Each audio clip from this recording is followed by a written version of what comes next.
Legend says there is an unwritten rule in the world of construction: whoever can carry away a steel coil with bare hands owns that coil. Brother, everything can be negotiated, just calm down first. The owner of the rolling mill stared at the youth before him, sweat streaming down his forehead. His legs wanted to move, yet they felt as if welded to the ground, completely unable to budge. It's just a cold-rolled steel coil. Big brother will give it to you, don't get worked up. Yet Chen Mo acted as if he heard nothing. Veins bulged across his entire body as he hefted the steel coil onto his shoulder with his bare hands. Under the wide-eyed, near-tearing gazes of the owner and his employees, Chen Mo straightened his back, slowly squatted down, then slowly rose again, executing an impeccably standard deep squat. In his mind, a mechanical voice echoed, "Congratulations, host, daily mission completed, free attribute, .1. Congratulations, host, challenge mission completed, barbell squat pro max variant steel coil squat. Reward acquired, physique 10, strength 10, muscle compression technique 1. With a dull thud, Chen Mo set the steel coil back to where it had been and gave the owner of the rolling mill a friendly smile. It's fine, big brother, I just borrowed it for a moment. See, I've returned it. And you're not allowed to call the police. Under the watchful eyes of the owner and the workers, Chen Mo's figure gradually disappeared at the end of the street. Call the police, hurry. Get the Martial Education Bureau to arrest him. I suspect the abyssal beast has taken human form and slipped into the city. At the Luoqing orphanage, an old man with a face full of wrinkles stared blankly at several fully armed officers from the Martial Education Bureau. Yes, our orphanage does indeed have an orphan named Chen Mo. The old man adjusted his glasses and spread his hands, feigning innocence. But he is not a rectangle 2.5 meters long and 2 meters wide. That child is quite thin and frail. Strictly speaking, the old man was not lying. Chen Mo was indeed not 2.5 meters tall. He was only 2.49. Nor was he 2 meters wide, merely 1.35. Director Gu, it's not that we don't trust you, but this is the duty of our Martial Education Bureau. Please have the child come out. We only need to run a genetic test. The squad captain clearly held deep respect for the elderly man before him and had no intention of making things difficult. Once they followed procedure, the case could be closed. Well, it seems the child is not at home. Gu Sanding's expression stiffened, his eyes darting about. Director Gu, we've already checked the surveillance. Please have the child come out quickly, the squad leader said with a helpless sigh. Very well. Gu Sanding sighed in turn. It seemed there was no avoiding this today. He had no idea how much money he would have to pay this time. Chen Mo, get out here quickly, the Martial Education Bureau is looking for you. Gu Sanding drew in a breath and shouted toward the dormitory building of the orphanage. Coming. A voice brimming with youthful vigor answered. A boy in a white t-shirt and long trousers washed to the point of fading ran out from the yard. You are Chen Mo? The squad leader looked at the youth before him, who was not particularly robust, in fact somewhat thin, and could not reconcile him at all with the rectangular figure seen on the surveillance footage. Yes, I'm Chen Mo. Chen Mo smiled at the squad leader, his grin bright and sunny, the very picture of a Xiao Lu. Bring the genetic detector. The squad leader did not let his guard down. Instead, he grew more vigilant, for he had noticed that with every step Chen Mo took, the ground beneath his feet sank ever so slightly. This was clearly not something a human could do. Only heavy machinery in motion could deform a hardened surface like. Xiao Lu took a palm-sized genetic detector from the case. A beam of ghostly blue light swept across Chen Mo's body. A few seconds later, seeing the detector glow green, the Special Operations Squad of the Martial Education Bureau finally let out a breath. All right, no problem. The squad leader holstered his weapon, stepped up to Chen Mo, and patted him on the shoulder. Kid, just report your awakened talent. This is something countless martial artists pray for and never obtain. He was no fool. Indeed, even a fool could see that there was something unusual about the youth before him. The fact that the boy's body was slowly sinking downward was explanation enough. Yet the captain chose not to say it aloud because he knew this orphanage too well. He himself had once walked out of this place. Once a talent awakened, one was required to attend a martial high school and take part in the city level and national joint examinations. The registration fees alone were far beyond what the orphanage and this boy could afford, so their decision to conceal the truth was understandable. All right, squad, withdraw. If anything happens, just call me. Old director, I'll be going now. The captain waved to Gu Sanding, then led his team into the pitch-black armored vehicle. Phew. Gu Sanding exhaled deeply when suddenly a dull thump sounded behind him. Slowly turning his head, Gu Sanding saw that Chen Mo's body had expanded several-fold, leaving him clad in nothing but a single pair of shorts, hands clamped to his face in pain. I really have no choice. Sorry, director, I just couldn't hold it in any longer. Chen Mo scratched the back of his head in embarrassment. He had only just learned the muscle compression technique, was not yet proficient, and could not maintain it for long. If there's nothing else, I'm going to eat. I haven't had anything since morning. With that, Chen Mo thundered off toward the orphanage cafeteria, the ground shaking violently under his stomping steps. You little brat, take it easy. Gu Sanding was so furious he nearly jumped, yet there was absolutely nothing he could do about this child. Do you have any idea how strong you are? Ever since the boy had been sent flying by the 100-ton king half a year ago, this once frail child seemed to have become an entirely different person. From then on, his days consisted of nothing but training and more training. His physique expanded at a rate visible to the naked eye, and his strength surged madly. As an orphanage director who had seen countless people, Gu Sanding knew the child had been struck into awakening his talent by the 100-ton king. It was just that this talent was a bit outrageous. Other people awakened powers over wind, fire, thunder, lightning, space, or time, at worst super regeneration or controlling beasts. But Chen Mo's gift was simply that his raw strength was terrifyingly great. Sigh. Gu Sanding let out a long breath. It seemed he would have to find yet another part-time job. Otherwise, even if they stuffed themselves with carbohydrates every day, he would still be unable to feed all the children in the orphanage. Once a talent is awakened, you have to take part in the martial joint examinations, do you? Where am I supposed to get that kind of money? If worst comes to worst, should I find a 100-ton king and fake an accident myself? Gu Sanding muttered to himself as he pulled out his phone. Boss, are you still looking for a cook? Yes, it's me. I'm short on money again and need to draw some from your place. His voice trailed off as he negotiated over the phone, already planning how to scrape together the next sum of money. Inside the cafeteria, Chen Mo let out a loud, satisfied burp. Brother Chen Mo.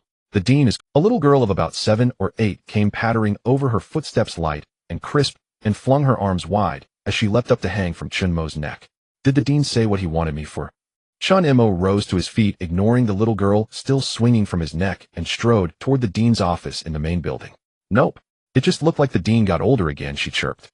It's like his face has death spots on it.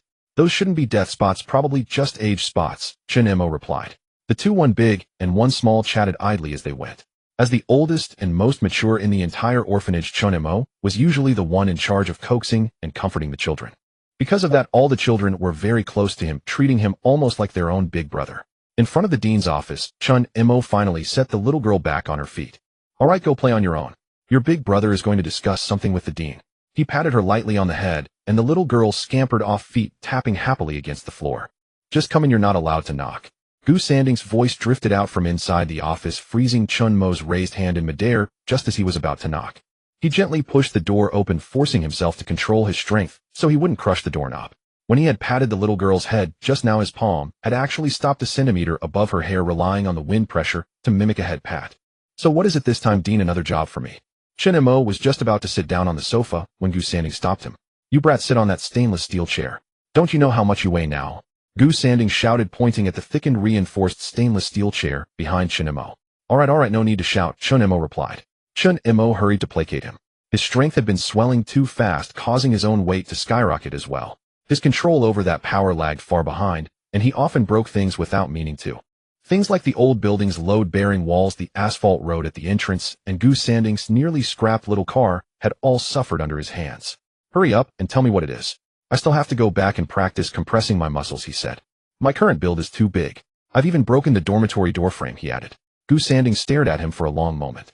By now he was utterly certain that Chen Mo's innate gift was sheer, overwhelming strength. I bought you a transfer student slot at No. 3 high school. You can report there tomorrow, Gu Sanding said. Once you're there, keep a low profile. Going in through the back door isn't something to flaunt. Chen Mo frowned, falling silent for a moment before speaking. Do I have to go? Yes, you have to, Gu Sanding replied with a firm nod. To secure that transfer slot, Gu Sanding had even dug into the money he'd set aside for his own burial. Child, I'm not sending you to the joint examinations just for your own sake, he said quietly. I'm getting old, I don't have many years left even if I try to hold on. When that time comes, what will happen to the children in this orphanage? Only you as their big brother can hold this place up. I'm not trying to morally blackmail you. If you truly don't want to, it's fine. Even if they only have enough to eat, that's still something. But I've raised you for 18 years, more than anyone. I want you to make something of yourself, not be shackled by this wretched place. Go, child. As long as you pass the city-level joint examinations, you can be recruited by the Martial Education Bureau. Those city-level exams also grant eligibility for the major martial academies. Here Gu Sanding paused. But the joint examinations carry risks. I'm confident you can pass the city-level exam, yet if the city-level field proves too dangerous, your own safety must always come first. That's all I called you here to say. Go back, pack up, and head to No. 3 high school tomorrow, Gu Sanding said with a wave of his hand, clearly signaling the end of the conversation. Chen Mo said nothing. He simply gave a small nod, then turned and left. He understood perfectly what Gu Sanding meant. After these 3 months together, Chen Mo knew this little old man was pure-hearted, caring for nothing but giving these pitiful orphans a better life. The city-level joint examinations, huh? Chen Mo clenched his fist, compressing the air in his palm until it reached its limit and then burst apart with a bang. A mechanical prompt sounded in his mind chain. Quest issued. Quest 1 successfully enroll in No. 3 high school and lead No. 3 high to first place in the city-level joint examinations. Quest 2 will unlock upon completion. Quest reward 40 free attribute points, skill extreme burst LV11. Since a quest has been issued, I have no choice but to complete it, he murmured. The corners of Chen Mo's mouth curled up. He had no idea how difficult it would be to lead No. 3 high to first place in the city-level exams. Back in his single dorm room, he sat down on his integrated stainless steel bed and opened his system panel. Name Chen Mo, age 17, strength 107, constitution 109, agility 8, luck 1, intelligence 8, remaining free attribute points 1, special ability muscle compression, art LV1, 1100, evaluation A, flesh and blood tank, with normal intelligence and average agility. Without the slightest hesitation, Chen Mo allocated the day's newly acquired free attribute point into strength. Strength 107, 108. Still have to train the muscle compression art. Chen Mo flexed his joints, then began to mobilize every muscle in his body according to the method imprinted in his mind. Muscle compression art. By exerting ultra-deep control over one's muscles to achieve compression, the practitioner can freely adjust their body shape as the degree of compression increases. Note, once the compression ratio reaches a certain threshold, muscle toughness will increase dramatically, while agility will correspondingly decrease. The host is advised to take caution. What attracted Chen Mo most about the muscle compression art was not the dramatic increase in muscle toughness, but the ability to control his body shape at will. His overly massive shoulders often left him waking up with a stiff neck, a misery anyone who has suffered it would understand. Even if Chen Mo could casually lift steel coils with his bare hands when his neck seized up, he was just as helpless as any ordinary person. In this world where monstrous talents ran rampant and martial artists could split mountains and rend the earth with their bare hands, the only thing Chen Mo could truly rely on was his own muscle. The muscles across his body pulsed in a steady rhythm, and the experience of the muscle compression art climbed at a slow pace of 1 point per minute. Time trickled by. When the next day's morning sun rose, Chen Mo, who had been sitting cross-legged on the bed all night, finally opened his eyes again. Seeing that the muscle compression art had reached LV3 16,300, Chen Mo nodded in satisfaction. At level 4, I'll be able to maintain compressed muscles for up to 30 minutes, he mused. It's about time. Let's head to school, he said as he stood.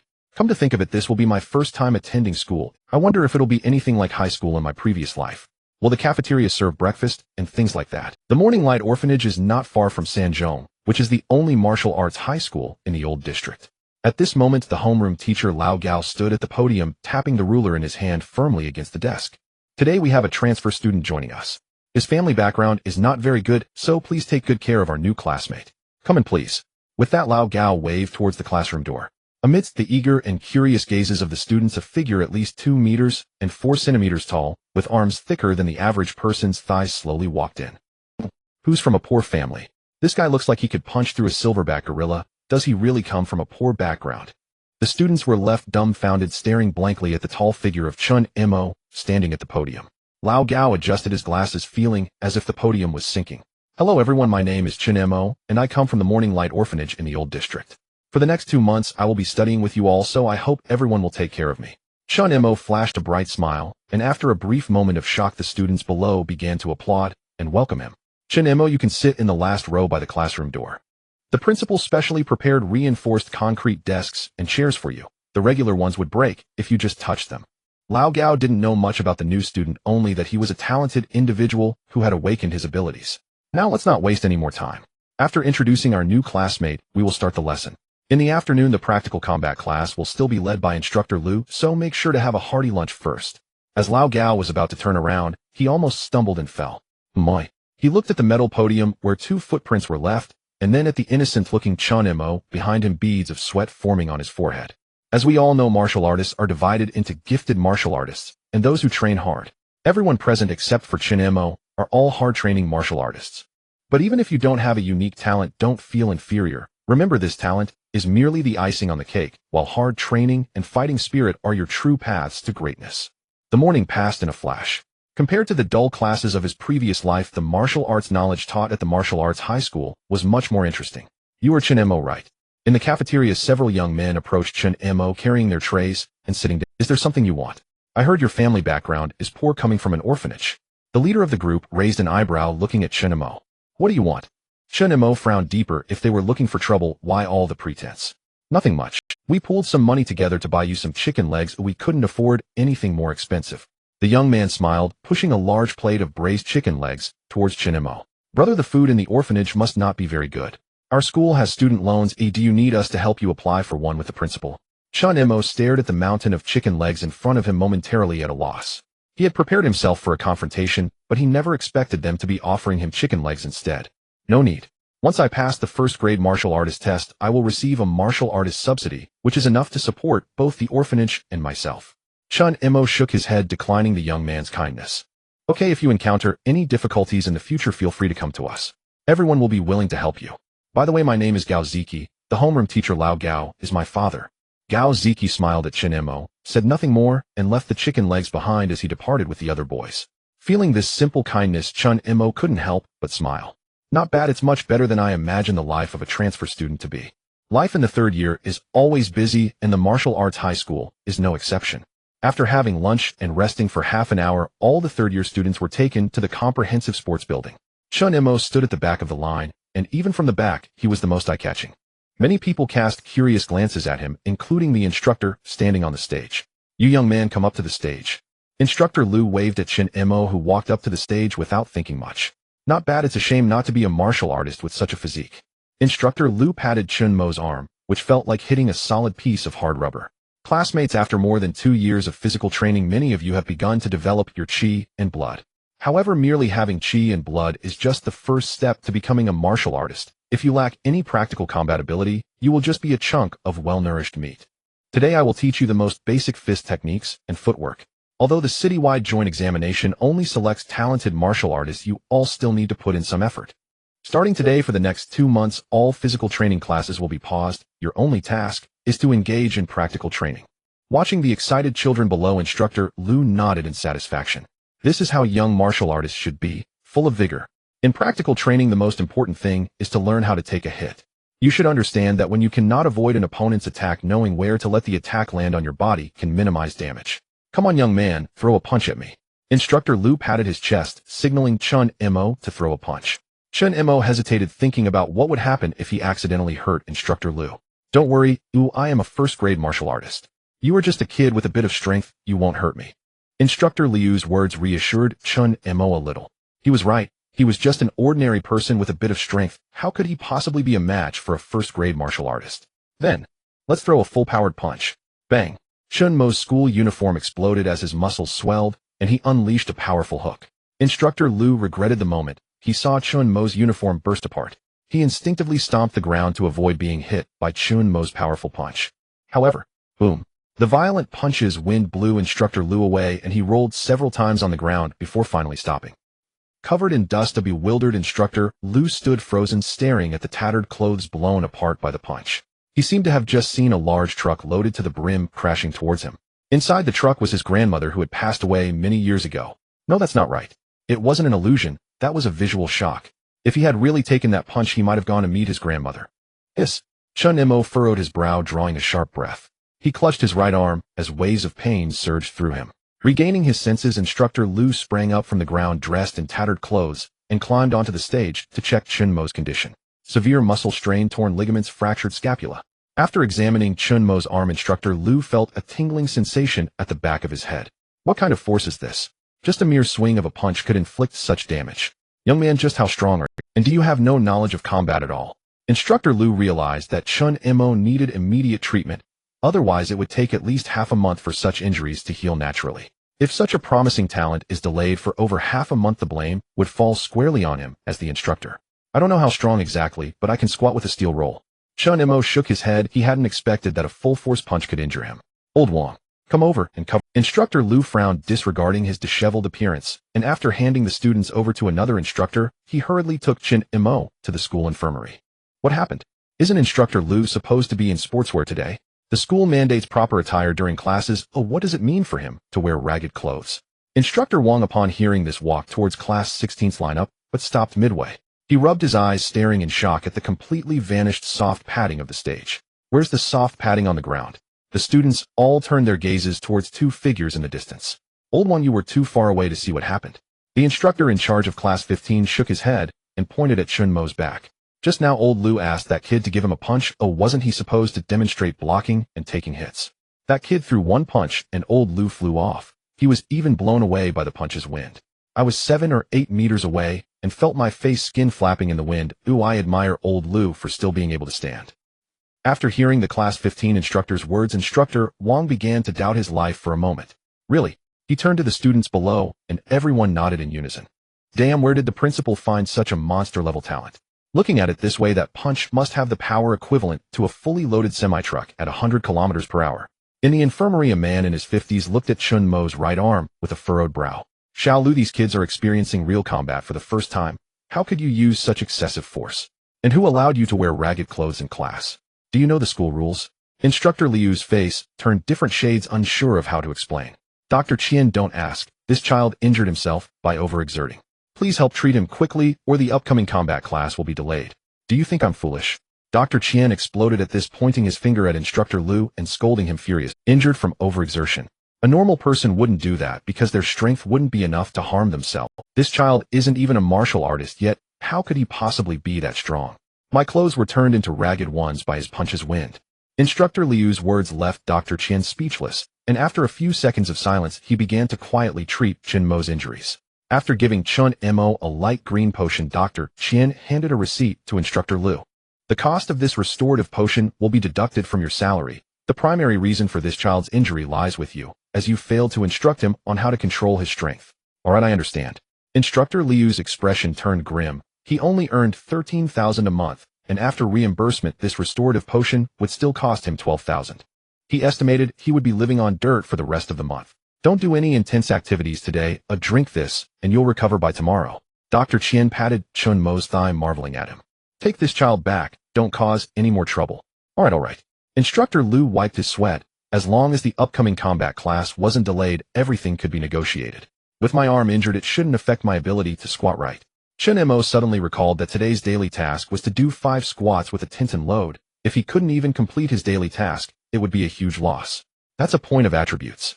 It shouldn't be a problem. Oh, just don't use your arms. Dr. Qian nodded, unaware of how exaggerated Chen Mo's squats were. Thank you, Dr. Qian. I'll take this child back now. Instructor Lu smiled apologetically as he took Chen Mo out of the school, intending to personally drive him home. A few minutes later, Instructor Lu looked at his car axle, which had snapped in two, feeling like crying without tears. Xiaochen, what kind of talent do you possess? How is the destructive power so great? Chen Mo scratched his face. He didn't know what his talent was. He couldn't just say he had a point allocation system, could he? Maybe it's just strong. Alright, saying it's strong isn't wrong. Instructor Lu reluctantly accepted this explanation, and after borrowing an off-road vehicle from a colleague, the two finally headed home. By the way, Xiaochen, where do you live? I'll take you back and explain to your parents the reason for your injury. I live at the Morning Light Orphanage. I'm an orphan. Chen Mo said this without thinking, and Instructor Liu's expression stiffened, making the atmosphere in the car suddenly awkward. Instructor Lu, I actually didn't want to participate in the city-level joint examination at first. Seeing the atmosphere was too awkward, Chen Mo had to find some small talk to lighten the mood. But I heard that the first place in the joint examination has a hefty bonus, and becoming a martial artist can also provide a martial artist subsidy. My younger brothers and sisters haven't had a proper meal in a long time. This bonus should allow them and the old director to live well for a while. Chen Mo's words made Instructor Lu feel even worse. That's definitely possible. The bonus for first place in this city-level joint examination is 500,000, and a first-grade martial artist gets a subsidy of 2,000 a month. The higher the rank of the martial artist, the more the monthly subsidy. Second grade gets 4,000 a month, and third grade 6,000. Keep it up, young man. The stronger you become, the better life will be for your younger siblings. Instructor Lu paused, as if making a decision. Starting tomorrow, aside from the daily combat classes, set aside 2 hours for me to train you separately. I will teach you a set of class fist techniques. Combined with your extraordinary strength, achieving a good rank in the city-level joint examination shouldn't be a problem. Even while sitting on his stainless steel integrated bed, Chen Mo could still hear the echoes of Instructor Liu's admonitions in his ears. You must not move around. Oh, just endure this one night, and you'll be fine by tomorrow.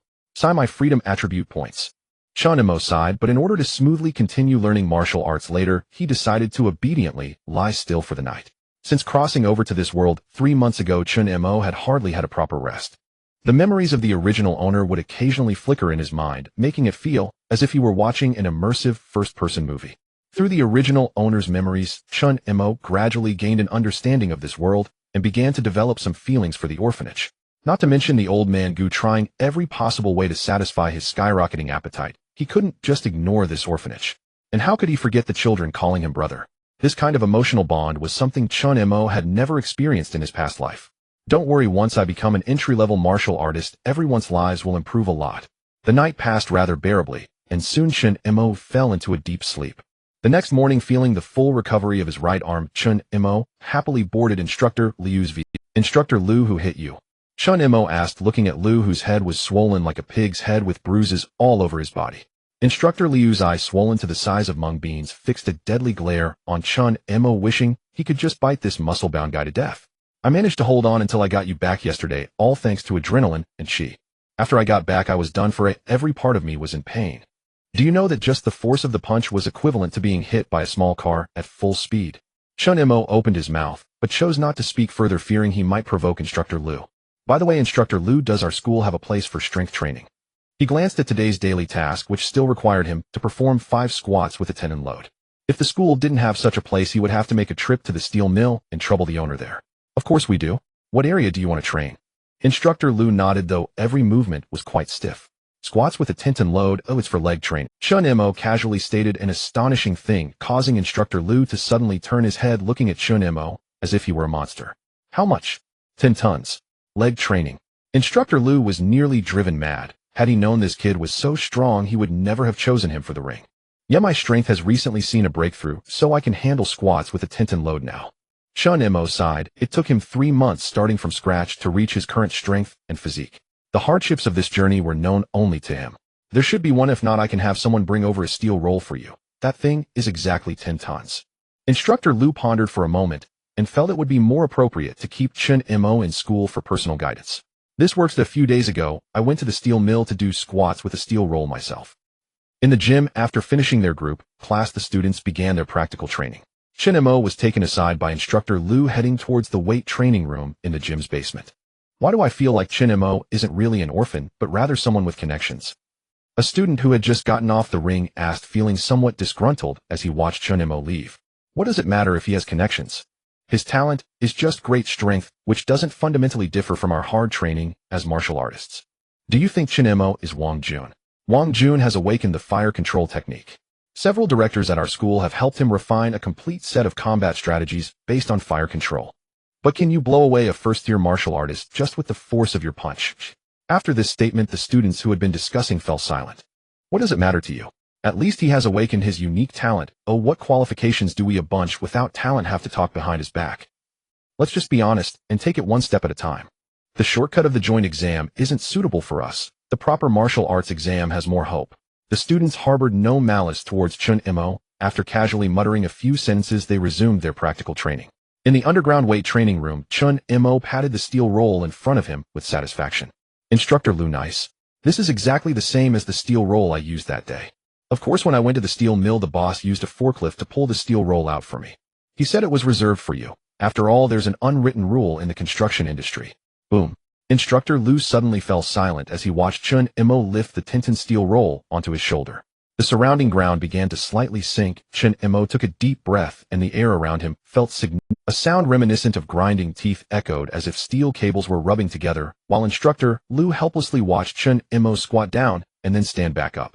After performing 5 weighted squats, Chen Mo finally set the steel roll down. At this point, 2 5 to 6 centimeter deep impressions had appeared where he had been standing. Now I understand why you needed to take off your shoes. If you were wearing shoes while doing such deep weighted squats, your athletic shoes would be the first to be ruined instead of the floor. Right, I had a pair of shoes that were ruined like that before. Chen Mo nodded, recalling how he had brutally destroyed those thick-soled sneakers. He also remembered the distressed expressions of old Gu and the younger siblings at the orphanage, as well as their attempts to comfort him. Alright, since you've finished your training, I'll teach you the clevel fist technique I promised you earlier. Instructor Liu nodded. This level of strength training was beyond his ability to instruct. In terms of strength, Chen Mo was his own teacher, and it was already a stroke of luck for him to qualify to teach Chen Mo martial arts.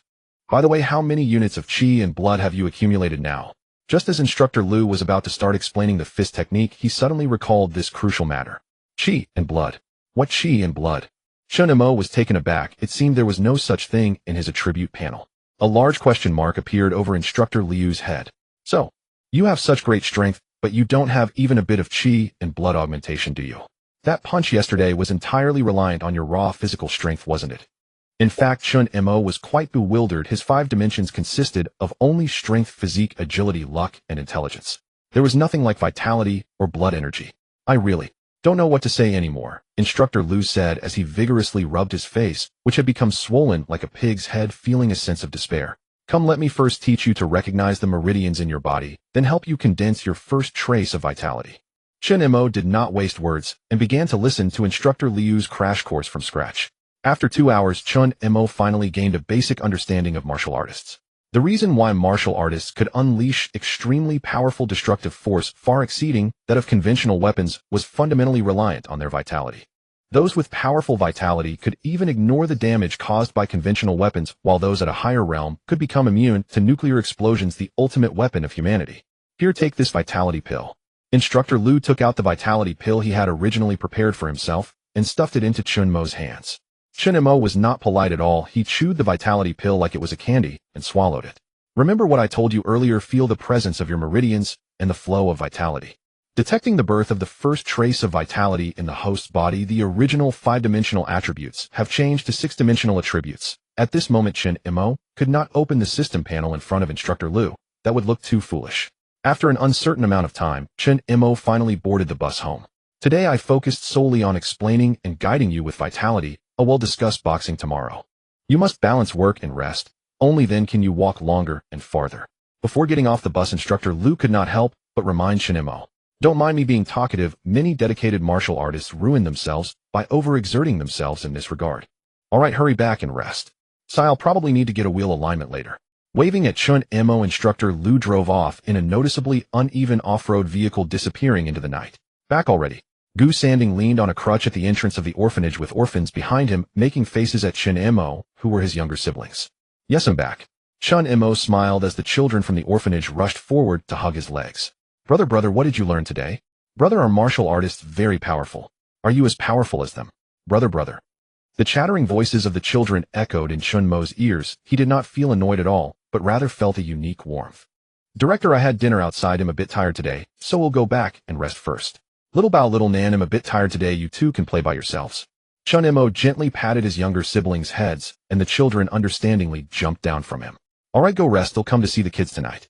Gu Sanding nodded. He knew that Chen Mo was quite tired every day, so it was best to let him do less work. Chen Mo did not say much. He was indeed tired today. Condensing vitality was much more difficult than he had imagined. His talent in this area seemed to be quite low. However, it wasn't a big deal. He seemed to be able to directly use free attribute points to enhance his vitality. Is my current attribute a bit unbalanced? Chen Mo stared at his extremely abstract 6-dimensional attribute chart, lost in thought. Name: Chen Mo, age 17, strength 108, physique 109, agility 8, luck 1, intelligence 8, vitality 0. 3. Muscle compression technique LV3, 16,300, strength and physique were maxed out like towering pillars, but the other 4 attributes barely compared to even a fraction of strength and physique. Whatever, as long as my strengths are enough. Chen Mo did not take it to heart, casually adding today's free attribute points to strength before starting to practice the muscle compression technique. His arm was injured yesterday, so he couldn't practice the muscle compression technique. Injuries indeed delay progress. As his muscles vibrated and contracted repeatedly, the proficiency of the muscle compression technique began to grow bit by bit. After a while, Chen Mo noticed something was off. Opening the attribute panel once more, he was astonished to find that his vitality had risen to 0. 5. He had worked all afternoon just to raise his vitality by 0. 3, but the muscle compression technique had increased by 0. 2 in less than half an hour. Where could he argue about that? However, this was a tremendous blessing for Chen Mo, as he no longer needed to worry about his vitality dragging down his physical body. A night passed swiftly, and when morning came, Chen Mo, who had not slept all night, opened his eyes. Looking at his vitality that had skyrocketed to 4. 5, he found himself at a loss for words. I can only hope that this growth rate is not slower than that of ordinary dedicated martial artists. Chen Mo sighed. He couldn't tell if a growth of 4. 5 overnight was fast or slow. Muscle compression technique LV4, able to compress for 40 minutes now. The improvement speed is a bit slow. I wonder which attribute affects the acquisition of skill proficiency. Chen Mo shook his head today. He also needed to go to school to learn the clevel boxing technique mentioned by Instructor Lu, hoping that he could punch with all his might without hurting himself. In the gym, Chen Mo and Instructor Lu occupied a corner of the arena. The reason was simple. Instructor Liu was worried that Chen Mo's punches would hurt other students. He, a first-year martial artist, could barely withstand it, let alone those students without any rank. Today I will teach you a clever boxing technique which is very simple and can be mastered quickly. Its name is hammer fist. It is divided into 3 stages. The first stage is called swing hammer. The second stage is called smash hammer. The final stage is called colorful hammer. Though this martial skill isn't a precious one, it will allow you to gain a preliminary control over your own strength. Your strength is too great for outsiders find it difficult to harm you, but the one most likely to get hurt is actually yourself. After saying this, Instructor Liu assumed the starting position for hammer fist. Watch closely. After finishing, use 30 to 50% of your strength to do it once with me. A minute later, Instructor Liu finished demonstrating the entire set of hammer fist technique, stopped, and looked up at Chen Mo. Alright, now it's your turn to try. At first, don't use too much strength, just follow what I taught you and mimic it. Once you're familiar with hammer fist, then gradually increase your power. Chen Mo nodded, mimicking Instructor Liu's demonstration as he assumed the starting position. Chen Mo took a deep breath and began to guide his strength according to the power techniques instructed by Instructor Liu. Advance fiercely, never retreat, like a hammer. With all your might, unleash a punch. As a crude incantation was uttered, Chen Mo's right arm suddenly swelled, yet this time it did not burst through his school uniform. Instructor Liu instinctively jumped back upon seeing this, but reason told him that Chen Mo had once again unleashed all his power. Without a moment's hesitation, Instructor Liu pushed the standing sandbag forward just as Chen Mo was about to strike to prevent another empty swing. Bang! Dust and sand flew everywhere, and Instructor Liu, standing behind the sandbag, soared into the air, ultimately embedding himself into the ceiling with a thud. The sandbag exploded into a mist, and the surrounding floor was compressed and deformed under the pressure of the punch, eventually giving way and bursting apart. Instructor Liu spat out a mouthful of blood, looking down to see at least 6 of his ribs had broken, helplessly laughing and crying. Chen Mo, remember to call an ambulance for me. After saying that, Instructor Liu hung there unconscious. Chen Mo had not noticed that he had sent Instructor Liu flying over the sandbag and was busy rubbing his shoulder. Instructor Liu, don't say that having a sandbag to absorb the impact really doesn't hurt anymore. Edge, where are you, Instructor Liu? When did you fly up there? Isn't it said that only 4th grade warriors can initially control the ability to fly using their chi? Chen Mo narrowed his eyes, and after a while he noticed that Instructor Liu did not seem to have flown up voluntarily. 2 hours later, Chen Mo looked at Principal Liu Jifeng with some guilt. From now on, I will personally oversee your practical training for the next 2 months. Liu Jifeng, Instructor Liu's second uncle, was also a seasoned warrior who had returned from the front lines of the Abyssal Rift. Legend has it that Principal Liu was originally a 4th grade warrior, but due to severe injuries his rank fell, and he now only possessed combat strength equivalent to a 2nd grade warrior. I want to see just how strong you are to be able to punch my nephew into the ICU. Principal Liu donned a suit of alloy armor and firmly knocked on his chest, saying, "Do you see that sandbag?" Liu Jifeng pointed at the standing sandbags being continuously brought in. "From now on, you need to break 150 sandbags every day before you can leave. They'll take care of your meals and drinks." Really? Chen Mo clumsily wrapped his hands. Principal Liu insisted that he first protect himself to avoid injuring his fists and delaying future training. Nonsense, even if you're just a kid, how much can you eat? Your principal can still afford it. That night, Liu Jifeng would deeply regret saying he would provide meals and drinks. Come on, from today on, the principal will be your sparring partner. I don't believe my 2nd grade alloy armor can't withstand the punch of a mere unranked kid. Chen Mo was not polite at all. He took a deep breath, found the method to deliver a hammering strike, and brought his arm. At first, Liu Jifeng had dismissed Instructor Liu's words, thinking how strong could a kid really be. But now, with his eyes wide open, feeling the pressure akin to Mount Tai, he regretted it immensely. He knew very well that even with 2nd grade alloy armor, a punch like that would still rupture his internal organs and lead to his demise. Without any hesitation, Liu Jifeng stomped his foot and watched as the brand new sandbag was smashed into a cloud of gray mist by Chen Mo's hammering strike. What the? Liu Jifeng was now drenched in sweat, wondering if this punch could blow up a heavy truck. Chen Mo didn't even notice Liu Jifeng, who was dripping with sweat. He only felt that being able to throw punches with all his might was incredibly exhilarating. "Principal, where's the next sandbag? I want to try the absolute hand colorful hammer." Hey, I'm coming." Liu Jifeng hesitated for a moment before quickly running to fetch a heavier and thicker sandbag. It seemed he had fully grasped the essence of the hammering punch as a swirling force gathered at the peaks of Chen Mo's fists. His arm swelled again, this time actually bursting through his shirt. Hammering punch. Colorful hammer. Boom. A tremendous sound erupted, accompanied by a nearly violent shockwave, causing Liu Jifeng to roll on the ground several times before finally coming to a stop. When the gale subsided, there was no trace of the sandbag left, just an incomplete base on the ground. The wooden floor had long since shattered beyond repair, exposing the concrete beneath. Forget it'll just fix it after this kid graduates. Lu Jifeng mumbled, knowing that even if the floor were repaired it would likely be a lost cause. Principal, let's continue. I feel like I've found the real essence of the hammering punch. Chen Mo clenched his fists, feeling the joy of throwing punches with full force for the first time. Take it easy, don't wear yourself out. Lu Jifeng was genuinely scared now, even somewhat admiring his nephew's audacity to actively teach a monster martial arts. He was no longer worried about Chen Mo being eliminated in the municipal joint examination. Instead, he feared the opponents Chen Mo might encounter in the examination. It was somewhat pitiful. By the way, kid, I suggest you don't participate in the regular martial arts exam. Just take the competitive joint examination route instead. After breaking more than 40 sandbags, Chen Mo's stamina was finally somewhat depleted, and he was now sitting on the ground recovering his strength.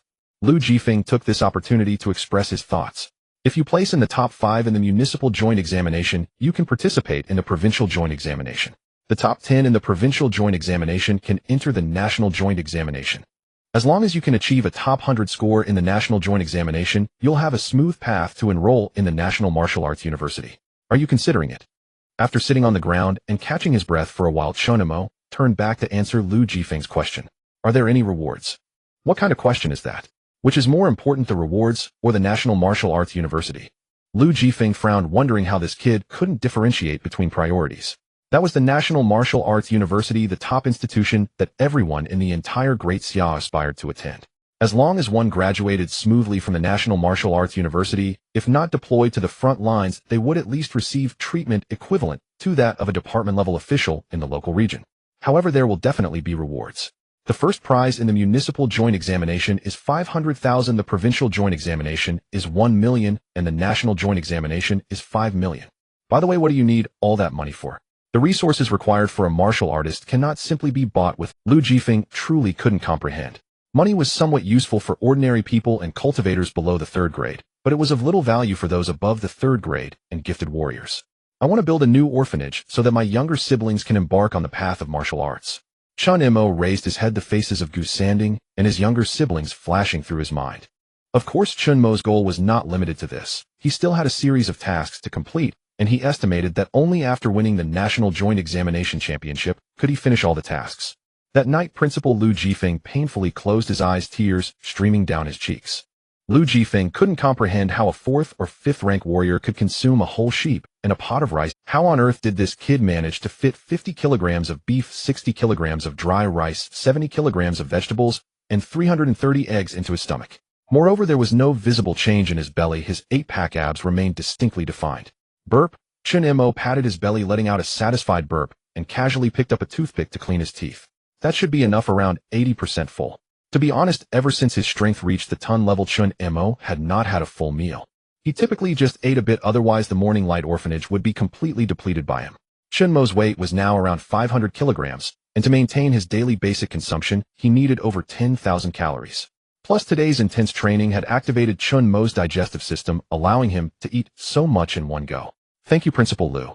Let's not have beef tomorrow. Let's switch to mutton or chicken instead. Those are softer. Chen Mo grinned and stood up to leave. You brats, stay right there. Did I say you could leave? Lu Jifeng abruptly stood up, momentarily suppressing the pain from his wallet. What's wrong? Principal Lu, are you having second thoughts? Chen Mo became alert, sizing up the middle-aged man before him. Let me be clear, no money, no life. I have no money at home either. You can't bully a bunch of orphans, can you? Lu Jifeng's forehead was bulging with veins. He wanted to beat up this smelly brat, but whether he could actually take him on was another story. Not to mention that the power to punch a sandbag into dust was something he couldn't withstand. I'm not asking you to. Lu Jifeng clenched his teeth, took a deep breath, and suppressed his emotions. You brat, your strength is too great. Such prolonged high-intensity training will cause irreversible damage to your tendons and muscles. Thus, appropriate protective gear is necessary. Come over quickly. Oh, I need to measure your shoulders, elbows, knees, and ankles to customize a set of heavy alloy protective gear. This will also help limit your strength output, allowing your muscles and tendons to rest. Upon hearing it wasn't about money, Chen Mo finally smiled and walked over. You should have said so earlier, Principal Lu. Lu Jifeng couldn't help but feel irritated as he looked at Chen Mo's smiling face, but the performance of their school this year in the entrance exams depended entirely on this kid and Wang Jun, and he had no choice but to cater to these two young masters. Talented warriors were inherently stronger, something that hard-training warriors could not compare to. Even if the talent was just about having great strength, it was still not something ordinary hard-training warriors could rival. After measuring all of Chen Mo's dimensions, Lu Jifeng sighed, his face filled with worry. How much heavy alloy will this require? This year's budget is about to run out. Alright, you can go home now. For the next month, you don't need to think about anything, you just practice punching in the strength. Once you reach a minimum output of 3 tons, I'll take you to the Abyss Rift for some real combat training. I'll show you some serious blood.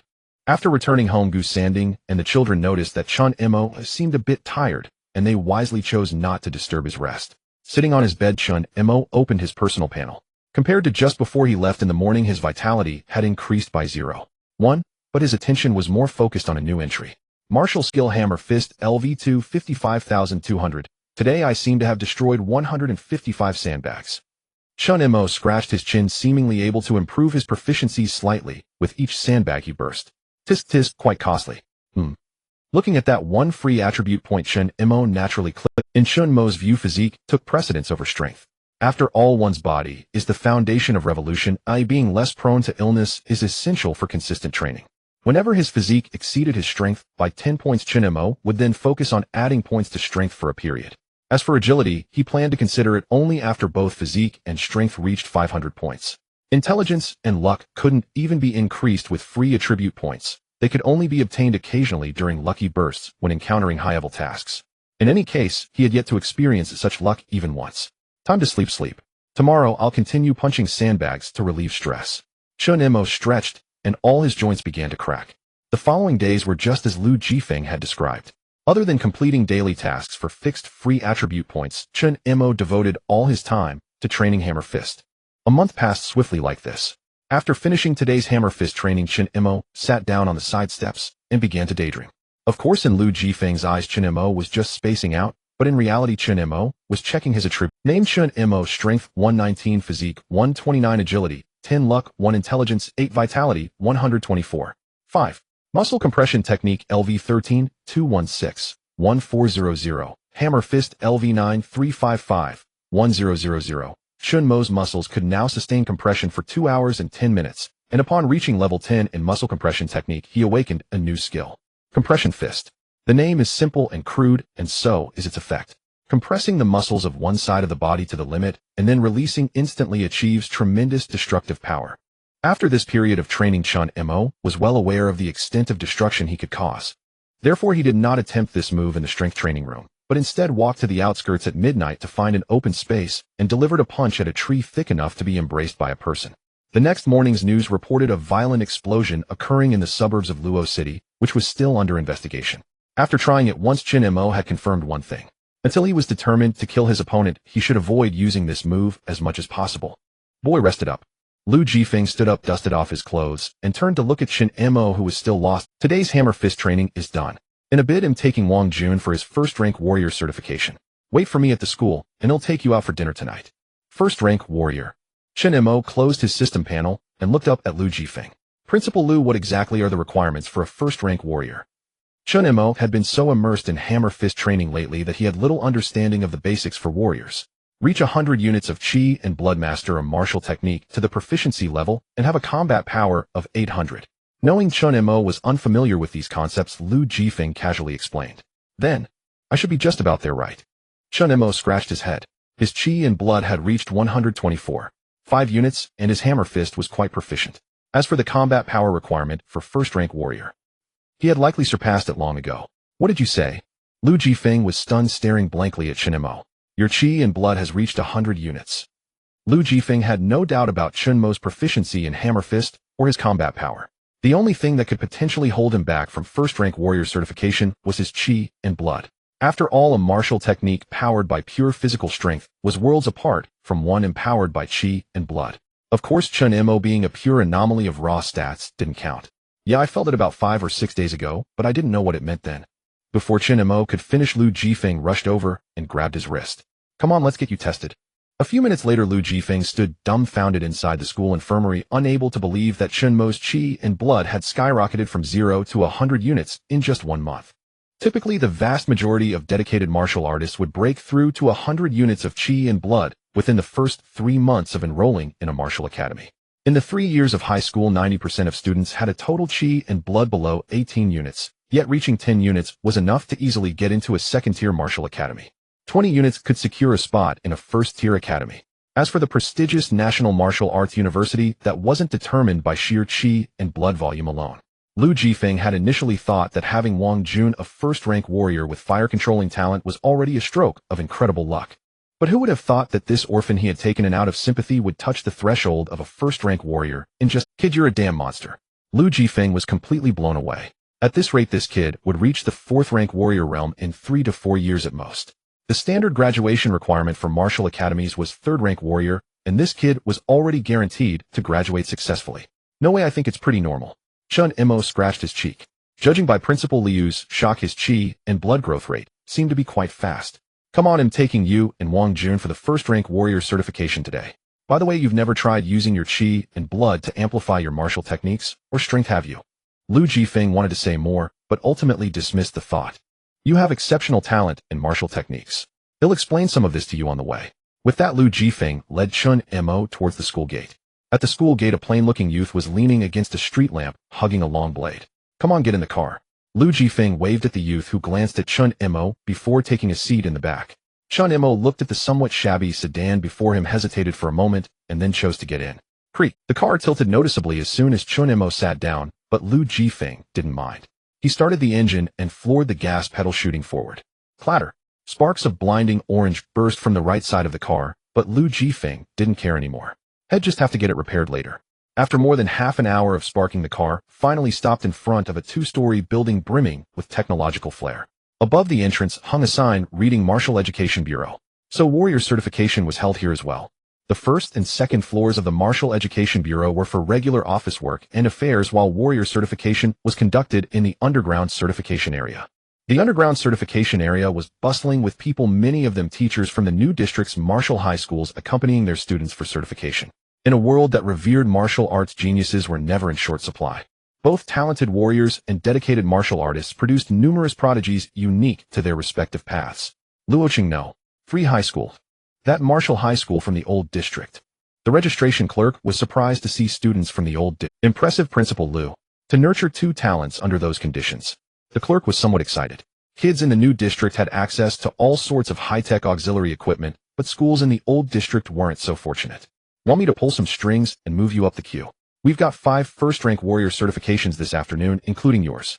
Lu Jifeng glanced at the people in the waiting room nearby and ultimately shook his head. Well, just wait our turn. All right, both kids are registered. 2 talented warriors, right? The clerk nodded and handed 2 receipt slips to Lu Jifeng. After thanking the clerk, Lu Jifeng led Chen Mo and Wang Jun into the waiting room. Inside, a young man and woman cast curious glances at the newcomers. Are you students from Luoqing No. 3 in the old district? The girl's expression was icy, but her tone carried a hint of goodwill and curiosity. Wang Jun simply nodded, not saying a word more. Yeah, what school are you from? Unlike Wang Jun, Chen Mo was quite curious about the new district. I'm from Luoqing Experimental Martial High. Su Qingyue, a talented warrior. Su Qingyue seemed to try to smile at Chen Mo, but her facial muscles twitched twice and failed to produce a smile. Sorry, due to my talent's influence, I have some trouble controlling my facial muscles. It's fine. Chen Mo smiled, not minding at all. Chen Mo from Luoqing No. 3. A talented warrior. I can tell. The young man beside Su Qingyue chuckled, his eyes filled with undisguised contempt. Body-type talents are among the weakest. They're inferior to elemental types in the early, middle, and late stages. But reaching first-rank warrior at the high school level suggests you might be better suited for the path of a dedicated martial artist. By the way, Zhuijida, my talent is electric ion manipulation. Chen Mo wasn't familiar with talents and had no idea whether ion manipulation was strong or weak, so he simply nodded to acknowledge the information. However, Wang Jun and Principal Lu beside him both looked surprised, as if electric ion manipulation was a formidable talent. Is that electric ion manipulation thing powerful, eh? Seeing that both of them seemed to know about it, Chen Mo turned to ask. Very powerful. It's among the strongest of the elemental-type talents. Wang Jun glanced at Zhuijida on the opposite sofa. This guy would be a formidable rival in the municipal joint exams. Oh. Chen Mo didn't say much more and quietly waited for the certification to begin. The first tester was Zhou Jiwu from Luoqing No. 1 high school, a pure and dedicated martial artist. A combat power of 1600, not bad at all. Zhuijida glanced at Zhou Ziwa's combat power and remarked with indifference, Principal Lu, what exactly is combat power? Do we really have something like a combat power testing device? Chen Mo had been curious, unsure of what standard this combat power actually represented. The term combat power was coined for the public's better understanding, Lu Jifeng explained, without feeling bothered by Chen Mo. It is essentially an estimation of comprehensive combat ability, taking into account offense-defense agility and combat thinking. Then it determines a person's overall combat ability through simulated combat. I forgot to explain the concept of combat thinking to you. Lu Jifeng smacked his forehead, realizing he had overlooked this aspect. Could it be that he thought Chen Mo was too aggressive and deemed combat thinking unnecessary for him? Alright, it's my turn to take the stage. Zhuo Jida patted the two daggers at his waist, raising his chin at Chen Mo, and Wang Jun exuding a strong sense of provocation. Is he out of his mind? Chen Mo was taken aback, unsure why this guy was provoking him for no reason. No, he's just showing off to you, Wang Jun said, shaking his head, his knuckles turning white as he gripped the hilt of his knife. Don't worry, it'll reclaim our school's honor, Wang Jun said, his face darkening as he looked at Zhuo Jida's combat power of 2003. You don't need to pay him any mind, he means no harm, just overly competitive, Su Qingwei attempted to explain, but ended up sighing and walking into the simulation room. What kind of talent does Su Qingwei possess? Chen Mo suddenly recalled that Su Qingwei had not mentioned her type of talent. Sister Qingyue, Zhuo Jida, who had just received his level 1 martial artist certificate, sat down leaning back against the sofa. Sister Qingwei has a rules-type talent, which is incomparable to elemental or physical types. Hiss. Wang Jun, who had been holding back, could no longer contain his shock and gasped.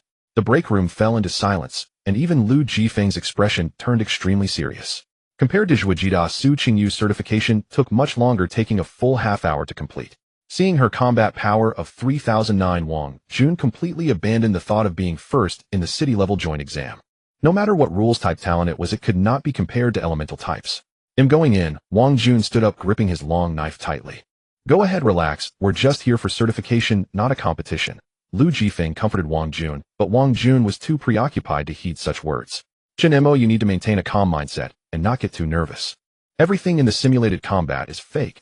The scanner will set a life value based on your physical strength and stamina.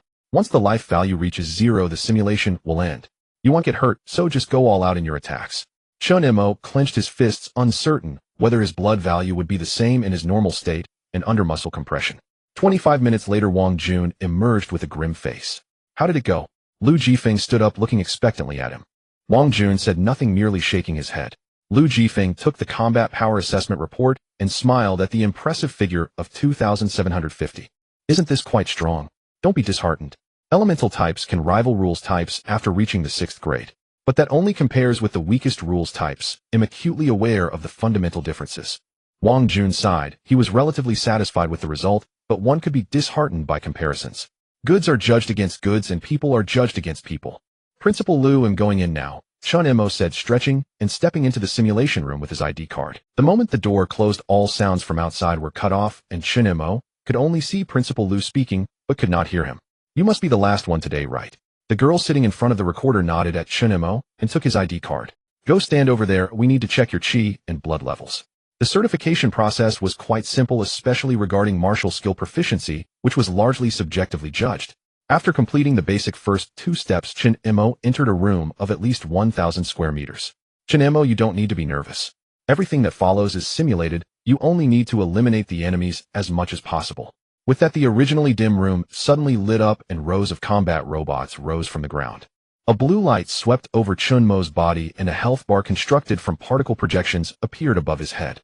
My. The staff responsible for this simulated battle was momentarily stunned, then rubbed his eyes hard. Wait, something's not right. Is this thing malfunctioning? It feels like it has several extra zeros. Chen Mo looked up, disappointed to see only 129000 health points. It seemed that his body was still too weak, unable to reach even 1,000,000 health points. What he didn't know was that a normal level 1 martial artist only had 800.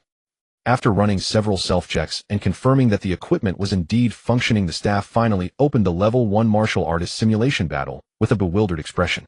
The robots almost moved in unison, prompting Chen Mo to immediately enter a state of alert. The muscle compression technique activated instantly, causing Chen Mo, who originally stood 2 meters 4 and was 1 meter 4 wide, to thin down, his skin gleaming with a metallic sheen. Suddenly, the health point number above Chen Mo's head began to fluctuate wildly, jumping from 12900 directly to 22900. What the hell? Why is it still increasing? The staff looked at the suddenly surging health points, feeling as though their worldview had been completely refreshed. Strangely, the burly man who had been standing in the simulation room vanished, transforming into a slender Chen Mo moved his somewhat stiff joints. Although his muscle flexibility had indeed decreased after contraction, his physical toughness had nearly doubled. Are you ready, Chen Mo? If it weren't for the fact that his face hadn't changed much, the staff would have suspected that Chen Mo had been swapped with someone else. I'm ready, let's begin. Chen Mo's body emitted cracking sounds akin to stretching steel bars. At the moment Chen Mo declared he was ready, the eyes of a robot turned red, and it rapidly approached him. The simulation robot was implanted with the combat experience and fighting techniques of over 1 million first-rate martial artists, any one of whom could be directly deployed to a battlefield. Bang! A vicious whip kick swung towards Chen Mo's temple, but he merely raised his forearm to block it. With a creaking sound, Chen Mo grabbed the robot's metallic lower leg with one hand, twisting and deforming. The staff's eyes nearly popped out. Theoretically, the outer armor of this simulation robot could withstand 3 tons of pressure without deforming. Did Chen Mo just crush the lower leg into a twisted shape with a mere squeeze? How powerful is he? Smash it!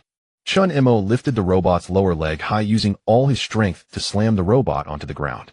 With an explosion, the nearly million-yuan simulation robot was reduced to a pile of debris. The simulation test should progress from easy to difficult, right? Chen Mo frowned, feeling that this robot seemed somewhat fragile. The kick to his neck barely registered, as if he had just been nudged by a plush toy. At the moment the first robot was destroyed, 2 robots moved simultaneously, flanking Chen Mo from left. Chen Mo remained still, taking the heavy punches from the 2 simulation robots with his head. Swing it! His steel-like arms swung through the air, smashing the 2 simulation robots in half, causing orange sparks to erupt as they fell to the ground. The staff's lips twitched. Was this really a first-rate martial artist? Shouldn't he raise the simulation intensity, replacing the first-rate robots with second-rate ones? In the end, the staff did not act irrationally and obediently set the difficulty to the highest level. The remaining 77 simulation robots simultaneously turned to face Chen Mo, their mechanical hands instantly replaced by knives, guns, swords, halberds, axes, and hooks. Now this is more like it. Chen Mo grinned, feeling a bit excited. Let's test here and see how much power the compressed punch can unleash with the help of my chi. Chen Mo exhaled a breath of air, channeling all of his chi into his right arm. Simultaneously, his already contracted muscles began to compress again, causing waves of tearing pain. The 77 robots moved simultaneously, surrounding Chen Mo completely. In the next moment, dozens of uniquely designed weapons struck at vital points on Chen Mo's body from all directions, which would certainly be fatal for an ordinary first-rate martial artist under such an onslaught. Unfortunately, they had encountered Chen Mo, a statistical anomaly. Bang! The sound of steel shattering echoed, signifying that Chen Mo's compressed punch had finished charging. The metal floor beneath Chen Mo deeply caved in, and the air around him began to converge towards his right arm. Launch! The compressed punch, which concentrated all his strength into one point, erupted in an instant, causing his right arm to swell dramatically, resulting in a violent explosion as the air was compressed to its limits. A gale swept through, causing the entire simulation room to bulge under the pressure of this punch. The glass used to observe the simulation room shattered into fragments, and surrounding instruments exploded under the force. Everything around became a scene of devastation. The metal floor rolled up, and the ceiling revealed a tangle of cables. As for the simulation robots, naturally none were left intact. Hiss! Chen Mo gasped, covering his arm, which had swollen. The staff struggled out of the wreckage, pulling a nut from his mouth that had somehow been blown there, staring blankly at the ruins of the simulation room. Damn, where did this monster come from? So are we continuing the test? After a moment, Chen Mo, whose arm had eased some pain, approached the staff to ask. The staff looked up at Chen Mo, who had returned to his original size, blinking in confusion as he struggled to find words. Just wait a moment, I need to go to the control room to adjust your highest record from earlier. Right now everything has been blown to bits by your punch, so it's impossible to get immediate results. The staff stood up, dusting off his clothes, speaking helplessly. By the way, are you really just a first-rate martial artist? The power of that punch. The staff himself did not know the extent of that punch's power. In any case, it was certainly beyond what a first-rate martial artist should possess. Yeah, otherwise why would I come to get certified as a first-rate martial artist? Chen Mo nodded, puzzled as to why the staff was asking such unnecessary questions. Alright then, Chen, please go to the lounge and rest for a while. They'll bring the results to you shortly. The staff said nothing more and limped toward the control room. In the lounge, everyone stared at the swollen, deformed walls in bewilderment. What happened? Did the simulation room explode? Zhuo Jida covered his severely swollen head, feeling as if he was surrounded by twinkling stars. He had been sitting on the sofa closest to the simulation room, and the first victim of Chen Mo's compressed punch was the staff. The second victim was naturally him. Chen Mo. Lu Jifeng suddenly stood up, If the simulation room exploded, what would have happened to Chen Mo? Huh? Did you call for me, principal? With a crack, Chen Mo lowered the door and walked over to sit on the sofa. Are you okay? Lu Jifeng rushed to Chen Mo, checking him from head to toe. I'm fine, just a bit strained from exerting too much effort, Chen Mo replied, pointing to his swollen right arm. No wonder you're a physical talent martial artist. You can withstand an explosion of that magnitude. Zhuo Jida, though a bit proud, was still very impressed that Chen Mo had emerged unscathed. Explosion? What exploded? Chen Mo was taken aback. He didn't recall the simulation room exploding just now. You didn't know? Zhuo Jida's eyes widened momentarily, forgetting the pain in his head. Forget about that for now. What about your results? Are they not out yet? No, that person said he went to the control room to check my data records. Chen Mo shook his head, feeling somewhat anxious about his results. I think the data is probably gone. After all, the power of that explosion was considerable, and the instruments must have been destroyed. Zhuo Jida shrugged. How high could the combat power of a physical talent martial artist really be? At most, it would be on par with himself, or even less. Meanwhile, Su Qingyu's eyes flashed with a hint of blue light, and her expression changed dramatically.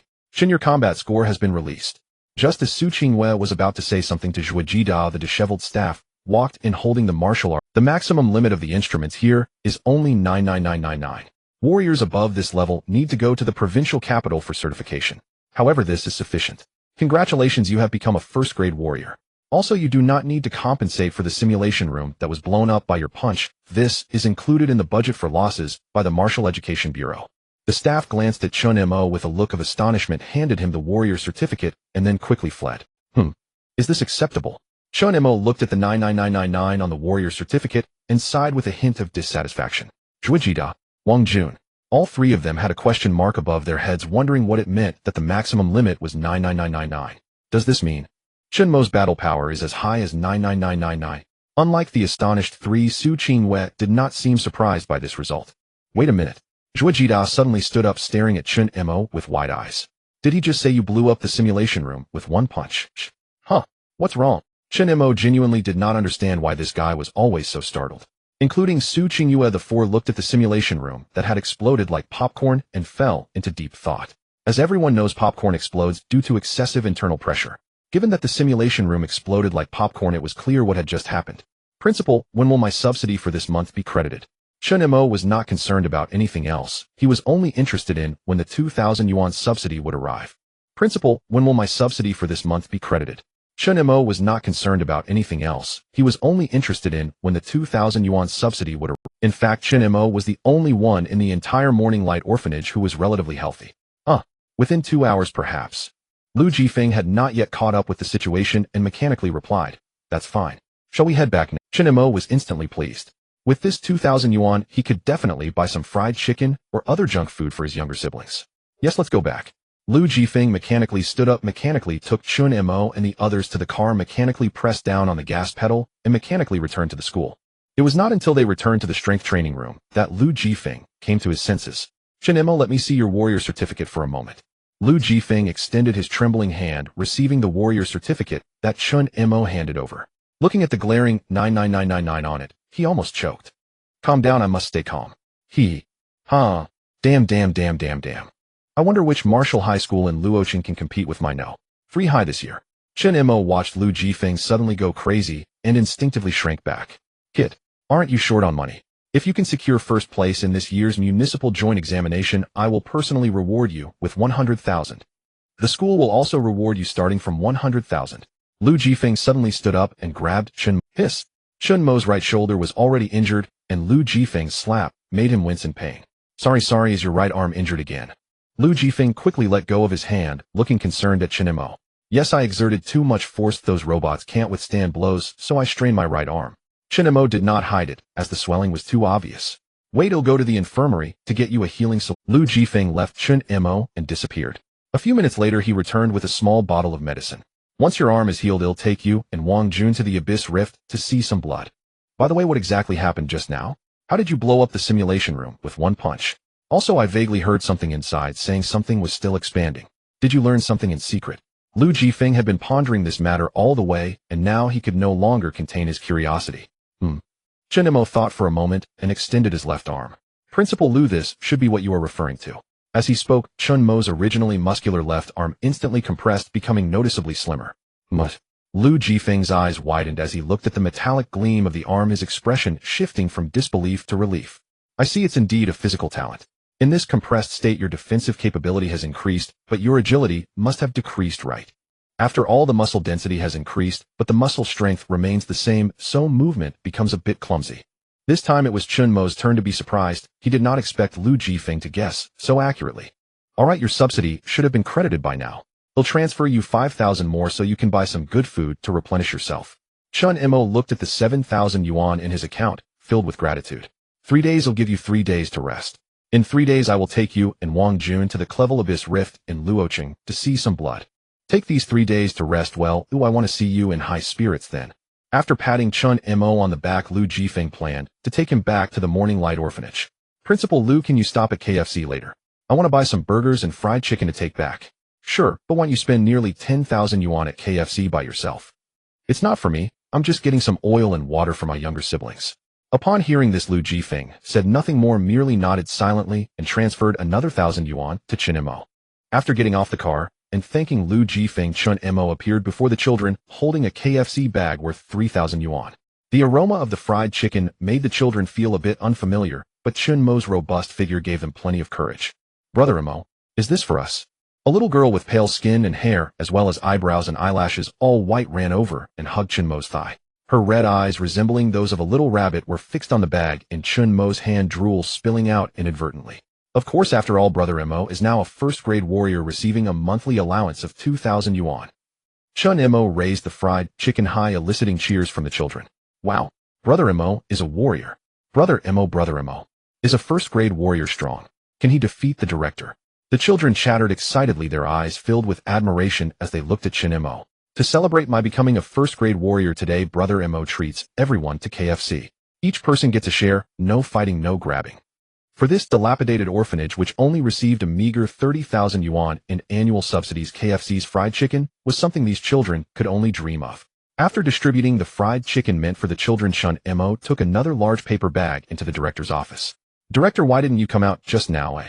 Chen Mo placed the fried chicken for himself and the director on the table, his gaze crossing the paper bag to look at Gu Sanding. However, as soon as he looked, Chen Mo instantly stood up. Director, old Gu, what happened to you? Seeing Gu Sanding collapsed on the ground, his face contorted in pain, Chen Mo instinctively lifted him up. I'm fine. Just give me the fast-acting heart-saving pill from the drawer. Gu Sanding, trembling with purple lips, patted Chen Mo, which eased some of Chen Mo's panic. Bang! Chen Mo yanked the third drawer of the desk out, crushing the small bottle of fast-acting, heart-saving pills with his hand and putting the pill into Gu Sanding's mouth. Yes, to the hospital quickly. Just as Chen Mo planned to carry Gu Sanding to the hospital, he was stopped by the old. Put me down, it's just a heart condition. This is what happens when you get old, all sorts of minor ailments catch up to you. After taking the fast-acting, heart-saving pill, Gu Sanding felt much better, sitting in a chair and breathing slowly. No, we must go to the hospital. Looking at Gu Sanding's pale and wrinkled face, Chen Mo felt a piercing pain in his heart. I told you it's unnecessary. But Gu Sanding's frail frame couldn't stop Chen Mo. After temporarily leaving the orphanage in the care of Xue and I, the slightly older child, Chen Mo took Gu Sanding to the general hospital in the old city. Doctor, what did you find? Chen Mo nervously rubbed his hands. He had never been this anxious, even when facing those simulated robots. This old man's condition has likely been around for a long time. Coronary artery stenosis, severe angina. If we don't implant a stent soon, he could be in life-threatening danger at any moment. From the current situation, the old man needs at least 3 stents to recover to normal. The doctor looked at the examination report and straightforwardly informed Chen Mo about the seriousness of Gu Sanding's condition. I also checked just now, the old man has no health insurance, so you'll have to pay out of pocket. All of this will cost about 150,000 yuan. Family members need to prepare the money. The doctor returned the report to Chen Mo, speaking seriously. I understand. Chen Mo clenched the report in his hand. It was just 150,000, and he would find a way. It's best to have the surgery done within half a month, and during this time it's crucial to keep the old man's emotions stable, otherwise he risks a heart attack at any moment.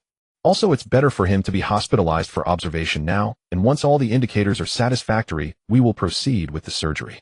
The doctor informed Chen Mo of all the risks and possible scenarios, quietly waiting for Chen Mo's decision. A random task has been triggered. You will never stand by and watch as the old director who raised you from childhood and is no different from your own grandfather falls ill. Save the old director. Fundraising 015-0000. After completing the task, rewards include strength attribute points 20, constitution attribute points 10, agility attribute points 10A and a 2. 5x cultivation acceleration card, 24 hours 1. Let's first get him hospitalized, we'll figure out the money later. Chen Mo took a deep breath. He is now a warrior and fully capable of scraping together this 150,000. Even without this task, Chen Mo wouldn't just stand by and watch the old man suffer. Alright, then I'll handle the hospitalization procedures for you. 2 hours later in the hospital ward, Gu Sanding lay silently on the bed, his eyes filled with guilt. I'm so sorry, Xiao Mo. It's my fault. Oh, I not only can't help you, but also drag you down. Old man, what are you being so sentimental about? Chen Mo raised an eyebrow, quite dissatisfied with Gu Sanding's self-pitying demeanor. I am now a first-grade warrior. How can a little hospitalization fee be a problem? I can earn it in no time. Just focus on your treatment. They'll have that girl Shui and I come and take care of you. What you need to do now is maintain a good mood and not cause me any more trouble. Gu Sanding stared blankly at Chen Mo, and after a long time, he managed a painful smile. Alright, I promise not to trouble you. But you'll have to worry a bit more about the orphanage. Seeing Gu Sanding no longer wallowing in self-pity, Chen Mo felt relieved. Don't worry, everything will be fine on that side with me. During these 3 days of rest, Chen Mo stayed almost entirely in the hospital with Gu Sanding. On the third evening, Chen Mo brought Shui and I over. After all, he would be heading to the Abyss Rift for combat training tomorrow and wouldn't be able to focus here. Moreover, whether he could raise 150,000 within half a month depended on the gains from this trip to the Abyss. For ordinary warriors, the best place to make money is the Abyss Rift, where danger and opportunity coexist. One careless move could cost them their lives. Fortunately, the Abyss Rift in Luo City is only Class C with a low danger level. However, correspondingly, the returns would also significantly decrease.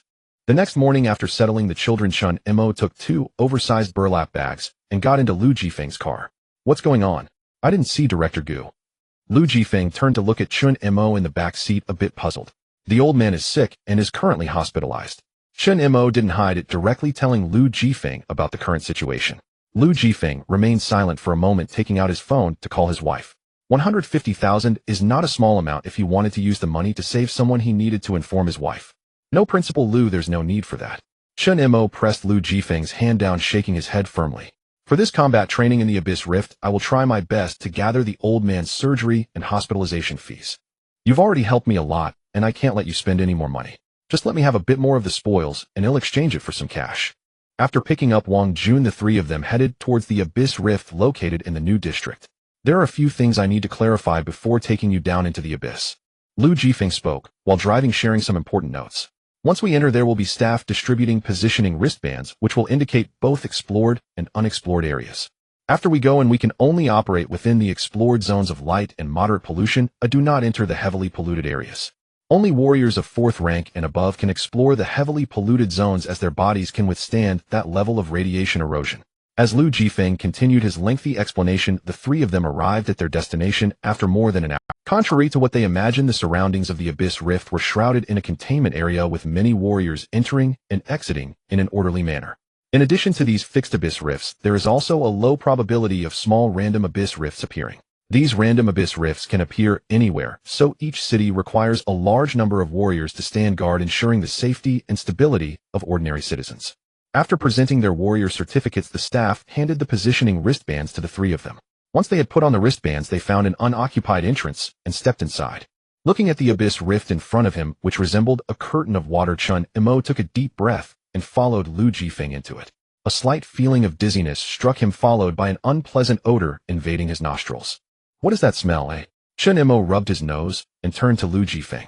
It's the stench of decaying bodies of abyss beasts, which has fermented, mixed with the unique sulfuric odor produced by the Abyss Rift in Luo City.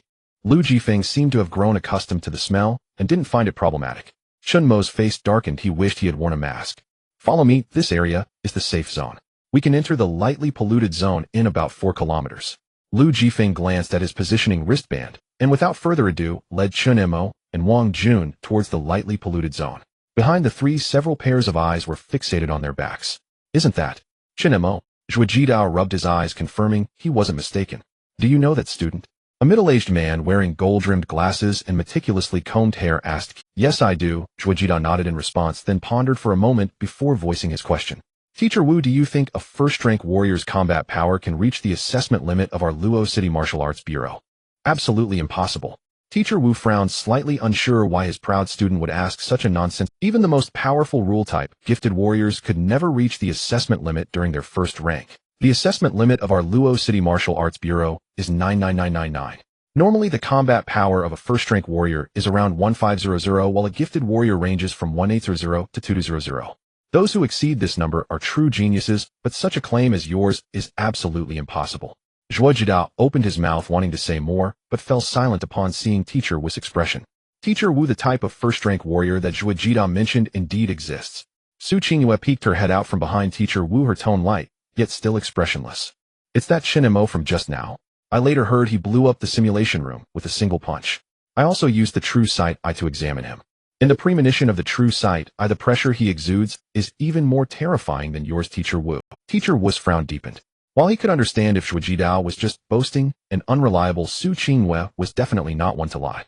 If that's the case, then the Chen Mo you speak of is not just any physical type warrior. It's likely some extremely perverse rule type talent manifested through physical prowess. No way, we need to follow them. I want to see what kind of first-rank warrior can exert more combat pressure than I do. Approximately 3 hours later, a muffled sound echoed in the lightly polluted zone. Bang!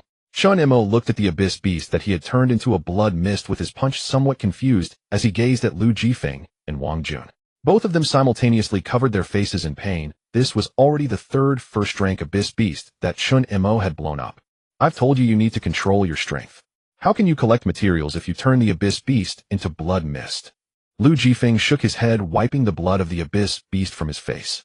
I didn't know it was this fragile. Chen Mo replied, somewhat aggrieved, insisting he had been trying to control his strength as much as possible. But when it came to throwing punches, he had to exert force. His strength was there, and he couldn't just give the abyss beast a light tap. It seemed like he could do that, especially since the attacks from first-rank abyss beasts didn't hurt him at all.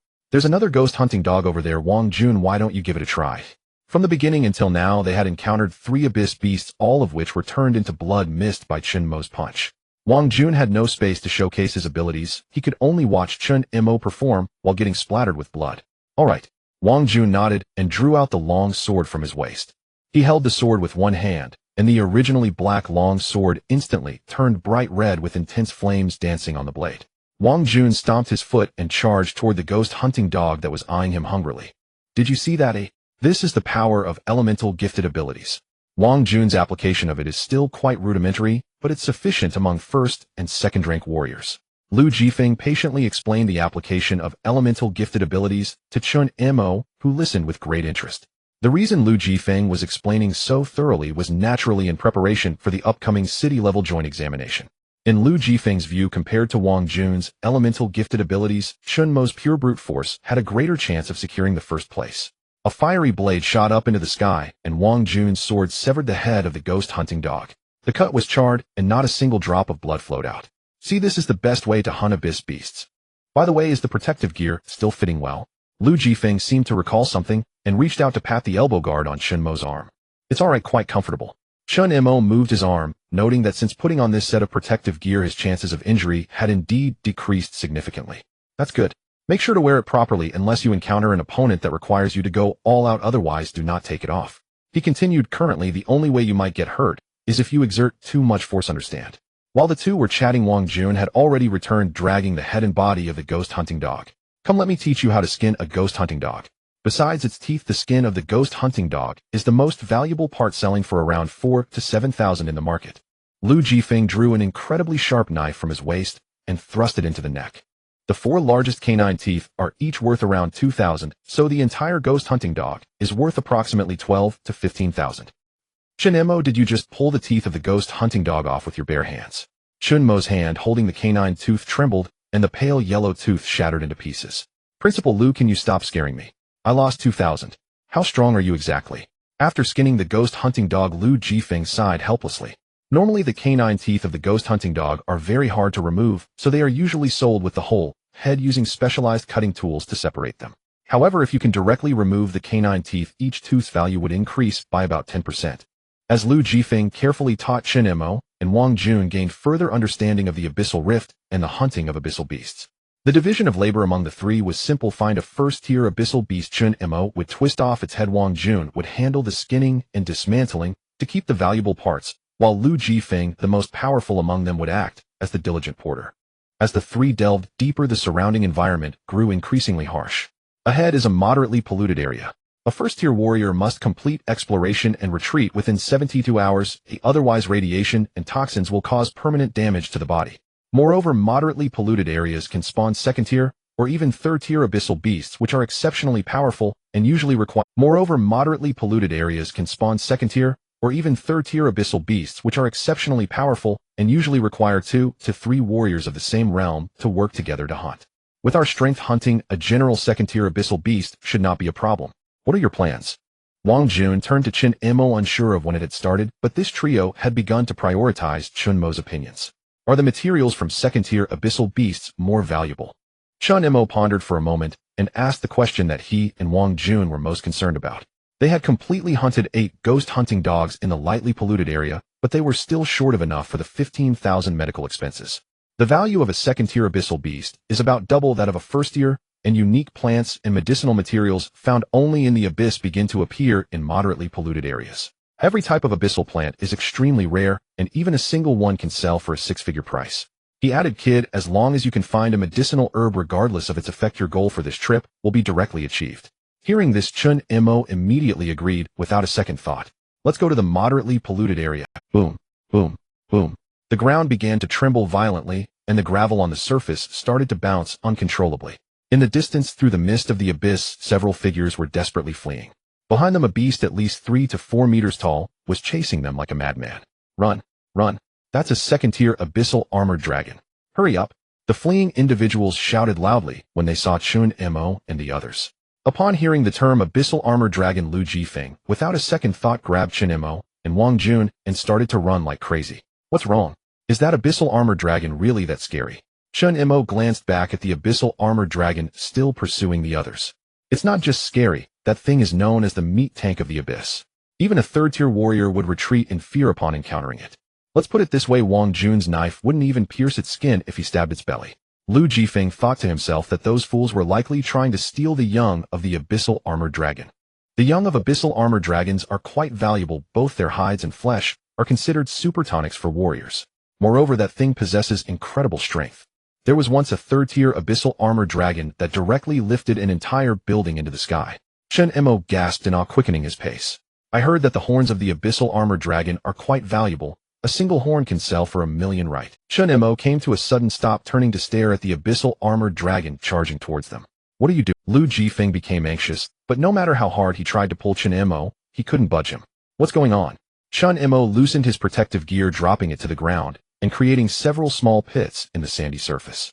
How could I possibly let go of something so valuable? He continued, it's just a second-tier abyssal beast. What if I can defeat it? He added, in principle, Lu, you are also a second-tier warrior, much stronger than an ordinary one. Let's take a gamble. A bicycle could turn into a motorcycle. Come join me for a big score. Chen Mo stretched his joints, and amidst the sound of metal grinding, his previously robust figure became lean yet strong. All right, just make sure to share some with me later. Wang Jun licked his lips and drew his long knife. Crazy, you're real. Seeing that these two kids actually intended to hunt a second-tier abyssal armored dragon with their first-tier warrior bodies, Lu Jifeng felt dizzy. These two were his precious students. If anything happened to them, his position as principal would be in jeopardy. Just do it. Don't be a coward. A swirling mass of energy concentrated around Chen Mo's feet. The sharp sound of steel cables tightening echoed. Through this period of training, Chen Mo realized one thing, that compressing force can be utilized not only for attack. This technique can also be used to rapidly approach the opponent. Chen Mo named this move compressing charge. Bang! With his leg muscles compressed to the limit, Chen Mo shot towards the abyssal armored dragon like a cannonball. Of course, a skill that excels in one aspect may also have a significant drawback. That is, the compressing charge cannot change direction at all. It can only dash towards the predetermined path. The few people desperately fleeing only felt a shadow sweep past them, followed by a thunderous roar behind them. Bang! Chen Mo was sent flying, flipping twice in the air before landing perfectly. In contrast, the abyssal armored dragon, known for its hardness, now had a dent on its forehead, and the entire beast plopped down onto the ground.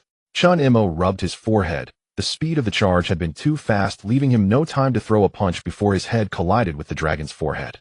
Fortunately, his bones and flesh were tough enough, otherwise with such impact an ordinary first-grade martial artist would have been turned into a pulp. Insane, absolutely insane. Lu Jifeng shouted frantically. It was the first time he realized how reckless Chen Mo was. That was the abyssal armored dragon. Even if it was merely a second-grade abyss creature, its combat power surpassed that of a third-grade beast. A third-grade martial artist would think twice before facing the Abyssal Armored Dragon, yet this kid charged Heaton without a second thought. The Abyssal Armored Dragon shook its head in agony, its tail thrashing wildly behind it. The heavy hammer-like fleshy protrusion at the base of the tail swung about, causing the ground to rumble. Do not confront the Abyssal Armored Dragon, Heaton. Its weight is at least 20 tons. The hardness of its outer bone armor is comparable to tank plating. Only strikes to its abdomen can inflict effective damage.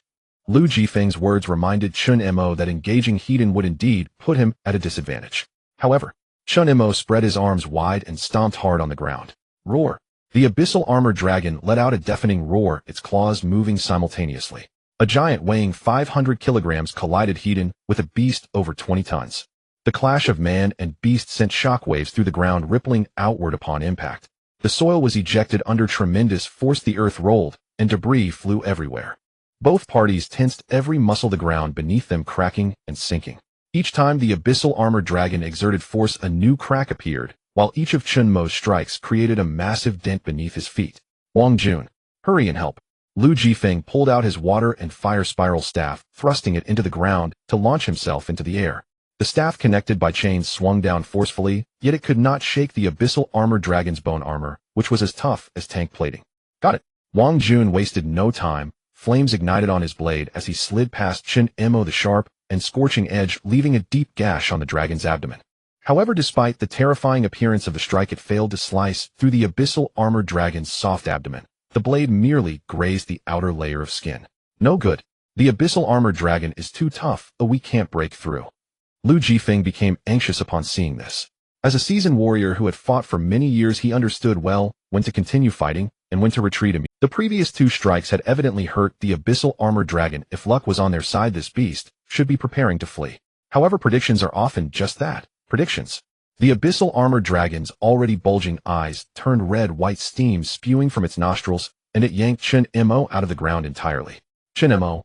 Lu Jifeng wanted to rush forward to help, but saw Chen Mo flip over and mount the Abyssal Armored Dragon's neck. Your armor can't be cut through, right? I refuse to believe your insides are just as tough. With that, Chen Mo tightened his powerful arms into a defined line, violently compressing further, nearly wild force gathering at the peak of his fist. Bang!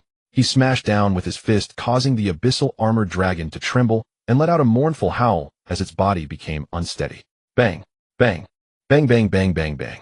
The successive compressed punches hammered against the dragon's head armor, the ferocious power causing spiderweb-like cracks to appear on the ground. Surrounding sands whipped up, enveloping Chen Mo and the Abyssal Armored Dragon.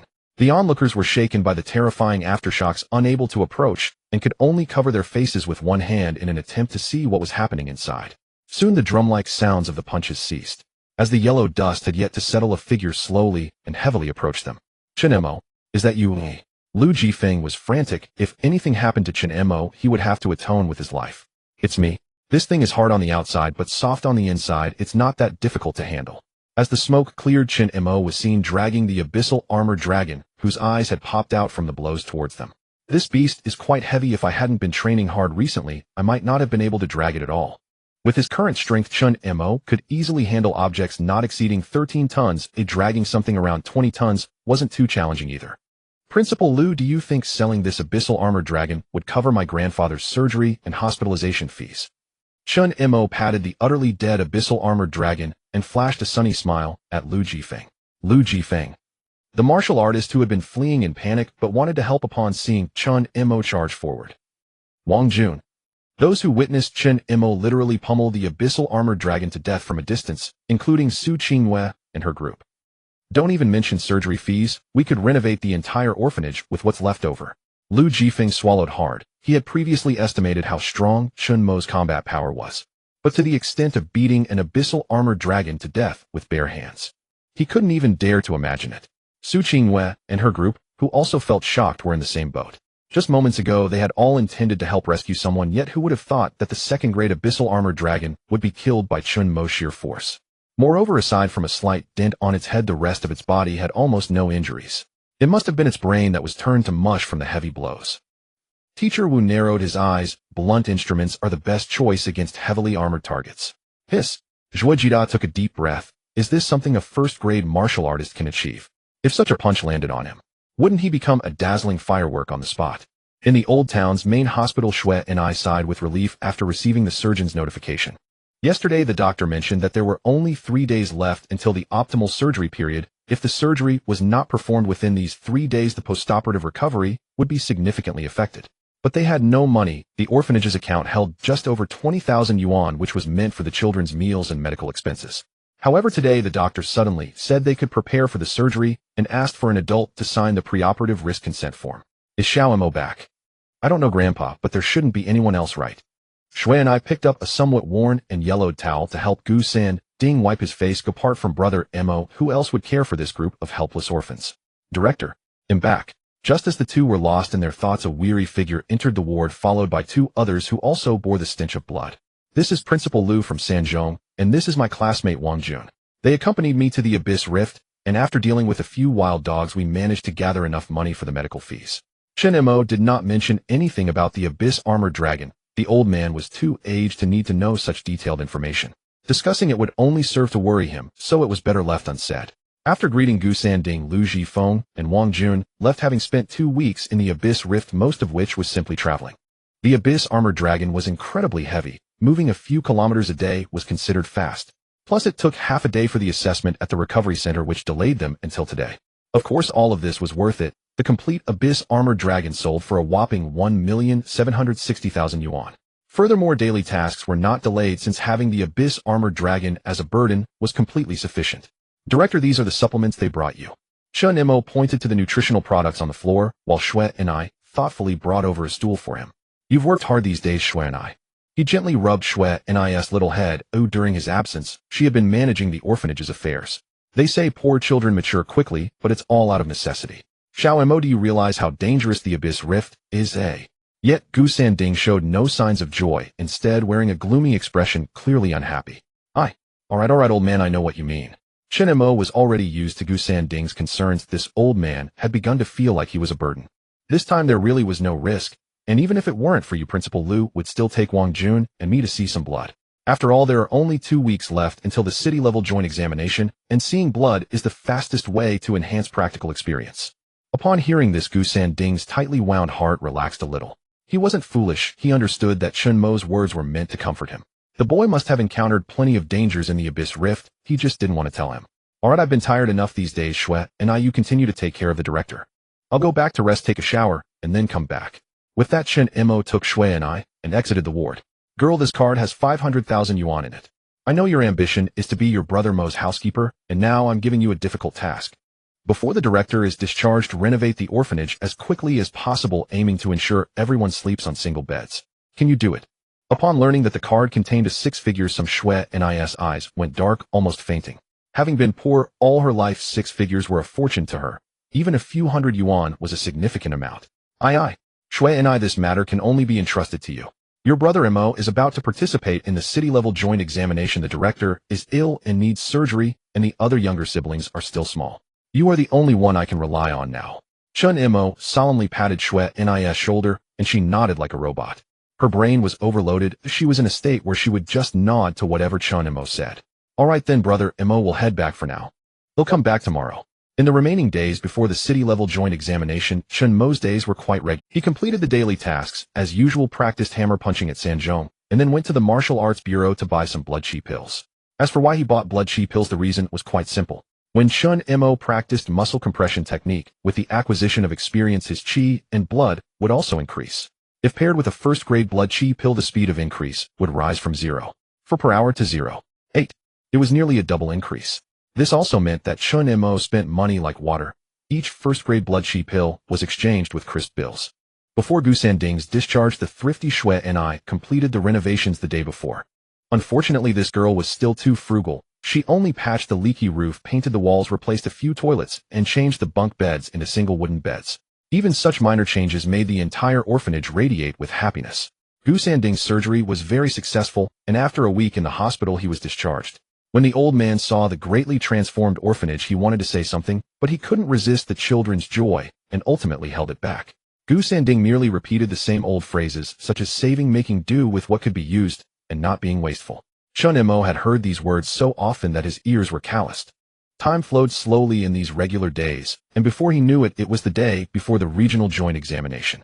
In the early morning, Chen Mo opened his eyes after completing 10 hours of muscle compression practice. It has been 2 months since I enrolled in Sanzhong.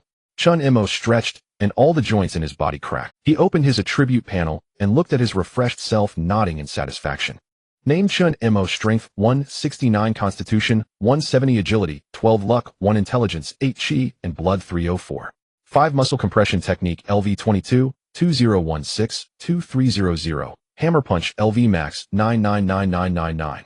Indeed, after this period of practice, the proficiency of Hammer Punch had reached its peak, making it Chen Mo's first fully mastered martial skill. However, the muscle compression technique still felt like an endless pit. No one knew what its upper level limit was. Moreover, when Chen Mo reached level 20, the compression limit increased from the original 1, 3 times to 2 times. It seemed that for every level gained, the compression multiplier would increase by 0.1. Consequently, the limit compression multiplier rose from the original 2.6 times to 4 times. With Chen Mo's current strength of 169, combined with the 4 times burst plus the boost from Qi and Blood, it would be no problem for him to strike with a force of 110 tons. However, he could not easily use this ultimate move. Even when he did, it had to be at a moment when he was sure to hit. If this move missed, the consequence would be the complete destruction of one of his arms. Fortunately, Chen Mo's physique has improved significantly. As long as he controls the force of his punch to around 10 tons, even a wild swing won't hurt himself. Still too weak. Why not increase your physique to 200 before focusing on strength? Chen Mo rubbed his chin, finding this plan quite feasible. Beep, beep. A hurried honking sound rang out as Chen Mo leaned his head out to look outside. He saw Lu Zhifeng and Wang Jun lowering their car windows, waving at him. What brings you here? Dressed in his clothes, Chen Mo, in a relaxed state, stood beside the SUV like a wall. Lu Zhifeng and Wang Jun instinctively looked up, staring at the giant, whose biceps were bigger than their heads, stunned for a moment. No matter how many times I see it, your state is truly impressive. Wang Jun reached out and patted Chen Mo's bicep, the sensation akin to tapping on a hard tire. Isn't this for a pre-exam checkup? Tomorrow is the city-level joint examination, and only the top 10 can advance to the provincial level exam. However, as long as one can rank in the top 25 of the city-level examination, they can be directly recommended to any martial arts academy other than the National Martial Arts University. But your limits are far beyond what the city-level examination can confine. I hope you both can give the provincial exam. If luck is on your side, you might just break into the national examination directly. As long as you enter the national examination, it means a direct recommendation to the National Martial Arts University. Lu Zhifeng grew more excited, spitting saliva onto Chen Mo's chest muscles. Alright, let's hurry and get the physical check done. Chen Mo didn't want to continue listening to Lu Zhifeng's rambling and opened the car door to sit inside. By the way, do you two know that the joint examination is broadcast live throughout the entire process? And there will be many spectators at the exam site. You two won't freeze up, will you? On the road, Lu Zhifeng seemed to suddenly remember something and turned to look at the two. Don't worry, I never freeze up. Chen Mo pushed Lu Zhifeng's head back. How could this old guy drive without? Each candidate gets 3 family tickets, so remember to have your family come cheer for you. Lu Zhifeng wanted to turn back again, but the red light at the intersection forced him to focus on the road. By the way, how many people will participate in the city-level joint examination? Chen Mo frowned. He remembered instructor Lu saying everyone had to participate. If that's the case, wouldn't unknown matches take more than a month? Ultimately, only 32 people actually participate in the examination. You two, as gifted martial artists, are seed candidates, while the others are hard-training martial artists who need to undergo a preliminary selection. After a round of elimination, only 32 remain, most of whom are hard-training martial artists. There are only 7 gifted martial artists, you two from our school, Su Qingwei and Zhuo Jida from the experimental middle school, and 3 from the first high school. After hearing Lu Zhifeng's explanation, Chen Mo also breathed a sigh of relief. With 32 participants, it would take at most 5 matches to finish. Each of these gifted martial artists has outrageous talent, so you two must be cautious. Lu Zhifeng shared all the information he knew, and Chen Mo and Wang Jun listened intently. Zhuo Jida has the ability to control ionization, and one of the 2 from the first high school has super acceleration, while the other has melting metal. That melting metal kid has a hybrid talent of fire and metal elements, which is quite strong. But Su Qingwei and that Cheng Meng have the most outrageous talents. Su Qingwei primarily focuses on soft martial arts, and with her eye of true sight, she has no rivals among martial artists below the 3rd tier in Luoqing. Chen Mo interrupted Lu Zhifeng. He still didn't know what this eye of true sight was. Could it be some kind of, no, it's not X-ray vision, but rather foresight?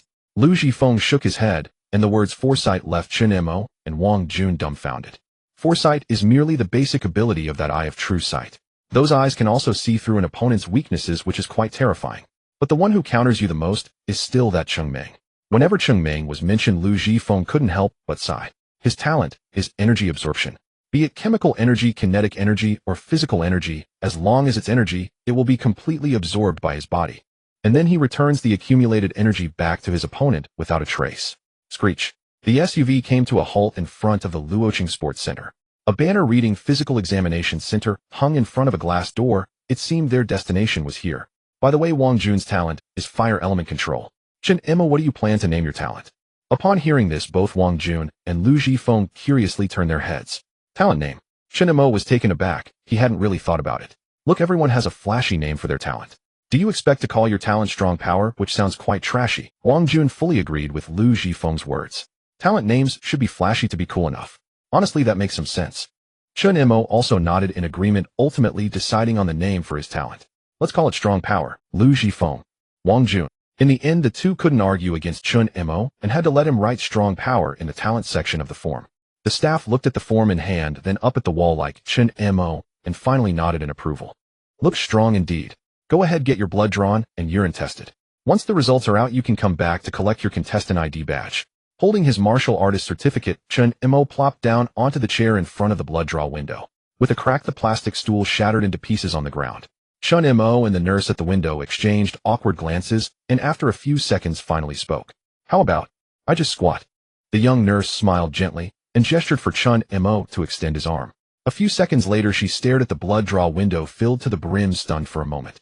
However, as an elite nurse who had been through countless battles and seen countless martial artists, she wouldn't be surprised. The nurse poked Chen Mo's arm, which felt as hard as rubber, and glanced at her blood pressure cuff, deeply doubting whether it could be tightened. Why don't you just stick it in directly? Once I exert myself, my veins pop up, Chen Mo said, awkwardly scratching his face and clenching his fist tightly. Bang! The blood draw window exploded with numerous cracks, the explosion-proof glass shattering from the pressure of Chen Mo's swollen arm. They exchanged a knowing glance, both choosing not to speak.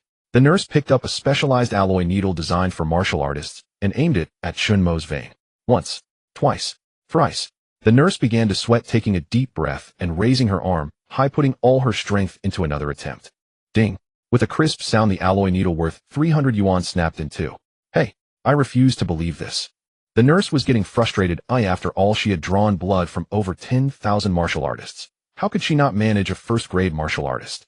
Saying this, the nurse grabbed another new needle, stepping on the table, with one foot fully leaning her upper body onto the syringe. Chen Mo felt a slight sting in his arm, then nothing more. After a while, the panting nurse gave up, staring blankly at Chen Mo's arm. Let me handle it. I have the authority to use higher-grade needles. You should rest for now. A voice as gentle as a breeze sounded, and Chen Mo curiously turned to look in the direction of the voice. He saw a petite girl looking delicate and weak walking over with an incredibly gentle smile on her face. Miss Wenwan, I appreciate your help. The nurse looked at Wenwan as if she had found a savior, dropping Chen Mo's arm and running away. Don't blame her, as she isn't aware that you are a gifted martial artist. Wenwan tapped twice on a small box in front of her chest, and a needle shimmering with cold light appeared in her hand. It might hurt a bit, oh, just bear with it. As she spoke, the needle in Wenwan's hand began to spin at high speed, emitting a piercing, buzzing sound. Chen Mo's eyes widened. This was not a needle, but a miniature electric drill similar to a dentist's drill. A moment later, a tube of dark red blood appeared in Wenwan's hand. Thank you for your hard work, Chen Mo. Wenwan smiled gently at Chen Mo again before collecting the blood tube and leaving. What do you think, she's pretty? Wang Jun appeared out of nowhere behind Chen Mo, nearly startling him into throwing a punch instinctively. No, I just felt like there was something different about her. Chen Mo shook his head, pressing on his needle puncture, and together with Wang Jun headed to the side table to collect his urine test kit. She's definitely different. That's the eldest daughter of the Wen family in Yanjing City. Wang Jun chuckled. Oh, ever since he got familiar with Chen Mo, his true nature had begun to show. Don't tell me you don't know about the Wen family in Yanjing City. Seeing Chen Mo unresponsive, merely unzipping his pants to relieve himself, Wang Jun looked at him in disbelief. Must I know about the Wen family? Chen Mo frowned, somewhat confused. Tisk, you really haven't been to school, have you? Wang Jun curled his lip, unconsciously comparing himself with Chen Mo. How should he put it? There was definitely a significant difference. The Wen family is the only healing family in our Great Xia, and every member of their family possesses the same talent. They can reverse trauma in time. However, this Miss Wenwan has the strongest and highest talent in the entire family. It said she can even bring the dead back to life. Chen Mo shivered slightly, picking up the urine test kit. That's just hearsay. Legends like this are the least reliable. Besides, I might only interact with her this once in my lifetime. Seeing that Chen Mo was indeed not interested in Wan, or the Wan family, Wang Jun said nothing more, zipped up his pants, and followed Chen Mo out. 3 hours later, after receiving his number 7 candidate badge, Chen Mo planned to return to the orphanage. Chen, for the duration until the municipal joint exam ends, you will stay in the dormitory of the sports center. Please cooperate, Chen. Someone from your family will be sent to notify you about this. Chen Mo turned to look at Lu Jifeng beside the car, who nodded, so he decided to stay. The dormitory in the sports center was shared by 2 people. As fellow students, Chen Mo and Wang Jun were arranged to stay together. A safety manual and exam guidelines were distributed. After studying them carefully, Chen Mo discovered that this municipal joint exam was quite different from what he had previously understood. Although it was called a joint exam, it was more like a competition for young martial artists, a method to select the most talented among the same age group. A unknown arena fight. Principal Lu really guessed it right. Wang Jun was not surprised by the content of the joint exam. Instead, he was a bit delighted. The provincial joint exam will likely simulate a defensive battle. Every year, the content of the municipal and provincial joint exams is swapped, but it's easy to guess.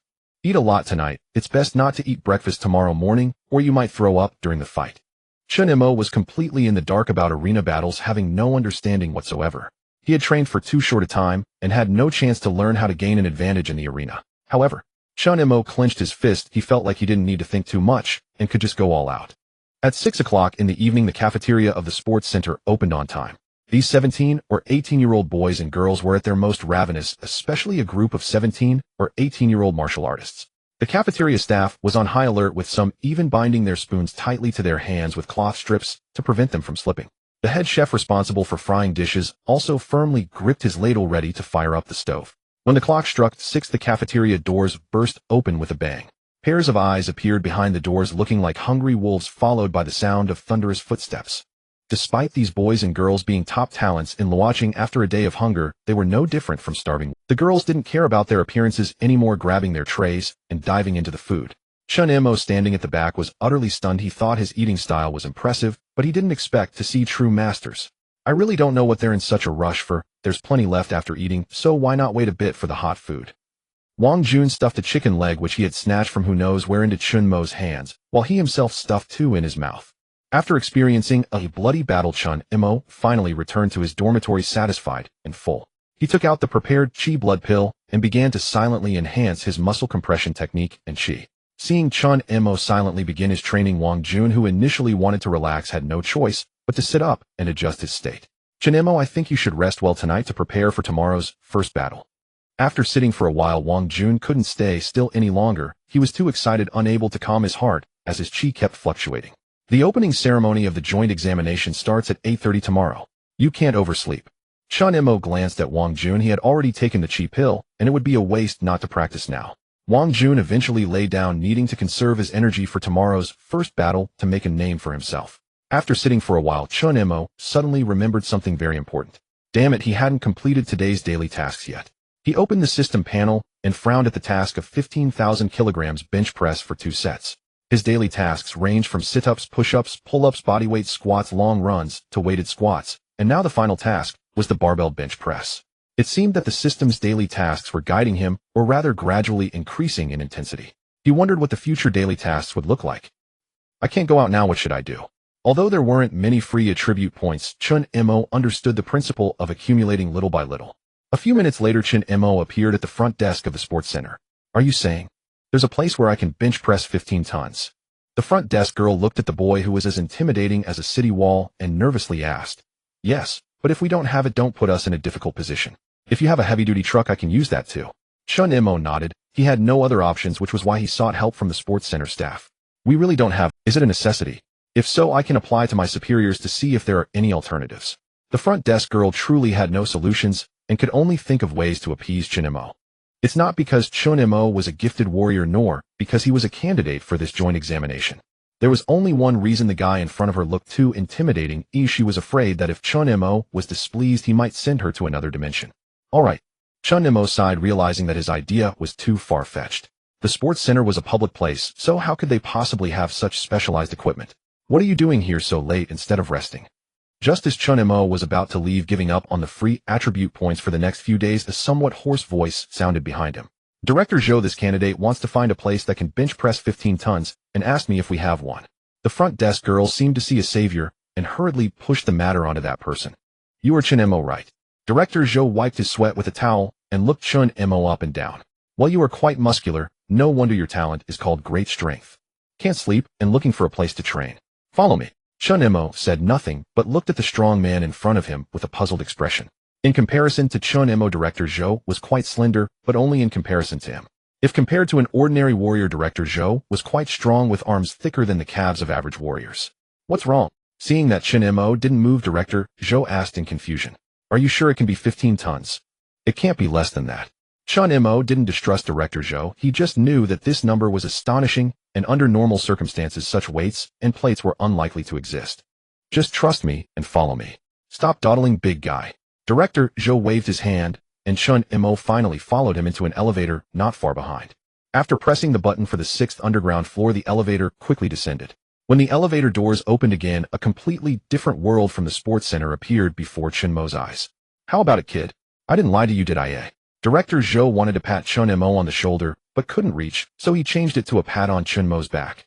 This is a gym exclusive for 4th rank and above warriors, where 3rd rank warriors in the entire Luo city. However, there isn't a 15-ton barbell here. We need everyone's help. Saying this, Director Zhou didn't doubt the truth of Chen Mo's words and called over a room full of strong men. Brothers, this young friend of mine wants to challenge the 15-ton bench press, who is willing to help. Without any further ado, those strong men brought over a barbell that was as thick as a wrist and placed it on the heavy-duty bench press rack. In less than a minute, that barbell visibly bent into a bow shape. These strong men were clearly fitness veterans, and using various methods they managed to help Chen Mo gather a total weight of 15 tons. Kid, I hope you're not just bragging. If you dare to brag, the 4th and 5th rank warriors in this room can turn you in. One of the bald strong men waved his fist and joked. Don't worry, if I can't lift this weight, it would be a waste of my life. Chen Mo took off his upper garment, revealing well-defined, exceptionally muscular, but not at all bulky muscles. The moment everyone saw Chen Mo's physique, their eyes lit up. Chen Mo lay down on the bench press and firmly grasped the barbell. After confirming his position, he slowly curled his thumbs. The 4th and 5th rank warriors around gasped in astonishment. This kid actually wanted to half grip under such terrifying weight. This behavior was practically courting death. But before they could remind him, Chen Mo let out a muffled grunt and lifted the 15-ton barbell. With both arms slowly returning to the center, accompanied by the heart-wrenching creaking of the bench press, Chen Mo completed his first 15-ton bench press. 1, 2, 3, 4, 5. Chen Mo's daily task was to complete 2 sets of 5 repetitions of the 15-ton barbell bench press, with breaks in between. Zhou Sanlang waved at a young man in his 30s beside him, and the young man immediately ran over. I will personally be the referee for this kid's match tomorrow. Huh, is that really necessary? The young man was taken aback, somewhat puzzled. It is necessary. Zhou Sanlang nodded seriously. I'm afraid this kid won't control his strength well, and will turn those talented hard-training warriors into a jigsaw puzzle with one slap. After completing 2 sets of bench presses, Chen Mo expressed his thanks and left. He still had the medicinal effects of a first-grade blood qi pill lingering in his body, which was hard-earned and should not be wasted. After Chen Mo left, several 4th and 5th grade martial artists exchanged glances for a moment. Finally, Zhou Sanlang laid down beside the bent and deformed barbell. Everyone come over and assist me. Zhou Sanlang, seeing how effortlessly Chen Mo pushed, felt he could do that. The others exchanged glances and then gathered around. Zhou Sanlang's forehead and neck bulged with veins, and his face turned bright red as he barely lifted the barbell off the rack. Defying fate, Zhou Sanlang gritted his teeth, trying to bring the barbell closer to his chest muscles. He managed to lower it, but was unable to push it back up. Zhou Sanlang exerted all his strength, even breaking the soft mat beneath him, yet the barbell remained unmoved. Only when the qi and blood surged within him did Zhou Sanlang finally push the barbell up. Huff, huff, huff. Zhou Sanlang lay on the bench, disbelief written all over his face. He could only lift weights with his qi and blood at full force, yet that boy, not even 18, managed to lift the same weight with just his physical strength. Moreover, he performed several bench presses consecutively. No wonder his talent was called immense strength. Are you okay, Zhou? The bald man from earlier approached, asking about Zhou Sanlang's flushed face. A monster, I must personally officiate tomorrow's match. Zhou Sanlang ignored the bald man and took a moment to sit up again. In a state of complete qi and blood explosion, my power limit is around 25 tons. Yet that kid can easily lift 15 tons without using a shred of qi and blood. Have you all considered what his limit might be? Zhou Sanlang's words awakened those around him, causing gasps of, with martial skills and qi, that kid could strike down a 3rd-grade abyss beast with a single punch. Do you think any 18-year-old could withstand his full power punch? And you all have been through this age. 17 or 18 is when one is most likely to get hot-headed. If I don't take the field, are we just going to watch him potentially kill his classmates? Zhou Sanlang stood up, putting on his shirt again, while the subordinates from the Martial Arts Bureau followed him as they left. Outside the sports center, Zhou Sanlang lit a cigarette and gazed up at the brilliant, boundless galaxy. As expected, the new generation surpasses the old. A night passed swiftly, and by 8 in the morning the candidates for the joint examination were already in the backstage lounge ready. At this moment, the sports center in Luo City was packed to the brim, with at least 10,000 spectators in the stands. Moreover, reporters from Luo City TV and Luo City Morning News were all extremely excited. In a world that values martial prowess, the conflicts between young geniuses are always highly anticipated. This has made the annual joint examination one of the most significant events after the Spring Festival, broadcast live throughout. Unfortunately, the city-level joint examination is only broadcasted on local television and the official Luo City livestream. Only by stepping onto a larger stage can one be seen by more people. Chen Mo, are you nervous? Wang Jun repeatedly took deep breaths, his hand gripping the knife, trembling slightly. Nervous? To say I'm not would be a lie. There are just too many people here to watch. Chen Mo also took a deep breath, responding while looking at the other nervous boys and girls around him. Candidates, prepare yourselves. The entrance begins now. The staff responsible for the entrance rushed over, and outside the official commentary voice began to resonate. Dear audience friends, good morning everyone. The passionate commentary combined with the already excited mood of the audience instantly elevated the atmosphere of the entire Luo City Sports Center to its peak. I know why everyone is here. Naturally, it is to witness the battles between the geniuses of our great Luo City. This year's city-level joint examination can be said to be a true contest of dragons and tigers. There are 7 talented martial artists alone, and 1 super talented martial artist specializing in rules. The diligent martial artists are also formidable, one from No. 1 high school is about to enter the 2nd grade, and has mastered a grade martial skill. Now let's welcome the geniuses of Luo City with the loudest cheers and applause. As the words fell, a thunderous applause and cheers immediately echoed throughout the Luo City Sports Center. The entrance doors swung open and 32 of Luo City's top geniuses walked into the examination hall amidst the cheers. The specific information of each person appeared on the large screen above, but what caught the most attention were the peculiar talents of those gifted martial artists. The first gifted martial artist on Blue Star once said, "There are no wasted talents, only martial artists who do not know how to utilize their talents." The first few talents were relatively common, and similar talents could be found on the market. Su Qingyu's true vision caught many off guard, but the majority of people's attention was drawn to the last individual. Indeed, that person was Chen Mo. What does it mean when talent is immense strength? An old man adjusted his glasses, doubting whether his eyesight was failing him even more. I wonder if this talent might be a bit too straightforward. But if immense strength can be considered a talent, then it must be very strong, right? People were discussing it, fervently curious about this talent that was both a riddle and an answer. The main curiosity was to what extent a person's strength must reach to be considered a talent. All 32 candidates took their seats, each accompanied by their respective school support team. Chen Mo, Lu Jifeng, and Shui and I appeared behind Chen Mo simultaneously. He turned around and found that his support team seemed to consist of these 2. Wait, why are you 2 here? Chen Mo was puzzled. Shouldn't the support team be the teachers from No. 3 high school? Why was the principal personally here? And Shui and I, why aren't you in the courtyard looking after the younger siblings? What are you doing here? Grandpa Lu brought all of us to see you at the joint examination. Mo Go, Shui and I giggled, while Lu Jifeng pointed at the audience seats opposite Chen Mo. Chen Mo squinted his eyes and noticed that Gu Sanding, who had just undergone a bypass surgery, and several children from the orphanage were all in the audience. Do you know that old Gu just had heart bypass surgery? He can't be too excited. Lu Jifeng quickly stepped back a step to avoid being grabbed by Chen Mo. You really can't blame me, Grandpa Gu insisted on coming. He even said that if I dared to stop him, he would climb over the wall to watch your joint examination. You say he's so old, climbing over a wall is very dangerous. Why not just buy him a ticket to let him in? Chen Mo's expression froze upon hearing this. Did indeed seemed like something Gu Sanding would do. Gu Sanding appeared refined on the surface, but he actually had a fair amount of rogue attributes inside. All right. Chen Mo sighed. Lu Jifeng really had no better solution. By the way, who is the first match between? I don't know, this thing needs to be drawn on site. Lu Jifeng shook his head, while Shui and I understood, and began to knead Chen Mo's shoulders. Although Shui and I's little strength couldn't press Chen Mo's hard rubber-like muscles, the sentiment was what mattered. Alright, it can't be that I'm the first one.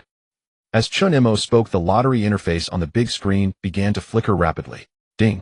2 numbers froze on the screen, 7 and 26. Number 7, who is number 7? Chen Mo looked at the 2 numbers on the big screen and curiously surveyed his surroundings. It seems number 7 is you. Lu Jifeng poked Chen Mo's registration card, pointing to the examination number on it. Chen Mo's face darkened. A luck only ever has to be this way. Number 26, a diligent martial artist from the first high school, is considered relatively strong among the martial artists participating in this joint examination. You must be careful. Lu Jifeng's words were interrupted by Chen Mo. He could guess what Lu Jifeng was about to say just by the heel of his foot. I know I definitely won't be careless. I'll give it my all and strive for a decisive victory. No, that's not what I meant. Lu Jifeng shook his head vigorously. He didn't want this kid to misunderstand him. What I mean is take it easy. It's fine to get injured, but if you kill him, it'll be a huge hassle to deal with afterward. Chen Mo stared at Lu Jifeng for a while, confirming he wasn't joking before turning to walk toward the arena. Sigh, I wonder if this kid is even listening. Lu Jifeng sighed. Others might not be clear about Chen Mo's strength, but he and Wang Jun were quite a second-grade abyssal armored dragon, a monster that even third-grade martial artists would think twice about, was brutally beaten to death by this kid with just his fists. Anyone who thinks their life is tougher than that of an abyssal armored dragon should go ahead and test Chen Mo's full-strength punch. But when Lu Jifeng saw Zhou Sanlang, who was also walking up to the arena, his previously tense heart immediately relaxed. Zhou Sanlang, the director of the Luoqing Martial Education Bureau, personally took the stage as the referee, so there was no need to worry at all. They're here, they're here. The voice of the official commentator rang out again, capturing everyone's attention. The first match of this Luoqing city-level joint examination is a clash between diligent martial artists and talented martial artists. I believe many are quite interested in Chen Mo's talent of great strength, right? Everyone wants to know just how great this strength can be. Now this mystery will be completely unveiled. Let us look forward to the thrilling battle between Chen Mo and Han Qing. Cheers erupted once more as Chen Mo walked onto the arena barehanded. In contrast, Han Qing across from him was fully armored and wielding a blade at least 2 meters long. Chen Mo, are you sure you don't need any protective gear? Zhou Sanlang scrutinized Chen Mo.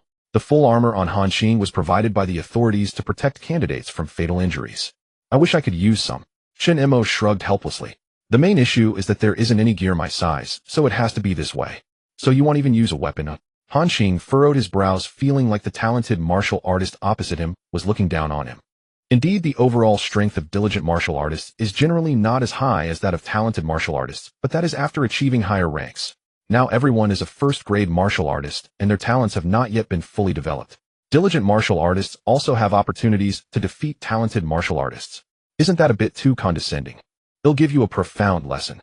Han Qing seemed to have misunderstood something, and his entire face turned red. In that case, are both candidates ready? Zhou Sanlang, seeing Chen Mo determined, stopped trying to persuade him. He wanted to see just how strong a body could be to allow Chen Mo to disregard protective gear. Ready, ready. Chen Mo took a deep breath and clenched his right fist. Positions. Prepare. Start. As Zhou Sanlang announced the start of the joint examination, Han Qing struck first. He stomped hard, and his entire body's qi and blood began to flow rapidly, greatly enhancing his strength and speed.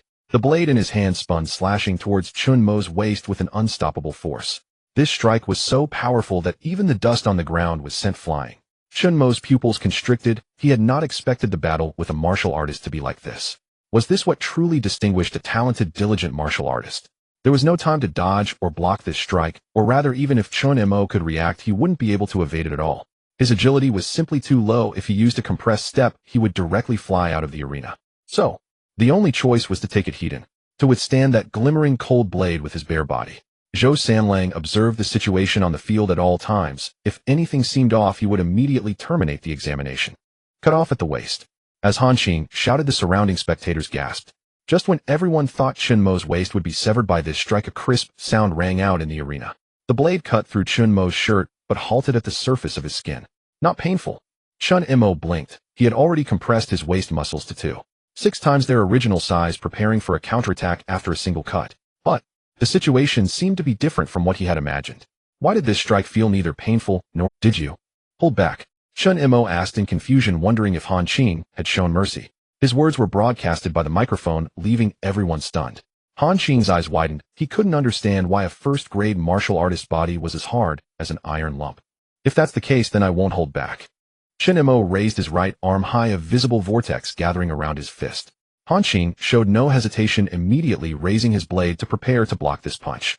If this punch landed with the blade facing outward, Chen Mo would likely not fare well. Enduring this punch, and then counterattacking, would still leave him in the advantageous position. Han Qing's face twisted in a fierce expression, fully prepared to withstand this punch. Smash down. Chen Mo's fist came crashing down mercilessly, while Han Qing's muscles bulged, clearly exerting all his strength.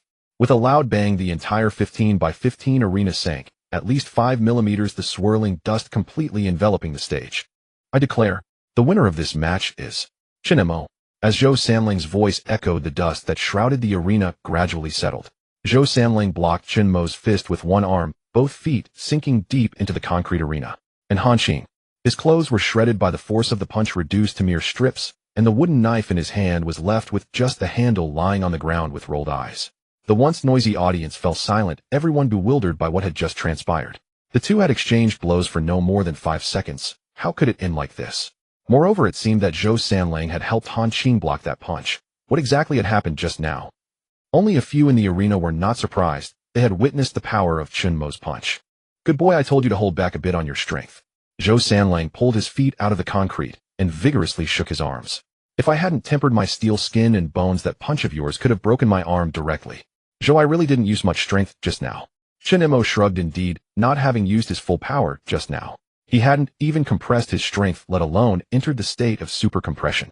I didn't even use my vital energy. Do you think I wasn't being merciful enough? Zhou Sanling opened his mouth, realizing Chen Mo was right. All right, you should get down now. The arena needs to be repaired. Really, if it weren't for the need to ensure fairness, you should have been the last to go on stage. Zhou Sanling sighed, helplessly urging Chen Mo off the stage. In the candidates' resting area, the students who had been eagerly watching the excitement suddenly turned serious.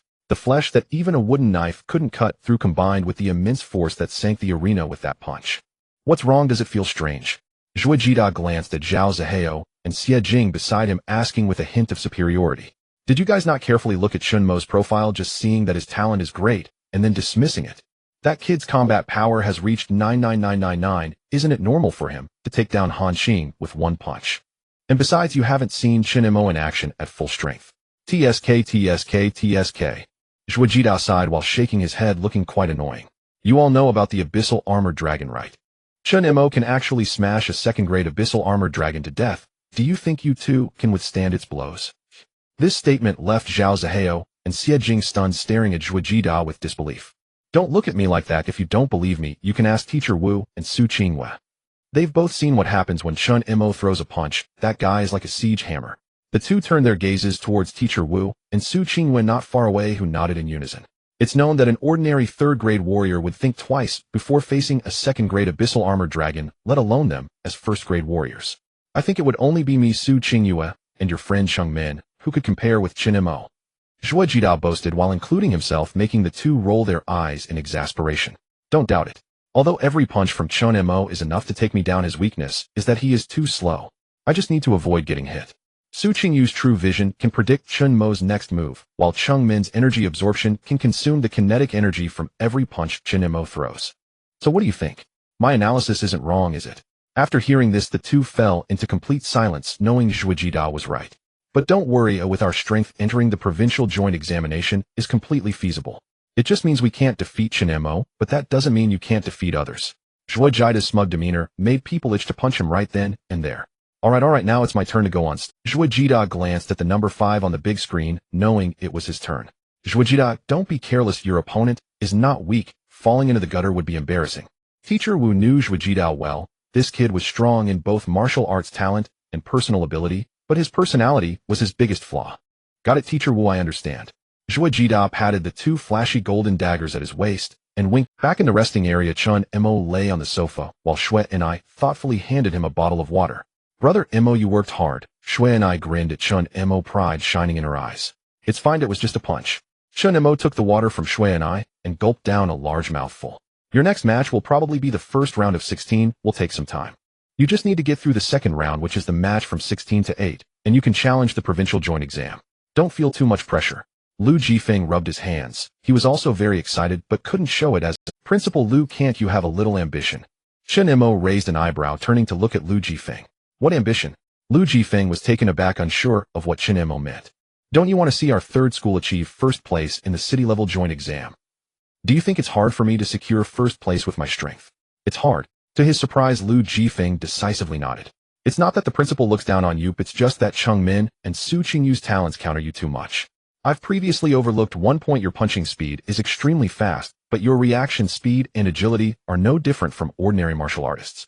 Su Qingyue can predict all your attack methods and routes, while Cheng Min can absorb all the kinetic energy generated by your attacks.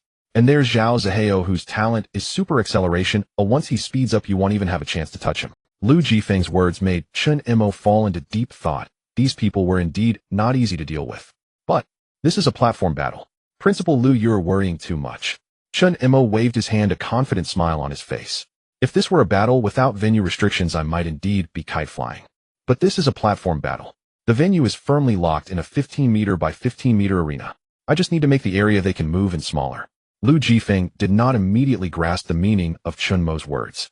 However, when he followed Chen Mo's gaze towards the concrete arena, a chilling thought emerged in his mind. You? Shu. Chen Mo shook his head, signaling Lu Jifeng to be quiet. Just be prepared to compensate for the arena. I don't have money to pay. Besides, the concrete arena isn't that valuable. Right? Principal Lu. Zhuo Jida's match concluded amidst a flash of lightning. His opponent, a hardened martial artist, convulsed all over and was carried away by emergency personnel. Before the next match, Zhuo Jida struck a flashy pose in front of the camera, reluctantly leaving the stage. Lu Jifeng was about to analyze Zhuo Jida's combat style when he recalled Chen Mo's earlier words. Narrowing the combat range to an unavoidable extent was the key. This style of combat could only be mastered by Chen Mo, who any first-grade martial artist would be unable to replicate such a super-violent fighting style. It's my turn now, Wang Jun said, looking at the screen as the number 4 contestant stood up. His opponent was Xie Jing from the first high school, a girl with the metal-melting talent. Oh. The official commentary erupted with exaggerated shouts. The first and second matches had ended too quickly, leaving no room for him to showcase his skills. But this third match was different, as no one expected the 2-seed contestants to face off in the first round. Dear audience, I'm sure everyone is bored with the straightforward crushing battles, right? This next match will be different. One side is a talented martial artist from the old district's third high school, a first-grade martial artist with fire element control, Wang Jun. The other side is a talented martial artist from the new district's first high school, a first-grade martial artist with the metal-melting talent, Xie Jing. Don't underestimate our classmate Xie Jing. Because she's a girl, her combat capability is fully on par with any man. I hope both of you can deliver a thrilling, evenly matched duel. Wang Jun, holding his long blade, walked onto the stage with a stoic expression. Across from him, Xie Jing approached, carrying a small briefcase. After Chen Mo's match concluded, Zhou Sanlang, the director of the Martial Arts Bureau, stepped down from the stage, replaced by another fourth-grade martial artist as the referee. Third high school Wang Jun. Wang Jun cupped his hands towards Xie Jing, acknowledging that anyone who could step onto this stage regardless of gender was a worthy opponent. First high school Xie Jing. Seeing Wang Jun being so polite, Xie Jing felt compelled to return the gesture. I hope your metal melting doesn't disappoint me. Wang Jun drew his long blade, gripping the sheath tightly with his left hand. Don't worry, I'll make your defeat look good. After all, you made our first high school's hardened martial artist lose so embarrassingly. Ooh, I must reclaim that honor. Xie Jing opened her briefcase, and 5 metal ingots clattered to the ground. Many spectators became curious, wondering whose weapon resembled mere chunks of metal. There's no need for confusion, everyone. This is the uniqueness of talented martial artists. Unlike the standard weapons of hardened martial artists, many talented martial artists wield remarkably unique weapons. The official commentary resonated just in time, clarifying the doubts of everyone present. Our classmate Xie Jing, who possesses the metal melting talent, is fundamentally an element-type talent user. However, her talent is typically referred to as a composite elemental talent. Under the explanation from the official commentary, the crowd gradually understood Xie Jing's talent. Xie Jing's performance did not disappoint. She grasped the 2 melting metal ingots in midair, which melted at a visible speed, ultimately transforming into a long, fiery red spear. The spear danced beautifully in Xie Jing's hands as she beckoned Wang Jun with a playful gesture filled with provocation. Wang Jun let out a cold chuckle, flames bursting forth from his long blade. The flames shifted from orange to blood red, casting a fierce glare over Wang Jun's face, making him appear as a ghoul risen from hell. Chen Mo, this is the ultimate technique Wang Jun has up his sleeve. Others might be oblivious, but Lu Jifeng understood this tactic all too well. After all, it was he who helped Wang Jun develop this move. By merging one's blood energy with the fire element, the overall lethality increases several-fold. However, this move consumes an immense amount of blood energy. It seems Wang Jun intends for a quick victory.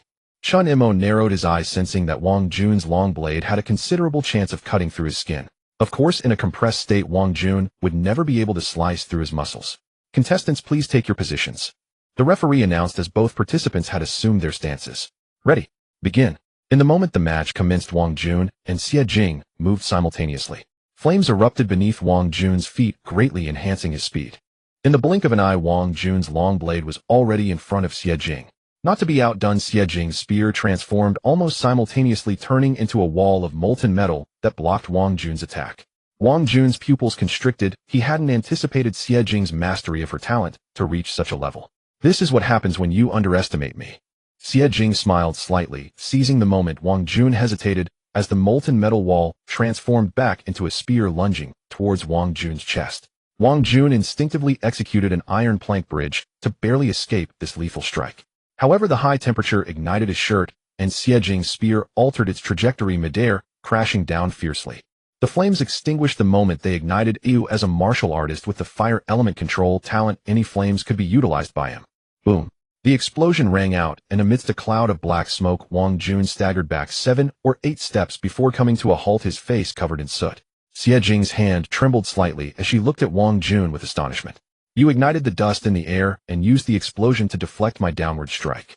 Wang Jun glanced at his singed shirt, tugging it off casually to reveal his well-built physique. Bring it on. Brilliant. Absolutely brilliant. The official commentator, stirred by Wang Jun's desperate counterattack, couldn't help but cheer for him. That was truly spectacular. Cheng Min, who had been lounging on the sofa watching the spectacle, narrowed his eyes. This Wang Jun possessed formidable combat, thinking, and remarkable creativity in battle. Tisk, why doesn't anyone praise my fights as good-looking? Chen Mo clicked his tongue, rather dissatisfied with the commentators and audience's double standards. Do you think your fight had any aesthetic appeal? Lu Jifeng's expression turned peculiar. He didn't even want to mention that Chen Mo had knocked his opponent out with the mere force of his punches. Wind, who would cheer for that? If some people hadn't been able to understand what actually happened in that match and explained it to everyone, many would probably have suspected it was a fixed match. Upon hearing this, Chen Mo fell silent. Alright, it indeed lacked any visual appeal. Principal Lu, do you think Wang Jun can defeat Xie Jing? Judging from the current situation, Xie Jing seemed to have the upper hand in every aspect, especially regarding the grade of her martial techniques. Unlike Chen Mo, Wang Jun didn't possess the stats to end a fight instantly, so he had to rely on technique and strategy. Of course he can. That kid still has a trump card he hasn't played yet. Unlike Chen Mo's uncertainty, Lu Jifeng was quite confident Wang Jun would win. Just watch, I reckon he'll use it soon. Hearing this, Chen Mo didn't press further. He simply picked up Xue Enai, who was crouching beside him, and placed her on his lap to watch the match. Your stamina is depleting quickly. Wang Jun's eyes were fixed intently on Xie Jing across from him. His extreme observational skills allowed him to notice her breathing becoming somewhat erratic. I presume that the molten gold talent consumes a great deal of stamina. As he spoke, Wang Jun gave Xie Jing no chance to recover. He leaped forward, his blade arcing towards her throat. Xie Jing's pupils contracted. The molten iron spear in her hand transformed into a face guard, perfectly enveloping her entire upper body. Wang Jun's long blade sank about a third of the way in before stopping, unable to advance further. Even molten iron is still metal. With Wang Jun's current strength, there was absolutely no way he could break through it. Explode. With Xie Jing's loud shout, the molten iron that had been enveloping her burst outwards like a grenade. Wang Jun instantly realized the danger and dropped flat, but the exploding iron still scorched his back. Hiss! Wang Jun sucked in a sharp breath. The pain of a burn was truly terrifying. Even though he could manipulate fire elements, that was just manipulation. He wasn't immune to high temperatures or burns. Huff, huff, huff. Xie Jing panted heavily. She hadn't expected that move to fail in defeating. Looking at Xie Jing, now empty-handed, a smile of assured victory spread across Wang Jun's face. The control of molten gold has a range limit. Do you intend to fight my blaze blade with your bare hands now? Get down, you've already lost. Return. Before Wang Jun could finish his sentence, the splattered molten iron coalesced into sharp blades flying straight towards his back. Sorry, but you're the one who lost. Xie Jing flashed a confident smile, believing that no martial artist of the same rank could react in time to this move on their first encounter. Unfortunately, she had encountered a combat prodigy like Wang Jun. Whoosh, whoosh, whoosh, whoosh, whoosh. Dozens of molten iron blades pierced through Wang Jun's body, yet the smile on Xie Jing's face gradually faded. Sorry about that. I can currently elementalize about 25 of my body. That allows me to ignore your kind of physical attack. Wang Jun's chest was now completely engulfed in roaring flames, yet his face was extremely pale. He couldn't have imagined that his trump card would be forced out in the very first round. Luo City truly harbors hidden dragons and crouching tigers. The great Xia never lacks geniuses. Xie Jing's face was pale, and she wore only a bitter smile. She hadn't even managed to survive the first round. Seeing this, the referee immediately stepped between the two. Only after confirming that Xie Jing had no stamina left did he wave his hand to announce the end of the match. The winner of this match, Wang Jun. The referee raised Wang Jun's right hand, declaring his victory. Upon receiving the news of his win, Wang Jun breathed a sigh of relief, and the flames engulfing his body extinguished instantly. Ugh! A mouthful of blood clots sprayed from Wang Jun's mouth, and the entire sports center fell silent. It seems that Wang Jun's elementalization cannot completely nullify physical damage. Xie Jing still managed to inflict considerable harm on him. The experienced commentator immediately understood what had happened and explained the situation to the audience. Medical team. No one could have predicted a severe injury in the very first round on the first day of the municipal joint exam. The referee immediately called for the committee's medical team, and a familiar figure swiftly ran onto the arena stage. Is that Wenwan from the Wen family? Lu Jifeng recognized the girl on the stage at a glance. It was Wenwan, the one who had drawn Chen Mo's blood that day. A faint green light glowed in Wenwan's palm, and the penetrating wound on Wang Jun's chest began to heal rapidly. However, the fine beads of sweat on Wenwan's forehead showed that she was not having an easy time. After about 10 seconds, Wang Jun's chest wound was completely healed, and only then did Wenwan breathe a sigh of relief. So this is the Wen family's trauma temporal regression. Lu Jifeng rubbed his chin. This was his first time seeing a member of the Wen family heal someone. It seems it's not simple healing, but rather rewinding the time of the injured area by a fraction, with the rest being conventional treatment. Thank you. After thanking Wenwan, Wang Jun stood up, sheathed his blade, and left the audience with only a view of his retreating back. Wenwan's appearance sparked discussions among many. Why would a prominent member of the Wen family be here? Ladies and gentlemen, please wait a moment. The next round will commence once the arena is repaired. No one offered an explanation for why such a rare individual as a Wen family member was present, and no one was foolish enough to pry. Every martial artist knew that wherever the Wen family was present, the casualty rate for warriors dropped significantly. But the higher-ups only dispatched Wen family members in extremely rare circumstances. After all, using trauma temporal regression came at a cost for them, which was also why the Wen family's numbers were even scarcer than giant pandas. So how was I? Cool or what? After leaving the stage, Wang Jun didn't return directly to his own rest area, but instead headed over to Chen Mo's. Yeah, super cool, okay. Chen Mo rolled his eyes. This guy was a completely different person on and off the stage. Who would have thought that the combat genius on stage could be so unreliable when with his acquaintances? Wang Jun, go get some proper rest. Even if such a severe injury is healed, your stamina hasn't been replenished. Tomorrow is the round of 16. What if you encounter another talent user? Lu Jifeng kicked Wang Jun's backside, and the boy slunk back to his own rest area. Don't you get complacent either. Even with Xie Jing eliminated, there are still 5 talent users left. Seeing Chen Mo chuckling to himself, Lu Jifeng immediately put on a stern face and reminded him. 5? Isn't it 4? Chen Mo was taken aback. Wasn't it just Zhao Zihao, Chengmin, Su Qingyue, and Zhuijida? What is Wang Jun not a person? Lu Jifeng sighed. Why were both of his young charges so unreliable? The municipal joint exam won't avoid matching you two together just because you're both from No. 3 high school. So you must conserve your energy and not underestimate your opponents just because of today's victory.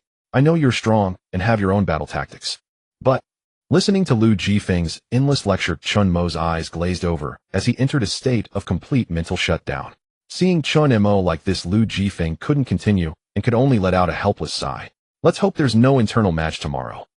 At night after dinner, Chen Mo arrived once more at the underground sports center.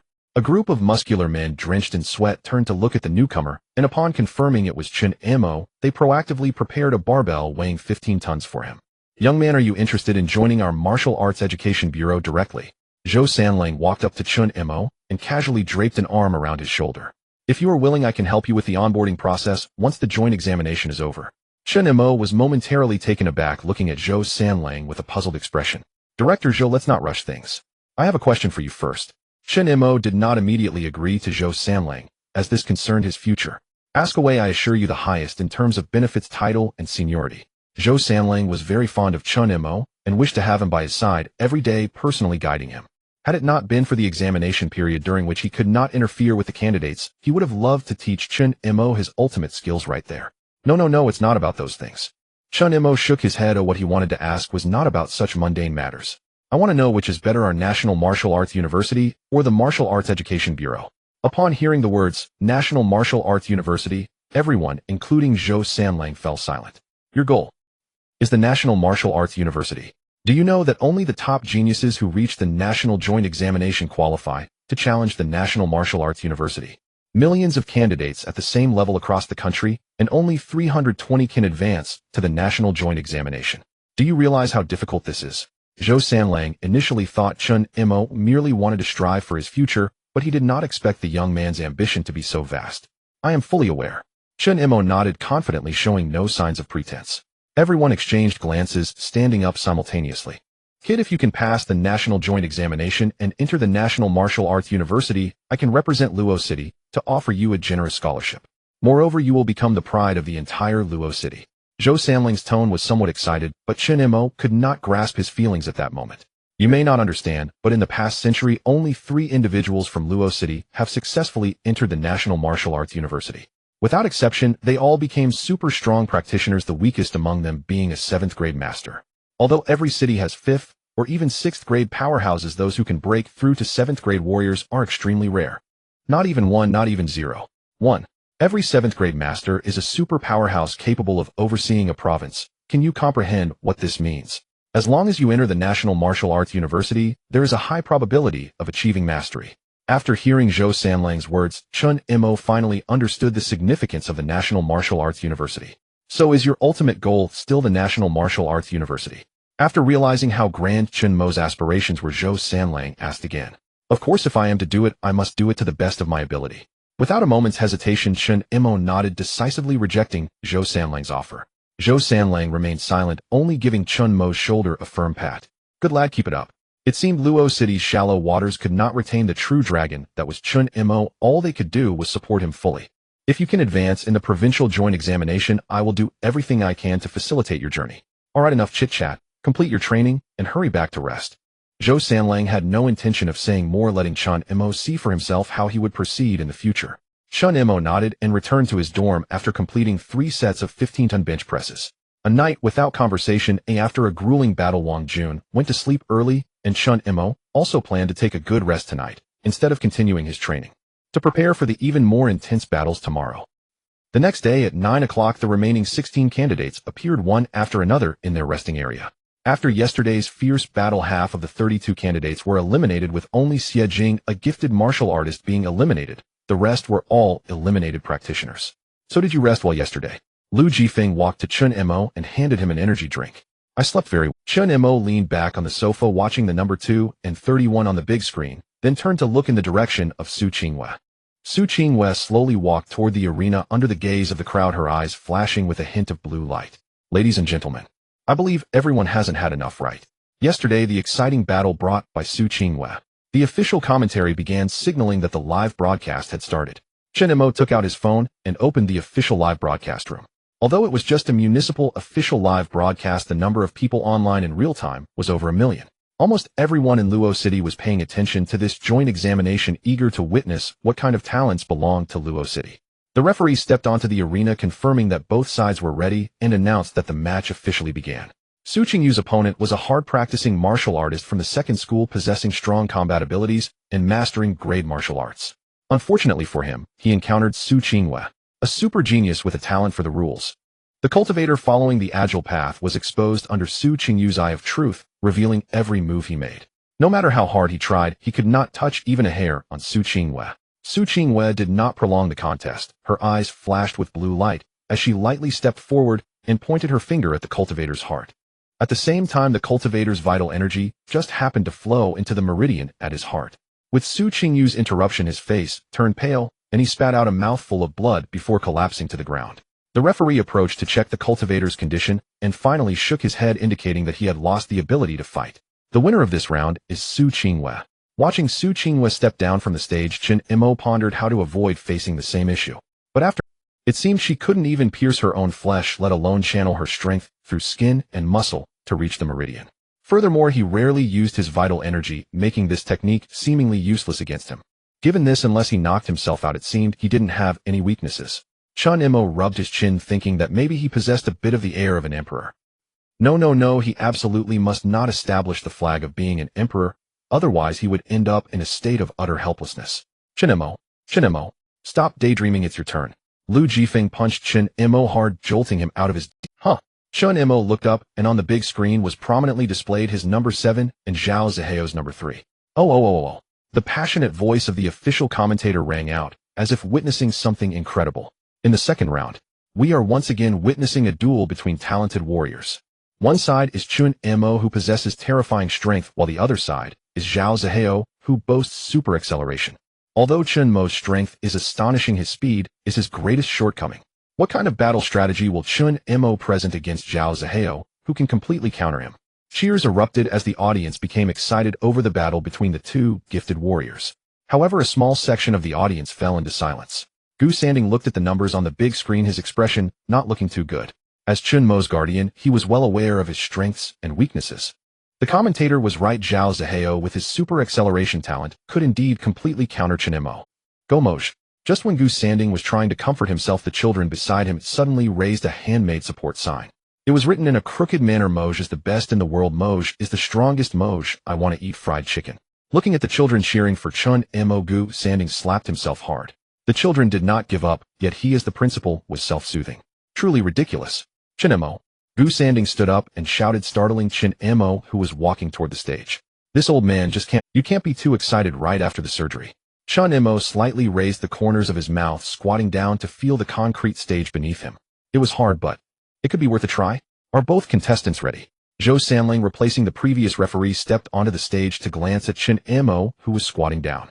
Ready. Chen Mo stood up and took off his shirt. His muscular yet not bulky physique was revealed to everyone, each muscle refined like a piece of art.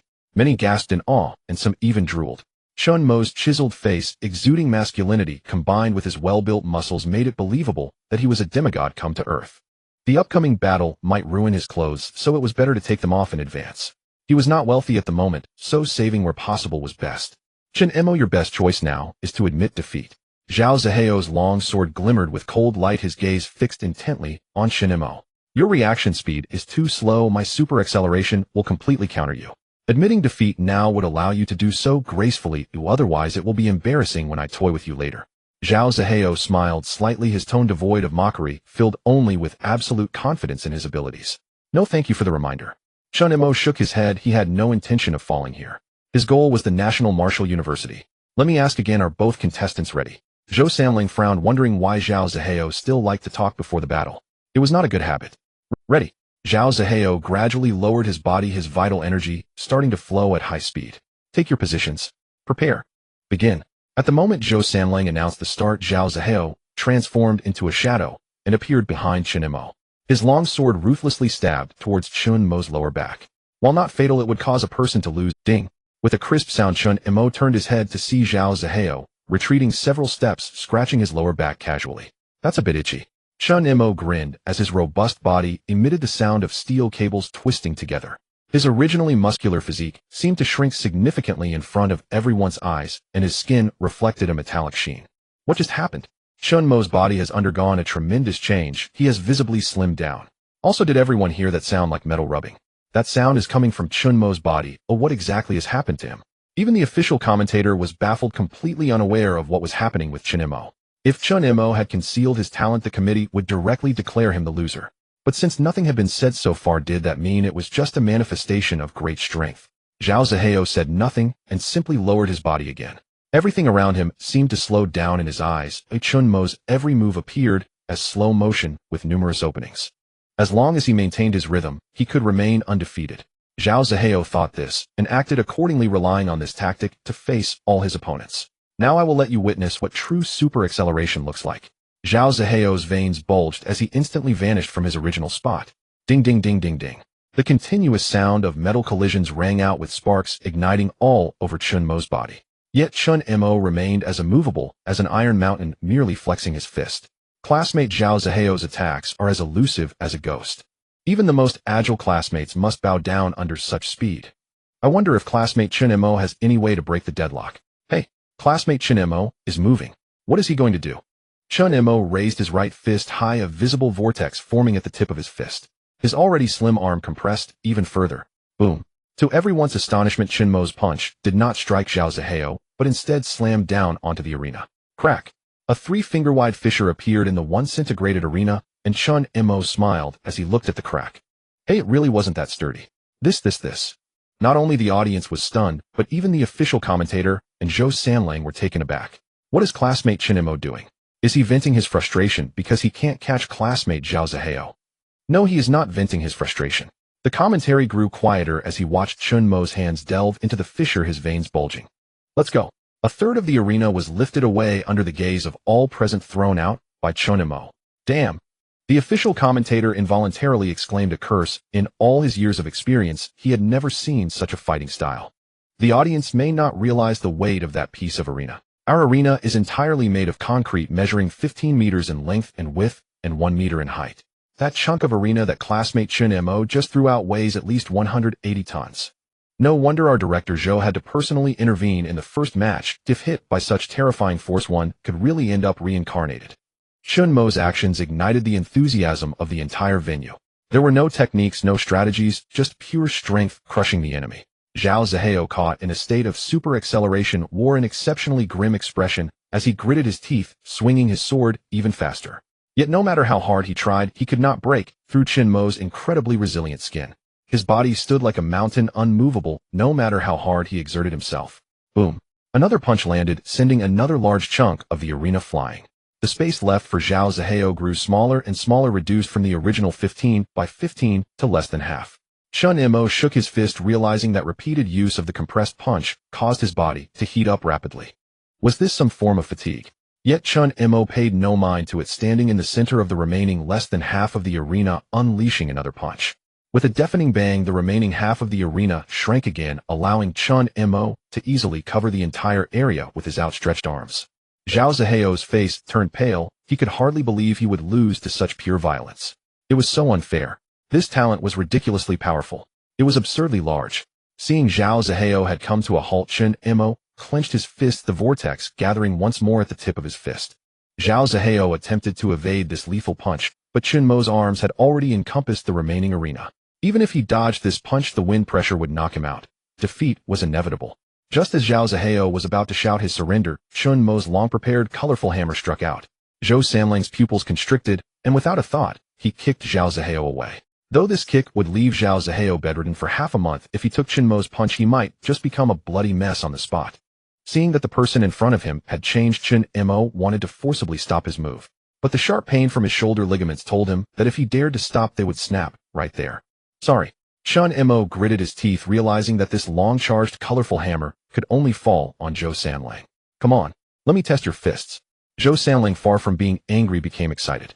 His arms instantly turned silver, just as Chen Mo's fist came crashing down. Boom. The sound echoed like a bell, and the surrounding ground cracked in spiderweb-like fissures, countless tiny dust particles being swept up by the shockwave of the punch. The entire venue fell silent as everyone gazed at the dust-laden arena. This match truly satisfied everyone watching. Cough, cough, cough. A faint cough broke the silence, followed by a strong wind sweeping away the dust. Good lad, you almost broke my defense with that punch. Zhou Sanlang looked at Chen Mo, who was coughing in front of him, his eyes filled with shock. His arms had lost all sensation. Though he hadn't been seriously injured, Zhou Sanlang was a 5th-grade martial artist. In the entire Great Xia, he was a key figure. Director Zhou, you sure are tough. Chen Mo looked at his slightly deformed forearms, feeling that it would have been better to suffer a ligament tear. Nonsense, I'm not just a 5th-grade martial artist. I'm a talent martial artist with hardening abilities. Zhou Sanlang rolled his eyes, thinking this kid looked down on him too much. Alright, a fracture heals faster than a ligament tear. Let the young lady from the Wen family help you heal. The winner of this match is Chen Mo. After announcing Chen Mo's victory, Zhou Sanlang hurriedly left the arena. Medical team. Medical team. Zhao Zihao, who had already fainted, was carried away on a stretcher, while Chen Mo, with his 2 broken arms drooping, returned to his resting area. Wan rushed over with a first aid kit, gasping at Chen Mo's slightly deformed and bruised arms. It's alright, the adrenaline hasn't worn off yet, so I don't feel the pain for now. Chen Mo shook his head, estimating that in about 10 minutes, he would start to feel the pain. Sigh. Wan sighed, her hands glowing with a soft green light as Chen Mo's arms began to visit. You're too strong, don't always go all out when fighting others in the future. Chen Mo ignored Wan's ramblings and grinned at the new arena being brought in. This move is indeed useful, if you don't get yourself injured. After resolving his match, Chen Mo did not leave immediately. He wanted to see how far the energy absorption would go in the next match, which belonged to candidate No. 1, Chungmen. He was curious about the extent of the energy absorption and how it would affect his fighting style. A brand new arena slowly rose from the ground, indicating that the committee had anticipated such a situation. What Chen Mo didn't know was that they had only prepared one backup arena specifically for unforeseen circumstances like earthquakes. No one expected someone to be so reckless as to reduce the arena to just a small piece in order to limit. The committee was frantically urging the factory to produce new arenas, realizing that Chen Mo intended to use this tactic as a regular strategy. In the resting area of Chengmin, the principal of the first high school sat beside him with a grim expression. Chengmin, our school has 3 gifted warriors, and now you're the only one left. The principal sighed, deeply unsure of how to address this joint exam. Normally, gifted warriors would make it to the end, especially not to mention someone as strong as Xie Jing and Zhao Zihao. But things often develop in unexpected directions, just like Xie Jing and Zhao Zihao both being eliminated. The rules of the city-level joint exam are straightforward. Unknown matches lead to the next round, with the eliminated competing for remaining rankings. He thought that with 3 gifted warriors, their school would surely take first place this year. I know you don't need to say more. Chengmin flexed his wrist and stood up to walk towards the new arena. That Chen Mo only has brute strength. His punches will ultimately come back to him. Principal, your worries are somewhat unnecessary. Chengmin glanced at his principal and turned to step onto the arena. Sigh. The principal couldn't say much. Chengmin's talent was frighteningly strong, and his aptitude in martial arts was even more astonishing. Now all he could do was watch, ensuring that this esteemed Chengmin was well taken care of, hoping for a chance to contend for first place in this joint exam. Chen Mo looked at Chengmin, who stood on the arena with his arms crossed, feeling a strong aura emanating from him. My fists are itching to start. Squeezing his fully recovered fists, Chen Mo felt an impulse to knock Chengmin out with one punch. Chengmin's talent is energy absorption. You'll see its effects soon enough. Lu Jifeng looked at Chengmin on the arena with concern.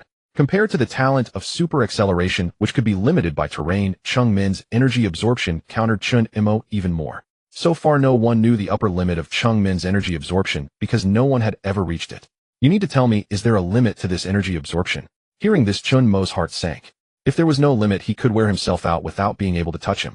No, not just him. Even the strongest in this world wouldn't be able to touch this guy. There is a limit. After all, there is no truly invincible talent. Lu Jifeng nodded, his gaze still fixed. In the meantime, the battle on the arena officially began. Chengmin glanced at the struggling warrior before him, wielding a long sword, and shook his head, walking towards him without any defense. The struggling warrior frowned, clearly aware that he was no match for Chengmin, but a warrior does not surrender without a fight. He stepped lightly, thrusting his longsword towards Chengmin's eyes. Chengmin maintained his nonchalant demeanor, allowing the tip of the sword to stab at his eyeball. But an astonishing scene unfolded. The sword tip did indeed pierce the most vulnerable part of the human body, the eyeball, but it failed to budge him even slightly. Is that it? You can go down now. Chengmin slapped out, prompting the struggling warrior to raise his long sword to block. Bang! With a muffled thud, the struggling warrior was smashed into the outer audience area, bleeding from his head. The entire arena fell silent. The shock of this scene was no less than when Chen Mo smashed the arena, perhaps even more. The referee wanted to step forward to announce the victory, but was directly avoided by Chengmin. He strode towards Chen Mo's direction, pointing a finger at him. Your inferior talent has no place on this arena. I will show you what true talent is. Yours is merely a slight difference from the ordinary. After saying this, without waiting for Chen Mo's reaction, Chengmin turned and left the arena.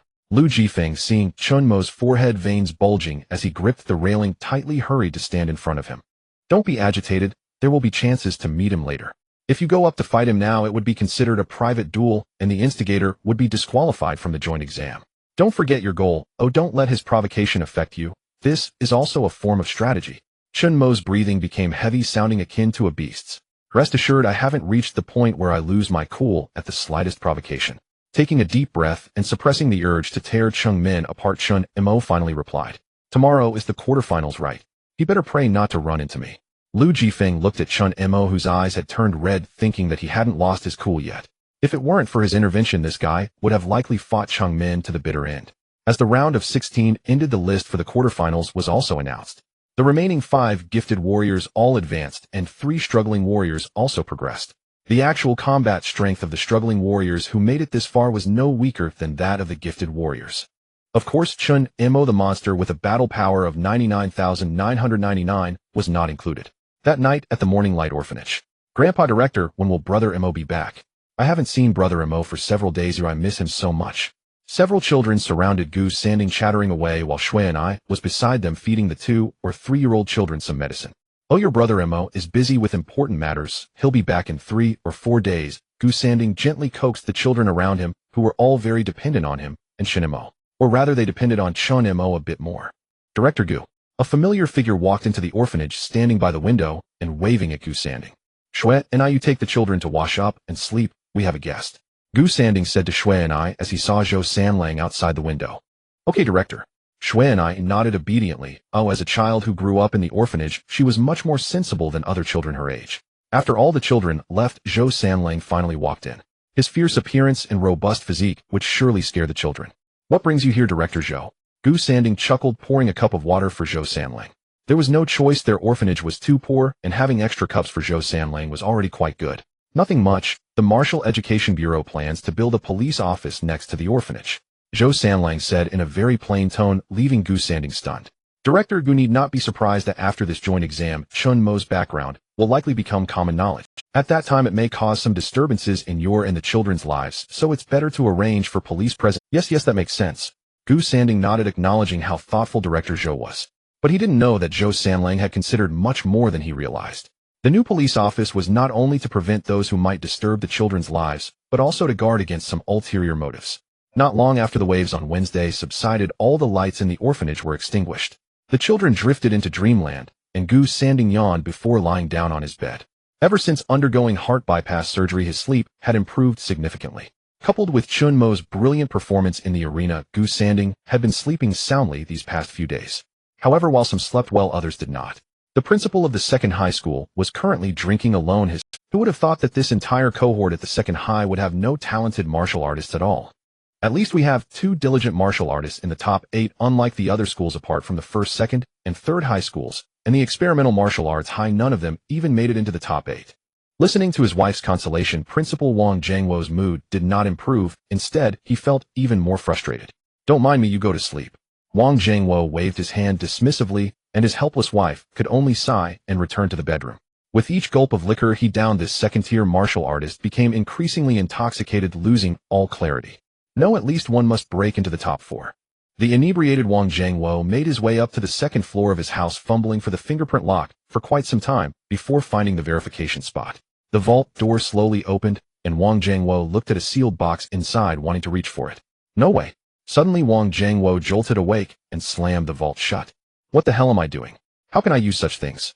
Losing is losing, but it's not shameful to be outmatched. At most we will just have slightly less funding next year.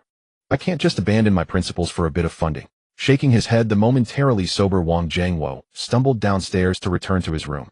But sometimes just because you can uphold your principles doesn't mean everyone else can. Late at night, the gates of the Luoqing Sports Center were tightly locked, and the patrolling Martial Arts Bureau officers were diligent in their duties. A figure lurked in the shadows, evading the cameras, and the patrolling officers like a nimble cat leaping out of the... Without a moment's hesitation, the person quickened their pace and vanished at the end of the street. Eventually, the figure appeared at the Luoqing sewage treatment plant, their shifty eyes seemingly searching for something. Looking for me. A hooded figure suddenly appeared, startling the person, who immediately pounced away, creating distance. No need to be so tense, you're not doing this for the first time, are you? The person lifted their hood to reveal a weathered face. Don't be afraid. Although the upper authorities strictly prohibit the use and manufacture of enhancement agents, there are still those poachers out there. This is top quality stuff I got from the poachers. If you offer too low, I won't sell it. The hooded figure was clearly an underground dealer looking for a buyer for goods of uncertain origin. 350,000, this is the last of my money. The person who had rushed out from the sports center took a deep breath, seemingly making a final decision. All right, of course that's acceptable. The dealer's eyes lit up, not expecting that the agent found in an abandoned poacher's base could fetch such a high price. Initially he thought 3,000 to 4,000 was about right, as who knows what this agent's effects truly were. But who would have thought he would encounter such a big spender willing to pay a high price for an agent of unknown effects? Of course he didn't say it outright, as those who could contact him generally understood. What he didn't know was that this client in front of him didn't understand any of this at all. Their meeting was purely coincidental. After the money and goods were settled, the two parted ways. The hooded figure could never have imagined that selling a bit of contraband would lead to a sensational scandal that rocked the entire Luoqing. In the morning, the remaining 8 candidates for Luoqing's city-level joint exam arrived punctually at the exam venue.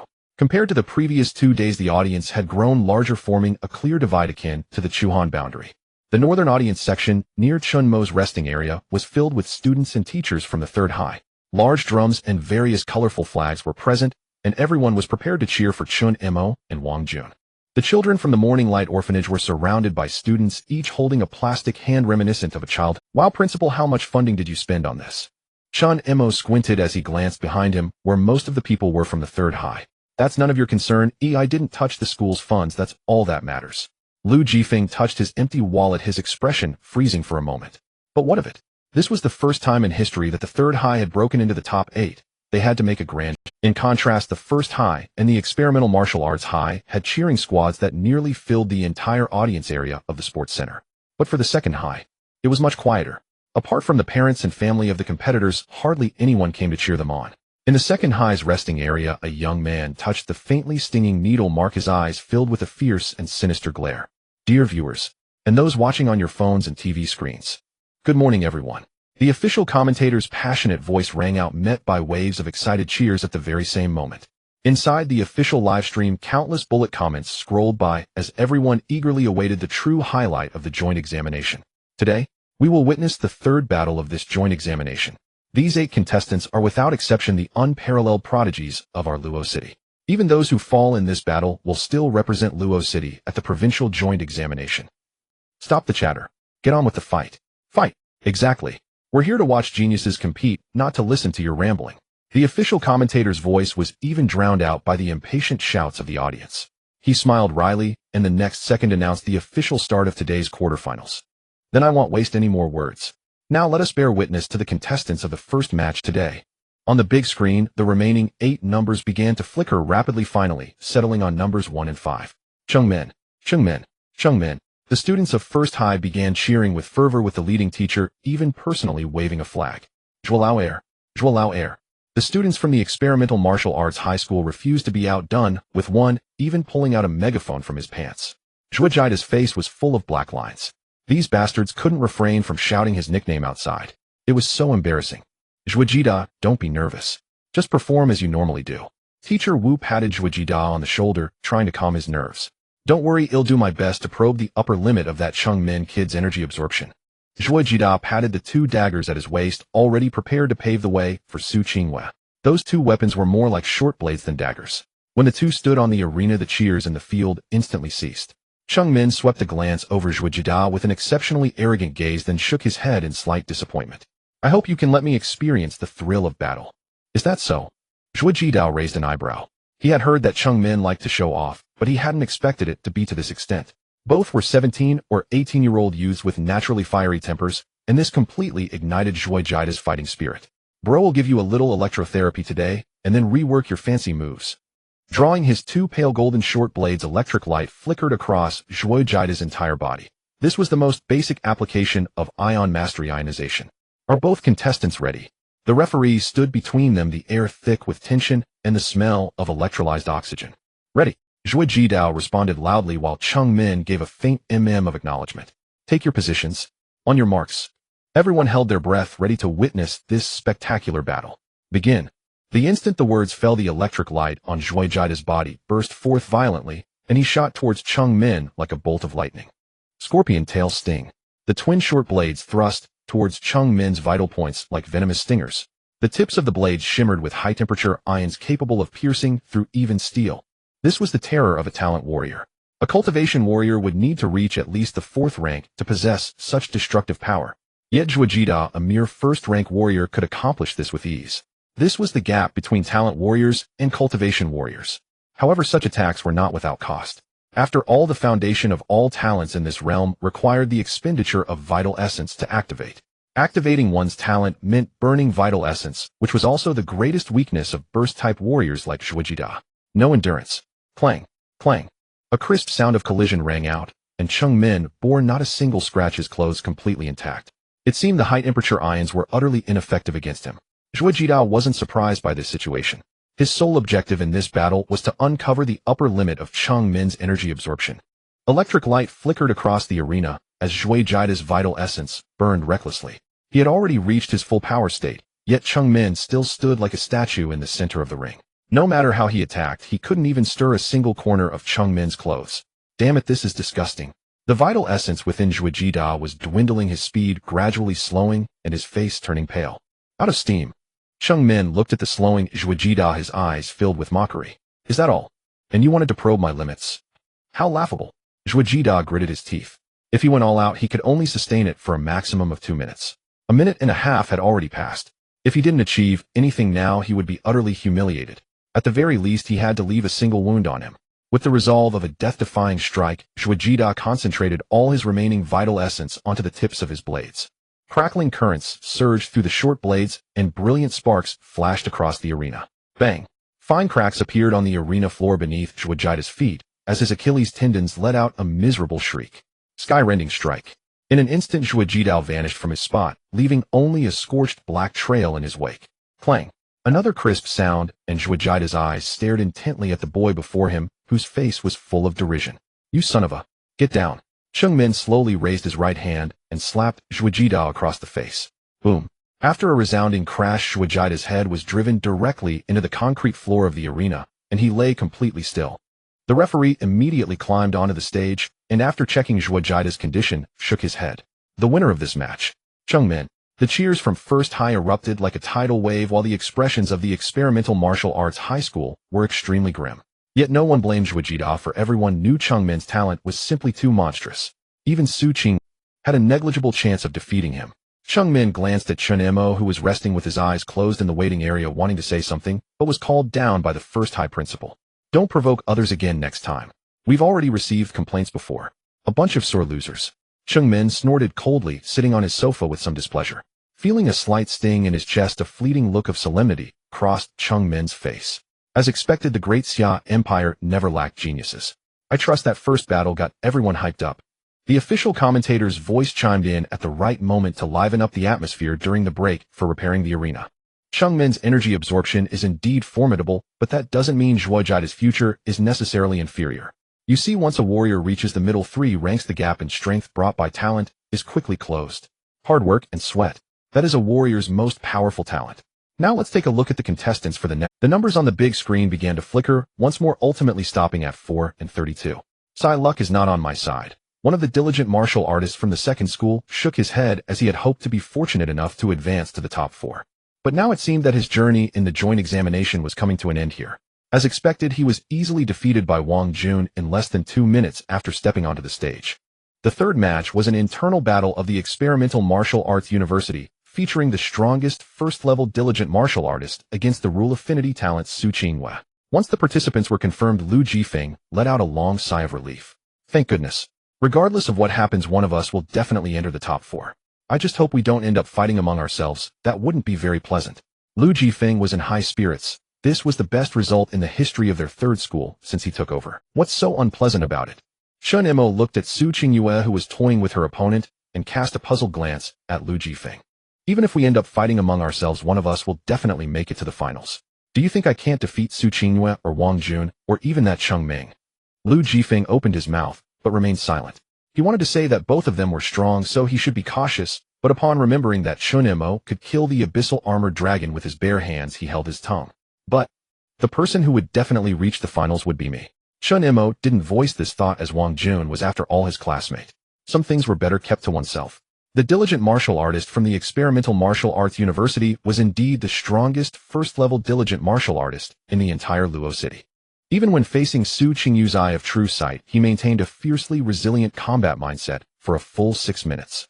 If it weren't for his blood and energy being nearly exhausted, Su Qinghua might not have been able to defeat him. The Eye of True Sight was indeed powerful, but Su Qingyu's lethality was insufficient, relying mainly on non-lethal methods, which was quite dangerous. "Take it easy. If it's not easy for a diligent martial artist to get this far, don't really injure him." Seeing Chen Mo getting up to stretch, Lu Jifeng hurriedly reminded him. "I know.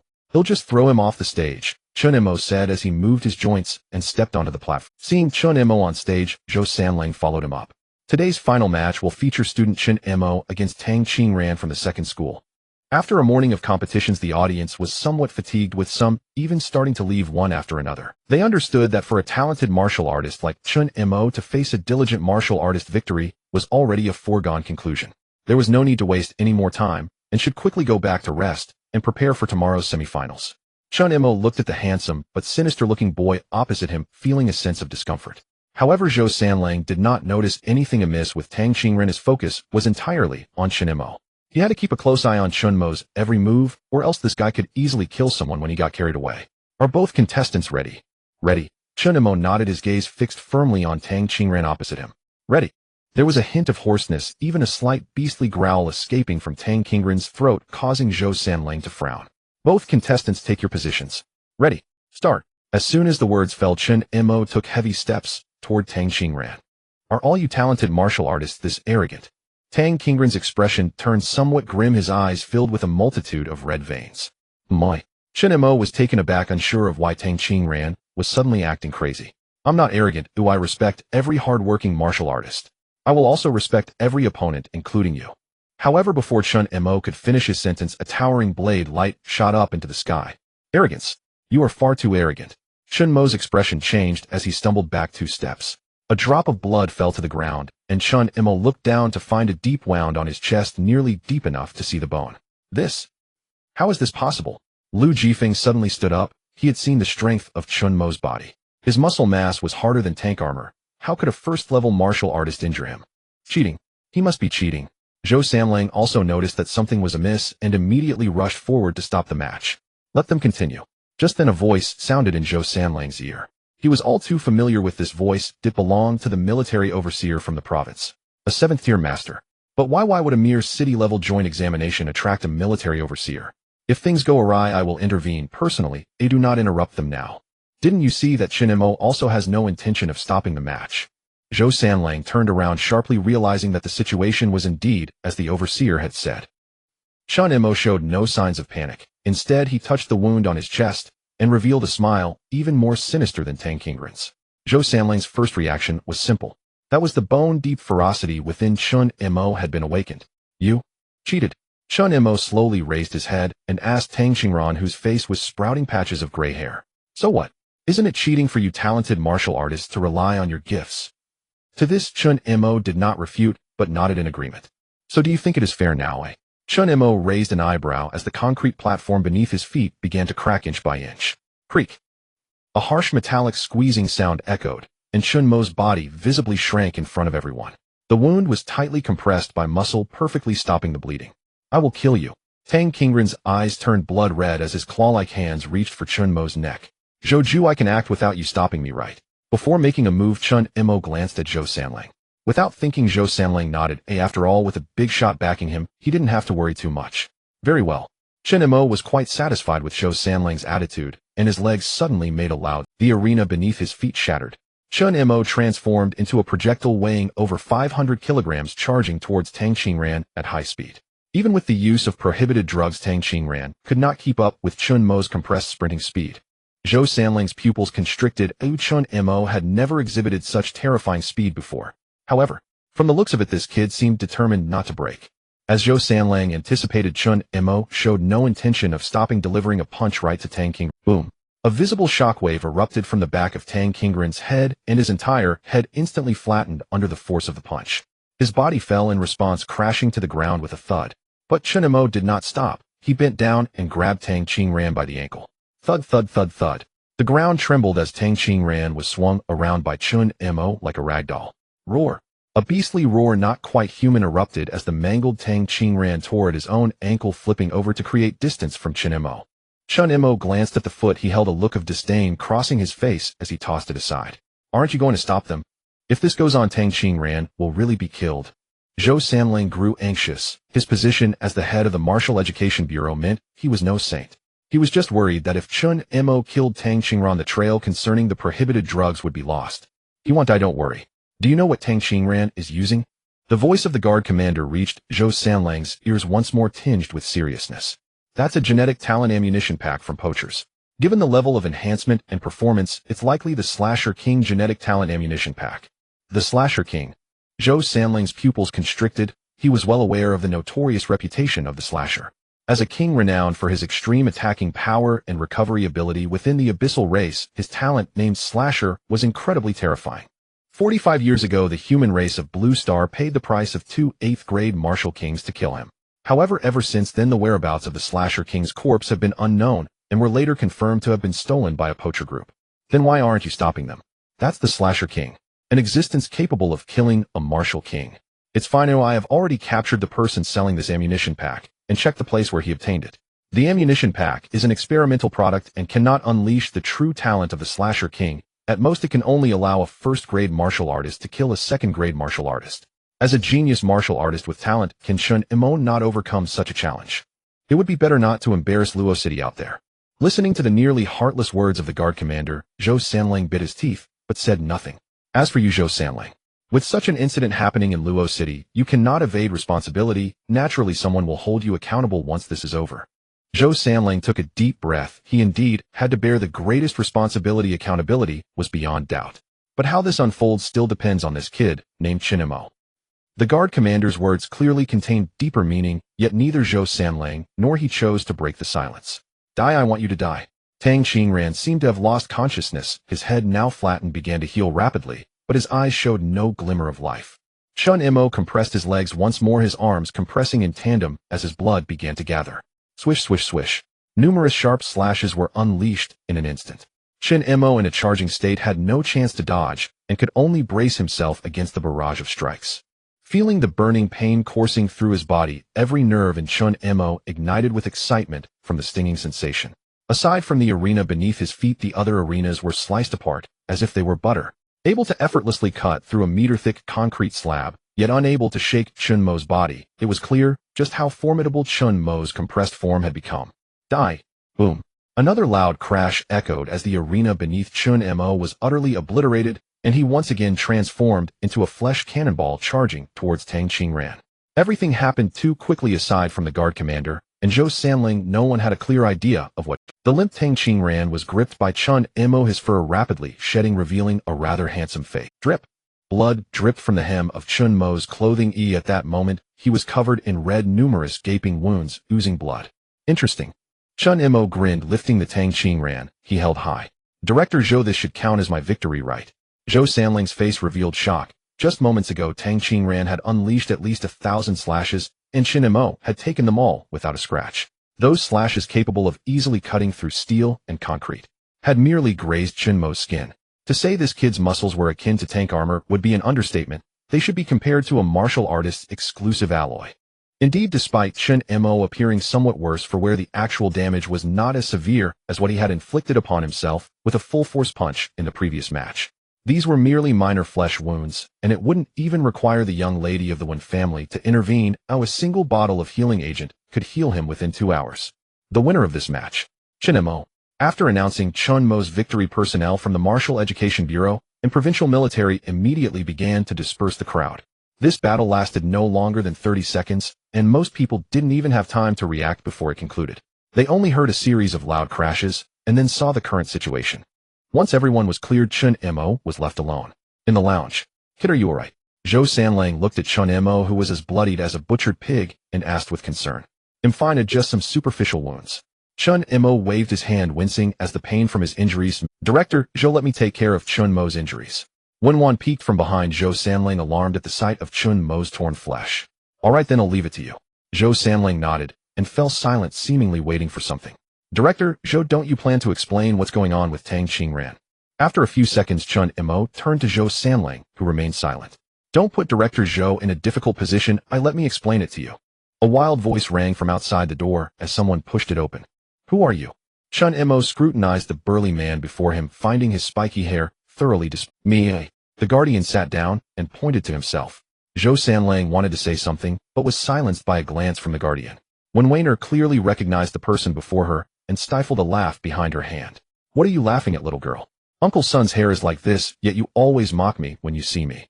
Sun Jinggan gently tapped Wen Weiner's forehead, to which she puffed her cheeks playfully in dissatisfaction. Kid, my name is Sun Jinggan. I am the governor of Yu province and the guardian officer. Sun Jinggan thought that announcing his title would intimidate the youth before him, but upon seeing Chen Mo's derisive gaze, he realized his attempt to impress had failed. Me? Sun Jinggan pointed at himself. I'm the governor of Yu province and the guardian officer. So what? We're not familiar. What reaction do you expect from me? Chen Mo looked utterly confused. What did this spiky-haired man mean? Do you want me to tremble under your aura of dominance? Do you believe I can file a complaint against you? Sun Jinggan was completely speechless. How could this kid be so unyielding? Others would go to great lengths to please him, yet Chen Mo approached him ready to file a complaint. However, it must be said that Sun Jinggan was indeed quite afraid of complaints. He was not afraid of targeting from peers or superiors, but he was genuinely a bit scared of complaints from the common folk. Just tell him your rank. Zhou Sanlang could no longer watch and forced himself to remind. Sun Jinggan pointed at himself again, not believing that a kid who could not be intimidated by the governor and guardian officer would be scared by his rank. Oh! Chen Mo sprang to his feet, grabbing Sun Jinggan's hand and shaking it vigorously. Why didn't you say so earlier, Master Sun? I have admired you for a long time. Sun Jinggan was truly at a loss for words, opening his mouth, but unable to utter a single word. Forget it, let's get down to business. Eventually Sun Jinggan placed a silver-white syringe on the table. That Tang Qingren gained such power by using this. This is an absolutely forbidden drug worldwide, as anyone who dares to use it ends up becoming a useless. After investigation, Tang Qingren was unaware of what this was, believing it to be a booster only available to mid-tier warriors. The smuggler selling Gene Talon ammunition also thought it was a worthless item, leading to this massive mess. Sun Jinggan paused, and seeing that all three were quiet, continued, this item originated from poachers. Those guys obtained technology to temporarily replicate talents through gene extraction in the Abyss ruins. I know what you want to ask. Sun Jinggan raised his hand to stop Chen Mo from asking, shaking his head. Poachers act strangely. They hardly operate within Blue Star. Those guys never harm Blue Star warriors. Their items are extracted from the Abyss race. I want to elaborate on the brutal process, but I'm here to tell you this was an unexpected incident from start to finish. At this point, Sun Jinggan's expression turned icy. Zhou Sanling, as the director of the Luo City Martial Education Bureau, your negligence has led to such a scandal. As your superior, I hereby officially notify you that the supervisory team will investigate you and me. Prepare for your dismissal.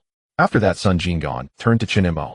Student Chen Mo, to compensate for the losses caused by this incident, I can let you access a special channel directly into the provincial military department, or bypass the martial arts examination and be directly recommended to the Yu Province Martial Arts Academy. Which do you choose? Sun Jinggan seemed confident that Chen Mo would pick one of these options. No, I plan to pursue both of those. Chen Mo rejected Sun Jinggan without hesitation, which took him by surprise. My goal is the National Martial University. Oh, I won't consider anything else. Good. Good lad. Sun Jinggan, rather than being angry, clapped his hands cheerfully upon hearing this. Old Zhou, you truly didn't deceive me. This kid has high aspirations. Since you don't want either of those compensations, well, decide after this case concludes. However, I will personally provide you with some compensation. With that, Sun Jinggan took out a notebook, tore off a page, and wrote down a string of numbers. This is my personal phone number. Oh, only I can answer it. If you encounter any trouble in the future that you can't handle, just call this number. As long as it's not something illegal, I can resolve it for you. A flash of surprise crossed Zhou Sanling's eyes. For Sun Jinggan to offer his personal number carried significant implications. TSK. Chen Mo grumbled a bit, taking the note. Fine, so stingy.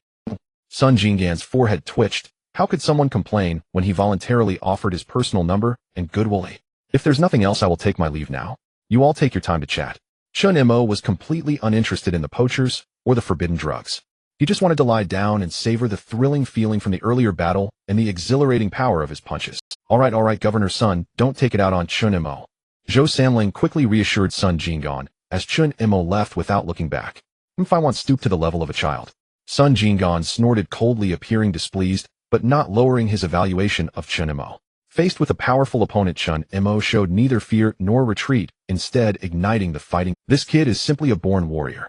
Well, I've said everything I needed to say. When the supervisory team comes down, handle it yourself. There may be some penalties, but they won't be severe.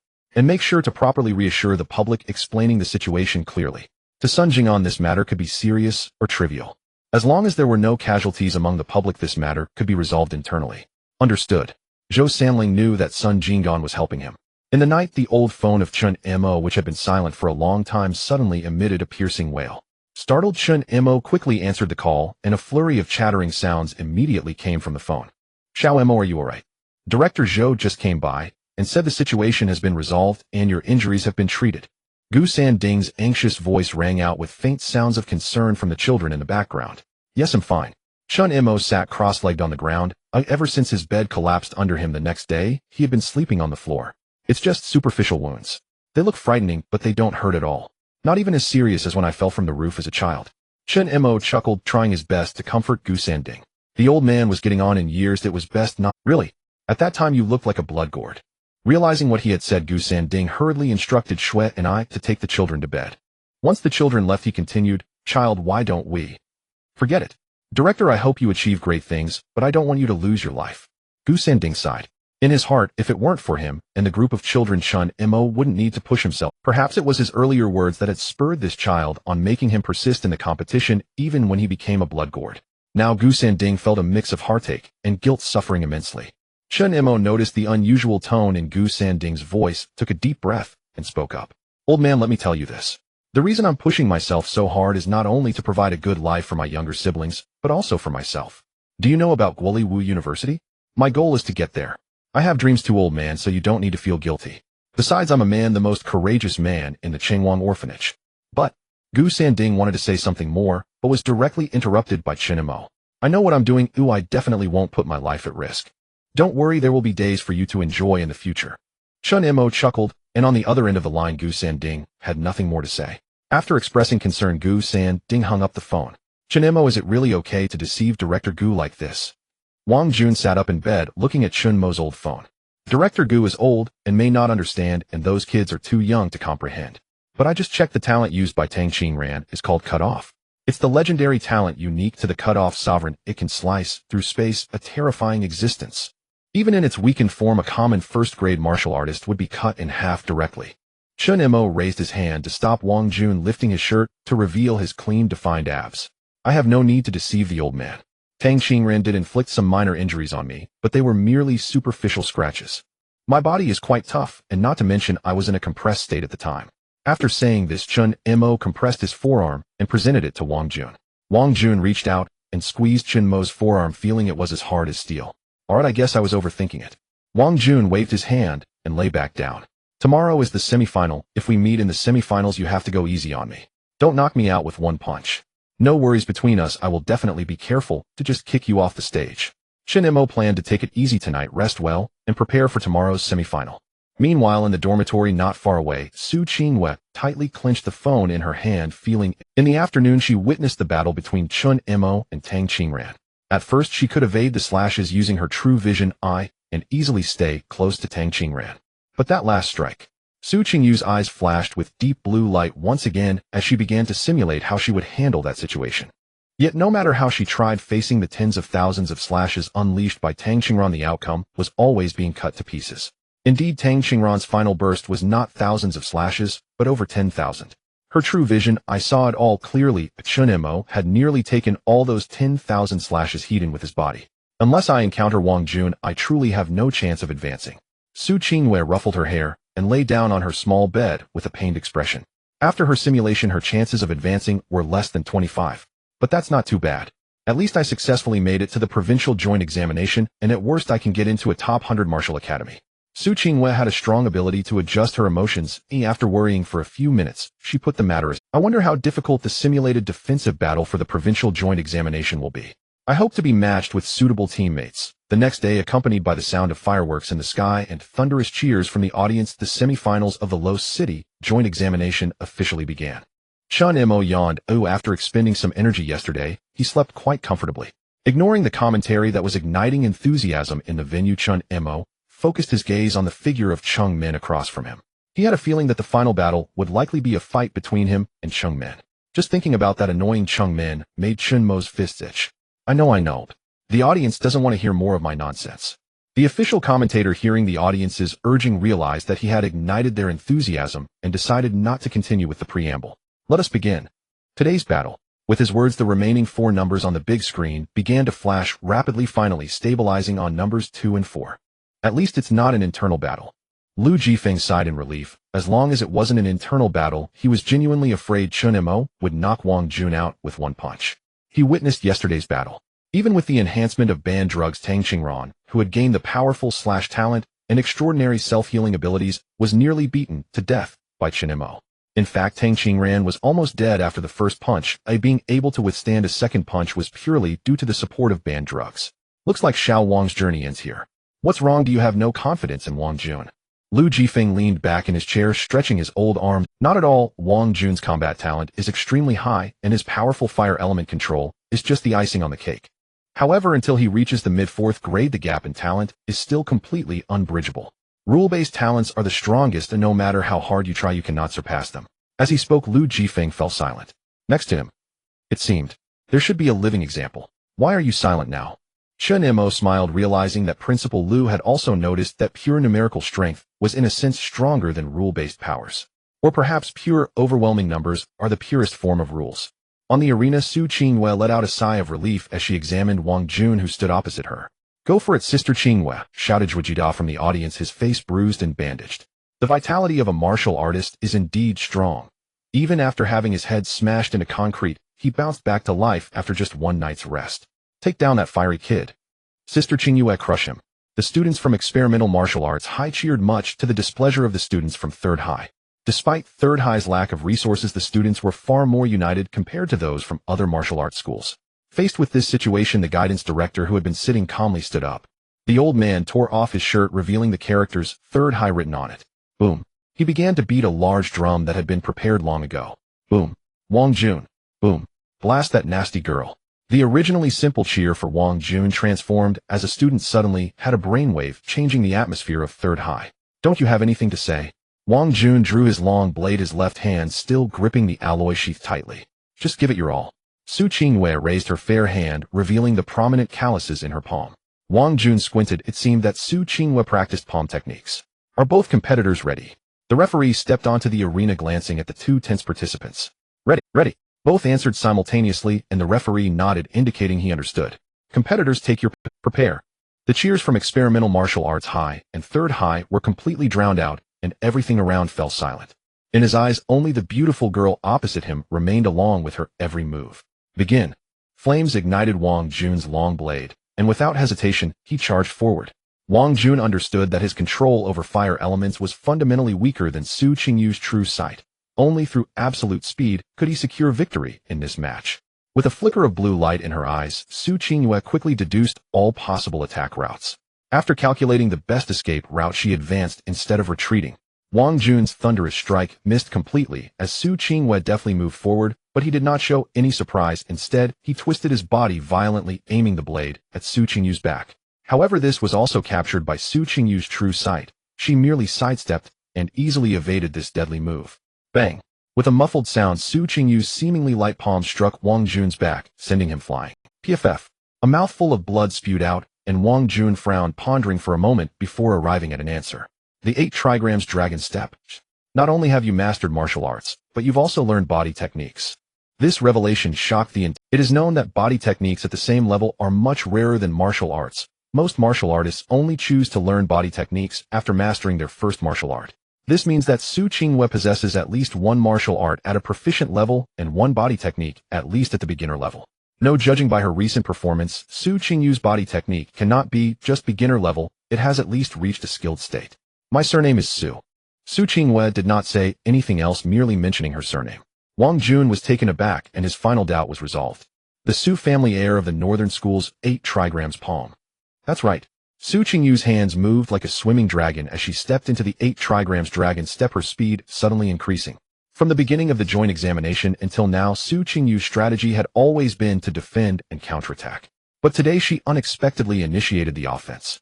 Wang Jun's long blade, engulfed in roaring flames, mercilessly descended upon Su Qingyu's attack route, but unsurprisingly this strike also missed. Bang bang bang bang.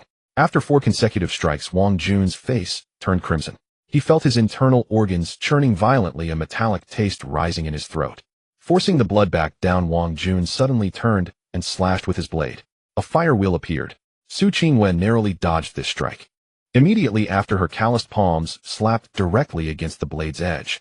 The flames twisted as if alive, causing Wang Jun's wrist to tremble uncontrollably, as if he might drop the blade. My. Su Qinghua paused in her calculations. This palm should have knocked Wang Jun's long blade from his. If Wang Jun did not let go, the twisting force contained within her palm would have directly broken his wrist. Is this your choice? This was the first time Su Qinghua encountered a situation beyond her calculations. She looked at Wang Jun's bloodied, twisted wrist and asked, "Oomph." Wang Jun snorted coldly, removed his shirt, and tightly bound the long blade to his hand. "I am a blade master. Unless I die in battle, I will never let go of my blade." With that, Wang Jun let out a deafening roar from his throat. Amidst the astonished gazes of the crowd, his body began to elementally transform from head to toe. Su Qinghua also realized that something was wrong and immediately moved forward, intending to interrupt Wang Jun's elemental transformation. Too late. Wang Jun, now transformed into a being of fire, spoke in a hoarse voice like burning wood. "Silver Moon Slash." The long blade was raised from below, and the intense flames surged upward, completely sealing off all of Su Qingyu's possible escape routes. Wang Jun's body melded into the flames surrounding Su Qingyue, and the long blade danced within the fire. Seeing this, Su Qingyue remained calm, entering a state of extreme composure. The blue light in her eyes flickered continuously, and one possibility after another appeared in her mind. Right here. Having seemingly found something, Su Qingyue thrust both palms forward, disregarding the scorching red flames. With a loud bang, a figure was directly sent flying out from the fire. After bouncing several times on the ground, he finally came to a stop at the edge of the arena. Cough cough. Wang Jun's face turned pale, his once robust body now appearing emaciated, his hair piled atop his head like withered grass. You have lost. Seeing that Wang Jun still wanted to get up, Su Qingyue frowned, a rare expression crossing her. Is that so? Wang Jun grinned, tightening his grip on the hilt of his sword sheath and charging at Su Qingyue. But this time his vital energy had been drained, and the speed of his physical charge was so predictable that even without the eye of true sight one could discern its trajectory. Su Qingyue lightly extended a palm, and Wang Jun rolled out covered in dirt. Yield, there's no need to fight desperately for a ranking. Su Qingyue couldn't understand. She also couldn't figure out why Wang Jun insisted on continuing after exhausting all his vital energy. What is the meaning of this? He had already lost his longsword. Did he intend to use the sword sheath? As if realizing something, Su Qingyue suddenly looked up, her eyes shimmering with blue light. Your eye of true sight isn't powerful. Wang Jun smirked, the last of his vital energy igniting, and the sword sheath in his hand burst into flames once more. He suddenly stomped down, charging towards an empty spot. Just as the crowd was puzzled, Su Qingyue seemed to be compelled by something, her body unconsciously moving towards the destination of Wang Jun's charge. Puff! Su Qingyue's expression froze, slowly lowering her head to look at the sword sheath piercing through her chest, her eyes filled with disbelief. You rely too much on the predictions of the eye of true sight. And according to my calculations, your eye of true sight can only predict events occurring 6 seconds into the future. Once the timeline is extended, your talent will crumble. The eye of true sight has many weaknesses, and one of them is your fatal flaw. That is, the eye of true sight can only predict what you can see, or what is unseen cannot be predicted at all. Wang Jun's voice echoed through the loudspeaker, leaving everyone dumbfounded as they gazed at the utterly exhausted youth in the arena. A monster. Zhou Sanling's eyes were filled with astonishment. This kid's combat intuition and talent were simply beyond comprehension. In a sense, his greatest talent was not the control of fire elements, but this extraordinarily sharp combat talent. I intentionally guided your attention to the longsword, deliberately creating the illusion that I would defeat you with a longsword falling from the sky. Su Qingyue, your application of talent is still too immature. Wang Jun released the sword sheath in his hand, gently pushing Su Qingyue. Su Qingyue, bleeding from her mouth and nose, collapsed to the ground with a thud, the blue glow in her eyes gradually fading. The referee wasted no time, rushing onto the stage to raise Wang Jun's right hand. The winner of this match. Wang Jun. Medical team, come quickly.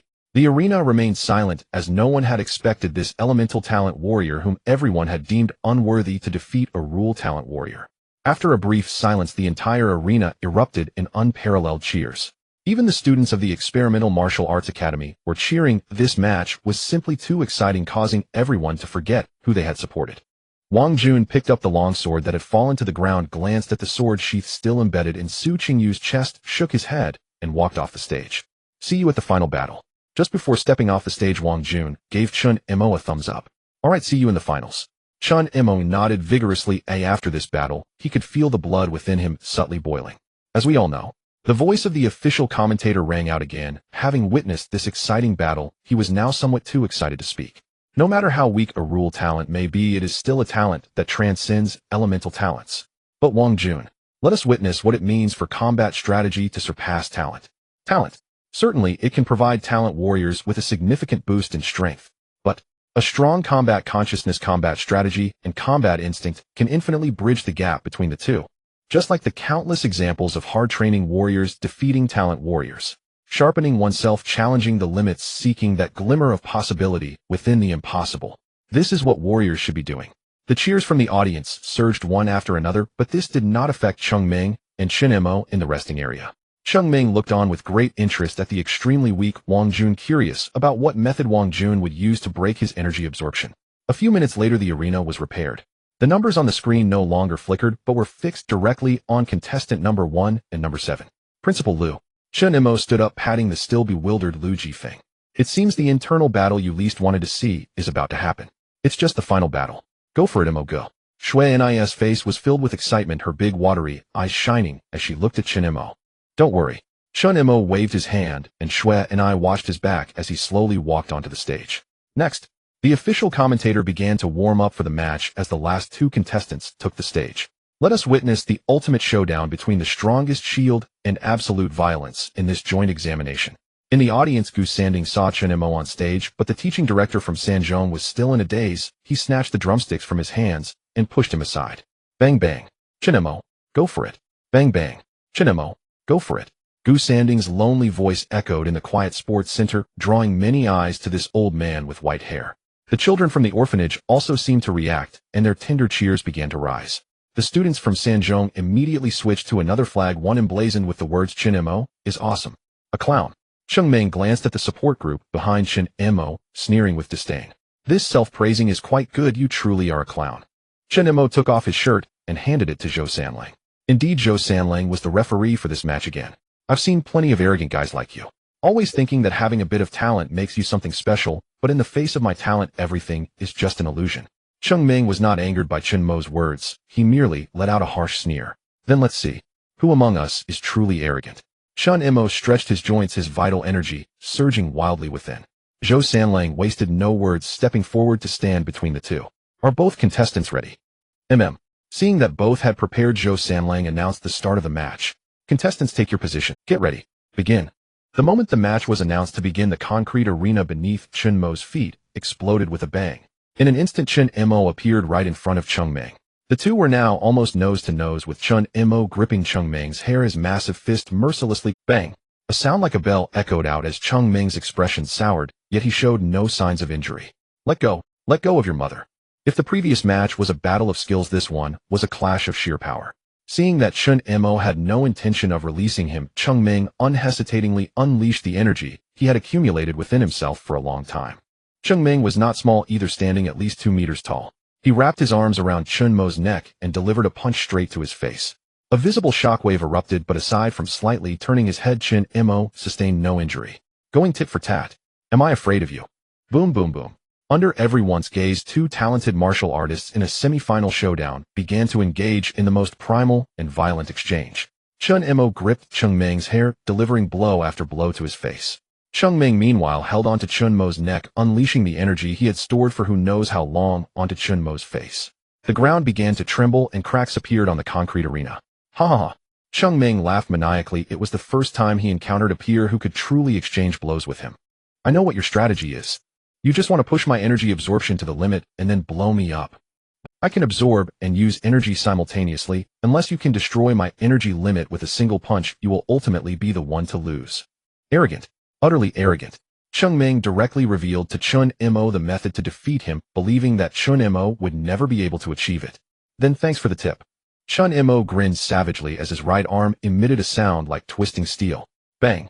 With a powerful punch, Cheng Ming's expression changed. That punch's force was at least 100 tons. Don't be fooled by Chen Mo's low agility attribute. It didn't mean his punching speed was slow.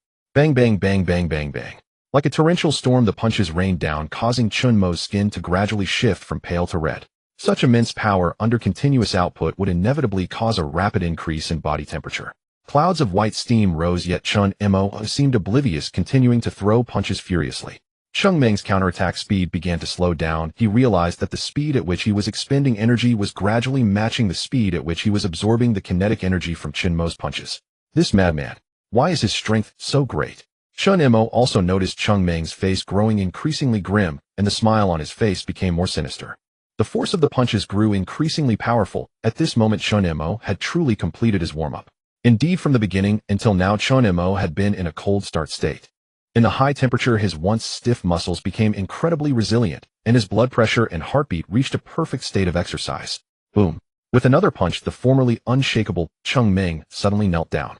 Oh, can't hold on anymore. You can't handle this. Chen Mo raised his right fist high, raining down blow after blow. Cheng Ming's body was pounded into the arena like a nail. Chen Mo showed no signs of stopping. He yanked Cheng Ming out of the arena and continued his violent assault like a storm. This time, Cheng Ming did not retaliate. He silently endured Chen Mo's punches. His right fist clenched the energy he had accumulated for a long time, gathering in that punch. Taste your own punch. Cheng Ming's roar suddenly rang out, and the energy that had accumulated from countless of Chen Mo's punches erupted at that moment. Even if Chen Mo reacted quickly, he could not evade this close-range punch, only able to brace himself by compressing all his muscles. Boom. The sound was indistinguishable from an explosion, and the entire concrete arena was instantly torn to shreds. A fierce wind swept through everyone, the dust making it impossible for anyone to open their eyes. Cough. A clear cough echoed, followed by a series of dull crashing sounds. Zhou Sanlang, standing outside, clapped his palm to disperse the dust that enveloped the arena, and with narrowed pupils he rushed onto the arena. Enough! Stop hitting! Zhou Sanlang grabbed Chen Mo's right arm, his forearm bulging, preventing Chen Mo from landing that fatal punch. Huff, huff, huff. Chen Mo panted heavily, touching his significantly concave chest before Medical team! Medical team, hurry! Familiar shouts rang out, and the spectators felt as if they had heard this just moments ago. When everyone focused their eyes, the original arena no longer existed, and Chen Mo and Zhou Sanlang were standing in a massive pit. As for Cheng Ming, he was being held by his hair bloodied, and with eyes rolling back. Acting tough with me. Casually tossing Cheng Ming aside, Chen Mo clutched his chest and headed toward the resting area. At this moment, his body temperature, blood pressure, and heartbeat were all too high. To put it accurately, he was overly excited. If he didn't cool down, he might do something crazy. As Wenwan rushed up, she looked at the unconscious Cheng Ming, then glanced at Chen Mo, whose chest was sunken and emitting steam, unsure of whom to treat first. First save Cheng Ming, his internal organs are all blown up. Feeling Cheng Ming's life force fading rapidly, Zhou Sanlang hurriedly said, "Oh." Wenwan crouched beside the deformed Cheng Ming, her hands glowing with a green light, swiftly repairing the injuries within him. Under the arena, Chen Mo took a deep breath, and his concave chest instantly swelled up. Cough, cough, cough. It seemed he had choked on the stagnant blood in his lungs. After a few coughs, he returned to normal. Chen Mo, what the heck just happened? At this moment, everyone was in a daze. Even the official commentator was watching the replay of that punch, struggling to explain what had just occurred. It's nothing, he just reached his energy absorption limit and blew himself up. What do you mean by blowing oneself up? Lu Jifeng, intrigued by the question, hurriedly asked. Despite Chen Mo, your speculation is not wrong. Cheng Ming's energy absorption is indeed not limitless. But in a certain sense, his energy absorption is infinite. Chen Mo roughly gestured a spherical shape, but Lu Jifeng was completely confused. Let me put it this way, Principal Lu, have you ever encountered a math problem where water is both being poured in and drained out? Cheng Ming is that swimming pool, and I am the faucet pouring in water. He can store all kinds of energy in the pool, and how much he releases depends on how wide he opens the sluice. However, if I increase the flow from this faucet and conveniently block his sluice, wouldn't that cause him to burst? Chen Mo shrugged, using a very simple example to explain how he defeated Cheng Ming. I could understand everything before, but how did you manage to block the sluice? Lu Jifeng had never doubted Chen Mo's strength, but blocking a sluice was not something that could be achieved purely. That makes it even simpler, just prevent him from using his energy. Chen Mo pointed at the bruise on his chest, and Lu Jifeng instantly understood. You forcibly blocked his energy release channel with your chest. Lu Jifeng was stunned. It was the first time he had seen such a fighting style. To be honest, I was quite anxious at first, unsure if I could withstand it, because he absorbed too much energy. Chen Mo nodded, recalling his earlier thoughts. But at that moment I had no other good options. I could only take a gamble. Fortunately, my body is tough enough, otherwise I might not have been able to defeat him. Chen Mo chuckled, playfully shrugging. Your bones and flesh are strong, but your internal organs aren't that sturdy. Lu Jifeng grew anxious upon hearing this. With two of their competitors incapacitated, how would they fight in tomorrow's decisive battle? Who said that? Chen Mo raised an eyebrow. He wasn't a soft-hearted egg like the Iron Shell Dragon. If my internal organs weren't strong enough, do you think with that kind of heartbeat and blood pressure, I would have already suffered a total vascular explosion and died? Don't worry, I know my own body well. Lu Jifeng pondered for a moment, nodding, feeling Chen Mo's argument was indeed reasonable. In just that short while, the sofa beneath him had already begun to scorch. To burn a sofa made from such material, this kid's temperature must have reached at least 90 degrees. Lu Jifeng seemed to think of something and pressed down on Chen Mo's shoulder. Don't stand up in a bit. After saying that, Lu Jifeng quickened his pace to the backstage, asking the staff for a blanket before rushing back. Chen Mo also knew that his current condition indeed wasn't suitable for standing up. The last strike had ripped his pants to shreds, leaving only the firm waistband to preserve Chen Mo's final. Now, while the waistband appeared intact from the front, the part sitting beneath him had already melted. In the audience, the once high-spirited students and teachers of Class 1 had all wilted. Cheng Ming, the most gifted and absurdly talented martial artist since the establishment of their school, had been defeated by a student from Class 3, which had particularly outdated equipment and facilities. Moreover, that student's talent was merely the lowest among all of physical system talent, which left everyone struggling to accept. They could not even hear the commentary explaining the details of the battle, They could only see Cheng Min lying in the pit in a miserable state. On the other hand, everyone from Class 3 had gone wild. There was no longer any need to watch the upcoming decisive battle. After all, the final winner would be them from Class 3, and next year, they would gain even more resources. We won. Gu Sanding, drenched in sweat, sat in his seat, unable to contain the smile on his face. He knew that Chen Mo was very talented, but he never expected him to be this strong. Looking at the kids, shouting Chen Mo's name, Gu Sanding couldn't help but feel a surge of pride. Yes, this is the child he raised. The little one who trembled in the swaddle had completely disappeared, growing into a warrior capable of protecting the entire Chengwang orphanage. After preliminary treatment from when Wan Chengmin, who had been utterly beaten to a pulp by Chen Mo, was taken away. The last two victors, Chen Mo and Wang Jun, were also led by the staff to the hospital for treatment. The effort to save Chengmin's life had completely exhausted Wan's stamina, and the two could only go to the hospital to patch things up. Fortunately, their injuries were not severe, and after simple treatment, they were discharged and returned to the sports center. At night, the once lively dormitory building had become desolate. Chen Mo and Wang Jun lay in the same dormitory, and neither spoke. Chen Mo, do you think you have any weaknesses? Suddenly, Wang Jun turned to Chen Mo, his eyes burning with me. Weakness? Chen Mo laughed and shook his head.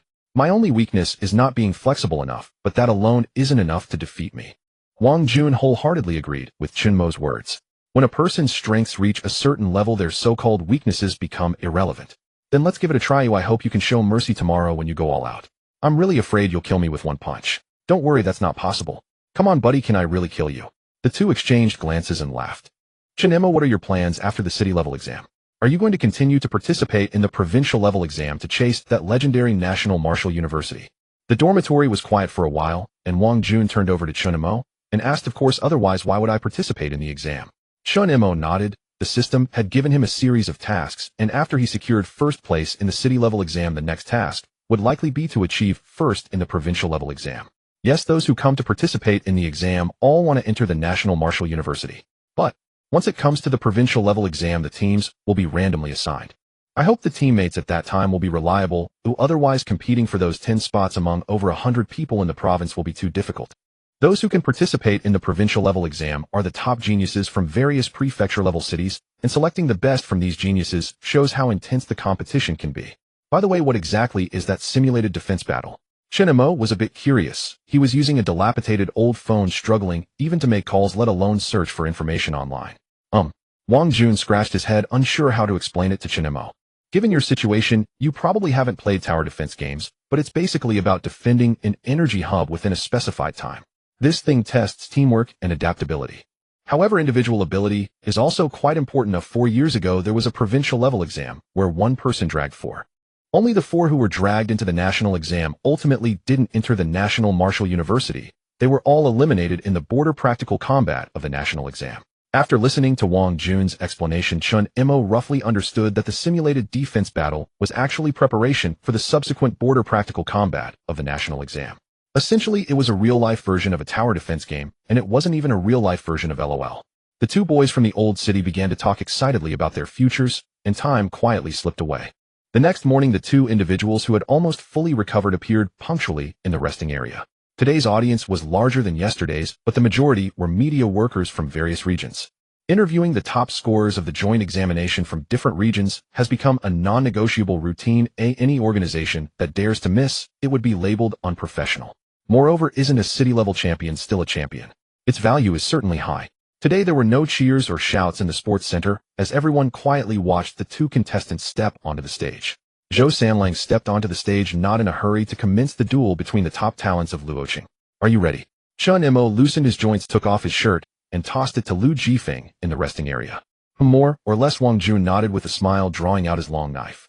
I have a rough idea of how to deal with you, but whether it works in actual combat remains to be seen. Hearing Wang Jun say this, Chen Mo suddenly became interested. Are both contestants ready?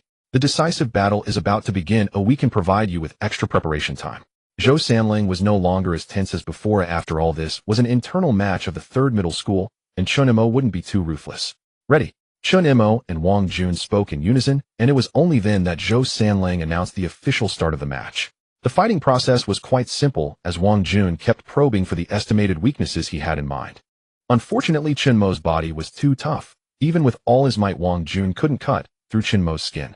To avoid hurting Wang Jun, Chen Mo stood still and allowed him to strike 7 or 8 times before he began to counter. At the moment Chen Mo's fist was about to descend, Wang Jun threw down his long knife and raised both hands. His eyes are hard as well. Am I supposed to hit him with my head? One strike and my hand was shaken. Besides, my head isn't as hard as the stage. Wang Jun's words directly amused the audience, and Zhou Sanling, who stood there with a grin. Shall I announce the result then? Zhou Sanling patted Wang Jun on the shoulder, not saying anything about his concession. Go ahead, announce it. He stands there, and even if I try to strike, I can't, so what's the point? Better to save my strength for the provincial examination. Wang Jun shrugged, looking indifferent. He had come to terms with the reality that given Chen Mo's displayed strength, fighting him was akin to colliding with a fully charged, all-risk semi-truck. The semi-truck might just need a bumper replacement, while he would be completely wrecked. His previous efforts had all been based on the hope of victory. Facing an opponent with no chance of winning, fighting to the death, was foolish. Alright, then I announced that the final victor of this Luoqing city-level examination is Chen Mo from the Morning Light Orphanage and the 3rd Middle School. When the final result was announced, the crowd erupted into enthusiastic applause. This farcical decisive battle ended just like that, yet no one found any issues with it. The dominance displayed by Chen Mo was truly terrifying. Even the talent dubbed the strongest in Luoqing's history fell at his hands. Moreover, he defeated him through sheer brute force, and no one would doubt the authenticity of Chen Mo's first-place standing. Congratulations to the host for completing Task 1. Rewards are being distributed. Congratulations to the host for receiving 40 free attribute points. Congratulations to the host for acquiring the skill Limit Break LV1 Limit Break. During the Limit Break period, the host's attributes are boosted by 50, lasting a maximum of 18 seconds. After the duration ends, a cooldown of 12 hours will follow. Note, as the skill level increases, the attribute enhancement will also rise up to a maximum of 150 and the duration will increase, with the level up to 30 seconds. At that moment, Chen Mo could no longer hear the cheers around him, nor did he notice the microphones that were about to be shoved into his mouth. He was now focused on that level 1 limit break, his mind racing to quickly return home and level up. Chen Mo's current stats were already impressive. If he were to boost all attributes by 50, he'd truly become a human wrecking ball. If he activated the limit break while using the compressed fist, the power of his punch would. The more Chen Mo thought about it, the more excited he became. After casually responding to a few reporters, he quickly slipped away. The reporters did not dare to chase after Chen Mo. Just looking at his iron-like muscles made them uneasy. Without a target, the reporters collectively turned their attention to Gu Sanding, who was about to leave. You must be Director Gu. A female reporter suddenly pounced in front of Gu Sanding, microphone in hand, ready to ask questions. Seeing this, the other reporters hurried over, and dozens of microphones were thrust right in Gu Sanding's face. Gu Sanding, an old man, had never encountered such a scene, but given his age, he calmed down after a few seconds of panic. That's right, I am Gu Sanding. Chen Mo is a child I have raised since he was young, feeding him with my own hands. You all should know that the conditions at the Morning Light Orphanage are very poor. That this child has achieved this success entirely through his own efforts and struggles. He wakes up every morning at 4 o'clock to cook for his younger siblings, goes out for a morning run at 5:30, and year after year, this is how he has achieved today's success. Upon returning to the orphanage, Chen Mo did not indulge in the joy of victory. After allocating his 40 free attribute points to strength and physique, he opened the attribute panel for a glance. Seeing his strength and physique reaching 194 and 195 respectively, Chen Mo nodded in satisfaction. His base strength had now reached 19. For tons combined with compression could enhance his strength to some extent. His conventional strength was about 1.3 times that of the panel's display. It was not impossible to achieve a doubling of strength through compression, but it was challenging to maintain for long periods. Furthermore, an increase in density does not directly enhance strength, but rather improves physical resilience. The enhancement of strength is merely incidental. Just as Chen Mo was about to find a place to test the combination of compression punches and maximum burst, the system, which had been quiet for quite a while, suddenly sounded. Chain Quest released. Quest 2 achieved first place in the Provincial Joint Examination and successfully advanced to the National Joint Examination. Reward 120 free attribute points. Skill Limit Breakthrough, Card 1, Skill Evolution, Card 1. Upon seeing the incredibly generous rewards, Chen Mo couldn't help but swallow hard. 120 free attribute points was equivalent to him tirelessly completing daily tasks for 4 consecutive months without rest. As for the remaining Skill Limit Breakthrough card and Skill Evolution card, he would have to wait until after completing the quest to see. Nevertheless, he aimed to enhance his strength as much as possible before the Provincial Joint Examination began. The Provincial Joint Examination was different from the Municipal Joint Examination. It gathered the super geniuses from the entire U province, akin to a selection mechanism for nurturing capable of filtering out the strongest among them. Though this method was somewhat cruel, It was also the most efficient way to identify combat talents and martial arts geniuses. Sitting cross-legged on his bed, Chen Mo attempted to practice maximum burst. The practice method for maximum burst seemed different from muscle compression techniques. Simply sitting here would not increase his experience points in maximum burst. After pondering for a moment, Chen Mo ultimately decided to seek out an old friend, the director of the cold rolling factory. Inside the cold rolling factory, the director and several leaders were happily sipping tea in the office. The television was replaying the exciting battles from the municipal joint examination. TSK tisk, I know that, young man. Putting down his teacup, the director pointed to Chen Mo, who was delivering a powerful blow to Chung Min in the arena. This young man is quite hardworking. He specifically came to me to train his strength. The reason was none other than the high-quality cold-rolled steel coils from our factory. Only our factory's cold-rolled steel coils could meet this young man's requirements both in weight and size. The director fell silent as he felt the tremors of the earth, suddenly turning to look downstairs. Not good. Someone has carried away a large steel coil from the storage room, weighing a full 25 tons. A flustered worker burst into the office, panting and pointing downstairs. The factory leaders were also stunned. Could there really be someone who could carry away a 20-fiveton steel coil by hand? Were they pretending not to see it? It's fine, let him take it. The director waved his hand calmly. That's my old friend Chen Mo. He probably wants to use the steel coil for training. Director, should we invite the first place of the joint examination for tea? The leaders had previously thought their director was boasting, but now it seemed to be true. No need, he's quite busy. I'll arrange to have a meal with him when he has time. The director waved his hand, his tone filled with confidence. All right. The factory leaders nodded vigorously, all looking forward to the day they could have a meal with Chen Mo. When Chen Mo returned to the small courtyard of the orphanage, Gu Sanding and the children had just gotten off. As soon as he got out of the car, old Gu noticed the massive steel coil on Chen Mo's shoulder and immediately knew that the kid had gone to wreak havoc at the cold rolling factory again. Director, don't say anything for now. With a loud thud, Chen Mo placed the steel coil on the ground and covered Gu Sanding's mouth with his hand. This was permitted by the employees of the cold rolling factory. Oh, I said I wanted to borrow a steel coil, and they said if you can take it, then take it. So I brought it back. Not just Gu Sanding, even Zhou Sanlang behind them looked at Chen Mo with a don't you know expression. Gu, director, let it go. We really can't provide Chen Mo with adequate training conditions here. Seeing Gu Sanding about to get angry, Zhou Sanlang hurriedly stepped forward to mediate. I'll call the municipal government to have them repair the roads, and I'll apply for funds to compensate for the losses of the cold rolling factory. Seeing Zhou Sanlang take the initiative to bear responsibility, Gu Sanding said nothing further. Chen Mo, get ready in 2 days and go to Guan City with Director Zhou to prepare for the provincial joint examination. Gu Sanding patted Chen Mo on the shoulder, his eyes filled with relief. This time it was Chen Mo's turn to be bewildered. He had just returned home, and now he had to leave again. What do you mean, There's no suitable training ground for you in Luocheng, Guan City, as the provincial capital can provide you with the best conditions. Moreover, all your expenses in Guan City will be reimbursed by our Luocheng municipal government. You can go with peace of mind.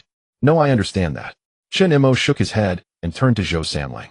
Director Zhou, what will happen to the children at the orphanage after I leave? I'm worried about this. I don't care about anything else. You can rest assured. Zhou Sanlang patted his chest firmly. Do you see that police station over there? It was specially arranged by the higher-ups to ensure the safety of the children. And you don't need to worry about funding. The municipal government previously didn't even know about the existence of the Chengwang orphanage, which led to your difficult circumstances. To be honest, both Chen Mo and Gu Sanding did not take Zhou Sanlang's words seriously. Everyone knew that if Chen Mo had not made an appearance in the municipal joint examination, this time no one would ever know about the Chengwang orphanage. It was an unavoidable situation in this day and age. Many cities couldn't even take care of their own defenses, let alone orphans. Luocheng was considered one of the better cities. At least the people were living relatively stable lives. All right, then we'll set off the day after tomorrow. Chen Mo took a deep breath, suddenly feeling reluctant to leave the small courtyard he had lived in for so long. All right, not only you will go to Guan City this time. The top 10 from this municipal joint examination will also set off together. The provincial joint examination starts in 10 days. Make sure to rest well during this time and prepare for it.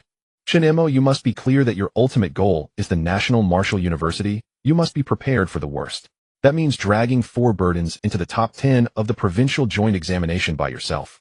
After advising on various precautions, Zhou Sanlang boarded the bus back to the Martial Education Bureau. He had many tasks ahead, the most important of which, apart from arranging the top 10 for the municipal joint examination, was the repairs for the Morning Light Orphanage. Seeing that the children had returned, Chen Mo temporarily set aside his training and played with the chattering younger siblings until nightfall. After dinner, Gu Sanding took Chen Mo to the director's office. Xiao Mo, just focus on managing the city. Shui and I will take good care of your younger siblings. Gu Sanding's expression was serious, clearly indicating he had more to say. Child, I know you have great talent and will surely achieve great success on the path of martial arts. However, Gu Sanding sighed, stroking the worn stainless steel thermos in his hand. The director cannot help you much. All I can do is not hold you back. But I must give you a piece of advice. Gu Sanding lifted his head, his gaze fixed intently on Chen Mo. Chen Mo also sat up straight. It was the first time in many years that Gu Sanding spoke to him so seriously. A warrior's fists should always be aimed at external enemies. Your fists are not only meant for killing, but also, Xiao Mo, I hope you won't lose yourself in power in the future, especially not touch those things that you shouldn't. Chen Mo paused for a moment and quickly understood what Gu Sanding meant by those things that shouldn't be touched. It was nothing but the forbidden drugs used by Tang Qingran before. I know you are an eagle about to soar. You do not belong here, you belong to a greater sky. If one day you are tired, you can always come back to rest. This will always be your home. Gu Sanding's wrinkled hands gently brushed through Chen Mo's hair, his eyes filled with affection. All right, go rest now. That's all I wanted to say.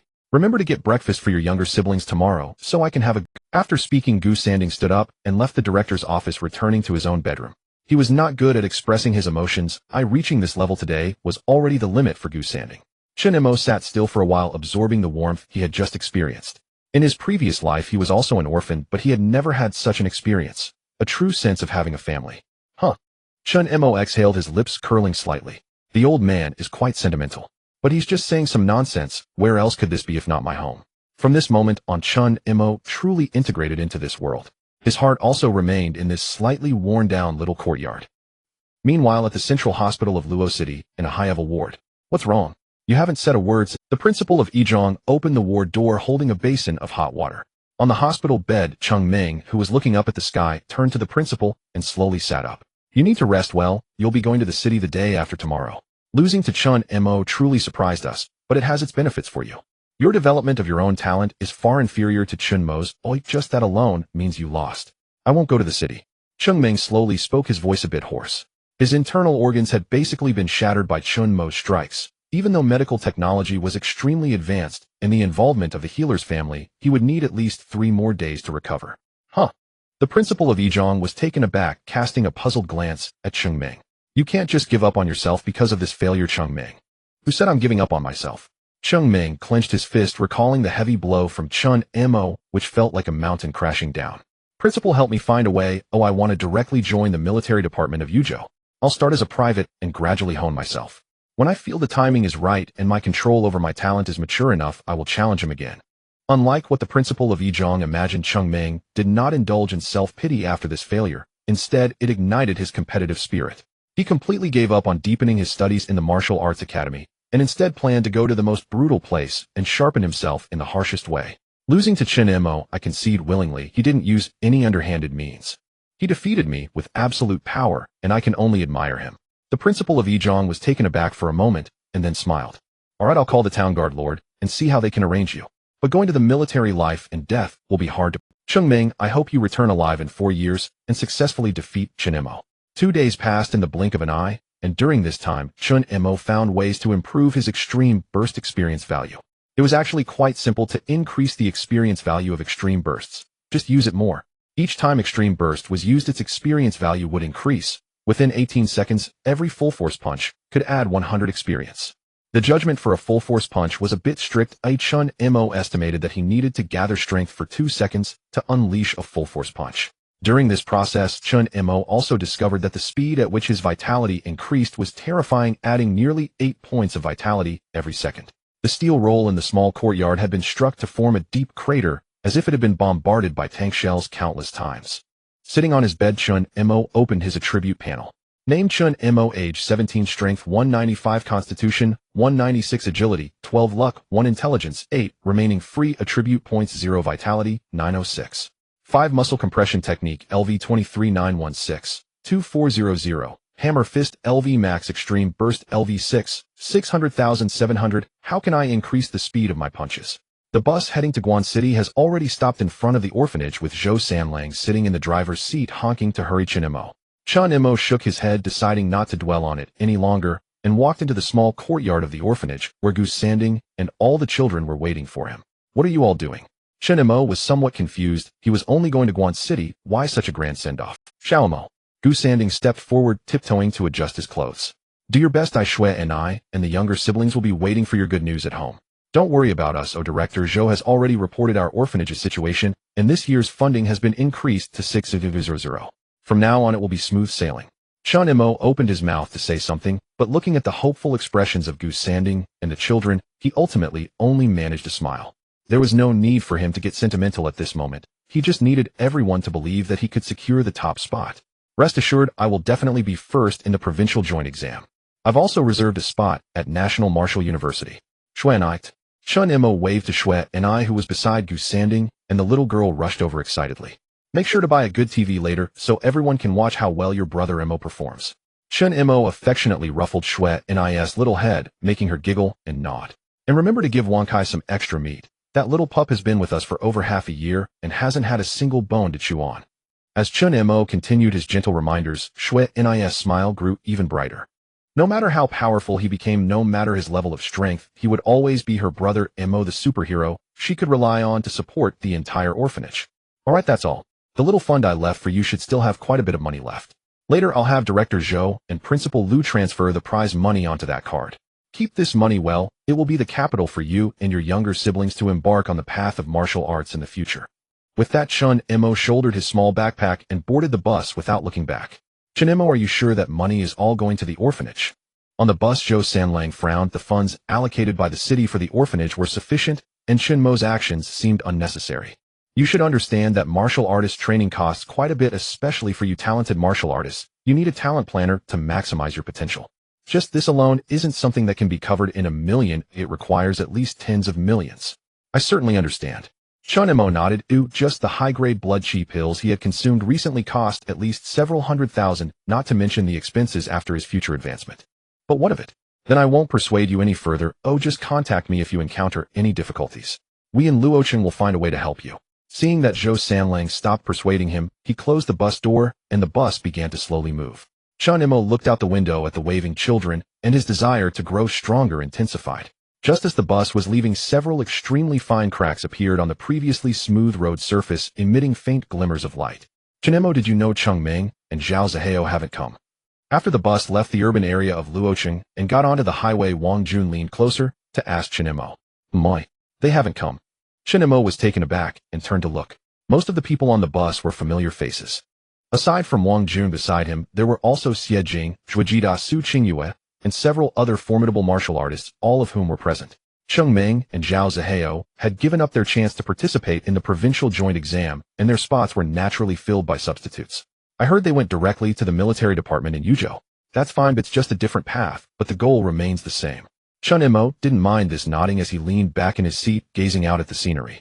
Luocheng is not far from Guan City, just a little over an hour to almost 2 hours of travel. Please everyone take out your identification cards and martial artist certificates. We need to conduct checks.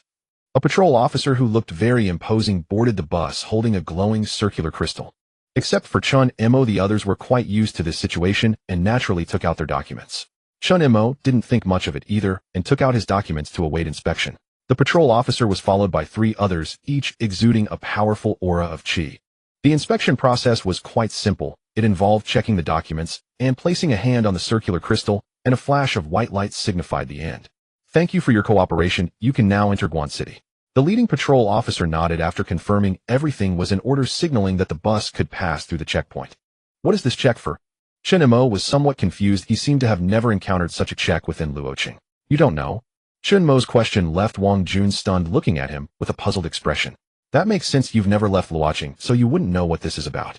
Wang Jun slapped his forehead, forgetting that Chen Mo had grown up in the orphanage and had completely no exposure to such matters. You should know that the Abyss Rift not only has Abyss beasts, but also Abyss races. The Abyss race, like us, also has unique talents, but they can share some low-tier talents within their community. One of these talents is called Disguise, which allows them to transform from the inside out to appear human. Previously, there was an incident in Guan City where members of the Abyss race infiltrated, resulting in significant casualties. Since that incident, anyone wishing to enter Guan City from the outside must undergo checks. And did you see the crystal ball in the patrol officer's hand? That is the talent of a 6th-tier Steel Blood Realm martial artist from our Great Xia, capable of distinguishing whether the person touching it is human or from the Abyss race.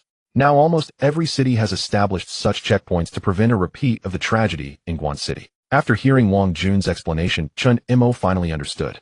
By the way, you're already a first-tier martial artist. Why are you still using this old phone? I remember you were using an outdated smartphone in the Abyss Rift, weren't you? Wang Jun was somewhat puzzled. People nowadays consider it equivalent to self-imposed isolation without a phone, yet Chen Mo could endure such a life. Isn't it broken? I haven't had time to change it. I plan to get a new phone this time I'm in Guan City. Oh, I won't need this old one anymore.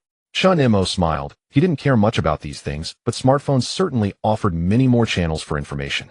He had been focused on training since he crossed over, hardly keeping up with the world. Had it not been for passing the inspection just now, he might have been mistaken for a spy from the Abyss race.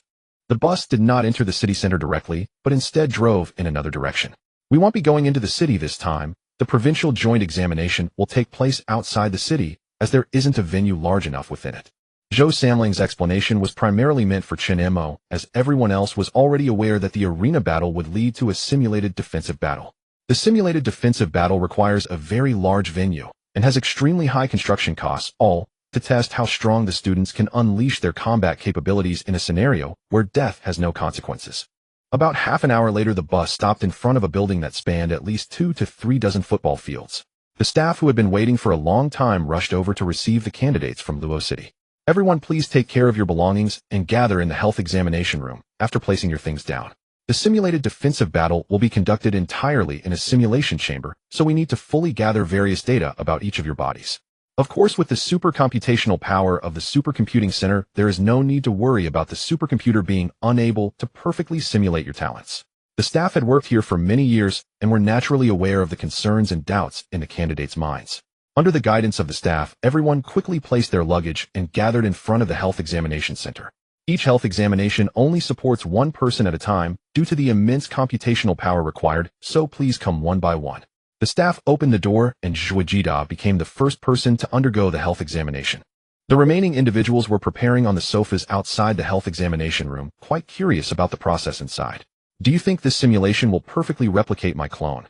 Wang Jun expressed some concern. Compared to his talent for controlling fire elements, his exceptionally strong combat intuition was his trump card.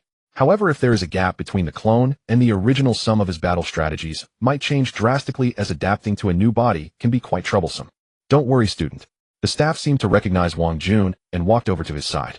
The simulated defensive battle will be completely simulated by the computer, and your consciousness will be projected into the clone, achieving a synchronization rate of 99.9. The slight delay in response would have minimal impact on combat ability, so there was no need to worry. The students from Luo City sighed in relief upon hearing this. As long as it wouldn't greatly impact their combat power, it was acceptable. A full hour passed before the door to the health examination room opened again. Having completed the examination, Zhuo no longer wore the worried expression from before, and there was even a hint of excitement in his demeanor. Seeing this, everyone completely relaxed, awaiting their turn for the health examination. The process varied in duration. Those who trained in martial arts typically took 8 to 10 minutes, while those with talents required relatively more time. Among them, Su Qingyue had the longest examination time, lasting more than 2 hours. When she came out, Chen Mo clearly noticed the strange expression on the face of the doctor responsible for her examination. Chen Mo, it's your turn. Wang Jun nudged Chen Mo, bringing him back to his senses. Nodding, Chen Mo stood up and walked into the health examination room. Don't be nervous, student. Next, we will record various data about your body. The doctor in charge of the examination spoke gently, and just listening to his voice was enough to help one relax. Let me see your talent is. Immense strength. The doctor's gentle voice faltered, staring blankly at Chen Mo, who stood next to the scanner. A faint blue light swept over Chen Mo's body, and the basic data of Chen Mo's physique appeared on the screen before the doctor. Looking at the exceedingly outrageous muscle density, bone density, and skin density, the doctor felt that the boy before him resembled a humanoid beast. Student, I'm not sure how your talent should be used. The doctor was somewhat at a loss. Could this talent just be like bang? The doctor was stunned as she stared at the now significantly slimmer Chen Mo for a while. Immediately after, a blue light scanned Chen Mo's body once more, and the doctor's gaze at him became even stranger. What the hell? The muscle density is higher than some armor plates. The bone density was equally frightening. Pulling out a rib could rival specialized alloy weapons for martial artists. Student, your talent also has. Before she could finish her sentence, the data on the screen began to change. Whether it was muscle density, skin density, or bone density, all had doubled compared to the previous data. A question mark appeared above the doctor's head. Was this talent truly just immense strength? Purely numerical, huh? No mechanisms at all. In the end, after demonstrating the compressed punch and compressed dash, Chen Mo completed his talent simulation. Next came the routine martial arts simulation and vitality simulation, where Chen Mo's performance was not particularly remarkable. Alright Chen Mo, your clone has been completed. Would you like to try injecting your consciousness to control it?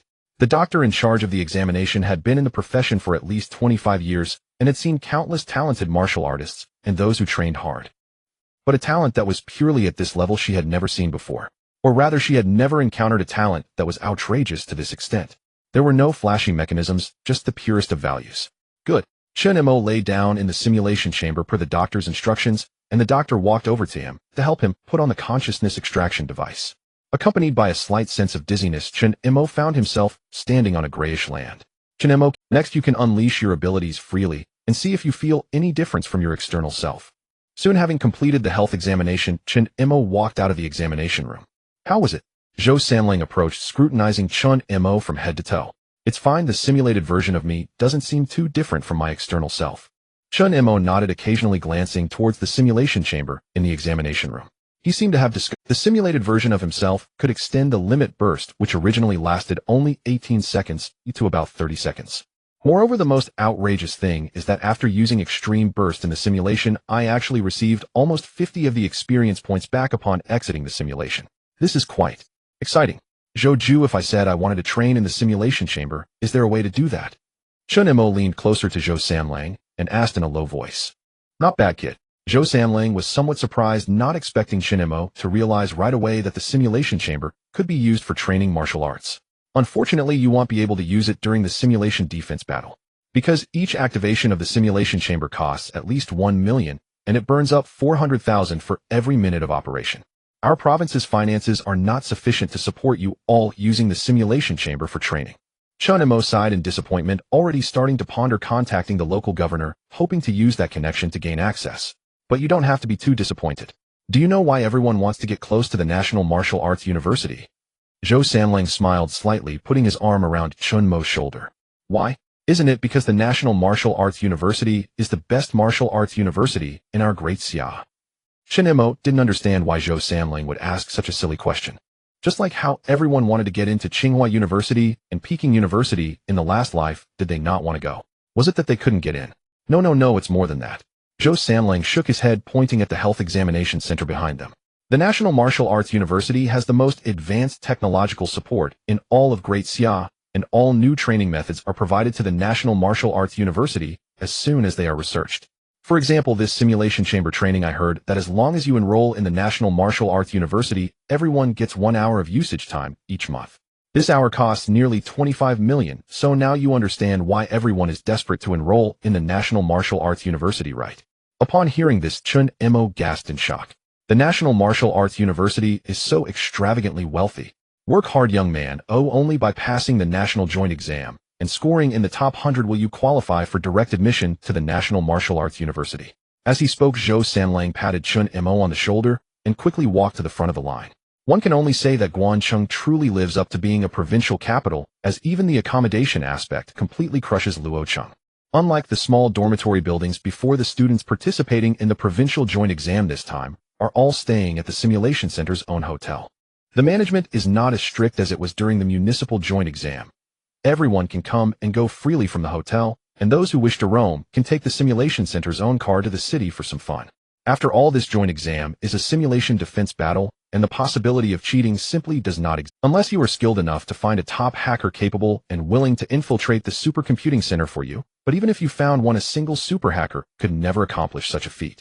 Moreover, the simulation center has prepared dedicated training rooms for the candidates participating in the joint exam, with everything available for both martial arts and strength training. After having dinner, Chen Mo didn't idle about. He strolled into the strength training center alone. His daily task today is to complete 5 sets of 6 repetitions of a 20-ton bench press. Compared to regular gyms, the simulation center's strength training center is quite luxurious, with a huge number of alloy weight plates. Hey dude, are you still using these plates? After scouring the entire training center, Chen Mo realized he was still 1 ton short of the 20-ton requirement. Since there was not much space left for adding plates on the barbell, Chen Mo set his sights on a nearby youth doing squats. He was shoulder pressing exactly 2 500-kilogram plates, which would be just right for him. If you need them, you can use them first. The youth put the barbell back in place, wiped his sweat with a towel, and said, "Thanks a lot." Chen Mo reached out and effortlessly grabbed one of the weight plates. Just like that, he happily returned to his bench press with a 500-kilogram weight plate in hand. The youth looked at Chen Mo's exaggerated weights a bit dazed. 1, 2, 3, 8, 9, 10. The youth was stunned. Even without counting the weight of the barbell itself, the weight of the plates alone was already 20 tons. What is this person trying to do? Huff. Chen Mo exhaled deeply, his muscles slightly compressing, enhancing his strength to a level capable of handling 20 tons. Buzz. The sound of air being torn by the metal echoed as the youth watched Chen Mo complete a set of 6 repetitions with weights exceeding 20 tons. What the hell? Bro. The youth slid to his knees beside Chen Mo, unable to resist reaching out to squeeze Chen Mo's arm muscle. How strong are you? This is over 20 tons, are you doing sets with this weight? Chen Mo didn't find the youth annoying. After all, it's rare to see a martial artist willing to invest significant effort into strength training. Yes, this weight is just right for me. Chen Mo moved his shoulders a bit, feeling a slight impact on his shoulder peaks from the previous bench press. Is this the after effect of the full force punches from before? The youth fell silent, wondering what it meant for over 20 tons to be just right. Bro, my name is Lin Yi, and I'm here from Longdu to participate in the joint exam. You seem to be here for the joint exam. Hello, my name is Chen Mo, and I'm from Luocheng nearby. Since the other party extended a friendly gesture, he had no reason to keep a cold face. Besides, he wasn't a person who carried a high and mighty attitude. Chen Mo, you are the one who exploded Cheng Ming with brute force. Lin Yi seemed to remember something, and the way he looked at Chen Mo changed to one of curiosity. That explains it. 20 tons shouldn't be your full strength, right? I remember your talent is called great strength, truly living up to its name. Lin Yi was somewhat excited. The person who was only discussed on the forum had now appeared right before him. What is your talent? Chen Mo lay back down again, gripping the barbell tightly. Me? I have a spatial talent. Lin Yi showed no defensive measures towards Chen Mo, directly revealing his talent. Don't be fooled by how impressive spatial talent sounds. Its effectiveness in the lower third tier is quite limited.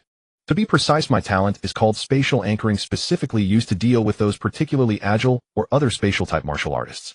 I can create an area within a certain range where rapid movement, dashing, and blinking are not possible, with a maximum speed of no greater than 1 meter per second within that area.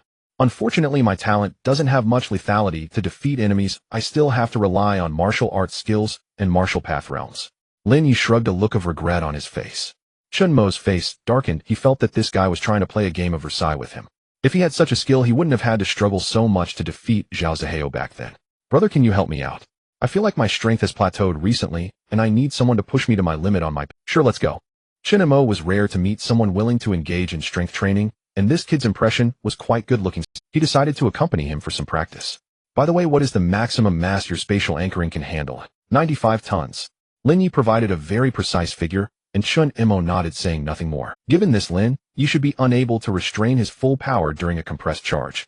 Lin Yi, Manager Wang wants to see you. Just as the two were about to start an exhilarating training session, a lively voice came from outside the strength off. Lin Yi, who had just shouldered a 1.3-ton barbell, was startled, nearly losing his balance. Coming. Lin Yi cheerfully approached the girl, gesturing to Chen Mo, standing not far away. Xiaoli, let me introduce you to this is Chen Mo, who has gained fame in the martial arts forum of Yu Province. Xiaoli, who had originally shown little interest, instantly lit up at the mention of Chen Mo. In that moment, all other considerations faded away. You are Chen Mo? Xiaoli stepped forward, extending her hand for a handshake. I am Xiaoli the First in the Longdu City joint examination. This is my little brother, the one I beat up. Lin Yi was displeased by this remark, questioning what it meant to be beaten up. Isn't that because your talent is too overpowered? My attacks get nullified when they hit you. What talent? Chen Mo suddenly felt curious about the girl in front of him. What sort of talent could make a spatial talent warrior feel overpowered? Her talent is vector partial derivative, a type of rule-based talent. Anyway, it's hard to explain, you'll understand once you spar with her. Sparring with her feels like fighting a slippery eel, not intense at all, quite frustrating, Lin Yi said with a dismissive expression. Oh, Chen Mo's interest in Xiaoli piqued, his fists starting to itch. Xiaoli narrowed her eyes, sensing Chen Mo's eagerness. So how about we have a friendly match? Sounds good, I'll take on both of you. Chen Mo nodded, removed his shirt, revealing his almost exaggerated muscles. Are you sure? Xiaoli and Lin Yi exchanged glances, showing no sign of refusal. After all, facing a powerhouse capable of overwhelming even Cheng Ming in a two-known scenario was not shameful. Of course, the space here is large enough for us three to spar. It can also serve as a warm-up for the defensive battle simulation, otherwise it would be too long without a fight and would feel sluggish. Chen Mo moved his joints, feeling the rising temperature, and nodded. All right. Xiaoli and Lin Yi wasted no time, The three of them cleared the training equipment to make a sizable open area. Are you ready? Chen Mo stood 15 meters away from them, providing ample room for them to maneuver. Facing two talent warriors at once made him somewhat excited. He inherently disliked calmness. Challenging limits was what he loved most. Come on. Lin Yi extended his palms, and Chen Mo immediately felt a significant change in the surrounding space. Xiaoli showed no intention of striking first, her beautiful eyes fixed intently on Chen Mo. Chen Mo stomped his feet, the surrounding space instantly solidifying, making him feel as though he was sinking into a non-Newtonian fluid. He could move slowly without issue, but once he attempted to move quickly, his body would be directly restrained by the surrounding space. Lin Yi smirked. As expected, with Chen Mo's strength, it was still insufficient. In the next moment, Lin Yi's expression changed dramatically. Chen Mo unleashed a series of metallic distortion sounds, and the alloy floor beneath him visibly dented. Launch. Maximum explosive power and muscle compression techniques activated simultaneously, combined with extreme compression of his legs. Chen Mo executed the most powerful compressed charge ever recorded. Lin Yi's spatial anchoring shattered instantly. He coughed up blood, but did not stop his movements. Damn, why does it feel like facing a freight train? Xiaoli, I can't control him. Hurry and take action. Lin Yi was dumbfounded. He never expected that his proud spatial anchoring could be broken so easily. Don't worry, he won't get through. Xiaoli lightly stepped forward, appearing before Chen Mo like a wisp of breeze. The imposing pressure from a near 2.5 meter tall, muscular beast charging at full speed was extremely terrifying. Yet Xiaoli showed no fear. Her seemingly delicate hands surged with invisible waves, and the physical rules around them seemed to undergo some peculiar transformation. Chen Mo felt a blur before his eyes, and then his entire upper body was embedded into the alloy wall like a cannonball. What the hell? Pulling himself free, Chen Mo stared in bewilderment at Xiaoli. Ugh! Xiaoli's complexion turned pale as she coughed up a mouthful of fresh blood. What the? Lin Yi and Xiaoli looked at Chen Mo with terror in their eyes. The two of them had barely managed to withstand the first wave of his charge together. This was merely an ordinary charge without any techniques. If he had made even slight adjustments, they would have been reduced to mush. No more fighting, no more fighting. Xiaoli looked at her bruised arms, shaking her head vigorously like a rattled drum. Neither of us are your match. After that last blow, I thought I was going to die. Not fighting anymore. Chen Mo raised an eyebrow, asking with some displeasure. I was just getting warmed up, and you two saying no more fighting. However, looking at Lin Yi, who was gushing blood and the blood spilling from Xiaoli's mouth, Chen Mo felt that perhaps it was indeed time to stop. Sigh. You two are actually quite strong. To be honest, if it weren't for the extreme burst that enhanced all my attributes, I truly might not have been able to handle Xiaoli's outrageous talent. Vector deviation, simply put, means that no attack can touch her. As long as Xiaoli strives to improve her martial arts realm, she could even redirect missiles away in the future. No, she could even shake the entire blue planet. The sprint I just executed used at least 80 to 90% of my strength. The talent of the rules system is indeed terrifying. My own stats are still too low. Bang. With a crisp sound, Chen Mo and the others turned to look at the door. They saw the cleaning lady looking utterly despondent at the devastated strength training room, covering her mouth and unable to speak as she pointed at the massive hole. And to you. Chen Mo was about to explain when he heard her let out a scream that rivaled a sonic attack. In just over 10 seconds, more than a dozen security personnel from the simulation center rushed over, standing dumbfounded at the scene of destruction. Do you know that private fights can lead to disqualification? The head of security furrowed his brow, walking up to Chen Mo and asking, how could you beat your comrades to this extent? Don't you understand the concept of restraint? Which city are you from? I will report this to the Provincial Martial Arts Education Bureau, and the governor will personally handle it. Chen Mo opened his mouth to explain, but looking at the miserable Lin Yi and Xiaoli, he couldn't utter a word. It is better to use extreme bursts sparingly, especially when sparring with one's own people. Half an hour later, Sun Jinggan laughed heartily as he looked at the deflated Chen Mo. Huh, you little rascal, almost made me die from laughter. You managed to create a giant hole in an alloy wall just from a spar. Lin Yi and Xiaoli, those two hot-blooded fools, really hit a brick wall. They can only consider themselves unlucky. Ha ha ha. Old Joe, look at the soldiers under you. They smashed a huge hole in the wall with their heads. Chen Mo's face turned beet red. If he weren't afraid of losing to Sun Jinggan, he would have punched him in the face by now. I'm sorry. Zhou Sanlang said apologetically to Sun Jinggan and another middle-aged man who looked displeased. No, Director Zhou, you can't be blamed for this. Wang Zuosho, the director of the Dragon Capital's Martial Arts Education Bureau, shook his head.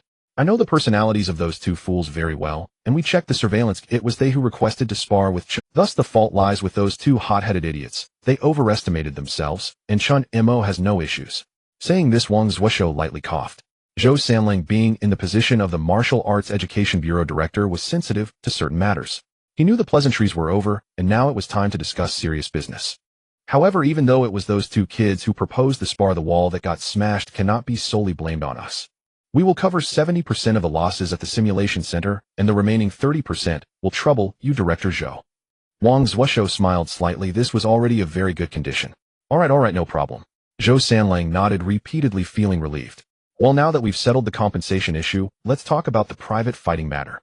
Zhou Sanlang and Wang Zuosho's expressions tightened upon hearing Sun Jinggan's words. Could the governor really punish these kids?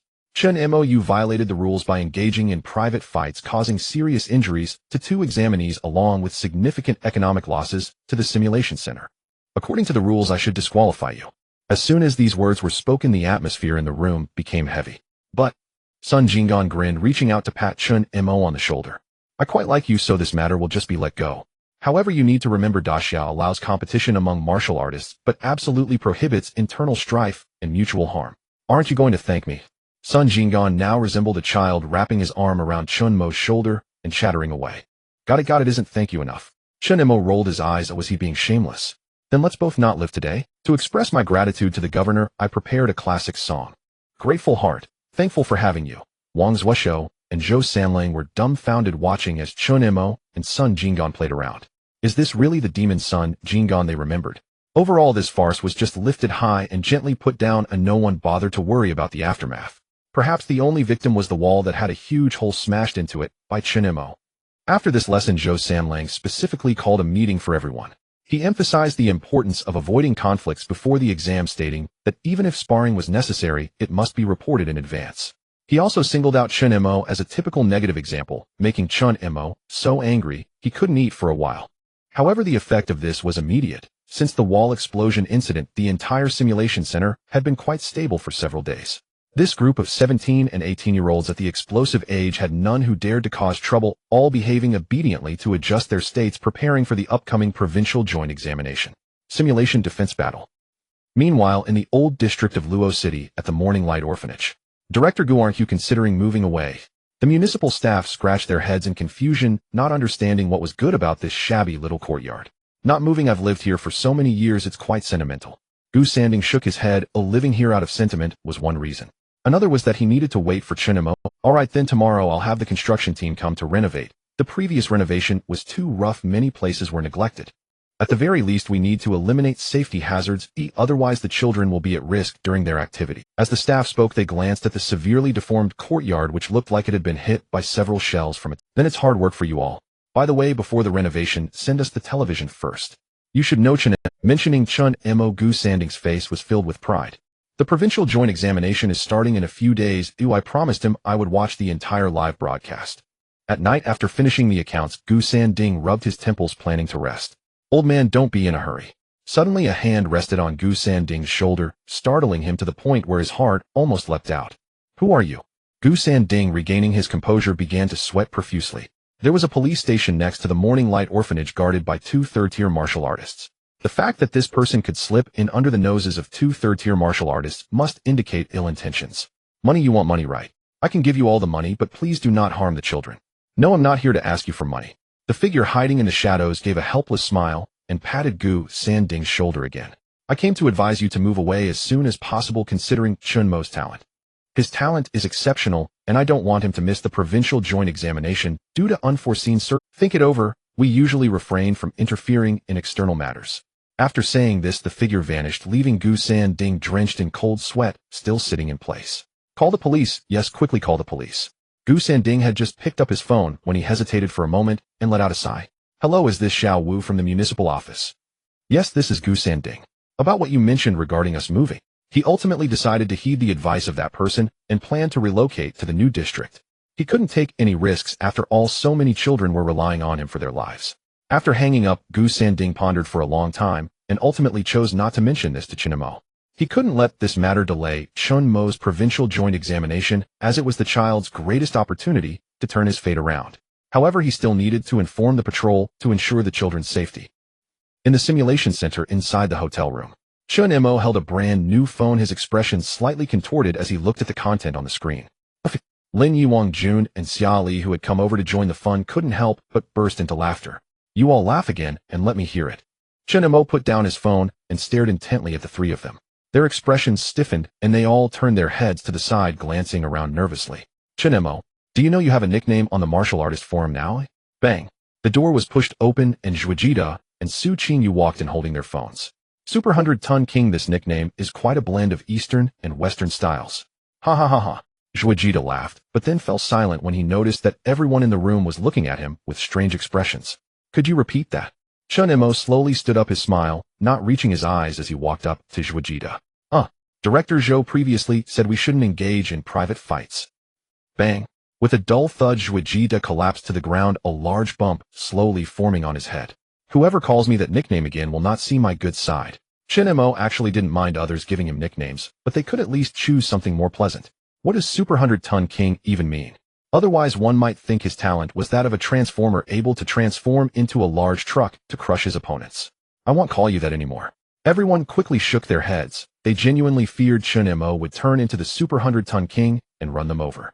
Wait, to be precise, the damage caused by Chen Mo's full-speed charge now surpassed that of the Super 100-ton King.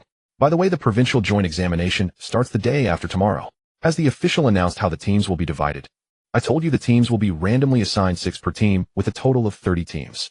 I've heard they will follow the standard scout team format, as scout teams made up of genius martial artists can exhibit exceptionally strong combat power. Wang Jun opened his phone and handed a document to Chen Mo. After glancing at the examination process, Chen Mo nodded.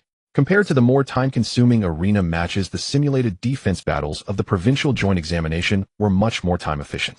Everyone would enter the simulation pod to engage in simulated defense battles, determining victory or defeat in the same combat scenario. Let's all give it our all, then I won't hold back. Returning the phone to Wang Jun, Chen Mo felt eager to try. He was curious about what a real battlefield in this world was like. He had heard that the simulated defense battles were composed of excerpts from the most brutal wars in history projected into the simulation. Don't worry, everyone will give it their all. Zhuojida, who had just awakened, sat up and rubbed the large bump on his head. The group laughed and joked for a while before returning to their rooms to prepare for the upcoming simulated defense battle. After everyone had left, Chen Mo opened his attribute panel. Name: Chen Mo, age 17, strength 198, physique 199, agility, vitality 1614.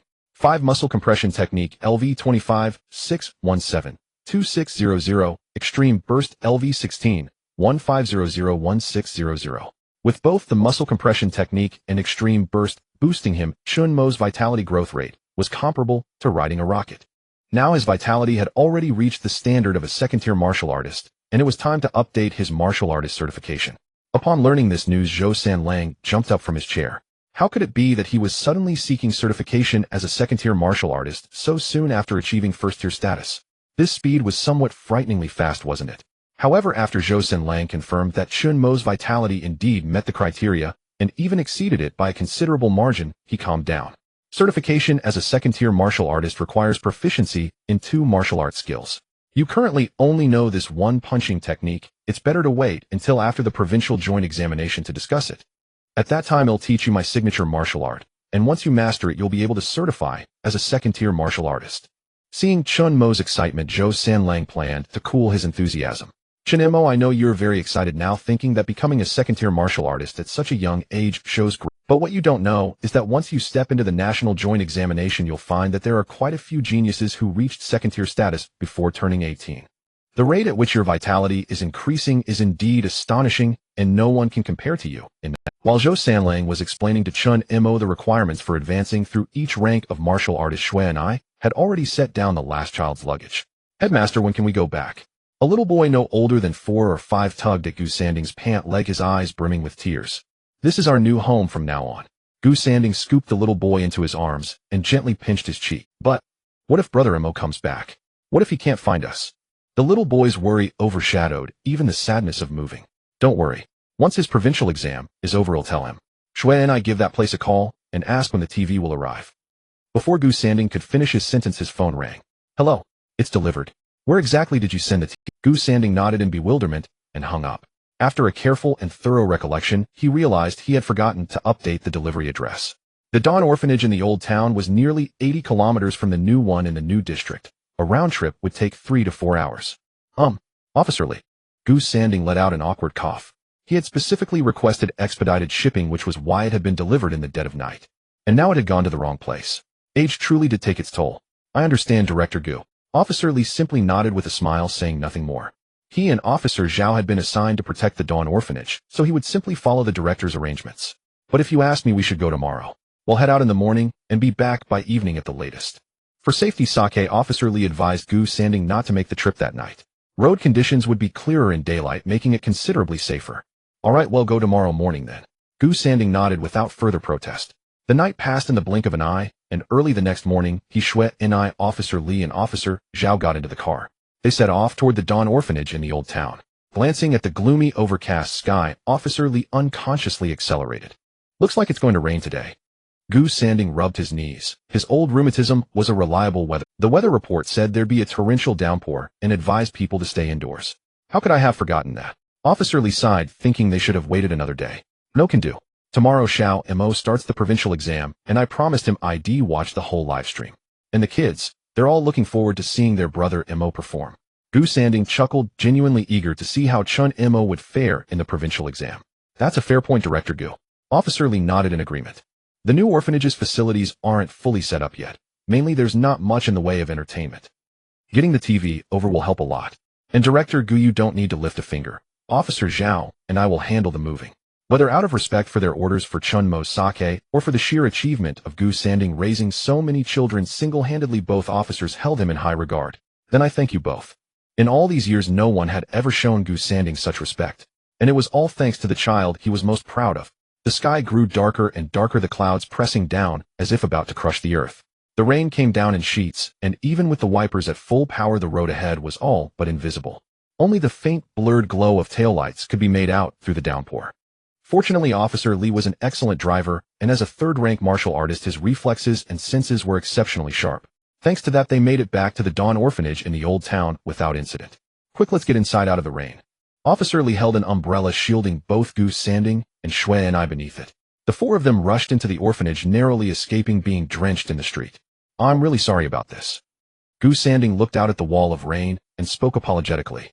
It's fine, it rains every year around this time, though not usually this heavy. Officer Li took off his coat, wrung it out, and draped it over a nearby rack. This rain probably won't let up for a while. There are old quilts in the back. Let's get some rest. Only after Gu Sanding repeatedly insisted did Officer Li and Officer Zhao finally allow the two to fetch the quilts from the storage room. As third-rank martial artists, a little rain wouldn't give them a cold. But it was the old man's kind gesture, and they couldn't very well refuse. Director Gu is a good man. Officer Li watched the unrelenting rain outside, and remarked to Officer, yeah, raising all these kids on his own. Officer Zhao glanced back at the retreating figures of Gu Sanding, and Shui and I nodding with a hint of admiration. If you ask me, that little girl, she's got albinism, doesn't she? And the other kids, they all have some kind of condition or another. That's why their parents abandoned them. Irresponsible bastards. If I ever get my hands on those scumbags, it'll give them a piece of my mind.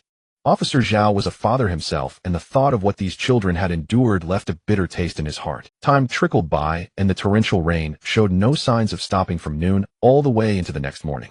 The sky remained a murky black, and the rain draped over the entire city of Luo like a curtain. Thankfully, the city's drainage system was up to the task, or the streets would have flooded long ago. Growing restless, Officer Li plugged in the TV and cast the provincial exam live stream, which was still in its warm-up phase, from his phone to the screen. These phones are really something. Gu Sanding couldn't help but marvel at modern technology, so much more convenient than cable TV. Shui and I'll get you a phone too. From now on you can manage the orphanage's accounts. You've always wanted to be your brother Mo's little housekeeper, haven't you? Start by practicing with our finances. Gu Sanding's words turned Shui and I's face a bright shade of red, and she nodded shyly. Her albinism made her skin startlingly pale, so when she blushed her entire face flushed crimson. Director Gu stopped teasing the girl, the live stream starting. Officer Li was visibly excited. The provincial exam was always a spectacular event every year. After all, it brought together the brightest talents from across the entire Yu province, and competition among geniuses was always the most thrilling spectacle. Chen Mo, where's Chen Mo? Gu Sanding forgot all about teasing Shui and I, and hurried over to the TV, scanning for any sign of Chen Mo. Let me take a look. Officer Li squinted, searching through the team assignments until he finally spotted Chen Mo's name on Team 12. Director Gu, Chen Mo's on Team 12, and his teammates look pretty solid. Chen Mo gazed at the blood-stained gravel beneath his feet, inhaling the intense metallic scent in the air, marveling at the remarkable advancements of modern technology. The battlefield in this simulation felt incredibly real, as if everything around them truly existed. Chen Mo, we're quite lucky, aren't we? Wang Jun rushed over to Chen Mo's side, patting him on the back as he spoke. Indeed, we are quite fortunate. Our Team 12 is likely the strongest of all. Chen Mo nodded, and just as his words fell, several figures materialized behind him. Lin Yixia, Li Su, Qingyue, Wang Jun, and Zhuo Jidao along with Chen Mo formed a total of 6 members in Team 12. The 6 strongest individuals from Longqing and Luoqing had gathered together, which led to their support rate skyrocketing on the official website.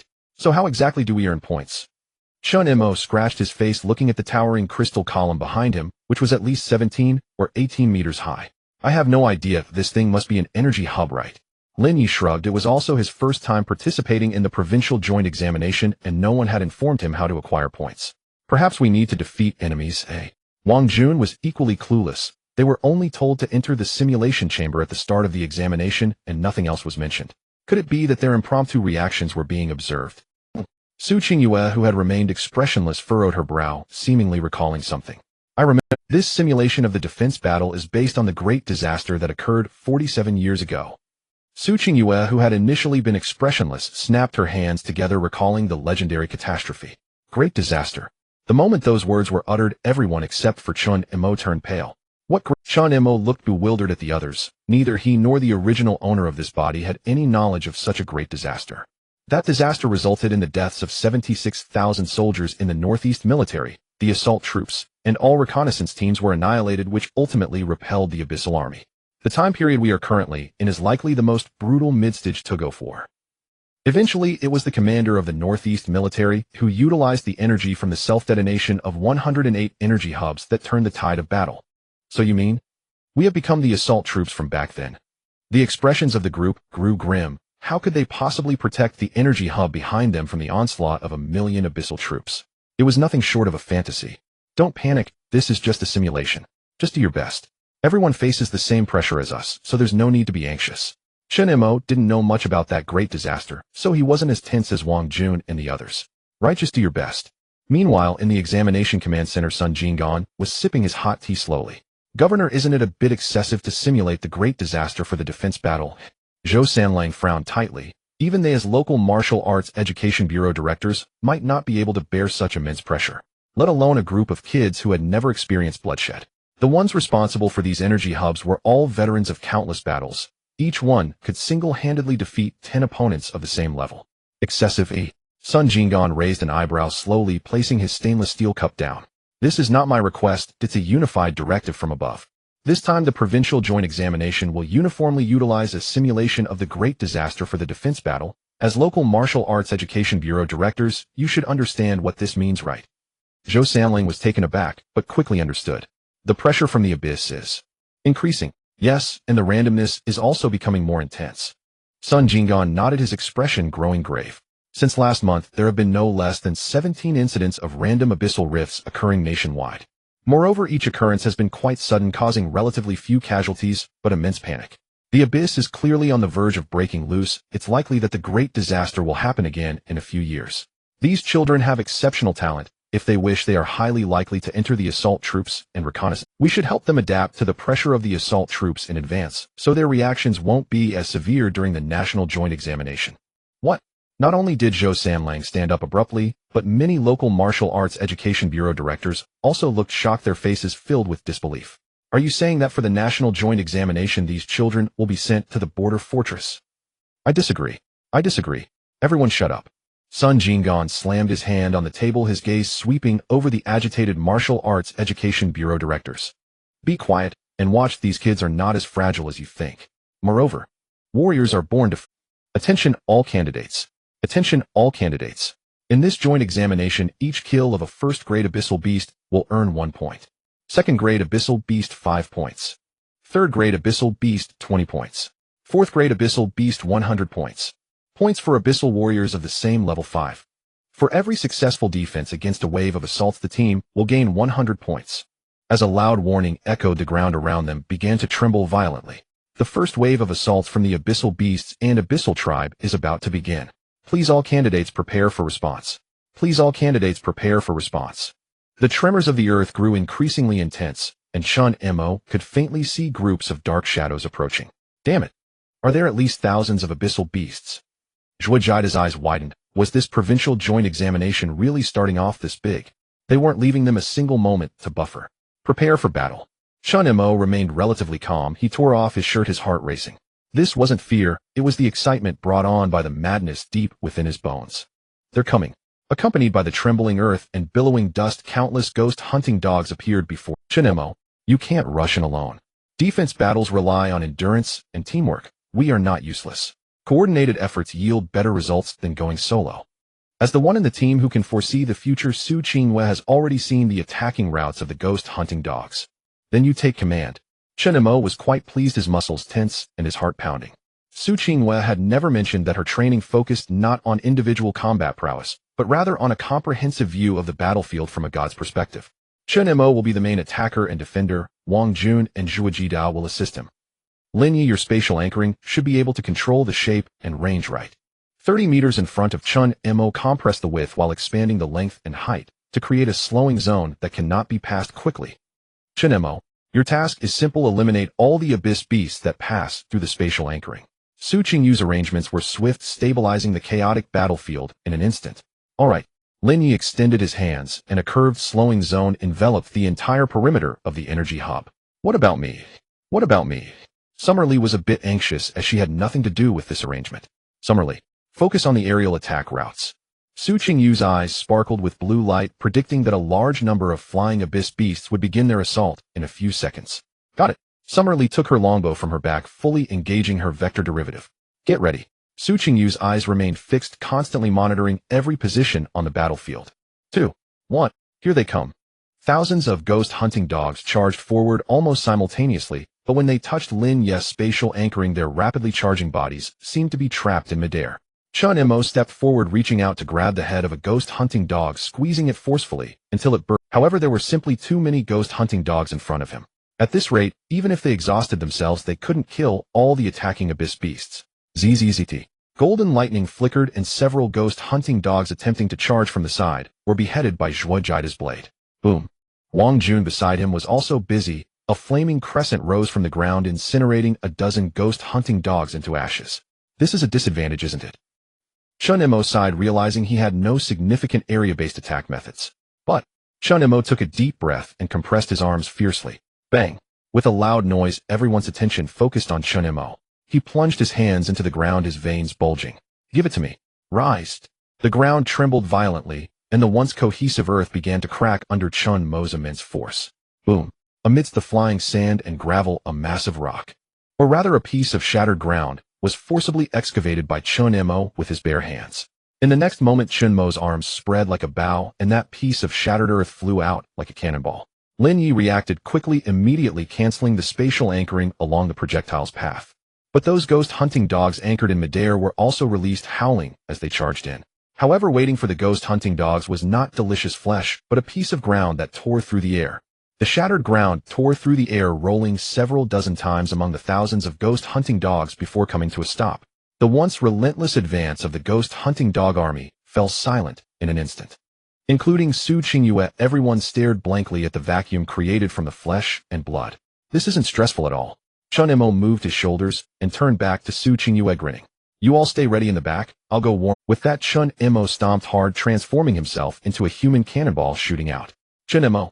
Su Qingyue panicked. No matter how strong he was, he couldn't survive the assault of thousands of ghost hunting dogs. Moreover, that wasn't the only wave of attack. But before she could finish her sentence, a mushroom cloud composed of yellow sand and gravel rose into the air. Countless ghost hunting dogs were blown into the sky by the mushroom cloud, while on the ground the creator of the mushroom cloud was laughing maniacally, crushing all the ghost hunting dogs trying to approach him. With a punch, at least dozens of ghost hunting dogs were turned into blood mist under the pressure of his fist wind. Even if a few ghost hunting dogs were lucky enough to leap onto Chen Mo's body, their proud fangs couldn't do anything to his skin. After all their efforts on Chen Mo, they could only leave a bit of saliva behind, otherwise they accomplished nothing. In contrast, Chen Mo could casually swat a few ghost hunting dogs into blood mist with a single slap, leaving the others feeling somewhat awkward. Does this count as a free win? Zhuojida asked cheerfully as he sliced a stray dog in half. It should count. After Chen Mo went out, all the aggro was drawn to him. Wang Jun nodded, now completely calm after the initial panic. He was now fully in battle mode, always on the lookout for any stragglers slipping through. By the way, our lineup is a bit like Plants vs. Zombies. Lin Yi, who was maintaining the spatial anchoring, seemed to think of something and said to himself, "You see, I am the ice archer responsible for control. Wang Jun and Zhuojida are pea shooters, regular damage dealers. Summer Lee is the cactus specifically dealing with balloon zombies, while Su Qingyue is the player responsible for planning how to place the plants." Then what about Chen Mo? Zhuojida asked the question on everyone's mind. If they were plants, what was Chen? He should be the guy in the front yard using the gun, but to smash zombies' heads, right? Lin Yi scratched his head, unsure how to describe Chen Mo. Or the one who can be reused and automatically seeks enemies, the mushroom of destruction. Lin Yi's analogy, while somewhat funny, was still quite reasonable. That old mushroom of destruction, no, that old Chen Mo stood out there and smashed 99 of the monsters. They only needed to ensure that the energy hub behind them remained unaffected. Compared to other squads that were in chaos and even starting to suffer casualties, Team 12 looked like they were on. All examinees, please pay attention. The second wave of attacks is about to begin. Many examinees struggling in battle were dumbfounded upon hearing this. The first wave wasn't even over yet. How was the second wave already coming? In the command center, Sun Jinggan wore a mischievous grin. "Governor, are you really going to send a third-tier Abyss warrior in the third wave? Not to mention anything else, just dealing with the first two waves of attacks would consume at least 80% of their stamina. If a deep Abyss warrior appears in the third wave, then I estimate at least half of the 30 squads will be eliminated. The remaining will likely be eliminated one after another in a few minutes. It's highly probable that everyone will fall in this third wave." Zhou Sanlang sighed. This governor was really unreliable, putting such immense pressure on these kids right from the start. Will a real battlefield give you time to adapt? Sun Jinggan scoffed lightly, tapping the armrest beside him. "I want these kids to see what a real battlefield, and the cruelty of a real battlefield is not something that simulations can compare to. Do you still think there's something wrong with what I'm doing?" Zhou Sanlang actually wanted to say there was a problem, but after thinking it over, he kept quiet. With the current score rankings, Chen Mo's Team 12 was far ahead, so whether the Abyss Warrior came or not for the third wave didn't matter. They could all be eliminated together. As long as the final rankings were unaffected, it was fine. So will it end after the... Director Long Changwang looked puzzled. If someone really survived the third wave, would the joint examination be declared over, or if it really was declared over, this joint examination would surprise everyone. I ask you, what is the content of this joint examination? Sun Jinggan's expression was calm as he scanned the performance of the 30 teams, ultimately locking his gaze on Team 12, where Chen Mo was. Defense battle. The ultimate goal is to defend the energy hub behind us. The directors of the martial arts education bureaus from various cities in Yu province all showed surprise. "Oh dear." Officer Lee's expression was exaggerated as he slapped his thigh with force. "This Chen Mo is too fierce. He has probably killed hundreds of ghost hunting hounds all by himself since the beginning." Wow, that punch turned the ghost hunting hound into mush. Officer Zhao also exclaimed loudly while goose sanding covered Shui and I's eyes. The scene was simply too bloody and brutal as Chen Mo rampaged through the horde of abyss beasts like a meat grinder. Oldly, what if Chen Mo hit you with such a punch? Go away. If that punch landed on me, I'd be punched through. Zhao officer turned to his colleague who he had worked with for over a decade and asked curiously. Officer Lee rolled his eyes. Even as a third-grade martial artist, he couldn't withstand such a powerful punch. How could a first-grade martial artist's punch not kill several first-grade abyss beasts with just the residual wave? When will it ever be sunny again? Gu Sanding began to worry after confirming that Chen Mo would never be at a disadvantage in the joint examination. He had promised the children that they would get to see their brother Mo's performance, but the TV couldn't be brought back, and Chen Mo's display was too bloody and violent. Could he as the dean go back on his word? Oh dear, this punch is shaking the ground. Officer Lee watched with great interest, especially as Chen Mo's last punch sent dozens of ghost hunting hounds flying from the ground into the air. My. Officer Zhao felt something was off, placing his hand on the ground to sense something closely. Is the TV this advanced now? It even has a tactile vibration feature. My. Officer Lee also sensed something was wrong, and suddenly stood up to feel the slight tremor of the ground. Is there an earthquake? No, that's not right. Officer Zhao noticed something, and turned abruptly to look outside the door. Crack. Boom. Accompanied by a deafening roar, the ground at the entrance of the orphanage suddenly exploded, creating a large hole. A violet red abyssal crack flickered, and a large claw half a person tall emerged from within. Random abyssal crack. Officer Zhao's eyes widened as he hurriedly grabbed Gu Sanding and Shui and I, frantically running towards the depths of the orphanage's warehouse. Oldly, don't make a sound, don't let the abyss beast sense your presence. Officer Lee's breathing became heavy as he too faced such a situation. Random abyssal cracks had always been extremely rare events, something that many people might never encounter in their lifetime. Am I unlucky or lucky? Officer Lee quickly calmed down, took out his walkie-talkie, and began to seek support. What? I know you are evacuating the crowd, but I have a random crack right here. Not enough manpower. What do you mean there are at least 15 or 16 random cracks appearing in the Old City District? Putting down the walkie-talkie, Officer Lee turned to look at the abyssal crack from which various abyss creatures continuously emerged, his heart racing wildly. Damn. With over a dozen random cracks, the Old City District would likely fall within minutes. What they could do now was wait for military rescue. Relying solely on the meager armed forces of the Martial Arts Bureau was no longer sufficient. Officer Lee knew that his top priority was to protect Gu Sanding and Xuan'ai. He could only pray that the heavy rain would wash away all traces and sense of their existence. What should we do? Officer Zhao hid Xuan'ai and Gu Sanding in the warehouse, then came out alone to find Officer Lee. There is no support, we can only wait for military rescue. Officer Lee sighed and spoke in a very low voice. What we can do now is to protect ourselves and safeguard Dean Gu and Xuan'ai. All right. Officer Zhao also sighed when he heard there was no support. They could only rely on themselves now. I hope the military can act quickly. Meanwhile, in the command center of the joint examination, Sun Jinggan put down his phone, his expression becoming extremely serious. Old Zhou immediately take people back to Luo City for support. Random cracks have appeared in Luo City, all in the Old City District, totaling 16. Military personnel are already on the way. As the head of the Martial Arts Bureau, you must also be present at the front lines. Zhou Sanlang suddenly stood up, without any hesitation, turned to leave. But after walking a few steps, he turned back to look at Sun Jinggan. Governor. The Qingwang Orphanage is also located in the Old City District. Attention all examinees, attention all examinees. The third wave of the attack is about to begin. Please prepare for response. Please prepare for response. Huff huff. Chen Mo wiped the blood on his hands onto Zhuojida's clothes, panting as he sat on a relatively clean large rock. What? Not even a moment to catch my breath. Covered in blood, Wang Jun was also dumbfounded. Isn't this a provincial joint exam? No kidding, there's no such thing as a breather on the real battlefield. After catching his breath for a while, Chen Mo stood up again, looking toward the distant horizon.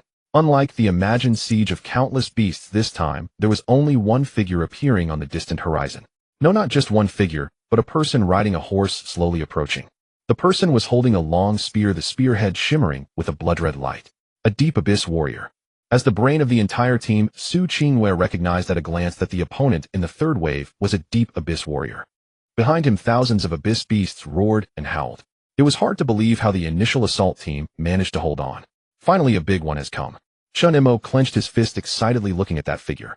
Wang Jun, Zhuojida, those abyss beasts are up to you. I'm going to meet that deep abyss warrior. Saying this, Chen Mo stomped hard, and the already shattered ground exploded completely as he rushed out like a whirlwind.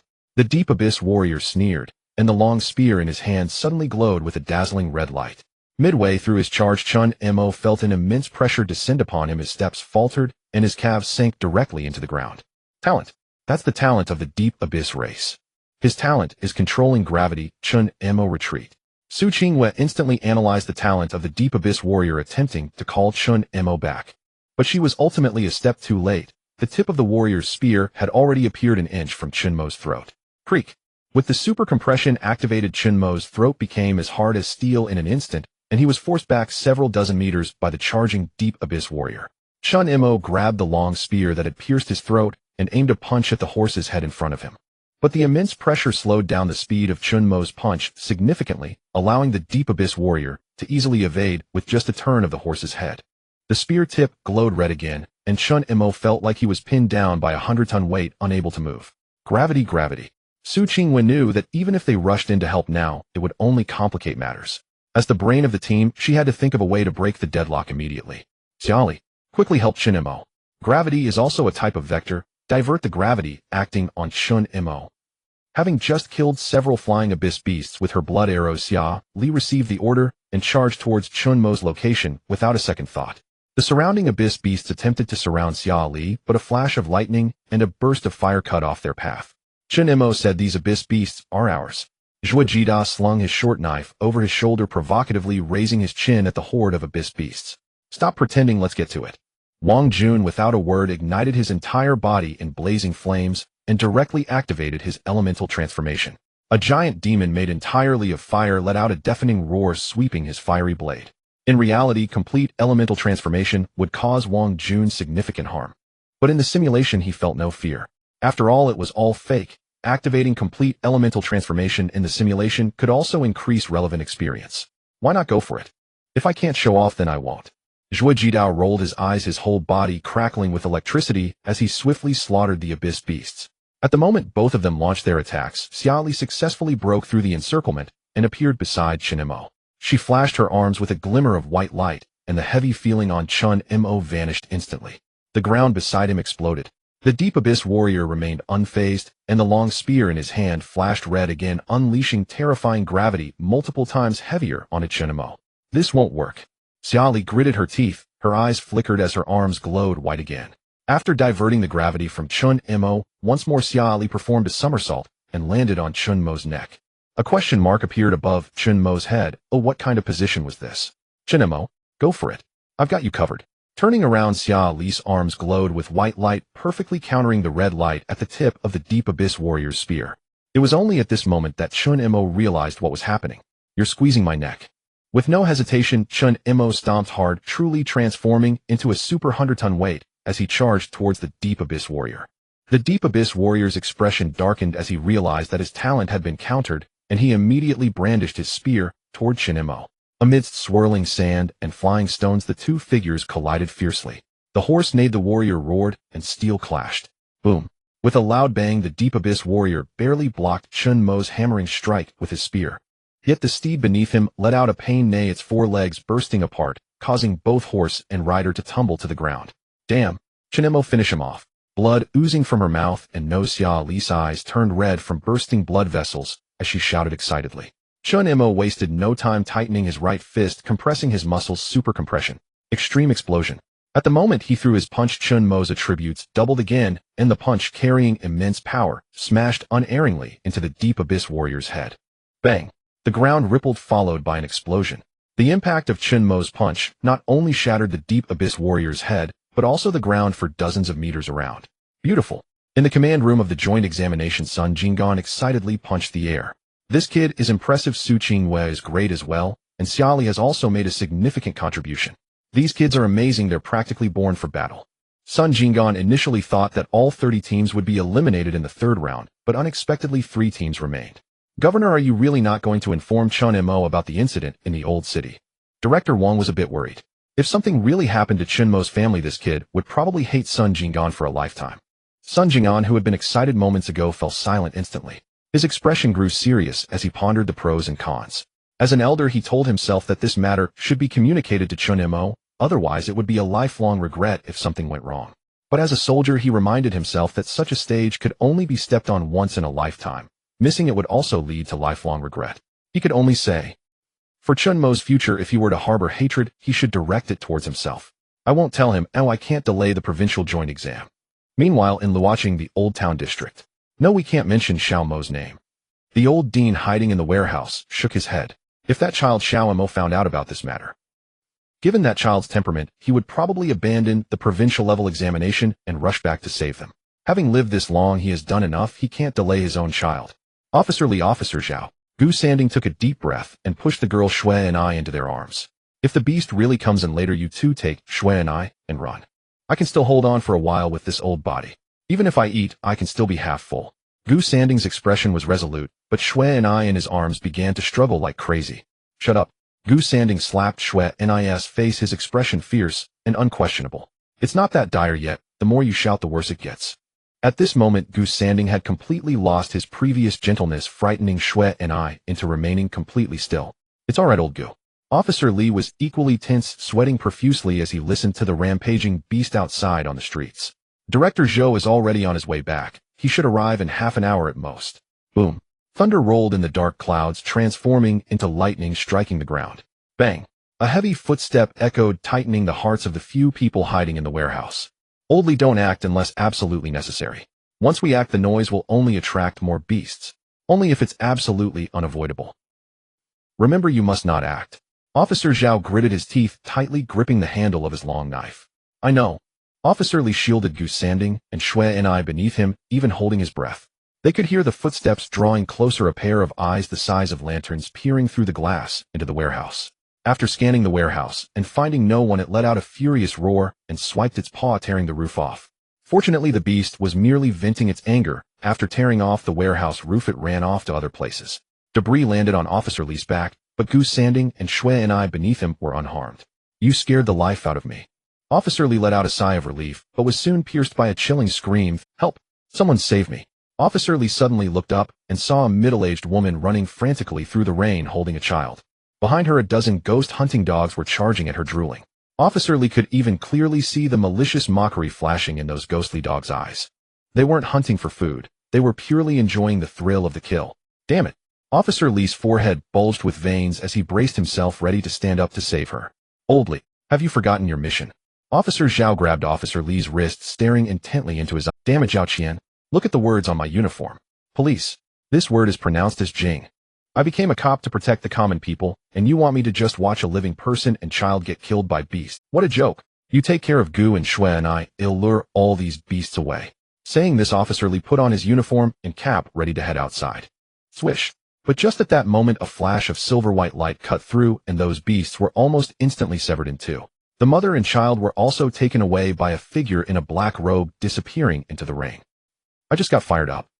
Officer Lee sighed in relief at this scene. If he could avoid death, he actually didn't want to die. Hurry and hide, stop showing off. It's too late. Officer Zhao, though not knowing who that person was, only cared that the mother and child were safe. Just now, with a hint of relief, Officer Lee's expression turned serious as he slowly drew his long knife from his waist. We've been exposed. Officer Guyu and Shui and I lie down properly. We'll handle this here. Officer Zhao drew his long knife from his waist, his blood and energy surging wildly at that moment. Crash. Lightning split the darkness, illuminating the rain-soaked faces of the two. Officer Zhao and Officer Lee wore determined expressions, surrounded by drooling beasts. Roar. With a beastly roar, a life-and-death struggle began. Kill. Outside the Old Town district of Luoqing, Zhou Sanlang punched through the head of a third-grade beast. Wu, a horse with sharp teeth and engulfed in flames, slowly stepped forward, blocking Zhou Sanlang. Immediately after, a dozen beasts exuding powerful auras appeared, surrounding Zhou Sanlang completely. Damn you. Zhou Sanlang's expression turned fierce as he charged at those beasts without a second thought. Don't block me. His iron fists tore through the rain, the roars of beasts and warriors echoing in the downpour. Blood splattered, but was quickly washed away by the torrential rain. In the command room for the joint examination, the staff responsible for technical supervision noticed something was off as the screen flickered. Commander, the simulation system has been hacked. The staff immediately triggered the intrusion alarm, but the intrusion appeared for just a moment before vanishing. The intrusion has disappeared. What is going on? Did I see it wrong? The staff looked bewildered, completely clueless about what had happened. Who on earth is so bored as to hack the supercomputer's firewall and then leave? You didn't see it wrong. Sun Jinggan slowly stood up, staring intently at the simulation pod, where Chen Mo was. He has completed what he wanted to do. At this moment, the simulated Chen Mo's breathing became incredibly heavy. Not from fatigue from killing enemies, but from the scene that had just unfolded before him. The collapsed warehouse, the beasts rampaging through the city. And that person's words left behind. Will you go back to save people, or continue the examination? You decide. Chen Mo. Wang Jun's hand rested on Chen Mo's shoulder, causing Chen Mo to turn around abruptly. Go, I'll take care of this here. You guys are not useless. Oh, just do what you need to do. I guarantee you'll still be number one when you come back. What is he doing? Sun Jinggan stared intently at Chen Mo on the screen, watching as he wrapped both arms around his own head. A guttural roar, inhuman in nature, erupted from him, causing many in the arena to retch in discomfort. This man is utterly mad. Sun Jinggan's mouth twitched involuntarily. It was the first time he had witnessed someone forcibly twist and tear their own head from their neck. As Chen Mo's body dissolved into motes of light, it signified his complete forfeiture of the provincial joint examination. Since death was the only escape from the simulation, the boy had chosen the most brutal method imaginable to end himself. Thud. Chen Mo kicked the lid off the simulation pod, his bloodshot eyes holding no difference from a rabid beast. Which direction? He grabbed a nearby staff member by the collar, the man, too terrified to speak, merely pointing a trembling finger in a general direction. Thud. Step 1. T-Chu-D thud. Step 2. Thud.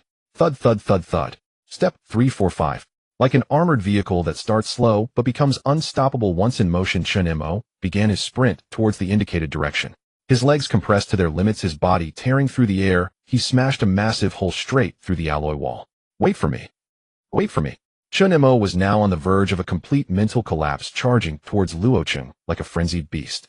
He tore a vacuum-like void through the curtain of rain, his silhouette vanishing rapidly into the distance. Governor. What about Chen Mo's score? The staff member witnessing this unprecedented situation panicked and looked back at Sun Jinggan. Let him go. Sun Jinggan sighed, slumping down weakly. Continue the exam. Have someone seal that hole. Luoqing City Old District Qingyuan Orphanage. Clang. Officer Zhao's long blade clattered to the ground as a claw impaled his body, hoisting him high into the air. Blood dripped from his feet, but Officer Li had no time for grief or worry. Director Gu. Sorry, but it seems like all of us are going to die here. With one arm severed, Officer Li stepped over the mountain of abyssal beast carcasses, advancing one step at a time towards the endless tide of monsters. The abyssal beasts were overwhelming in number. He and Lao Zhao had slain at least 100, perhaps even 1,000 of them. The ground was soaked with blood, yet the horde showed no sign of thinning, instead growing larger and stronger. Ding! A vial rolled out from Officer Zhao's pant leg. The moment Officer Li saw it, a spark of light reignited in his dimmed eyes. Lao Zhao, you've been hiding good stuff like this. A bloodburn injection, these aren't cheap. Officer Li grinned, clamped his long blade between his teeth, and bent down to retrieve the vial. Without a moment's hesitation, Officer Li tore open the packaging and plunged the needle directly into his heart. Instantly, his depleted vitality surged back to fullness. His body temperature skyrocketed, evaporating the rain around him completely. Now, with one arm, Officer Li gripped his sword, his body glowing a fiery red, his eyes filled with savage bloodshot veins. Come on, he'll fight you bastards to the very end today. A flash of the blade, and an abyssal beast's head soared through the air. Blood jetted upwards like a fountain, inciting a chorus of roars from the surrounding creatures. The beast's roars and Officer Li's battle cries echoed through the rain. The horde of hundreds, even thousands, was actually being pushed back by the frenzied officer's onslaught. Yet despite this, the situation remained utterly hopeless. Gu Sanding said nothing, only clutching Shui and I tightly to his chest. As if that simple act could shield the fragile child. In the shadows, a figure cloaked in black robes moved to help, only to be stopped by a large hand gripping their shoulder. You've crossed the line. A pair of vertical slit pupils emerged from the darkness, glaring intently at the cloaked figure. Whether it's saving people or hacking the exam system, everything you've done violates the organization's code. Now, on behalf of the poachers, I am placing you under arrest. You know the consequences of your actions, don't you? The owner of the slit pupils spoke calmly, seemingly oblivious to the officer burning his life force nearby. Now, on behalf of the poachers, I am placing you under arrest. You know the consequences of your actions, don't you? The owner of the slit pupils spoke calmly, seemingly the cloaked figure's tone was equally calm, as if the impending punishment was utterly trivial. Then you have also crossed the line. Matters of the outside world are in the past for us. We must not interfere. Come back with me. The higher-ups will assign a new observer. With that, the owner of the slit pupils struck the cloaked figure in the chest with a single palm strike. A sickening crack of bone echoed, and the cloaked figure crumpled to the ground. At that very moment, the shattered body of Officer Li also collapsed. Cough. Cough, cough. Officer Li propped himself up with his sword, his eyelids torn, and ruined, his gaze fixed on the abyssal beast, slowly closing in on him. He hadn't told Director Gu to run with Shui and I, because he knew that even if they escaped this encirclement, the beasts within the old city would tear them apart. Where the hell is the damn military? Officer Li was on his last legs. His vital energy was spent, and his body teetered on the brink of total collapse. Bang! A dull thud echoed as a scale-armored abyssal ankylosaurus whipped its tail, sending Officer Li's broken body flying. His mangled form tumbled several times across the ground before stopping. Yet his eyes still stared defiantly at the abyssal beasts nearby. Gu Sanding, an old man past 80, tremblingly picked up the heavy sword and shakily positioned himself in front of Shui and I. The abyssal ankylosaurus let out an eerily human-like roar, stepping slowly towards the quivering Gu Sanding. Its claw, larger than a sedan, rose high into the air and came crashing down mercilessly upon Gu Sanding and Shui and I. Gu Sanding desperately raised the sword to block, but with his frail, aged bones, he couldn't even withstand a headbutt from one of the orphanage kids, let alone fend off the ankylosaurus. Strangely, however, the ankylosaurus claw landed squarely on Gu Sanding, but couldn't budge him an inch. Gu Sanding was bewildered, completely clueless about what was happening. Looking down, he saw Shui and I, whom he held protectively, radiating a soft, glowing white light. A power not his own was surging endlessly into his body. This is a gift. At this moment, the abyssal armored dragon was also bewildered. Its small mind could not comprehend how the trembling human before it could withstand one of its claws. Shui Ni's body trembled, but her eyes were filled with unwavering determination. No. The abyssal armored dragon did not care about her resolve. It only knew that killing the human in front of it would bring it great satisfaction. Its meaty tail and sharp claws relentlessly struck Gu Sanding, causing cracks to appear on the ground around. After just a few blows, the white light emanating from Shui and I began to flicker, as if it could extinguish at any moment. Ultimately, Shui and I was just a child, Even awakened, she could not maintain it for long. She was completely engulfed in despair, her mind consumed by a singular thought to pray for the strong figure who had always stood before them, shielding them from the storm. Mo, save me. In her utmost despair, Shui and I knew that Chen Mo could not possibly come to their rescue, yet she still shouted out. Boom, boom, boom. Continuous explosions echoed in the distance as countless abyssal beasts soared into the air, while many others were directly blown apart into blood mist. Damn you.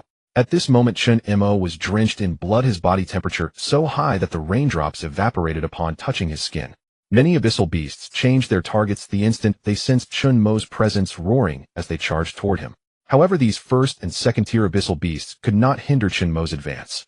Chen Mo was like a massive vehicle with its accelerator pressed to the floor, crushing everything that attempted to obstruct him. Compress, super compress. Extreme eruption. Chen Mo launched a punch, directly shattering the head of the abyssal armored dragon that had raised its claws to strike down Gu Sanding and Shui and I. Die. Grabbing the abyssal armored dragon's tail, Chen Mo swung the corpse of the several-ton beast as if it were his weapon, crushing everything around him. Moments later, a vacuum zone with a diameter of 10 meters appeared around Chen Mo. The abyssal beasts revealed fear in their eyes, and many began to retreat. The human before them was simply terrifying. In just those few seconds, at least 100 abyssal beasts had perished. Huff, huff, huff. Throwing the meaty lump to the ground, Chen Mo wanted to pick up the sobbing Shui and I, but he remembered that his current body temperature was too high and would burn her delicate skin. It's okay, I'm here. All right, with Mo good here, no one can harm you. A piercing pain shot through Chen Mo's heart as if it were stabbed by a blade, while he comforted Shui and I, who had collapsed in Gu Sanding's arms, and bent down to check Gu Sanding's condition.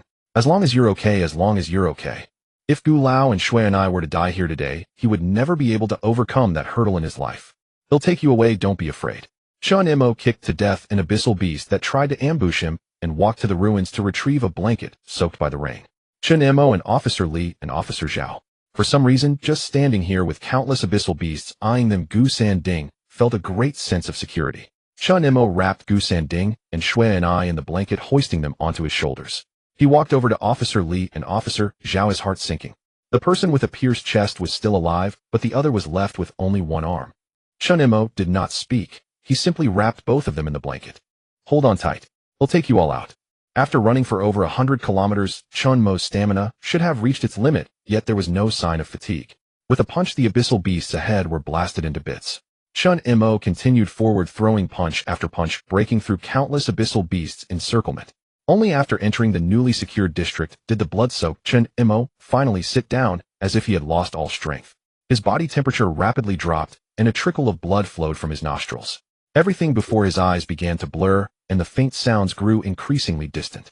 Medical team, hurry. 1-1. Miss 1-1, hurry. Someone here is in critical condition.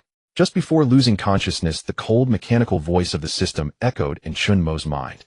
Congratulations to the host for completing task 2. Rewards are being distributed.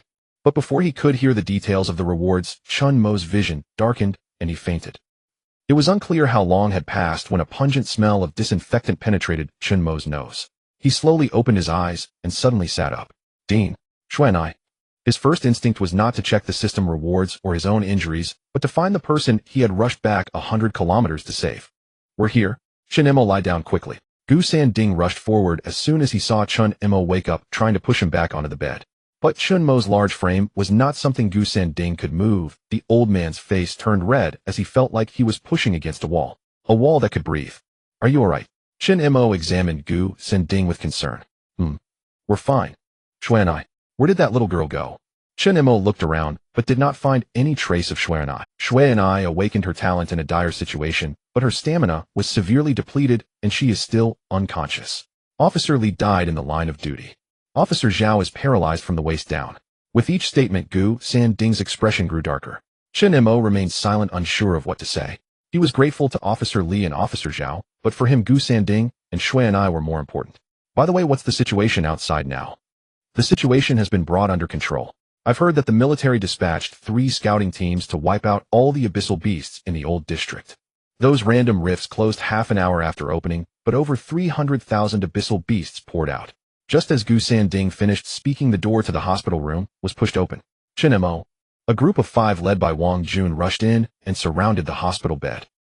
We heard about the beast disaster in Luo City and rushed over. I heard that even Director Zhou was severely injured and is currently unconscious. Lin Ye's voice was loud like a trumpet. As soon as he opened his mouth, the entire floor echoed with his noise. Get out of here, you bunch of brats.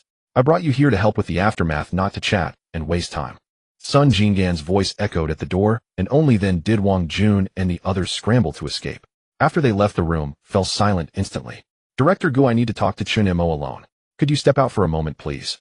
Sun Jinggan nodded at Gu Sanding, who understood it was a serious matter, and hurriedly left. So are you going to cancel my entrance exam results? Chen Mo was aware that suicide during the entrance exam constituted a serious violation and cancellation of results was almost guaranteed. But that doesn't matter. After confirming the ranking, my task rewards will be secured. As for the final national entrance, it's somewhat regrettable. Why would you cancel your entrance exam results? Sun Jinggan was puzzled. Oh, what was this? I'm just here to tell you that your performance has been excellent and has already attracted attention from above. I managed to cover for the trouble you caused during the provincial entrance exam, but you better be cautious during the national exam. Sun Jinggan clapped Chen Mo on the shoulder, having already reviewed the surveillance footage from the old city. After racing over 100 kilometers alone, breaking through encirclement after encirclement, if it weren't for his strong will, Chen Mo would have collapsed from exhaustion. After racing over 100 kilometers alone, breaking through encirclement after encirclement, if it weren't for his strong will, Chen Mo would have collapsed from exhaustion long ago. The entire street was littered with the remains of the beasts he had pulverized. Even the scout teams found it quite disgusting. This was how Chen Mo fought his way out of a true sea of corpses and rivers of blood, and he was merely a first-grade martial artist. He even fought his way out while carrying 4 people with only one hand. The fact that this kid was still alive and sitting across from Sun Jinggan full of vigor felt like a miracle. I thought you were here to cause trouble. Chen Mo nodded, but then a wave of excruciating pain surged through his body. Hiss! Because of your elevated body temperature, your internal organs have been burned and your tendons are torn with significant. You need to stay in the hospital and recuperate. Do you really think you're an indestructible superhero? And also, Sun Jinggan pointed at himself emphatically. I'm at least a 7th grade master and the governor and commander of the entire Yu province. Can you show me a bit of respect as a first-grade martial artist? Sun Jinggan couldn't understand why this kid always acted like this in front of him. Did he not realize that he could be killed with a single punch? Sure, esteemed Governor Sun, I can respect you.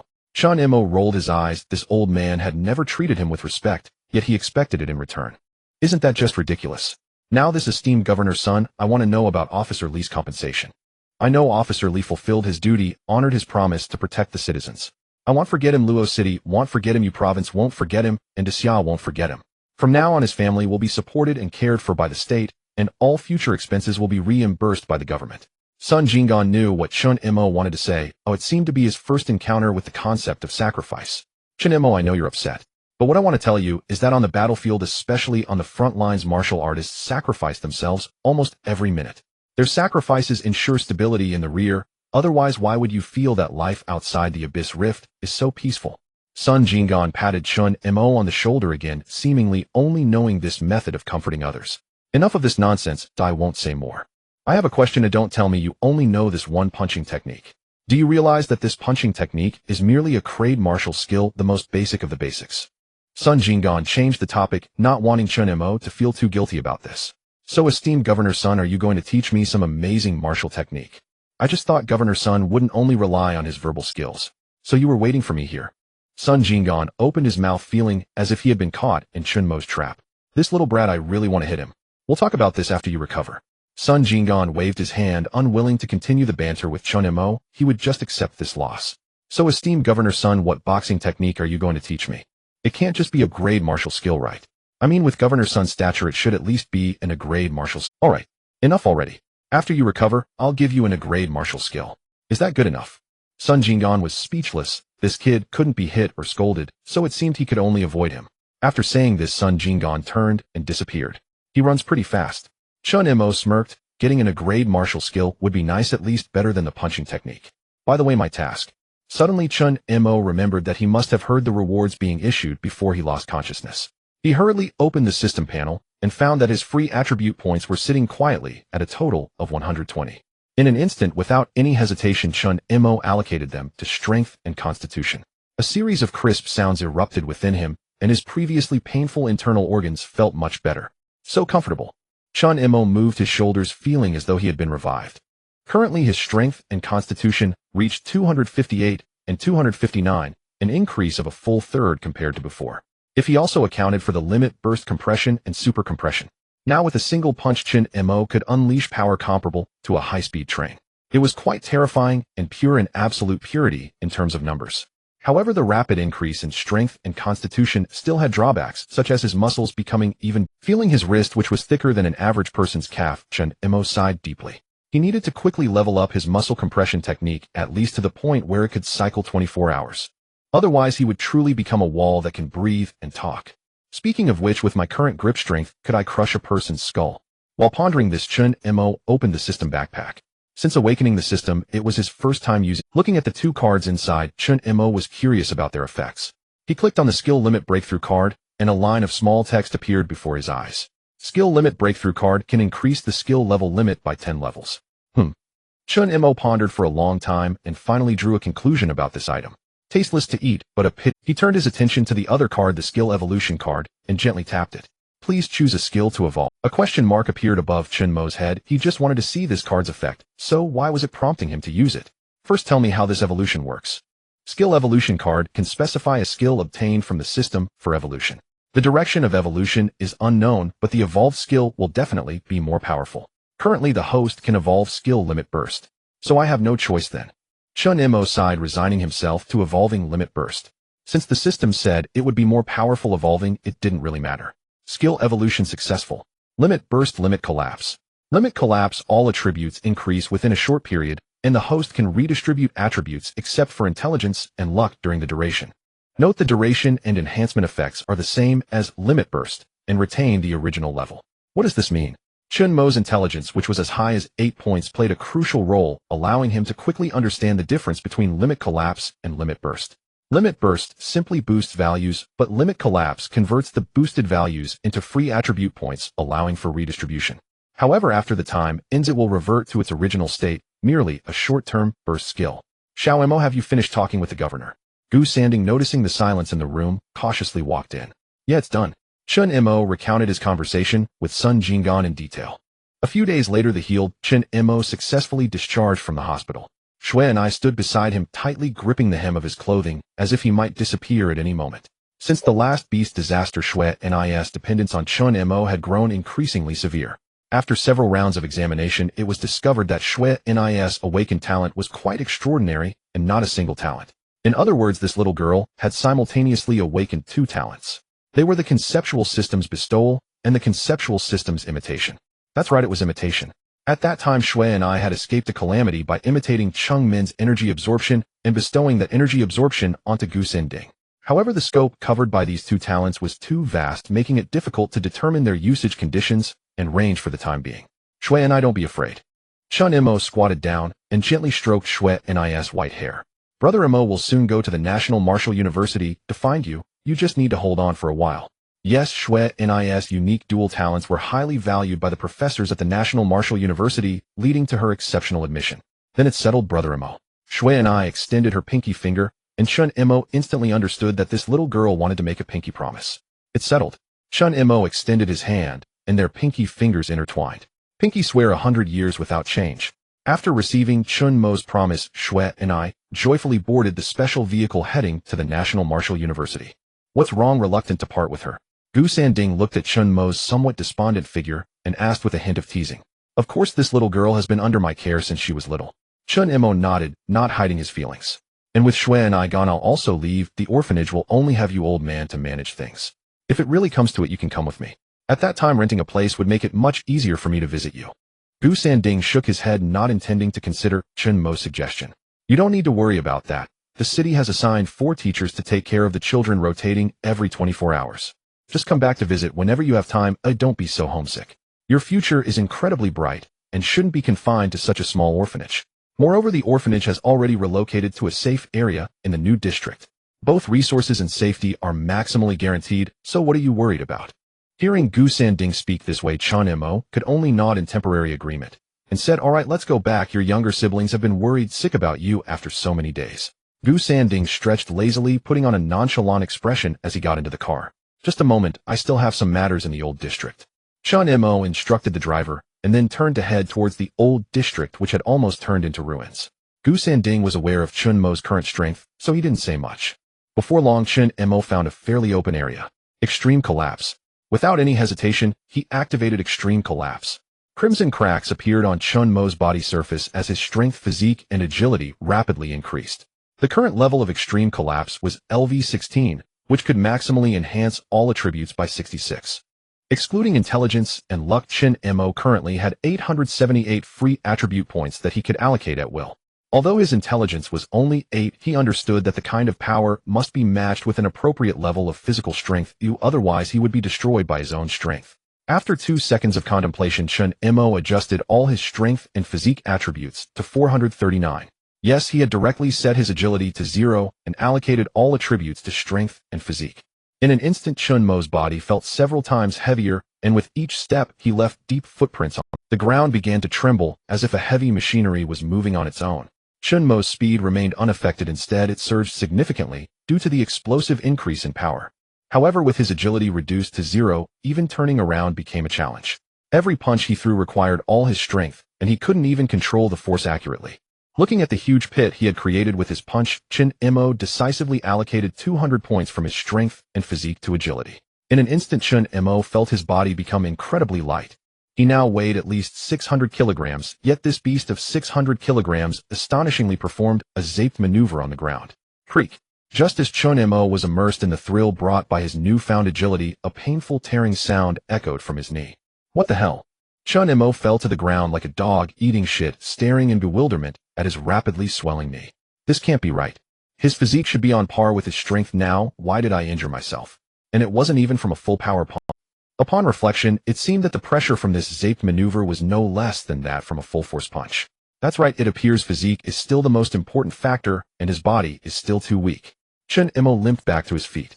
He had just been discharged from the hospital and was likely to return for another couple. At that moment, an expensive car that looked like it could buy his life pulled up, and a familiar small face poked out. Chen Mo, you're out of the hospital.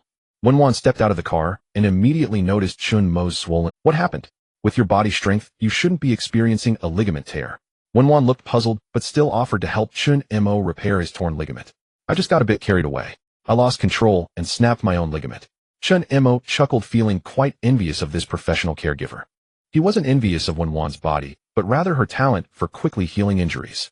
If he had such a talent, wouldn't that allow him to act freely? Currently, his few shortcomings included a poor self-healing ability, as life-threatening injuries could take him around 10 days to fully recover. Do you have any issues now, eh? Wenwan asked after a moment of contemplation. What's wrong? Chen Mo could tell from her tone that she needed something from him. I'd like to invite you to investigate the Abyss Rift. Normally, even if random rifts and beast disasters occur, it shouldn't be this severe. Just the two of us. Chen Mo was taken aback. One of them was a first-tier martial artist, and the other a healer. Such a combination going deep into exploration was akin to seeking death. No, I'm part of the logistical team for this investigation and can invite one person to join. Wenwan smiled sweetly and extended her hand towards Chen Mo. So what do you say? Would you like to come with me? I have great confidence in your strength. Besides, you don't have to do anything else other than protect me. Chen Mo frowned, as shouldn't the state directly investigate such matters? There's an investigation subsidy of 800 a day. Before Wenwan could finish her sentence, Chen Mo grabbed her delicate hand. I can't refuse. Wenwan was at a loss for words. She knew Chen Mo was short on money, but she didn't expect him to be so desperate that even 800 in subsidies would tempt him. Then Chen Mo, let's go now. I'll send someone to notify the orphanage. Wenwan still didn't know that Chen Mo had changed his phone and was asking someone to run to the orphanage. No need, I have a phone now. Chen Mo took out his phone, but as he tried to open it, he noticed something was off. My phone doesn't seem this flimsy, right? Looking at the thin as a cicada's wing phone in his hand, Chen Mo suddenly remembered that he had fallen on it earlier. Wenwan looked at the mysterious object in Chen Mo's hand that resembled a colored steel tile. Chen Mo, didn't you buy a specialized explosion-proof phone case for martial artists? What do you mean by explosion-proof phone case? Is that the thing that costs more than the phone? Chen Mo raised an eyebrow. His cheap phone only cost 2,000, but a protective case was 7,000. Wasn't that highway robbery? Sigh. Wenwan sighed in exasperation. How poor could Chen Mo be? Uncle Wu, please run a trip to inform Chen Mo's family. Chen Mo, I'll have someone send you an explosion-proof phone case. Nowadays, martial artists are using this kind of thing. Otherwise, just the wear and tear on phones can bankrupt many people. Upon hearing this, Chen Mo immediately became alert. Why would you give me something so expensive? Is it really that expensive? Wenwan was taken aback, looking at Chen Mo with confusion. Alright, it seems I can't relate to someone as wealthy as you. Chen Mo waved his hand, giving up on further communication with Wenwan on this matter. Wenwan nodded, and the two of them fell silent in the car. Soon this exceptionally expensive-looking car came to a stop. The car door opened, and Chen Mo immediately spotted Zhou Sanlang leaning on a crutch. "Director Zhou, you're here too." Chen Mo greeted him as Zhou Sanlang approached in surprise. "What are you doing here, kid?" Zhou Sanlang then noticed Wenwan following closely behind Chen Mo, his expression instantly changing. "I see it was Miss Wen who invited you." Zhou Sanlang seemed to understand something and looked at Chen Mo with slight in. "Wait, Director Zhou, why do you still call her Miss? Is the Wen family really that impressive?" Chen Mo asked quietly after noticing Wenwan discussing matters with the team leader of this investigation. Zhou Sanling glanced around to confirm that no one was paying attention to him before speaking. "You really don't think about anything other than your muscles, do you, eh? The Wen family is the only healing family in the entire Xia. Their family holds an extremely high status not just because they can save lives, but also because the average lifespan in their family is no more than 50 years. Do you really think such a remarkable talent comes without a cost? Aside from those who die in battle with the military, many others suffer from talent depletion, leading to their life energy being exhausted." Zhou Sanling glanced at Wenwan's somewhat frail figure and sighed. "The Wen family never sought status or wealth. This is merely Xia's compensation for the Wen family's contributions. Over the years, the Wen family has dwindled from thousands to just over 100 remaining. So do you still think their status isn't high, eh?" Chen Mo finally understood. The Wen family status was not only due to their talents, but also because of their contributions to Xia. The family motto of the Wen family is to save lives and heal the injured. Status and wealth are merely external possessions to them. Kid, be grateful that a girl from the Wen family wants to befriend you. If it weren't for Wenwan actively seeking experience, let alone you, even I wouldn't have the opportunity to be treated by someone from the Wen family." Zhou Sanlang patted Chen Mo on the shoulder, speaking earnestly. "What are you talking about?" Wenwan's little head suddenly appeared beside the two, startling Zhou Sanlang, causing the cane in his hand to almost fly out. "It's nothing, just chatting about the history of the Wen family." Chen Mo was quite honest and did not conceal the content of the earlier conversation. "Oh, you don't need to take it seriously, that's just baseless gossip. Our Wen family isn't like that. Now, counting my dad's generation, there are nearly 200 of us." Wenwan nodded and pointed to the abyssal rift not far away. "The investigation team is ready. Oh, let's set off now." Chen Mo noticed that Wenwan didn't want to linger on this topic, and after greeting, Zhou Sanlang followed along. "Uncle Wu, Aunt Dai, we're here." A few fully armed warriors turned their heads, first looking at Wenwan, then their attention was drawn to the wall behind her. Aside from Wu Yangqin, who had already met Chen Mo, the other mid-third grade warriors looked completely bewildered. "Little Wenwan, where did you find such a—" They didn't know how to describe Chen Mo, just his presence exuded an overwhelming— it felt like a wall that could breathe. "That's Chen Mo." Once Wenwan uttered Chen Mo's name, the others suddenly "So you're that Chen Mo, the one who exploded a mid-third grade abyss warrior's head with a single punch in the simulation. No wonder, your wrist is thicker than my calf." Several mid-third grade warriors gathered around, reaching out to pat Chen Mo. "Hey kid, have you practiced hardening skill? This guy is tough. He's even harder than Dai Jia, who's practiced the Golden Bell Shield. Are you really just a They completely ignored Wenwan's presence. At this moment, Chen Mo was far more attractive to them than Wenwan. "Hardening skills? I haven't practiced any." Upon hearing the term hardening skills, Chen Mo instantly became interested. "Anywhere can I learn the Golden Bell Shield?" The moment he said any, everyone including Wenwan held their breath. Dai Tianran stared intently at Chen Mo, grabbing his collar. But Chen Mo was too tall. Dai Tianran holding his collar looked more like she was surrendering. "Call me auntie again. I'm only 46. Call me older sister." Oh. Chen Mo nodded repeatedly. He didn't know which nerve he had triggered in this woman, but this wasn't the time to stir trouble. It was just a change of address. "Then older sister, where can I learn the Golden Bell Shield? Earlier, I wanted to take the second grade warrior certification, but they said I needed to learn another martial skill first." Dai Tianran let go of Chen Mo's collar and shot him a glare. 300,000, and it'll teach you. Damn, you're really heartless." Chen Mo exclaimed, startling the people around him. 300,000. Why don't you go rob a bank? That's enough to cover a month's worth of my chi-nourishing pills. Dai Tianran's head sprouted a question mark. She didn't even feel anger, only confusion. Aunt Dai Chen Mo grew up in an orphanage. His family is in dire straits. Wenwan whispered a reminder to Dai Tianran. Only then did she understand why Chen Mo thought 300,000 was too expensive. "So you're a good kid. Just a bit emotionally clueless and don't know how to speak. Fine, I won't argue with you after this. I'll consider it a favor."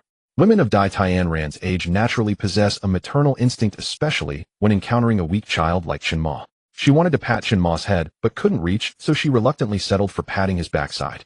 This investigation doesn't have a high danger level, but there is a certain probability of encountering abyssal warriors with divine artifacts. When that happens, I will prioritize protecting Wenwan, and you all should fend for yourselves. Clearly Dai Tianran should be the leader of this investigation team.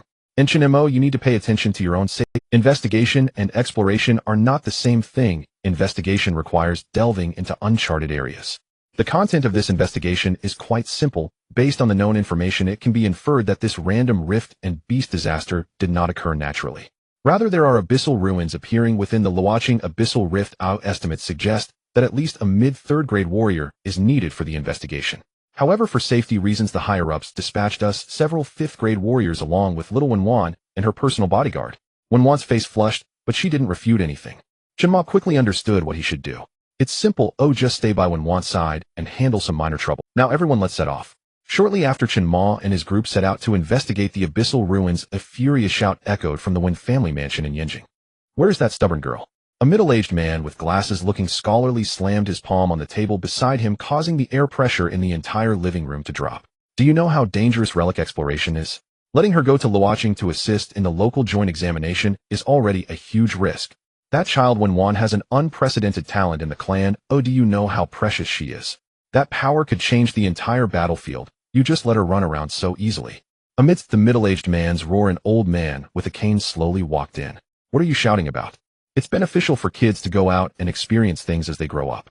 If my granddaughter wants to go out, who are you to? The old man's appearance immediately silenced the raging middle-aged man, who obediently sat down and dared not say a word. Just keep it down. That girl has her own thoughts. She even called me earlier. Said she wanted me to help her out to pull some strings. To get her into this national joint examination to experience the Luoqing fortress. As old man Wen appeared, the entire living room fell silent. He was like a stabilizing force, with no one daring to utter even a single word in his presence. This was not merely because old man Wen himself was an 8th rank martial king, but because he was one of the few elders in the Wen family who had lived past 70. If the little girl wants to train, let her go. Keeping her locked in a cage isn't right at all.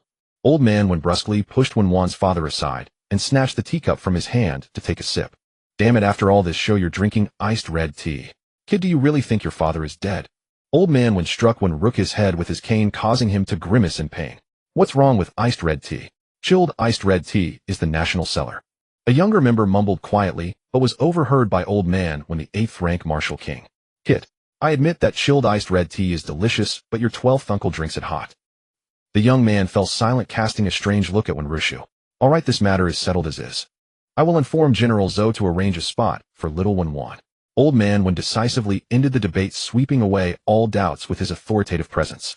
However, old man Wen had yet to fully convey his granddaughter's words. He feared that if Wen Rushu truly became anxious, he would immediately run to Luo City. Sigh. Old man Wen sighed to himself, uncertain about the reliability of the protector his granddaughter had. He had to go watch the national joint examination soon to properly observe the protector his granddaughter had chosen for herself. At this moment, an armored vehicle carrying a signal transmitter was racing across the wilderness. Chen Mo tugged at the gas mask on his face, which made breathing particularly uncomfortable. However, not being able to smell the strange odor in the air was a silver lining. This time we are going to delve about 600 kilometers into unexplored territory, and the forward reconnaissance team has marked the coordinates. We just need to see if there are any valuable items at the ruins. Dai Tianran's voice became slightly muffled through the gas mask, and the surrounding 5th rank martial artists nodded in acknowledgement. Don't think of this as just manual labor, kid. Usually there are some good items in ruins for exploration, otherwise the compensation wouldn't be so low. All discoveries in the ruins belong to us. If you want to sell anything, there are dedicated recovery departments for that. The prices are fair and honest. Seeing that Chen Mo wasn't very interested in the exploration, Dai Tianran hesitated for a moment and decided this approach actually didn't comply with regulations, but regulations are rigid, while people are flexible. Higher-ups turned a blind eye to such behaviors from the investigation teams, as they were often engaging in life-threatening tasks, without some benefits who would be willing to participate. Serving the country is my duty. Chen Mo instantly shifted from his previous lethargy to a state of enthusiasm, his bright eyes scanning the surroundings like searchlights. Very good. Full of spirit. Dai Tianran understood Chen Mo well. She had also chosen to join the investigation team after learning about such policies. Otherwise, she would still be risking her life on the front lines. But to be honest, the mortality rate in the investigation team was not lower than that of the most dangerous assault troops. To be precise, the assault troops had clear objectives, while the investigation team seemed to be fighting for their lives in the fog. In essence, they were all risking their lives. None was superior to the other. Now you two kids can sleep. I'll wake you up when we arrive. This investigation mission had a significantly lower risk factor compared to others. Mainly this was just a level 3 hazardous investigation, yet 6 5th rank martial artists had come to execute it. This demonstrated the higher-ups' favoritism towards the young lady of the Wen family. Chen Mo was not polite at all. He donned noise-canceling headphones, found a comfortable position, and lay down. While sitting he felt fine, but once he lay down the entire interior of the armored vehicle was nearly filled by him. Wen squeezed and left with no choice sighed, and ultimately chose to sit on Chen Mo's arm. Her slender legs were even thinner than Chen Mo's wrist, so it fit perfectly. Besides being a bit uncomfortable, everything else was quite good. As a young lady who grew up in a secluded environment, Wen had little understanding of the taboos between men and women. Moreover, with the warrior consensus that gender didn't matter and everyone was a comrade, Wen became even more carefree. As time slowly passed, Chen Mo, who was sleeping soundly, was awakened by a sudden screech of brakes. What happened? Chen Mo immediately protected Wen in his arms, as his primary task this time was to ensure her safety. Chill. Dai Tianran made a hushed gesture towards Chen Mo, who immediately closed his mouth. Just as I suspected, there is a scout team from the Abyss clan ahead. Kids, stay here to guard little Wen. Well, go deal with those scouts. With that, Dai Tianran and the remaining 5 fifth-rank martial artists entered a combat-ready state. Dai Tianran reached out and grasped the air beside her, making the figures of several people vanish without a trace. Chen Mo's pupils contracted. Had he not witnessed it with his own eyes, he would never have believed that there had been people here just moments ago. This is Aunt Dai's talent, Wen whispered. She can conceal herself and others. Ooh, I remember, it's called aura concealment. This talent isn't particularly strong, especially when compared to the genius-level talents of Su Qingwei and others in the realm of rules and concepts. They are not comparable. However, in terms of the application of talent, Dai Tianran could easily crush them. After all, she was a seasoned warrior who had fought on the battlefield for many years with ample combat experience. Under Chen Mo's gaze, that scout team from the Abyss clan silently fell, making not a sound. Accompanied by the sound of electricity crackling, Dai Tianran's voice appeared in Chen Mo's ear. Kid, come over with little Wen. The ruins are just ahead. There are quite a few Abyss clan members patrolling, so driving might not be feasible. But before Dai Tianran could finish her sentence, a terrifying explosion erupted from the distant ruins. Several figures clad in black robes darted out from the flames, one of whom was holding half a spinal column. Poachers! Dai Tianran's voice, filled with both shock and anger, sounded again. Oh, no one had expected that this ruin would even attract a group of poachers. What on earth could be present here that would make those madmen come to join the fray? Damn those locust-like fiends. Dai Tianran was so furious that her teeth were grinding, and after thinking for a moment, she devised the best solution at the moment. Chen Mo, you and little Wen go investigate the ruins. We will pursue those locust-like poachers. The inside has probably been emptied out, but there might be something left behind. With that, Dai Tianran surged with energy and blood, leading 5 fifth-rank martial artists in pursuit of the 2 fleeing poachers. Chen Mo, what did Aunt Dai say? Wen, sitting obediently next to Chen Mo, asked curiously. Did Aunt Dai and the others blow up the ruins just now? Aren't we here to explore? Chen Mo did not respond. He simply stood up to stretch his muscles. After sitting for nearly 6 hours, he felt quite uncomfortable. Aunt Dai said the items were taken by poachers. We need to go check if there's anything left in the ruins. Poachers? Wen was taken aback. She had heard of this organization from her father. Their reputation within the martial artist circle was far from favorable. They were cunning, treacherous, utterly devoid of humanity, and their methods were exceedingly brutal. Fortunately, they never targeted human martial artists, reserving their cruelty solely for the Abyssal clan. Yet their destructive nature was immense. Any ruin of potential value they touched would be reduced to rubble, causing tremendous losses. Stay close to me. I don't feel safe leaving you alone here. Chen Mo nodded, hoisted Wen onto his shoulder, and dashed toward the ruins blazing with fire. The moment he arrived at the ruin site with Wen, waves of scorching flames that could sear flesh were raging, showing no sign of dying out. What do we do? Do we still go in? With this level of fire, nothing inside could have survived. Chen Mo frowned. There was no longer any need to explore. Everything would turn to ash in the blaze. Let's take a look inside just in case some relics survived. Wen thought for a moment, then shook her head. He'll shield you from the external flames. I promise you won't get hurt. My chrono rewind can keep the fire from touching you until the very last moment, but it only lasts for 5 minutes. Wen pressed her palms together. A soft green light glowed, enveloping Chen Mo's entire body. Quick! You only have 5 minutes. Without any hesitation, Chen Mo stomped his foot and charged into the sea of fire. My! Chen Mo, there seems to be something over there. As they surged into the inferno, Wen seemed to sense something and directed Chen Mo to sprint in a speed. Are you sure? Chen Mo glanced at the direction she pointed. It appeared to be a passage leading underground. However, the door was tightly sealed, and getting in would require some effort. Not sure. Wen couldn't explain it herself, but her intuition had always been accurate, rarely failing her. Forget it, let's risk it.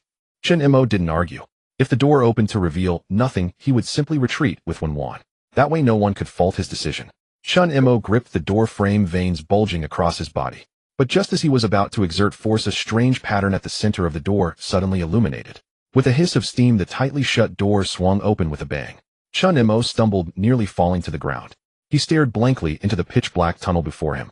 Why did it open like that? Could this ruin be connected to you? Chen Mo looked at Wenwan perched on his shoulder, puzzled. I don't know either.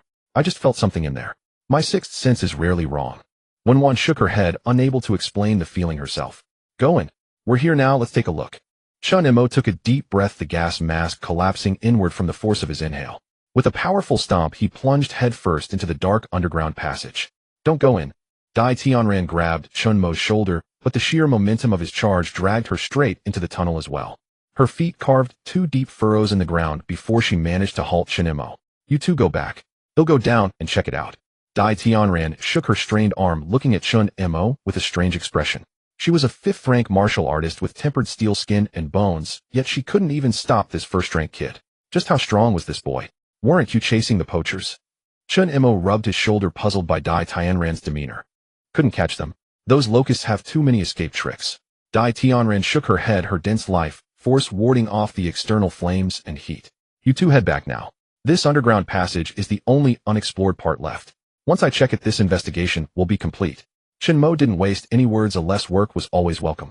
Seeing them obediently return to the vehicle, Dai Tianran along with Wu Yangqin finally descended into the tunnel. After an indeterminate stretch of time, when the great fire had finally died out, and Chen Mo was growing impatient, the disheveled Dai Tianran and the others returned. Good thing you two didn't go down. Dai Tianran clutched her shoulder where a deep wound exposed the bone. Wenwan immediately cast a chrono rewind, swiftly healing Dai Tianran's injuries. Down there was nothing but this book and some defensive mechanisms. If you two had gone, you would have been dead for sure. Dai Tianran tossed a remarkably well-preserved book to Chen Mo. Its cover was inscribed with script he couldn't decipher. After all that effort, this piece of junk is all we got. Let's see if the Research Institute will take it. They have specialists who decipher abyssal language. Wu Yangqin's side, arriving late this time, meant they had taken a significant loss. Chen Mo ran his fingers over the treasure that Dai Tianran and the others had retrieved with such hardship. He felt he had never seen a book made of this material before. There's no record of books made from this material. Even if the content is worthless, the material itself should fetch a good price. We'll split it 8 ways later. Dai Tianran, her shoulder fully recovered, said to Chen Mo and Wenwan. We didn't do anything. Isn't it inappropriate for us to take a share? Wenwan hesitated, unsure if she should accept the money. You kids take it without worry. Consider it a gift from us elders. Dai Tianran reached out and ruffled Wenwan's hair. She then turned to do the same to Chen Mo, but upon seeing that walking wall of muscle, she hesitated and ultimately refrained. Let's go. We've been at this for 3 days. Time to head back, take a good shower, and rest. After parking the off-road vehicle, several people left the abyssal rift in Luoqing. Zhou Sanlang, who had been waiting outside, immediately approached, his heart sinking at the sight of the grim faces of the others. Chen Mo, you take Xiao Wenwan aside and wait for a while. Dai Tianran seemed to have something to discuss with Zhou Sanlang, so after sending Chen Mo and Wenwan away, he stepped aside with Zhou Sanlang. Chen Mo observed Zhou Sanlang's increasingly unsightly expression, estimating that there was more to this situation than met the eye. The beast disaster in Luoqing was likely not solely due to that ruins. Dai Tianran and the others must have made other discoveries. However, he felt too weak to be involved in such matters.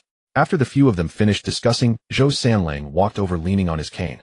He looked at Wenwan, who was sitting obediently next to Chen Mo, with a strange expression. It seemed both relieved and slightly worried. Chen Mo, the governor said to find him at the sports center after you come out. What have you done this time to even attract the governor's attention? Zhou Sanlang was somewhat baffled as to why the governor, who was always too busy to rest, would continually seek out Chen Mo. Nothing much, just my esteemed governor wants to teach me an A-class martial art. Chen Mo shrugged, revealing a helpless expression. A-class? Zhou Sanlang's eyes nearly popped out. It's known that B-level martial arts are rarely seen on the market, let alone A-class. Under normal circumstances, A-class can only be exchanged in the merit store, or it may be a family heirloom. You're really lucky, I can't even envy you. Zhou Sanlang looked at Chen Mo in amazement. It was the first time he had seen someone with such good fortune. Just as Chen Mo was about to end the topic and head to the sports center to find Sun Jing'an, Dai Tianran waved his, Aren't you looking for my golden bell shield? Your current rank isn't enough. You can only practice the golden bell shield after reaching the steel skin realm, which is 4th rank. However, you can practice the iron cloth shirt for now, which is a lower substitute for the golden bell shield. I have already sent the training method for the iron cloth shirt to Governor Sun, he will guide you in practice. After saying that, Dai Tianran left with everyone except Old Wu. Miss, we should also be on our way. Old Wu approached Wenwan respectfully and took her hand. The old man has already arranged everything we need to report early. Really? Hearing that everything was arranged, Wenwan's eyes lit up. Chen Mo, I won't be able to accompany you any longer. Bai Wenwan skipped happily alongside Old Wu, leaving only Chen Mo and Zhou Sanlang in front of the abyssal rift. Then I'll go find the esteemed governor too. Chen Mo waved goodbye to Zhou Sanlang and jogged off, disappearing at the end of the street. Sigh. Zhou Sanlang sighed. Being the director of the Martial Arts Bureau felt quite stifling. Forget it, let's help them clean up their mess. These poachers are truly bothersome. They always come to make things difficult whenever ruins appear. At the underground training room of the Luoqing Sports Center, Sun Jinggan had a wicked smile on his face, holding a dark rod in his hand. Alright, finally I have the chance to openly beat you up, you little brat. The iron cloth shirt is the most common hard skill on the market, yet it is also one that very few choose to practice. The reason is simple: this skill requires enduring a lot of hits. The skin gradually becomes tougher through destruction and reorganization, which is in fact the truth of the iron cloth shirt. Ding! The elevator doors slowly opened, and as Chen Mo stepped out, he heard a strange laugh. Who is it? Anyone capable of making such a strange laugh must not be a good person. Chen Mo instantly became vigilant. Kid, I'm right here. Sun Jinggan waved at Chen Mo, hiding the large rod behind his back. Governor Sun, did you hear that strange laugh just now? Chen Mo remained cautious, slowly walking up to Sun Jinggan and carefully observing the surroundings. Huh. Sun Jinggan was momentarily taken aback. He hadn't heard anything. Forget about it, you might have misheard. Kid, that madwoman Dai Tianran has already given me the training method for the iron cloth shirt. There are 20 days left until the national joint examination. You need to learn a hard skill and an A-class martial art in these 20 days. I've already informed the orphanage, so starting today you will handle all your needs in the training room. I'll also provide the vitality pills. You've now met the standard for vitality, so you should start using the second-rank vitality pills. Sun Jinggan was determined to openly beat Chen Mo for 20 days. He was willing to spend a fortune on second-rank vitality pills at 30,000 each continuously for 20 days. That amounts to a total of 600,000. His monthly salary as the governor is only 600,000, combined with his post as the garrison commander it totals just over 1 million. Chen Mo alone basically consumed half of his base salary. Of course, as a master, his financial resources were certainly more than just this little bit. The A-class martial art I prepared for you is my signature technique, Xuanwu Fist. For this martial art, you only need to remember one phrase. Body like the Xian turtle, steadfast and unmoving, a fist like a spirit snake, striking deadly. Wangba Fist. Chen Mo was momentarily stunned, and the phrase, Wangba Fist, slipped out as his vegetative nerves took over his brain. Sun Jinggan's forehead twitched with vein bulges. He felt an impulse to smash the wall in front of him. Huff, huff, huff. After taking several deep breaths, Sun Jinggan finally suppressed the anger in his chest. Starting today, practice iron cloth shirt in the morning and Wangba, no Xuanwu Fist in the afternoon. I've prepared all the medicinal materials for the iron cloth shirt. This thing is straightforwardly brutal. Sun Jinggan said while withdrawing the large rod he had been concealing behind him, revealing a cruel smile. Kid, take off your clothes. A question mark appeared above Chen Mo's head. Before he could react, Sun Jinggan appeared before him, wielding the large rod. The rod was wrapped in a layer of hard rubber with a solid alloy core inside. A single strike could easily incapacitate a first-rank martial artist. Bang! With a muffled sound, Chen Mo's face instantly flushed. This pain was unprecedented. Even when he was cut into a blood gourd by Tang Xingran, it wasn't this painful. Oh! A scream erupted and Chen Mo instinctively began to run around the underground training room. Oh kid, you're quite fast for someone so big. But I'm a master. Escaping from my grasp is a pipe dream. Sun Jinggan laughed maniacally, transforming into a shadow and following closely behind Chen Mo. The rod in his hand never paused, filling the entire underground training room with muffled thuds like a drum. Chen Mo was getting overwhelmed. He turned around and threw a punch at Sun Jinggan's head. Bang! Sun Jinggan didn't dodge and took the punch directly on his temple. Good kid, you've got some strength. It's a pity that my body isn't something you can move. Come on, let's continue. 2 days later, the peculiar book salvaged from the ruins was delivered to the Daxiao Research Institute in Yanjing. According to the institute's assessment, this book was of considerable value, roughly equivalent to 10 million in cash. However, the real value did not lie in the content of the book, but rather in the material of the book itself. After conducting spectral analysis, the institute discovered that this book was essentially a storage device. Similar to the solid-state drives they currently use, it would take some time to decrypt the information. Meanwhile, in the underground training room of the Luoqing Sports Center, a series of oh ho ho sounds echoed. Chen Mo was entirely submerged in a large iron pot, surrounded by a brownish-yellow medicinal soup filled with various colorful herbs. Those who knew would understand that Chen Mo was taking a medicinal bath, while those who didn't might think that Sun Jingan was stewing him in the pot. Do you really think I'm just striking randomly? Look at the injuries on your body. They are all concentrated on your arms and torso, which are precisely the areas where the iron cloth shirt can exert its effect. Sun Jingan, resembling a boiler worker, squatted beneath the stove, adjusting the size of the flame. Watching the bubbling medicinal liquid and the ecstatic expression on Chen Mo's face, Sun Jingan felt that he had been too lenient. You have quite a few hidden injuries, especially in the ligaments of your shoulders. Didn't Sanlang and the others teach you the correct way to exert force? You don't need to learn their full power explosive methods. Your inherent strength is already outrageous. After spending these 2 days together, Sun Jingan had witnessed what pure strength truly meant. With this kid's physique perfectly matching such strength, calling Chen Mo a human-shaped flesh tank was entirely justified. What you need to learn now is how to control the output of your strength. Your current punching method will quickly deplete your stamina, and once you encounter a prolonged battle, it will be disastrous. Chen Mo listened to Sun Jingan's continuous ramblings while enjoying the medicinal bath. After enduring beatings and soaking in the medicinal bath for 2 days, his physique had remarkably improved by 2 points. This was actually Chen Mo's first time enhancing his attributes through methods other than his own points. Did that mean he could also boost his strength and agility using other methods? If he studied diligently for a while longer, could he potentially enhance his intelligence? As for luck, Chen Mo couldn't think of any way to improve that. Oi, are you even listening to me? Sun Jingan slapped the top of Chen Mo's head, causing him to plunge into the medicinal bath. I'm listening. It's just about controlling my strength output. Chen Mo rolled his eyes, wondering why Sun Jingan was so violent. Let's put that aside for now. Governor Sun, how did you manage to punch with a curve? Thus, for the next 10 days, Chen Mo lived a remarkably structured life. Every morning, he was awakened by Sun Jingan using an increasingly thicker stick, and after consuming a second-grade qi blood pill, he would run laps around the training room while taking blows. In the afternoon, he would soak in the medicinal bath, complete his daily tasks, in between practice the Xuanwu fist alongside extreme collapse, and in the evening utilize the remaining medicinal effects of the second-grade qi blood pill to train muscle compression techniques and enhance his vitality. During these 10-plus days, Chen Mo lived each day to the fullest, to the point of being somewhat excessive. Over time, his muscles became increasingly full and glossy, resembling a suit of armor shaped like muscles. The potency of the second-grade qi blood pill was significantly stronger than that of the first grade, raising the growth multiplier for vitality and experience to 3 times.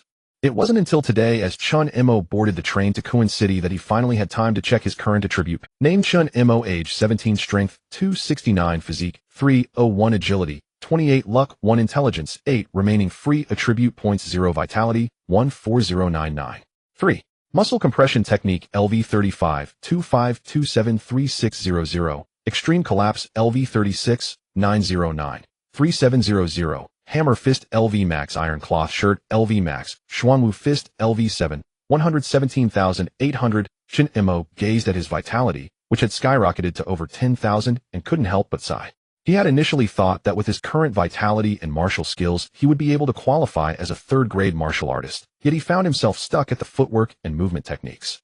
18 days was still too short. Just the iron cloth shirt and Xuanwu fist had consumed 70% of Chen Mo's energy, leaving the rest occupied by the muscle compression technique and extreme collapse. If calculated by ordinary martial artist standards, Chen Mo's vitality was even close to that of a mid-stage third-grade martial artist. However, due to Chen Mo's inherently high strength and body resilience, his consumption of vitality also increased exponentially. Of course, greater consumption also meant greater power. This was all relative. Anyway, Sun Jingan experienced Chen Mo's extreme collapse combined with compression, and after managing to pry himself out from the wall, he gave it a good review.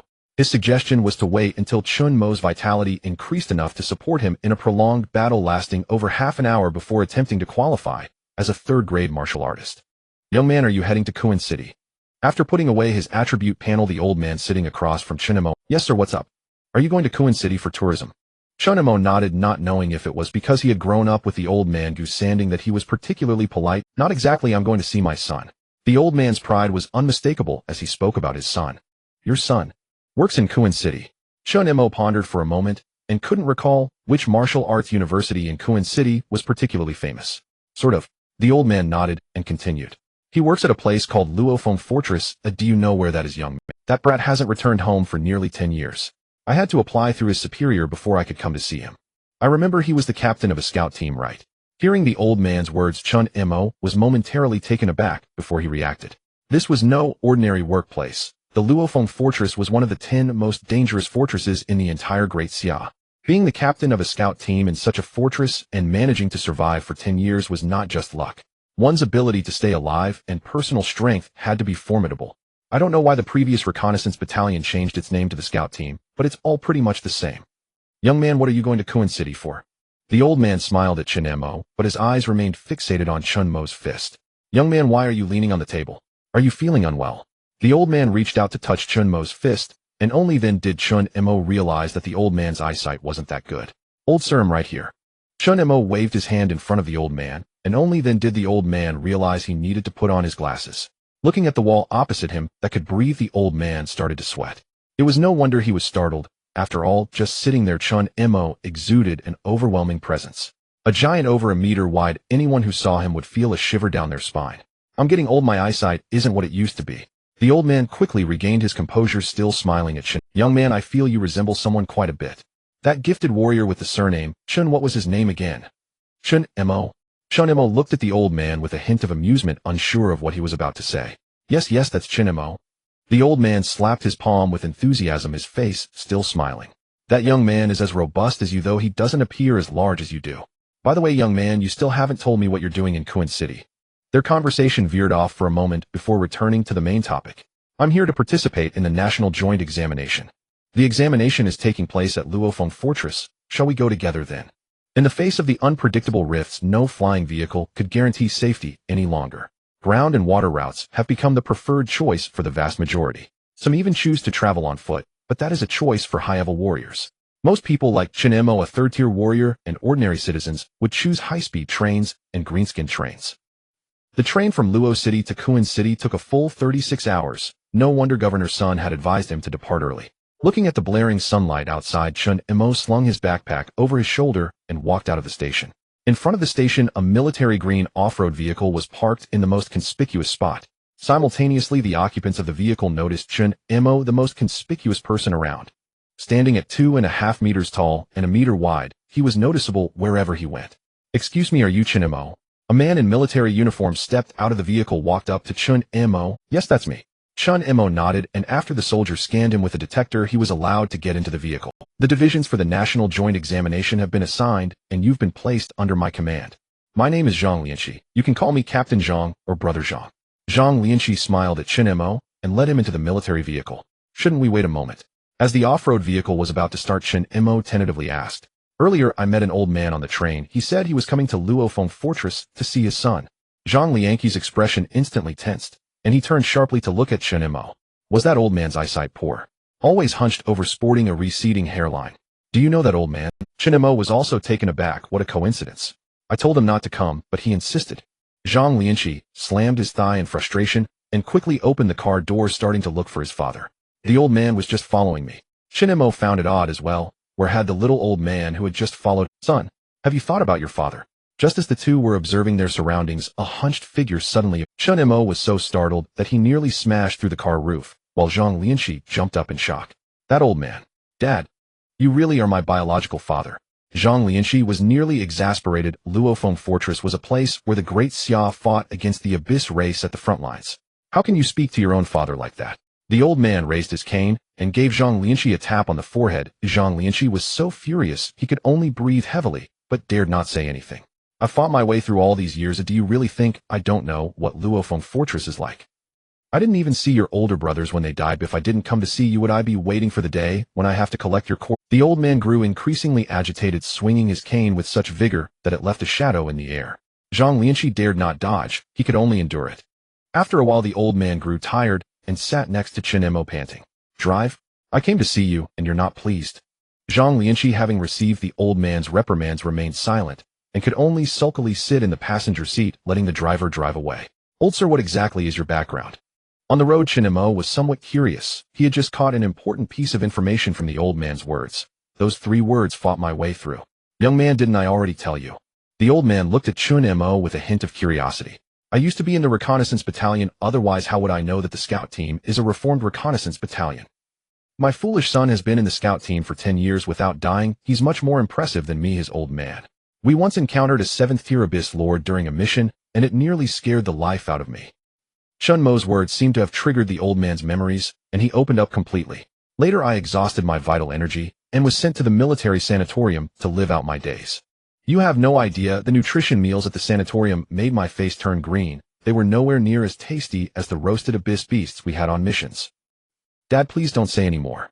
Zhang Lianqi sighed. This time the family visit organized by the upper management shouldn't have fallen to someone of his rank. But who could stop his father, a former battle hero, from coming? Chen Mo, this is my father. Thank you for taking care of him on the way. Chen Mo. The old man sized Chen Mo up and glanced at the large hole in the car roof. Are you the one who punched through the simulated 3rd-tier Abyss Warrior? Yes, that's me. Chen Mo nodded, grinning at the old man. You little rascal, were you enjoying my jokes on the train? The two began chatting again, while Zhang Lianqi's face turned beet red, so furious he couldn't utter a word. After approximately 4 to 5 hours of travel, the military vehicle halted in front of a military fortress. Chen Mo, give it your all. This border combat is not merely a simulation of minor skirmishes, nor is it a mere sparring match with gentle taps. When encountering abyssal warriors, show no mercy. Even if you kill them, make sure to sever their heads to feel it. The old man turned back and said, I'll come visit you when I have time. He waved at Chen Mo and entered the old officials' building under the guidance of several officers. Zhang Lianqi remained silent for a long while before slowly speaking up. Ignore him. The old man is too bored at the sanatorium, so he likes to chat with people when he comes out. From today onward, you will be my soldier. The National Joint Examination evaluates your practical combat abilities, adaptability in the field, and your mindset under high-pressure, dangerous situations. The entire National Joint Examination lasts 30 days, and the final scores will also be determined by me. Now you can go and meet the 5 comrades you will be spending the next 30 days with. With that, Zhang Lianqi led Chen Mo into the new recruit camp. Though it was said so, the treatment for these exceptionally gifted children differed from that of regular recruits. The examinees participating in the joint examination all stayed in 3-person rooms together with the officials from the military. As soon as Chen Mo walked into the room, he saw several familiar faces. Hey, Chen Mo is here. Lin Yi still wore his usual cheerful smile, drawing the attention of the others. Lin Yi, Xia Li, and Su Qingyue were all old acquaintances of his. Apart from the unfamiliar face, it was the last person that shocked Chen Mo the most. Wan, how come you're here? Wan scratched her face, unsure how to explain her presence at the joint examination through backdoor means. Why do you care how others got here? Lin Yi casually threw his arm around Chen Mo's shoulder and brought him to sit down. Let me introduce, this is Shun Zhou, whose talent lies in the time attribute under the rules system. I believe it's called time dilation, right? Lin Yi asked the seemingly indifferent boy by the window. Shun Zhou nodded, not saying much. This kid looks cold, but in reality he's quite easy to get along with. Lin Yi awkwardly scratched his face as Shun Zhou's personality caused a slight awkwardness in the atmosphere. Fortunately, Chen Mo was not someone who cared about such things. He naturally set down his backpack and found an empty bed to lie down. By the way, what's the process for this national joint examination? Captain Zhang didn't clarify earlier, he just told me that he would be the one giving us scores. Everyone except Wan shook their heads. I know. Wan suddenly spoke up, capturing everyone's attention. First, we will undergo a week of systematic learning to understand the basic functions and tactics of scout teams. Then comes the examination, and the scores from the exam will also count towards the final score. After establishing a foundation in scouting, the military will issue tasks ranging from A to E levels for us to choose from. Completing each task will earn us merit points, and the final ranking will be determined by the exam scores, total merit points, and evaluator assessments. My grandfather only told me this much and advised me not to overexert myself. As she spoke, Wan fell silent, instinctively drawing back slightly. The reason was simple. Everyone in the room was staring intently at Wan. As expected of the princess of the Wan family, able to obtain quite a bit of information in advance.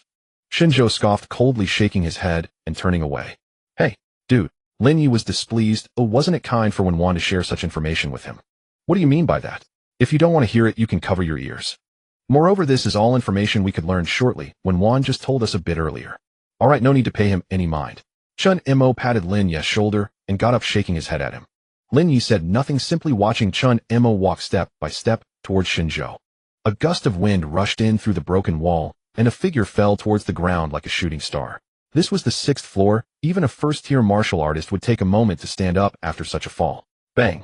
With a muffled thud, the ground cracked as Chen Mo pulled his feet from the earth and began to step towards Shun Zhou, shrouded in dust.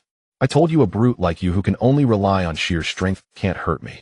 Shinjo emerged from the dust. Aside from his clothes being torn apart by Chen Mo's tremendous force, he had suffered no injuries. My time dilation ability doesn't just affect others, that naturally works on myself as well. Chen Mo said as he tore off his clothes, stepping slowly but resolutely towards Chen Mo. Today he would let the people of this small place witness the true value of achieving the top position in the Demon City through one's own efforts. A few third-tier officers exchanged glances and consciously left enough space for the two to fight. So you have slowed the spread of your injuries, right? Chen Mo examined Chen Mo before him. After Sun Jinggan's rigorous training, he was no longer the man who could only rely on brute force. He was now a man who could strike down his enemies quickly and violently. I won't fall until I knock you down. Chen Mo opened his waist bag and swiftly assembled a segmented long spear. Normally such a spear wouldn't be reliable and would likely fall apart while in use. However, martial artists' weapons are typically crafted from abyssal alloy, making their strength incomparable to ordinary metals. Chit-chat. What? Chen Mo was taken aback. Chen Mo's speech had been too rapid, and he hadn't. In the next moment, Chen Mo realized an important fact. Chen Mo could slow down the flow of time, which meant he could also accelerate it. The rapid noise he just heard indicated that Chen Mo had completed his own acceleration. The result was exactly as Chen Mo had guessed. Chen Mo vanished, as if a ghost appearing right in front of Chen Mo the next second.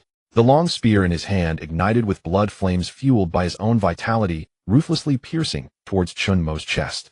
Chen Mo remained in a defensive posture with no intention of defending himself. The officers watching this scene felt a tightening in their hearts. Did the young ones today really have to fight with such ferocity? Ding! The spear bent at an unnatural angle, its tip halted by a layer of skin gleaming with a metallic sheen unable to penetrate. Even with the acceleration of time, Chen Mo still saw the brilliant expression on Chen Mo's face. Should I give you 3 more chances? No, let's make it 30. Chen Mo spread his arms wide, revealing his iron-like muscles. He stood there like a living wall, an overwhelming sense of oppression enveloping the entire area. In a single room on the rooftop, a middle-aged man with a general's belly stood by the window, watching the little drama below. Commander Shin, should we stop them from continuing? I want to see if my arrogant son can truly match up against Chen Mo. Hasn't he always looked down on hardworking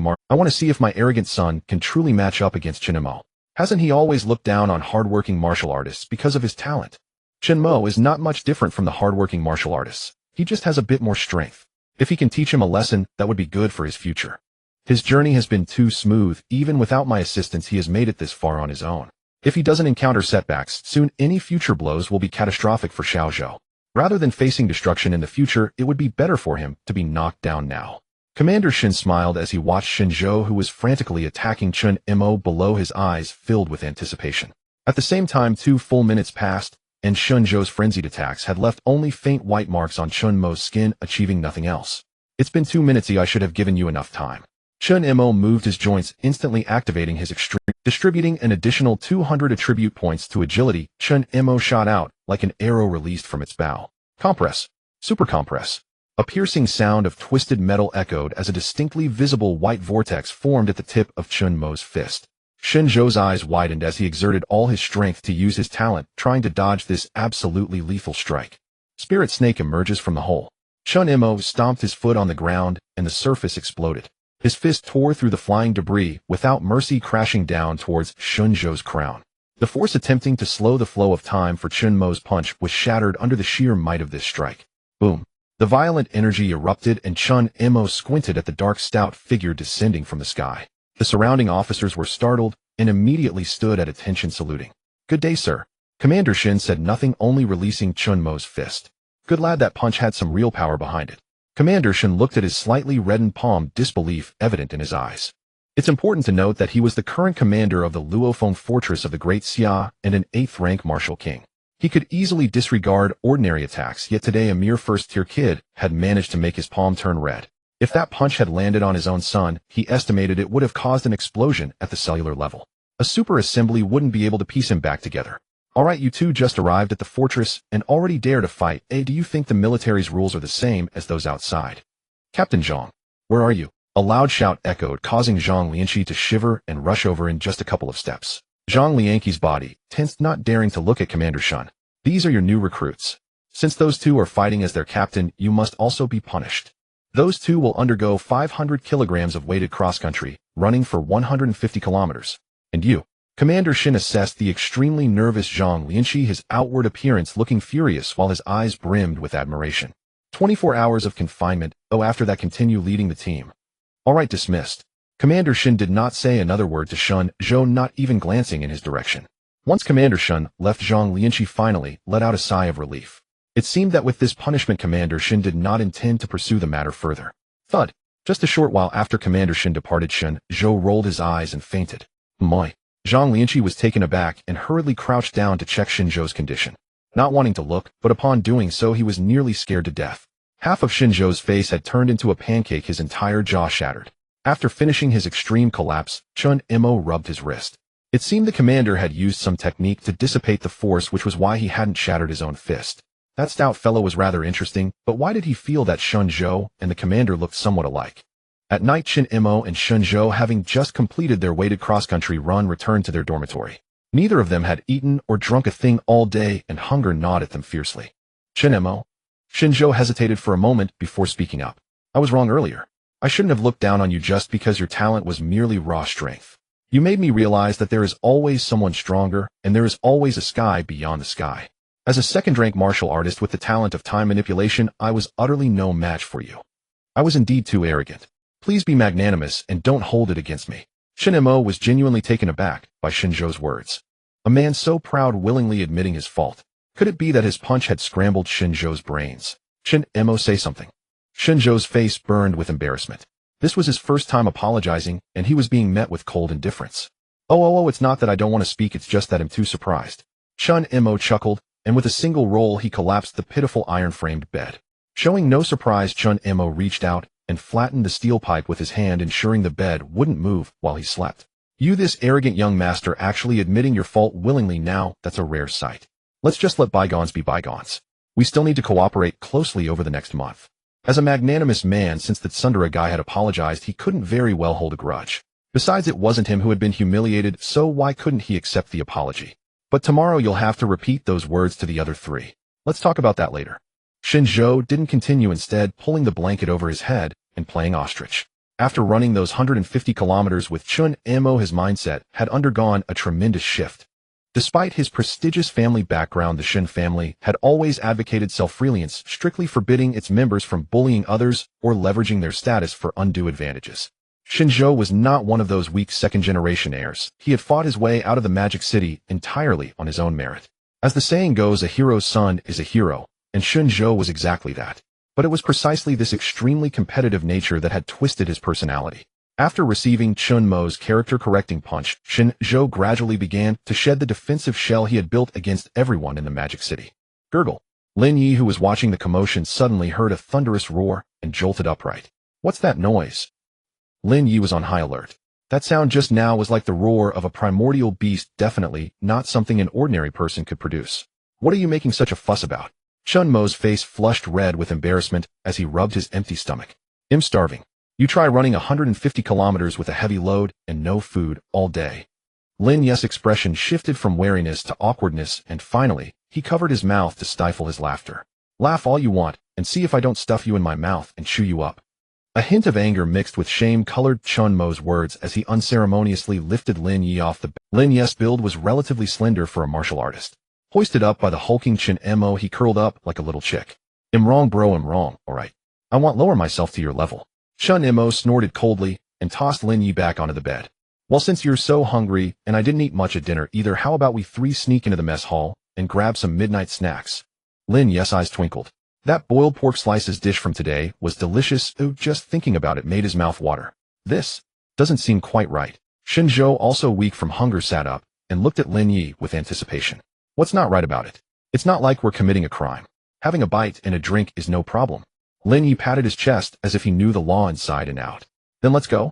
Let's get some midnight snacks from... Chen Mo was decisive, but his decisiveness had one simple reason. If he didn't eat soon, he was seriously considering taking a bite out of the bed frame. The three set off without delay, sneaking into the mess hall like thieves. It was moments like this that highlighted the advantage of being an orphan raised in an orphanage. The two young masters, Lin Yi and Chen Zhou, had no idea how to cook and could only look at Chen Mo like hungry. Chen Mo sighed, helplessly grabbed a spatula and a wok and hauled away at least 200 or 300 gene of ingredients, disappearing with the other two. About an hour later, an enticing aroma wafted from a small hillside behind the cadet building. Holy crap! Chen Mo, you're amazing. Even when Chen Mo had nearly punched him into the afterlife, Lin Yi had never admired him this much. But now looking at the 3 dishes and a soup before him perfect in color, aroma, and taste, he let out a heartfelt exclamation. Beside him, Chen Zhou was already too stuffed to speak, his cheeks bulging high as he continued to shovel food into his mouth without pause. Look at you two, what a sight. Chen Mo rolled his eyes. If he didn't have excellent cooking skills, how would he have survived? With that, Chen Mo picked up the rice cooker and began his own furious carb loading, his blood sugar spiking. A soft sound of footsteps approached from behind the 3, but they were far too engrossed in their feast to notice. What are you 3 doing here? A loud shout startled Chen Zhou so much that he choked on a huge mouthful of rice, his face turning the color of a purple radish. Damn, you scared me to death, old man.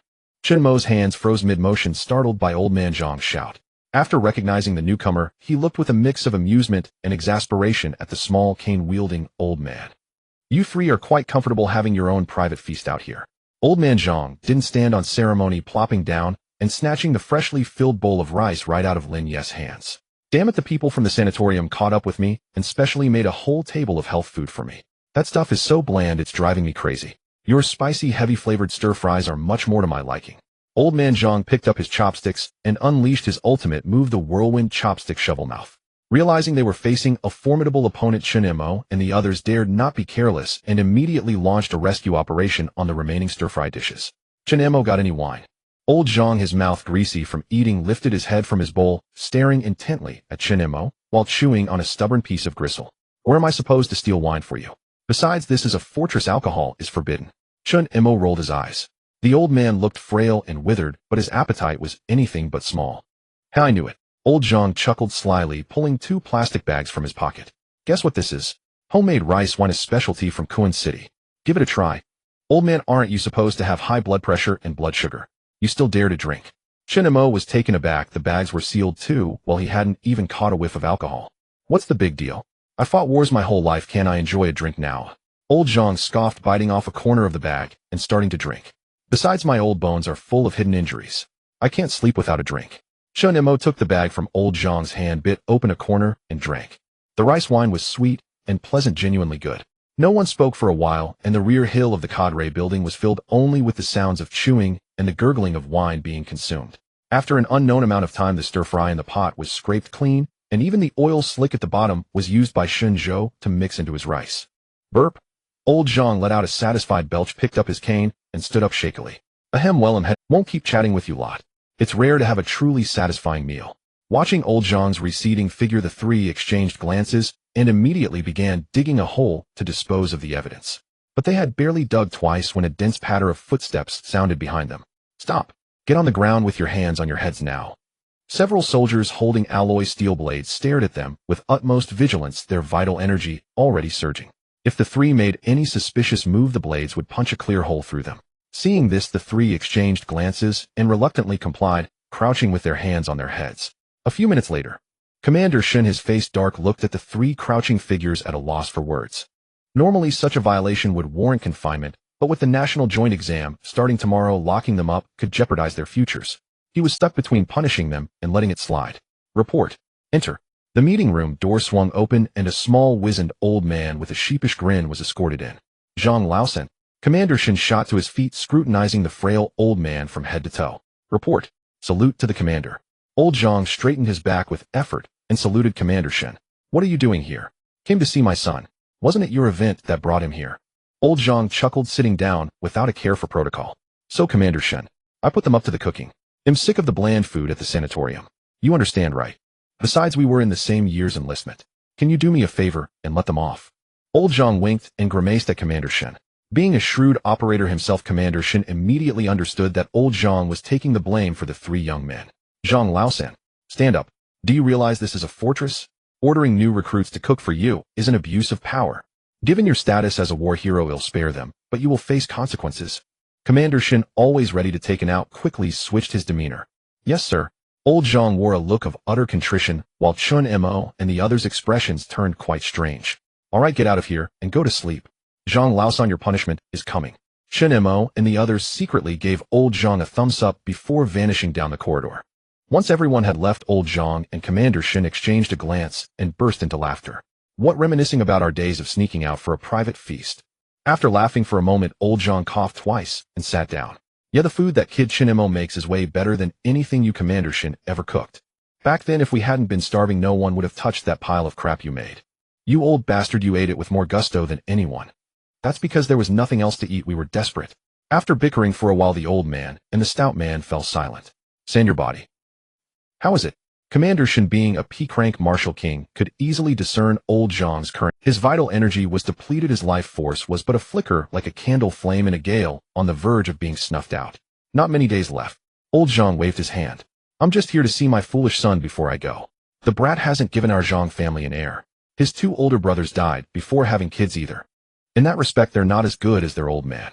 The moment the topic came up, Commander Chen found himself at a loss. Alright, don't give me that gloomy look. Old Zhang chuckled, patting Commander Chen on the shoulder. Brother, dying on the battlefield for the nation is the highest honor a Siam man can achieve. You just happen to have more sons than I do. Didn't your second and fifth also die in battle? Don't feel bad for me. If my son dies before having an heir, it just means heaven doesn't want the Zhang family to continue. But if that day comes, please take care of my old lady for me. Enough, don't say any more. Commander Chen took a deep breath and firmly grasped old Zhang's hand. Sen, rest assured. He'll find a way to make sure your son has a child. My younger brother has a daughter around his age. He'll play matchmaker for the two youngsters. Old Zhang's eyes lit up, and he gripped Commander Shen's hand even tighter. That's wonderful. I never thought the day would come when a Zhang man could live off a woman's wealth. Tisk tisk, I never had such luck in my day. With old Zhang's banter, the heavy atmosphere dissipated instantly. The two old comrades began reminiscing about their past days in the meeting room. The next morning, the reveille sounded. Chen Mo sat up, still half asleep, and looked around before remembering he was at Luofeng Fortress. Oi! He kicked Lin Yi, who was sleeping like a log, and yanked Shin Zhou, who was drooling, to his feet. Huh. The two were bewildered, feeling as if they had been spun around before being forced to stand. Today's the first day of the national joint exam. Get washed up and fall in now. Chen Mo didn't waste words. The three sleepyheads stumbled into the washroom to wash up and brush their teeth. The assembly whistle blew, and the most elite group of geniuses from the Great Xia appeared in unison on the open ground in front of the recruit camp. 340 people, to be precise. 341 individuals had completed their grouping, organized into small teams of 6. The only 5-person team was led by an experienced scout, which presented both some disadvantages and advantages compared to the other 6-person teams. From today onwards, you will systematically learn how to become qualified scouts. Zhang Lianqi stood on the podium, his gaze sweeping over the 341 individuals. Ignoring Zhuojida and Wang Jun, who were making faces at Chen Mo, Zhang Lianqi's voice resonated like muffled thunder. You have 7 days, just 7 days, to learn the foundational knowledge about scouts. After 7 days, you will be thrown into real combat, and that will be the time when your competition will be the fiercest. Only the top 100 will be eligible for direct admission to the National Martial University. Whether you can secure this opportunity depends on yourselves. At this point, Chen Mo opened the system to look at the already published Chain Task 3. Chain Task has been published. Task 3: obtain first place in the National Joint Examination points, and successfully secure direct admission to the National Martial Arts Academy. Reward: 200 free attribute points, 1 lucky attribute point. Skill pain reversal. Compared to those 200 free attribute points, Chen Mo was more curious about what kind of changes this 1 lucky attribute point could bring. Although it seemed like just a single point, his own luck was only 1, and adding this point would effectively double it. As for pain reversal, based on the literal meaning, one could make a rough guess, but the specific usefulness would only be determined after obtaining it and studying it. Soon everyone was assigned to various classes based on their groups of 5. Each class had only 1 teacher, all of whom were battle-hardened heroes returned from the battlefield. Cough. Quiet. Zhang Lianqi stood at the lectern looking at the chatting geniuses below, lightly tapping the podium. From today onwards, I will be your homeroom teacher. You have only 1 week to learn, and after 1 week your foundational knowledge will be assessed. Don't think that just because you are geniuses you can always live in a sheltered environment. A genius who does not experience life and death battles will never grow into a true warrior. Therefore, the profession of a scout, the most dangerous occupation, is the most suitable for you highly potential geniuses. Ignoring Zhang Lianqi's lengthy speech on the podium, Zhuojida slyly approached Chen Mo from behind. Chen Mo, you are here for the class too. Chen Mo was taken aback, unsure of what Zhuojida meant. What's wrong with me attending the class? No, I'm not saying you can't attend, just that your appearance doesn't quite match the word scout. Zhuojida examined the wall in front of him that could talk and breathe, expressing genuine admiration. Chen Mo. Su Qingyue. Wan. Wang Jun. Those familiar with Chen Mo fell silent as they surprisingly felt that Zhuojida had a point. In the minds of ordinary people, scouts should be those who are adept at hiding themselves, existing on the most dangerous front lines. But Chen Mo. Have you ever seen a scout with high damage in their left fist, and even higher damage in their right fist with a body as tough as steel? This kind of scout is usually the one responsible for carrying the large flag in the guard camp, the one with the strongest individual combat power in the entire military camp. Why worry so much? Learning a bit more can never be a bad thing. What if one day I have to execute an assassination or infiltration mission? Wouldn't this knowledge come in handy? Chen Mo began his studies with a mindset of hitting a target regardless of the odds. The few people around him were caught in a whirlwind of thoughts after hearing what Chen Mo had just said. A 2.5 turtle 1 wide muscular man going for an assassination or infiltration. Are they referring to that kind of assassination and infiltration where killing everyone means no one can discover you? The content of the scout classroom was different from what everyone had imagined. It was not a dull one-sided lecture, but a lively and engaging interactive class. By 7 p.m., after a whole day of learning, everyone rushed into the cafeteria. However, some more diligent individuals chose to head to the gym in the recruit camp, including Chen Mo. He hadn't completed his daily task yesterday, losing a whole point of free attribute points. Although it was just 1 point over time, it added up to quite a bit. As soon as he walked into the gym, Chen Mo saw a youth with a physique similar to his. That boy seemed to have noticed something, putting down the barbell and turning to look at Chen Mo. Seemingly sharing a mutual appreciation between muscle giants, the two quickly bonded, but only within the gym. In just a few days, a wealth of knowledge flooded into Chen Mo's mind, which was somewhat challenging for this simpleton with an intelligence of only 8. Brother, it's not easy for you, a hard-training martial artist, to make it this far. After completing today's daily task, Chen Mo stood up and called out to Zhao Tieju, who was nearby panting while hitting the sandbag. Of course, I don't have the kind of talent that you gifted martial artists possess, so I can only work harder than you all. Zhao Tieju nodded. It had not been easy for him to reach this point, as every battle was a life-and-death struggle. The exam is coming up in a few days. Are you ready? Well, I've learned quite a bit. Don't think I'm a bit foolish. My academic performance has always been in the top 3 of the class. Zhao Tieju smiled honestly, and Chen Mo had no objections. Just looking at his half-inch-long buzz cut and the little mustache above his lip, Chen Mo believed Zhao Tieju would choose PM2. 5 in a multiple-choice question. Alright, I'm done practicing, so I won't waste time here with you. I have to go back and review what we learned today, or I seem to have forgotten after practicing. Chen Mo sighed, draping the towel over his shoulder as he left the gym. Finished your workout? Wenwan asked, smiling as she handed Chen Mo an energy drink. Is it my turn to tutor you next? Classmate Chen Mo. The basic reconnaissance course lasted for 7 days and soon came to an end. This course offered limited improvement for Chen Mo, but fortunately, it did not hinder his daily cultivation. Sitting in the exam room, Chen Mo sighed as he looked at the paper in front of him. Why does he still have to take a written exam, even after becoming a warrior? Although Chen Mo's intellect was not on par with the talented warriors who relied on their brains, he was still among the best among ordinary people. Such an exam was not difficult for him, and he completed the written test in about half an hour. With half an hour left before the exam ended, Chen Mo, feeling a bit bored, opened his attribute panel. Name: Chen Mo, age 17, strength 276, constitution 301, agility. Vitality 16,905. 7 hammer fist. Muscle compression technique LV 36, 2657, 3700, limit break LV 38, 617, 3900. I wasted a day and lost a lot of experience and vitality. If it weren't for that night, when he went out for a small feast, his vitality would have likely broken through to 17,000. Indeed, he still couldn't be complacent. His values were still too low. He originally did not possess any so-called talent, but merely used the system to disguise himself as someone with great potential. If one day he grew to a certain level, but his values couldn't keep up with opponents of the same realm, that would be troublesome. Unknowingly, Chen Mo began to put immense pressure on himself. His mind was now filled with the desire to raise his values a bit higher. When would he be able to crush charcoal into diamonds with his bare hands before he could feel at ease? Before he knew it, the exam ended. I glanced over it. Everyone's scores should be quite good. If it weren't for the fact that he was much older than them, he would truly be overshadowed by them at the same age. In the afternoon, everyone can engage in free activities, but you must not. If it weren't for the fact that he was much older than them, he would truly be overshadowed by them at the same age. In the afternoon, everyone can engage in free activities, but you must not leave the fortress. Starting tomorrow, we will officially begin practical training, and your performances will be live-streamed 24 hours a day. Especially you, Chen Mo, each person will have a drone following them. You are not allowed to sneak off for a midnight feast. Don't think I don't know. In the end, it will be my father who takes the blame for you. Zhang Lianqi was not particularly worried about the other children, but he was solely concerned about Chen Mo. Your father enjoyed himself more than I did. Chen Mo mumbled. That old man had come to him a couple of days ago, asking him to make a stir-fry. All right, you are all dismissed. Zhang Lianqi naturally heard Chen Mo's mumbling, but chose not to bicker with him. He understood his father's nature. Having lived a carefree life, he probably did enjoy his meals the most. Just after exiting the administrative building, Chen Mo spotted a familiar figure.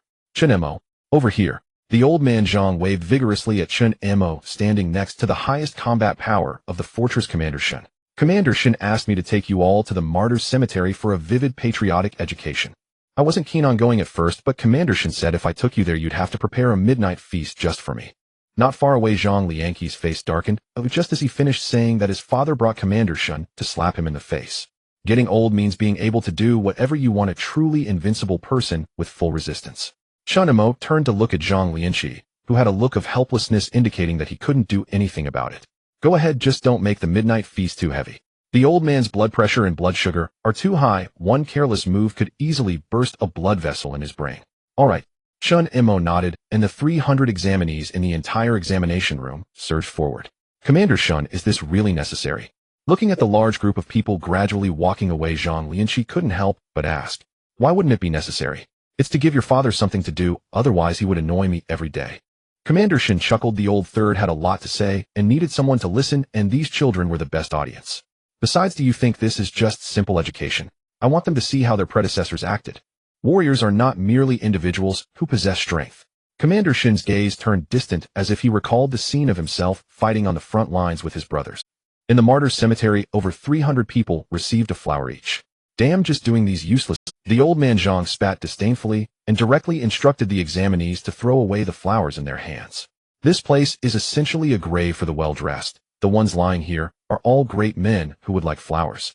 Rather than sending flowers, you might as well light a cigarette and place it on their graves. Of course, there are also many women. They are equally heroes of our great Xia. Those old ladies were tougher than us men. They indulged in smoking and drinking without restraint. The old man Zhang took out a pack of loose cigarettes and squatted down in front of a monument in the corner. Old second, old fifth, old sixth, I've come to see you. No one spoke in the field. They just quietly watched the old man's actions. You guys love this frog cigarette the most. A few years ago, before old fourth died, he took several puffs of frog smoke before he could bear to die. Our original 6-man team is now left with only me and old Shun. Your children and grandchildren have also all become successful individuals. I won't live much longer, and when the time comes I will go find you. We brothers will continue to fight in hell against those abyssal beasts, killing them until they tremble at the sight of us. The old man Zhang lit a so-called frog cigarette, causing him to cough several times. Boys, I want to teach lessons, and I don't even know what this so-called patriotic education is. The old man quickly adapted to the spicy smoke of the frog cigarette, puffing clouds of smoke while shouting loudly. I only know that behind me are my family, my children, my wife, and my friends. Only if I stand in the front can they live their comfortable lives behind me. After taking a drag of half a cigarette, the old man Zhang exhaled a thick plume of smoke. Chen Mo, do you want one too? The old man Zhang grinned widely, revealing a set of yellowed teeth. This isn't it bad? Chen Mo scratched his head. Aren't warriors supposed to avoid such bad habits? What are you afraid of? Don't be such a wuss. The old man Zhang rolled his eyes, lit a frog cigarette, and handed it to Chen Mo. This old man was quite unorthodox. How many elders would actively teach children to smoke? Reluctantly, Chen Mo accepted the frog cigarette and took a puff, mimicking the old man's style. The puff didn't feel like much. Chen Mo's lungs were tougher than iron, and the smoke couldn't harm him at all. What I mentioned earlier was the responsibility I should bear as a warrior. But in the end, do you know what my greatest pursuit is as a warrior? As soon as the old man Zhang began to speak on this topic, his murky eyes brightened. What is it? Grandpa Zhang, what is your greatest pursuit? Many examinees showed great curiosity about this unrestrained old soldier. Some of them knew that he used to be a 5th-grade Steelbone Realm warrior, but he was turned into a cripple after a mission. Stomping out the cigarette, but the old man Zhang ground it down forcefully and continued, my whole life has been in pursuit of something magnificent. After everyone returned to the dormitory to rest, no one understood what old Zhang's words meant. No one was clear on what a grand exit entailed, and when they asked old Zhang, he himself was not entirely sure. However, he spoke of a moment when he would inevitably welcome a glorious highlight in his life. Chen Mo, are you going to cook a meal for old Zhang tonight? Lin Yi and Shun Zhou leaned in, their faces filled with anticipation as they looked at Chen Mo. Do you two want to eat as well? Chen Mo sighed, hoping he wouldn't have to turn into a cook in the future. Not only Lin Yi and Shin Zhou, but even Wenwan, who had just pushed the door open, nodded in agreement. Chen Mo's cooking might not be the best, but it was particularly delicious and appetizing. All right, then I'll stir-fry some pork stew, some red braised meat, and braise half a cow tonight. For these 17 or 18-year-olds, the idea of vegetables simply did not exist. Count us in. Zhuo Jida and Wang Jun appeared at the door. Chen Mo rubbed his temples. He couldn't really be turning into a cook, could he? The next day, the wake-up call rang on time. Everyone got up and washed up, rushing to gather on the playground as quickly as possible. Sure enough, Zhang Lianqi was already waiting for them on the podium with dozens of small boxes placed beside him. Starting today, you will experience the most intense competition over the next 23 days. Here are tablets connected to the internal network of the fortress, and each day there will be 100 brand new tasks. Task levels are random, with the highest being a level, and you will earn the most points. But remember, the rewards are often proportional to the dangers, so being prudent and taking steady steps is a good choice. Now the captains of each team, please come up to collect your team's tablet. One by one the boys and girls walked up to the podium to collect their team's task tablet. Captain, hurry up and get the tablet or the good tasks will be snatched away. Lin Yi poked Chen Mo, who was dazed, and pointed at himself. Who? Me? What was happening? When did he become the captain? Yes, with the 6 of us, if you don't take on the role of captain, who will? Should it be me or Lin Yi? Or perhaps Wenwan and her 3 friends? Lin Yi shrugged, believing that Chen Mo was the most suitable candidate for captain. Alright. Chen Mo couldn't think too much about it, and decided to grab the task tablet first. Soon he returned with the task tablet. Good, everyone can disperse now. With the task tablet you can freely enter and exit the Falling Maple Rift. But remember, from the moment you enter the Falling Maple Rift, your lives are completely in your own hands. The National Joint Examination has a quota for deaths.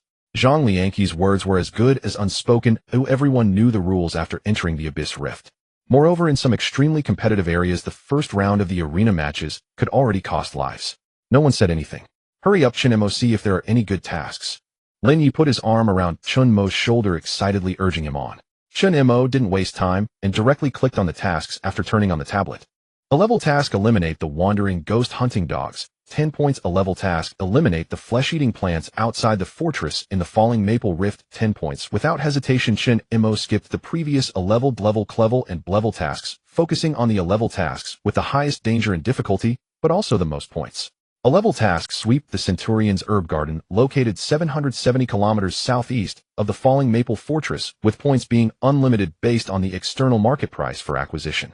Note, this task is extremely dangerous, and it is recommended that warriors of grade 3 or above undertake it. A level task: sweep the scout teams around the Falling Maple Fortress, with points calculated based on the grade of Abyss warriors killed. Unlimited points. A level task. To be honest, there are indeed many level tasks, and every single one is of extremely high. But putting that aside, the unlimited points alone would be enough to lure many people into taking risks. What do you say, shall we choose a level task? Lin Yi rubbed his chin, thinking that it would be safer to start with the first task. No, I think this one is the best. Shinzhou pointed at the task to sweep the scout team. It was simply a matter of killing, not too complicated. The 3 girls remained silent, waiting for Chen Mo to make a choice. Chen Mo, what do you think? In the end, the 5 of them decided to leave the final decision to Chen Mo. After pondering for a moment, Chen Mo finally pointed at the first level task. Let's go sweep that Centurion's herb garden. Look, not only can we earn points, but we can also make some money on the side. Aside from Wenwan, none of us come from particularly wealthy families, right? Cultivating as a warrior requires a substantial amount of money and resources. I think it's better to start accumulating now. As soon as this was said, everyone nodded in agreement. That makes sense, let's take this one. After reaching a consensus, Chen Mo decisively clicked to accept the task. However, 770 kilometers, how are we going to get there? We can't just walk there, it would take at least 10 days to go and return. Lin Yi raised the most critical question. Without a means of transportation, the time wasted on the road would be deadly. Does anyone know how to drive? Chen Mo looked at the others. Lin Yi, Su Qingyue, Shenzhou, and Xiaoli all shook their heads, indicating they didn't know how. I can drive, but I'm a beginner. I just got my license. Wenwan timidly raised her hand, and the others finally relaxed. Whether she was a beginner or not didn't matter, as long as she could drive the car that was good enough. In the logistics department, the 6 people who received the keys rushed excitedly into the armory. Not bad, Chen Mo, it seems you have quite the influence. They gathered around the heavily armored transport vehicle, marveling at its impressive presence. It was the first time for everyone to see proper military equipment, and they were all filled with curiosity.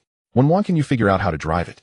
Chen Mo tossed the keys to Wenwan, who eagerly jumped into the driver's seat. Moments later, a deep rumble erupted as the massive armored beast roared to life. Without hesitation, they climbed aboard the vehicle, which then wobbled its way out of the armory. The guards at the entrance watched the swaying armored transport and felt that something was off. Squad leader, isn't that the vehicle with the broken brakes? I thought it was fixed. A new recruit from the auto repair squad did the repairs. I heard they even added some brake fluid to it. The squad leader scratched his head, recalling the details. Just when they thought everything was fine, the auto repair squad leader rushed over with 2 battered recruits. Where's that armored transport vehicle? The auto repair squad leader, looking frantic, burst into the armory and started searching. Where did you 2 park the vehicle? It's parked right here. We returned the keys to the logistics department. One of the recruits with a bruised face covered his eye and replied, "Oh no." The auto repair squad leader's face turned desperate. His recruits had done something this stupid, and he would be the one to pay the price. "Are you talking about the KV-3376? The guard leader suddenly seemed to remember something and hurriedly asked, "Is there a problem with that vehicle?" These two idiots added brake fluid to the brake pads.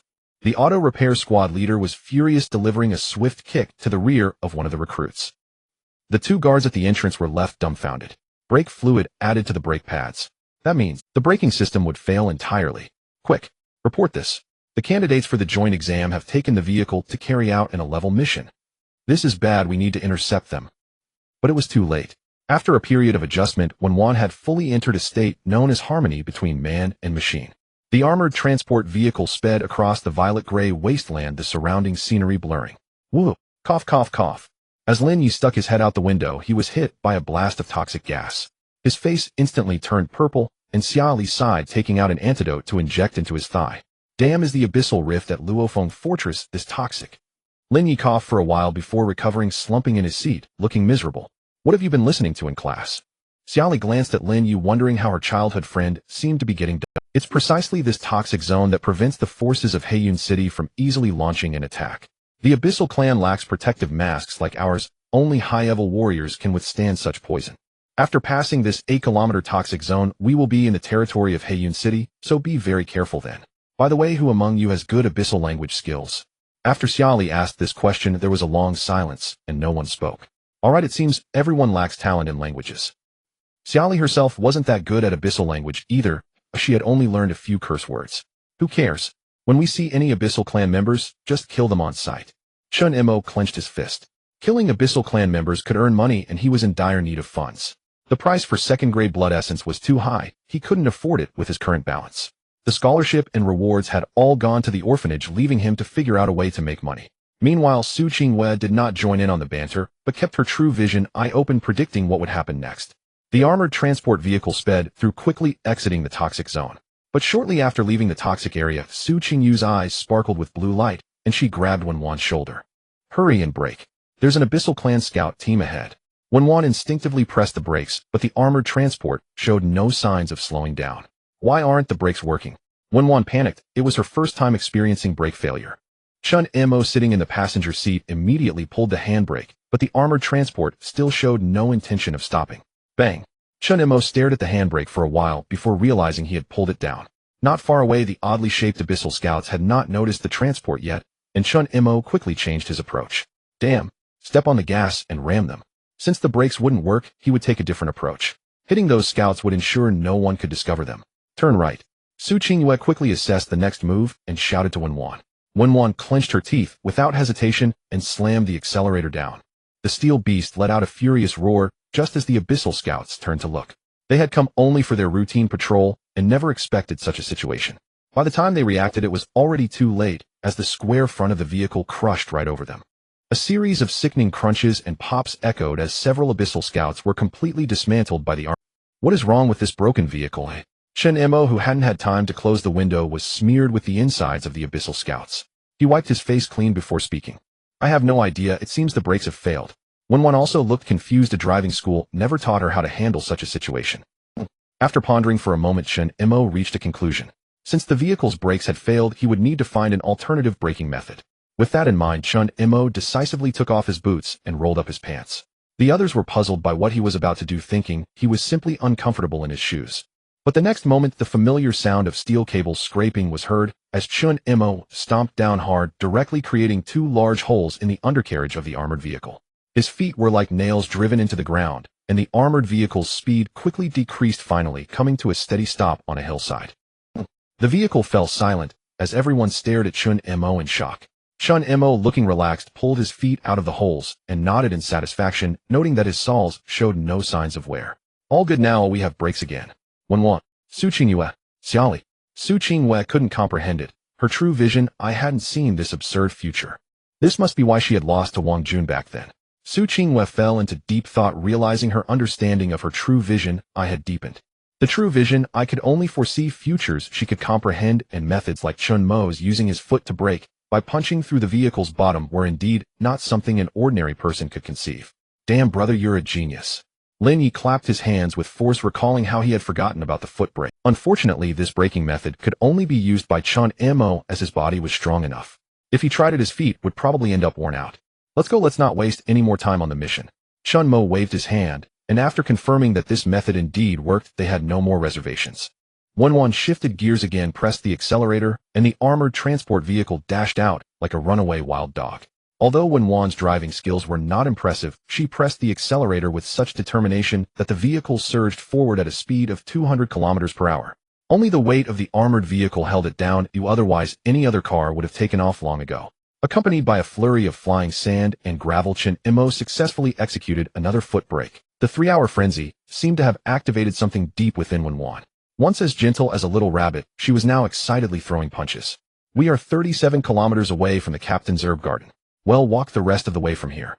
We've encountered several scout teams along the way. The bloodstains in our vehicle are too thick and have a strong odor, making it easy to expose ourselves. As the brain of the group, Su Qingyue immediately devised the next combat plan. Wenwan, stay in the car. Xiaoli, you are responsible for protecting Wenwan and the vehicle. Chen Mo and I will take Lin Yi and Shun Zhou to the captain's herb garden. Try not to make too much noise. Have we got everything ready? Su Qingyue took out a crumpled gray snakeskin bag from her waist pack. Of course it's all packed.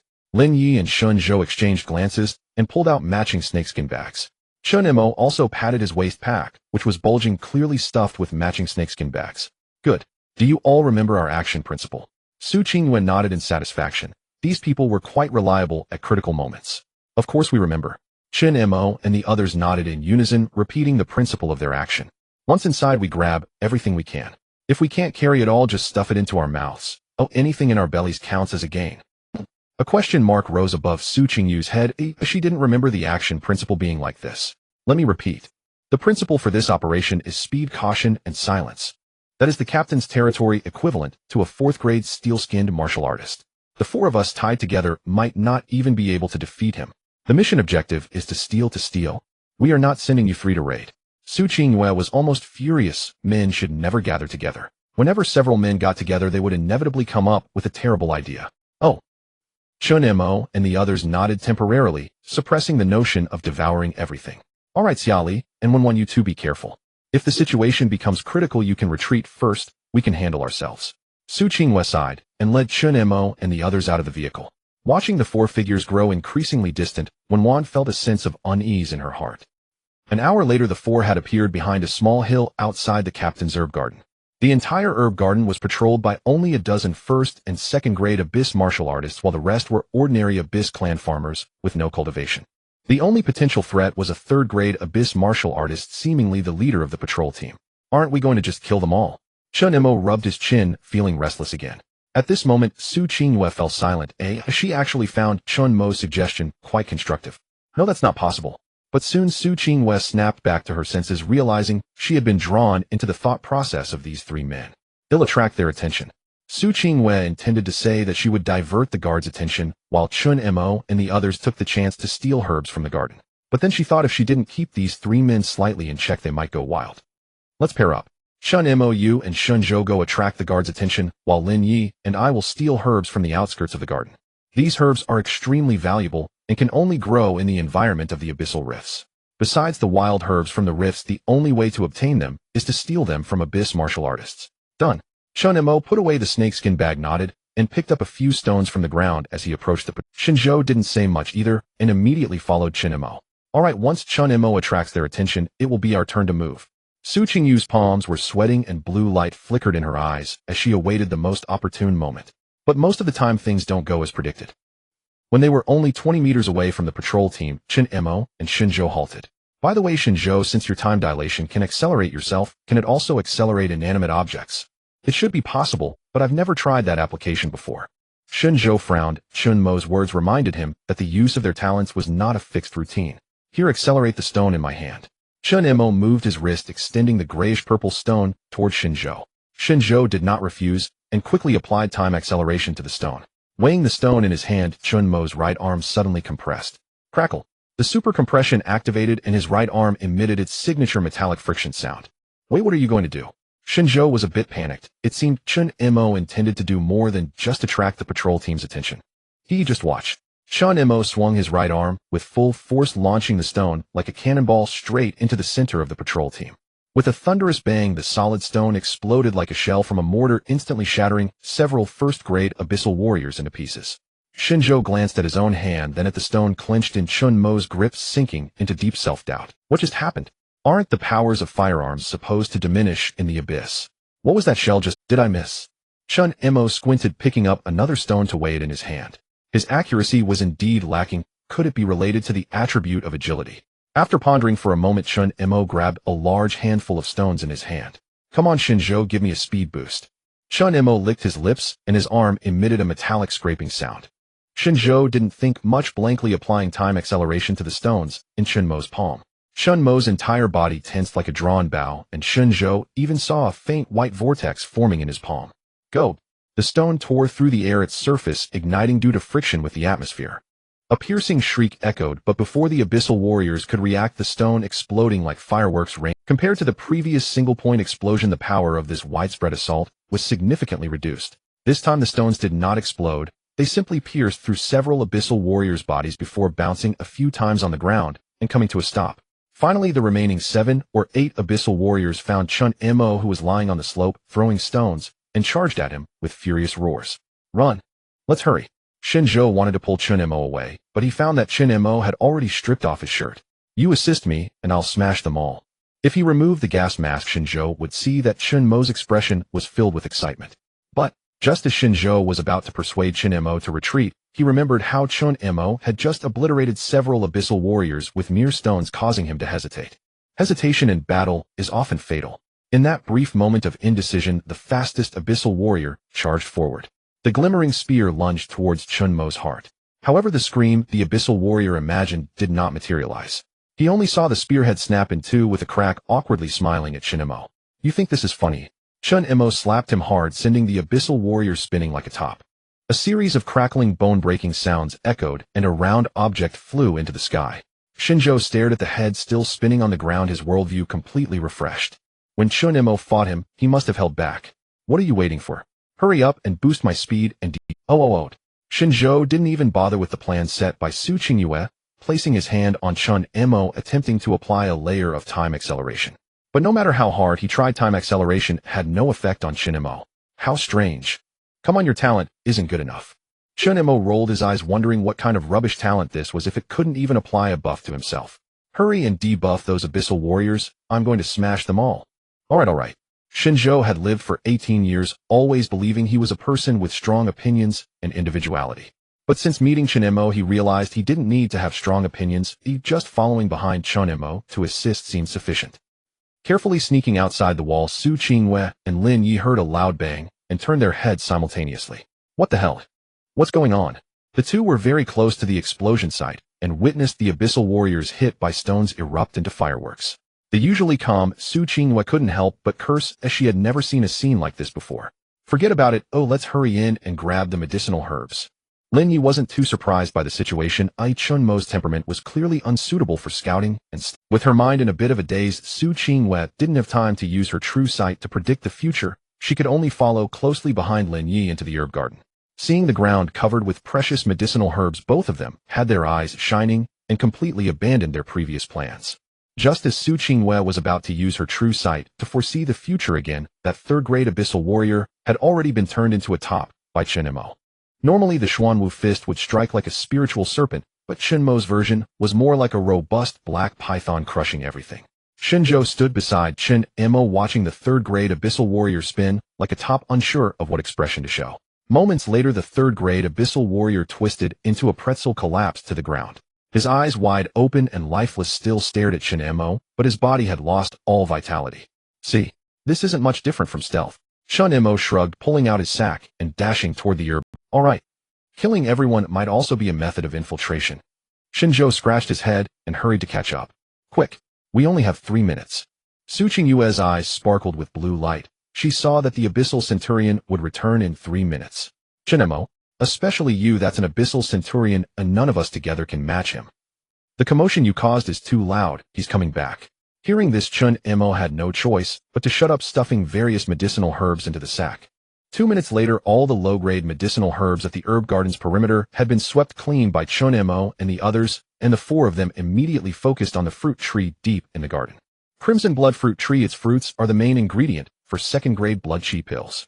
Su Qingyue frowned, her mind racing, contemplating the possibility of taking it away. Chen Mo didn't care about that. He took a large stride and appeared in front of the crimson blood fruit tree, wrapping his arms tightly around its trunk, which was as thick as a person. Lift.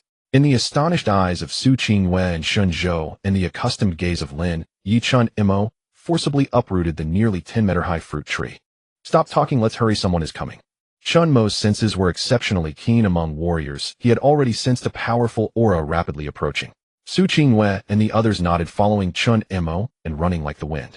Originally, this grade mission could have continued to reap benefits, but after Chen Mo's ruckus, the Centurion's herb garden was utterly ruined. The entire herb garden was in shambles. Even Lin Yi had ripped up the grass in the garden to carry away. But the most outrageous was Su Qingyue. She smashed the lights used for illumination in the herb garden and extracted all the energy crystals inside. Screech. Accompanied by an extremely furious roar, a man riding a tall horse and wielding a long halberd charged at them like a madman.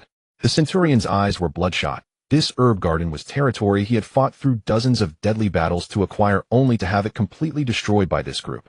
Damn, he's running so fast. Lin Yi was sweating, watching as the tall horse drew closer. He was ready for battle, but found that the Centurion's speed suddenly slowed down. Run, don't look back. Shen Zhou's face was pale. Using time deceleration to influence the Centurion was still too much pressure for him as a second-grade warrior. Time deceleration could at most reduce the Centurion's speed by half, and its duration was pitifully short, lasting only 3 seconds. Whoosh. While the three of them were sprinting, Chen Mo's figure dashed back. Chen Mo. Su Qingyue was almost furious. What was Chen Mo thinking? That was an abyssal Centurion equivalent to a 4th-grade steel-skin realm warrior. Here you go. Chen Mo kicked the Centurion in the chest, and at that moment the time deceleration ended. With a dull thud, the Centurion flew away like a meteor, eventually disappearing beyond the horizon. Keep running.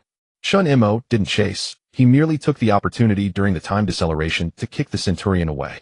This kick didn't hurt him at all. It simply bought them a little more time to escape. Neither 4th-grade warriors nor abyssal Centurions had the ability to fly at this stage. Once airborne, they could only try to control where they would land. Chen Mo put his full strength into that kick. The Centurion had to fly several hundred meters in the air. Sister Xia Li, do you think Chen Mo and the others will get hurt? Wenwan sat in the driver's seat, worriedly gazing into the distance. Xia Li also sensed Wenwan's concern and gently patted her head. Don't worry, that monster Chen Mo will You don't know, when I sparred with him back then, I almost got blown away. As Xia Li spoke halfway, she noticed something appearing on the distant hillside. What is that? Xia Li squinted her eyes, realizing that a large tree was rapidly approaching them. Quick, start the car. They're coming. They're coming. Chen Mo's shout rang in their ears, and Wenwan immediately turned the key to start the military vehicle. The four of them jumped onto the vehicle, and Chen Mo pounded the external armor, urging Wenwan to drive faster. Floor it. Hurry up. Damn it, didn't the intel say there was only one Centurion? How come another one showed up? Chen Mo was now drenched in sweat, not just from running several kilometers, but also from being startled by the Centurion that suddenly emerged from the ground. That old guy was truly cunning, nearly stabbing Chen Mo in the rear. The engine roared to life, tires screeched against the ground, and the armored military vehicle shot forward. Stop, you beasts. Hearing the familiar Mandarin, Chen Mo rubbed his ears, suspecting he had misheard. I didn't hear wrong, did I? No, there are people in the abyss who can speak our language too. Su Qingyue's face was pale as she leaned against her seat, gasping for breath. Then it's fine. Wenwan, floor it. Hurry to the fortress. The armored military vehicle's RPM hit the limit, reaching the maximum speed of this steel beast. However, the two abyssal Centurions were still getting closer, gradually narrowing the distance. No way, at this rate we'll still get caught. Chen Mo had just been stabbed and knew all too well how powerful these abyssal Centurions were. The armor of this military vehicle couldn't withstand their attacks. They had to come up with a plan. Just as Chen Mo was pondering how to stall the two abyssal Centurions, the Centurion, wielding a long spear, raised it and threw it at the armored vehicle. The spear flew at incredible speed, almost hitting the armored military vehicle in the blink of an eye. Xia Li, steer left and back. Su Qingyue's eyes flashed with blue light, and Xia Li reacted instantly. The spear, which was about to hit the armored vehicle, veered off in a bizarre trajectory and disappeared from sight. Just as everyone breathed a sigh of relief, they noticed the two Centurions were only a few meters away from the armored vehicle. Driven to desperation, Chen Mo yanked the car door off and swung it at one of their heads. With a loud bang, the centurion wielding the spear was sent flying by the door, rolling far away on the ground. Seeing that this tactic worked, Chen Mo immediately removed the rear door of the vehicle and swung it at the other centurion's head. The other centurion, now wiser, quickly changed course to dodge. What a trivial trick. Boom. A massive foot appeared on his face, and the centurion instantly became a rolling gourd. Stop talking nonsense, take this. Even so, the two centurions caught up again after a few minutes. Doors, roof, external armor, spare tires, seats. Everything that could be thrown was hurled out by Chen Mo. The once heavily armored military vehicle now only had 4 wheels and a frame remaining, aside from one still sitting inside. The others were all crouched on the chassis. Although the armored military vehicle was stripped down to its frame, the reduction in weight significantly increased. After nearly 500 kilometers of pursuit, the two abyssal centurions were gradually losing stamina, and the distance from Chen Mo and the others was increasing. You idiots. Eat my father's crap. Chen Mo stood on the vehicle's frame, giving the two abyssal centurions the middle finger. Except for when one who had to drive, the others exchanged glances and simultaneously extended their hands, making an international gesture of friendship. Inside the abyssal internal fortress, Zhang Lianqi frowned deeply, with 2 bruised new recruits standing beside him. If anything happens to those candidates, you can wait for punishment. Just as he was about to say something, Zhang Lianqi suddenly turned his head, spotting a bizarre vehicle charging out of the toxic zone towards his direction. Chen Mo, break, break. Lin Yi, terrified, hugged Chen Mo's waist, pointing at the steel fort. I damn well know. Chen Mo exerted force with both legs, plunging them directly into the road surface. Only the armored transport vehicle remained lifted high before finally crashing headfirst down in front of Zhang Lianqi. Zhang Lianqi stared at the branch that had poked in front of him, his mind momentarily overloaded. What on earth is happening? Yo, team leader Zhang. Chen Mo flipped the vehicle back up and crawled out with a few others. So are you free now? Can you help us settle our task? Huh. Zhang Lianqi took a deep breath, forcing himself to calm down. Wait a moment, there's still a tale to... Saying this, Zhang Lianqi took a long spear from a nearby soldier and strode towards the nearby poisonous area. 2 figures swiftly crossed the toxic zone, glaring fiercely at Chen Mo. You have crossed the line. Zhang Lianqi raised the spear in his hand, his body tensed, blood energy surging around the spear. Whoosh. A sound like the cry of a phoenix exploded in everyone's ears as the spear in Zhang Lianqi's hand transformed into a red flash, shooting towards the 2 abyssal centurions. The 2 abyssal centurions realized something was wrong the moment they saw the iron fortress before them. They turned to flee, but it was too late. The spear effortlessly pierced through their bodies, nailing both of them to the ground. Chen Mo and the others stared dumbfounded by this scene. It was only now they understood how powerful this ruthless man, who had been the scout team leader for 10 years, truly was. 2 centurions equivalent to Steelskin Realm warriors were just killed in an instant. Have you all forgotten what was taught in the scout training class? Zhang Lianqi turned his head, his brows furrowed. Eliminate the tail behind you and clean things up. Look at you two. You even let 2 centurions chase you to the inner fortress. Chen Mo and the others lowered their heads, not daring to speak. Zhang Lianqi had indeed emphasized this point in their previous scout class. But they had no choice in that situation. If they didn't run quickly, they would be left behind. This mistake will only happen once. Normally you would face at least a week of confinement, but considering you are here just for the joint exam, and this is your first offense. Zhang Lianqi pondered for a moment, feeling that the punishment for these kids shouldn't be too severe, but not too lenient either, otherwise they wouldn't learn a lesson. This time your task points will be halved and 40 of the value of the herbs you collected will be taken as a fine. Write a handwritten reflection of 800 words, and well, consider this matter settled. Upon hearing about the halving of points and the fine, the group instantly wilted. Especially Chen Mo, whose face fell immediately. You don't need to think of me as heartless. This punishment is already quite lenient. You must understand this is Luofeng Fortress, the front line of the Great Xia against the abyss, facing constant harassment and attacks from powerful enemies every day. Don't think this is a game. This is the military. If we were following normal punishment regulations, you all would be facing more than 3 years of imprisonment right now. I'm only deducting points. The fine and the written reflection are already a bargain for you. Seeing that the group still seemed a bit unconvinced, Zhang Lianqi directly laid out the formal punishment regulations. At this point, the group felt that losing some points was not a big deal, and they were willing to pay the fine. All right, let me see what you all brought back. Zhang Lianqi shook his head. These kids had not undergone real military training yet, and didn't have enough respect. They also couldn't enforce discipline. Some mistakes were understandable. By the way, why did you bring a tree back? Where did you even get this thing? After tallying the haul for a while, Zhang Lianqi fell silent. He looked at the 6 young boys and girls in front of him with a gaze akin to that of observing a monster, suddenly understanding why those 2 centurions had lost their minds chasing after them. This is damn at a bloodfruit tree. Although the bloodfruit is merely one of the materials for second and third grade blood pills, it is a basic material that mid and upper third grade warriors won't even use. However, this thing can produce bloodfruits continuously throughout the year provided the environment allows it. Zhang Lianqi had some understanding of the social structure in the abyss. Unlike the Great Xia that places purely in old society, and a single bloodfruit tree could buy at least 300 to 400 lives of second-grade abyssal warriors. No wonder the Centurion chased them desperately. They had taken away the lifeline of those people. You really are. Zhang Lianqi couldn't help but marvel. Aside from being strong, Chen Mo was also incredibly reckless. The bloodfruit tree was considered a scarce resource even in the Great Xia and could be exchanged for a fair amount of money and points. However, since the roots had been yanked out by this kid with brute force, the survival rate would decrease, and it would likely take a year or two of nurturing to bear fruit again. 576 first-grade herbs, 95 second-grade herbs, and 14 third-grade herbs. The quality is decent, but the harvesting method was too rough, leading to severe loss of medicinal properties. After meticulous calculations, the team that Chen Mo was part of had a total cash haul of 20,004,577 points. After deducting the fine and having the points, the final earnings amounted to 12 million cash and 2,288 points. Sigh.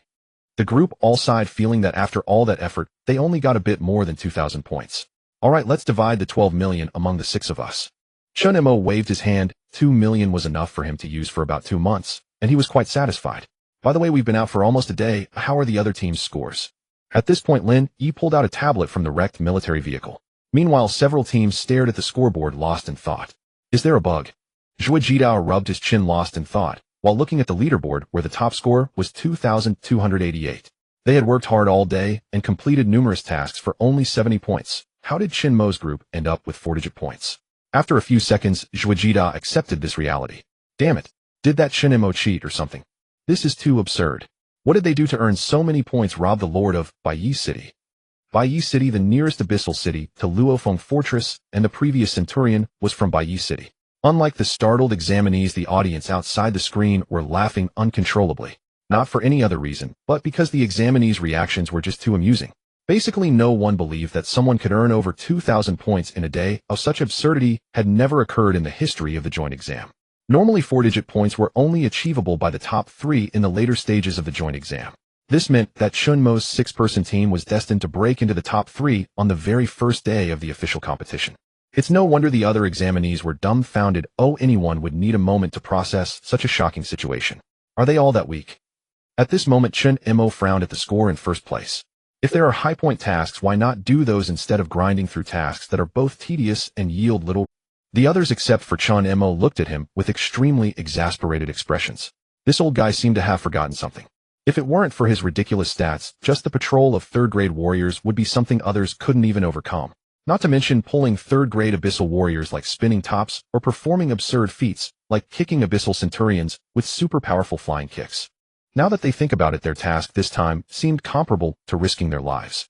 Any mistake, any accident, and they would probably have perished in the herb garden by now. The next day, after a good rest, the 6 of them gathered once again.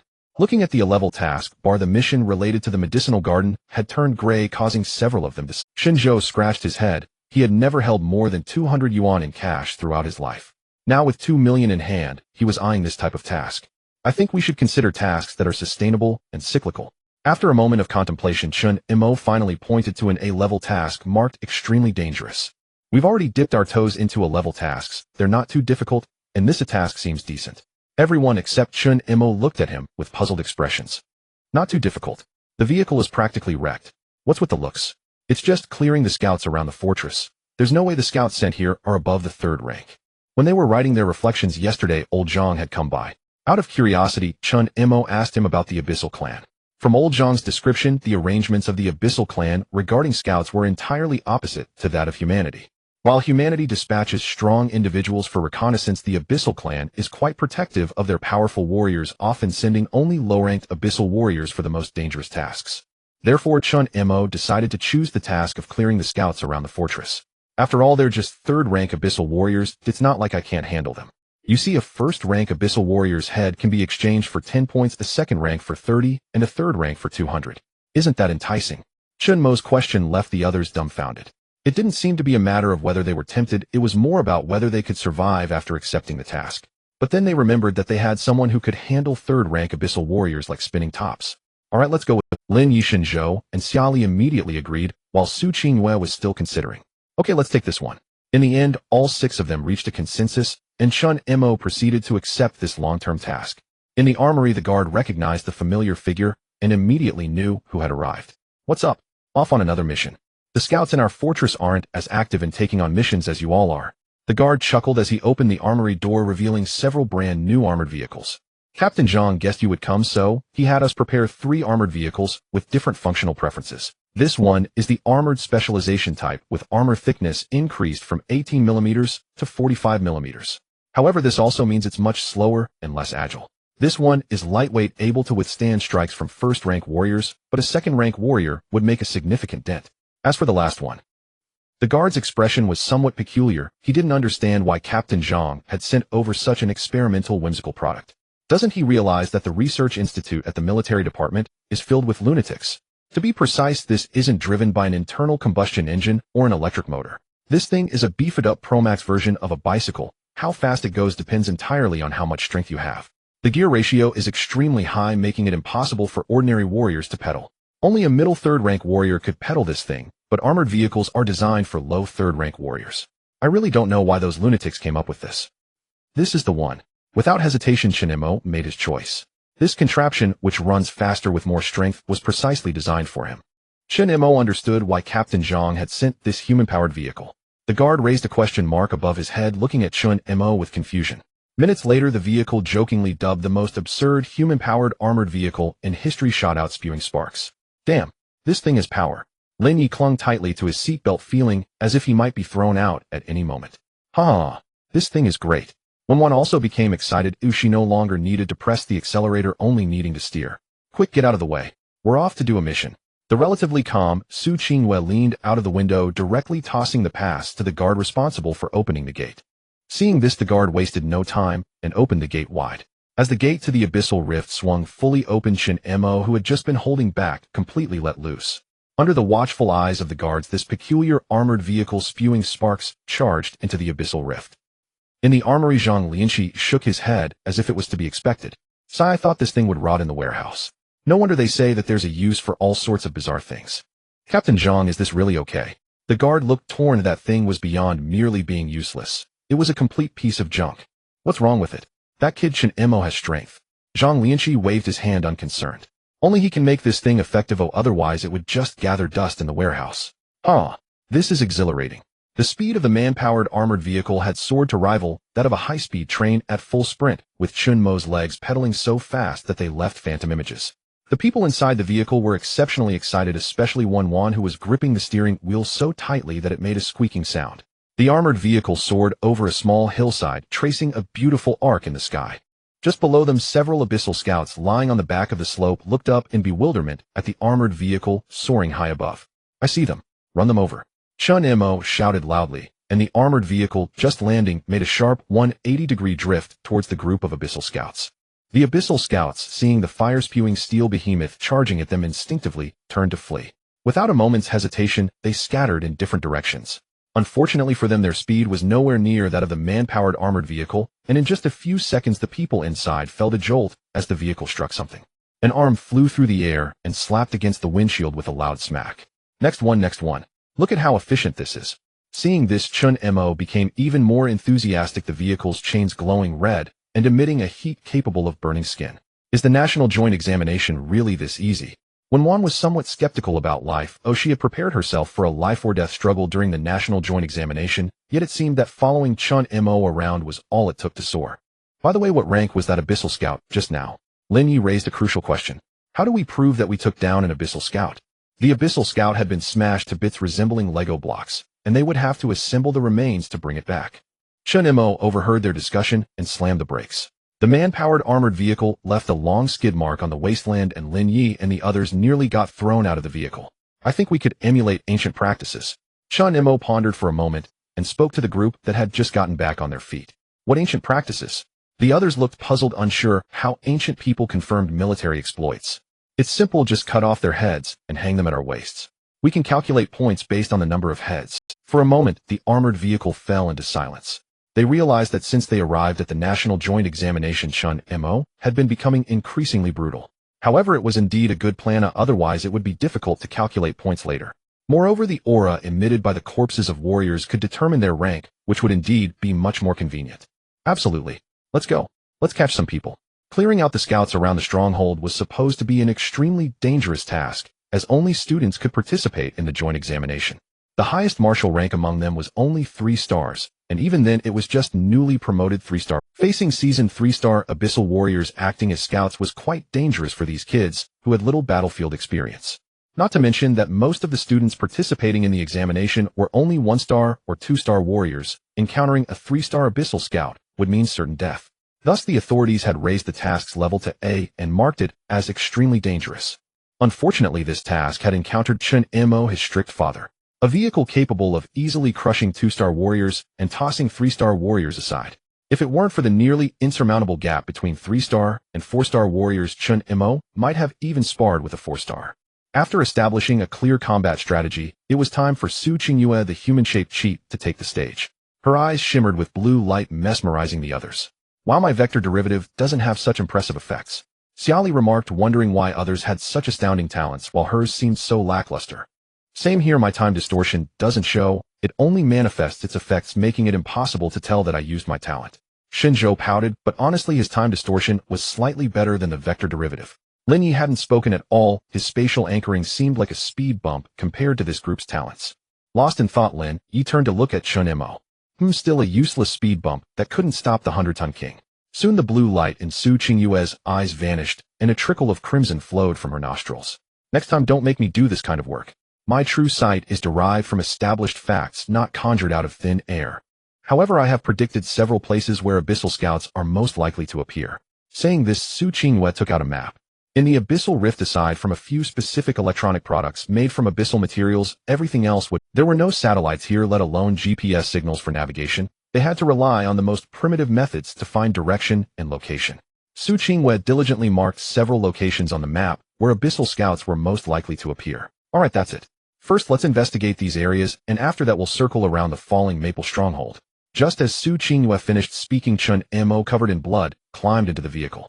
A distorted, mangled head was hanging from Chen Mo's waist, making the others feel nauseous. Have you confirmed the locations? Then let's set off. The catfish effect can sometimes be remarkably effective. Just like Chen Mo and his team's sudden emergence, it drove the remaining teams into a frenzy of competition. Those who lacked strength took on simpler tasks, while those with enough power accepted more dangerous ones. The entire falling maple stronghold was filled with the busy figures of candidates, their scores visibly increasing. Unfortunately, they had no violent scores like Chen Mo's, and could only compensate for their shortcomings through intense competition. This led to everyone's scores inflating. Anyone who dared to slow down would be directly dealt with by the ones behind. Everyone dared not to stop, with almost every individual sleeping less than 4 hours.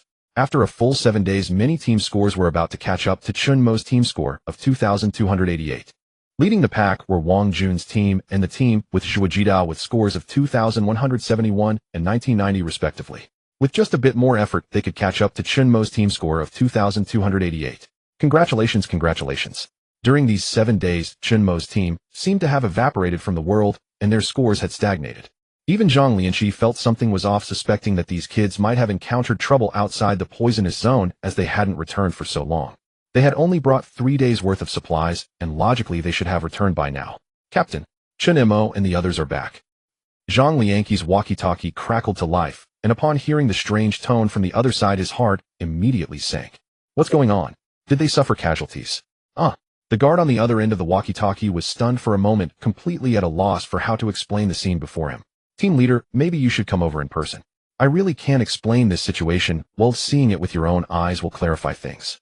Realizing that something might be amiss, Zhang Lianqi didn't hesitate for a moment and immediately ran towards the door leading to the abyssal rift. He wasn't worried about anything else. If Chen Mo and the others got into trouble, he could help clean up the mess, but if there were casualties, that would be a real headache.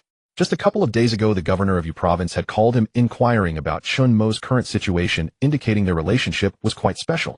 Not to mention the young lady from the Wen family and the team, even the elders had to treat the Wen family with utmost respect. If anything happened to the young lady while she was with him, it would truly be troublesome. In less than a minute, Zhang Lianqi had crossed a distance of 16 kilometers and appeared before the massive steel gate. Where is everyone?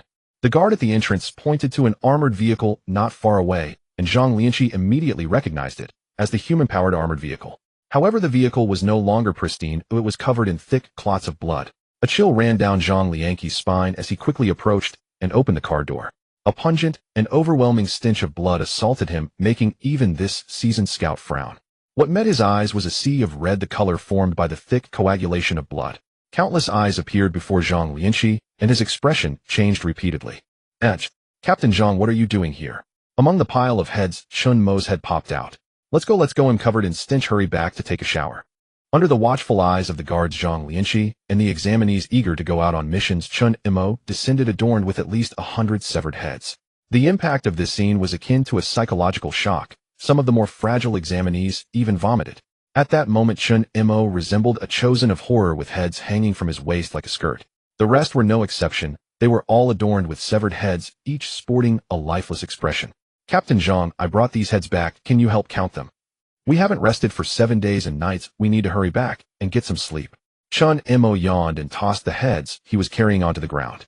Among the 6-member team, only one was not adorned with severed heads, as she still needed to steer. Having heads hanging would be somewhat of an inconvenience. However, the mat she was stepping on seemed a bit different. Zhang Lianqi focused and realized it was made from the heads of 4 abyssal warriors.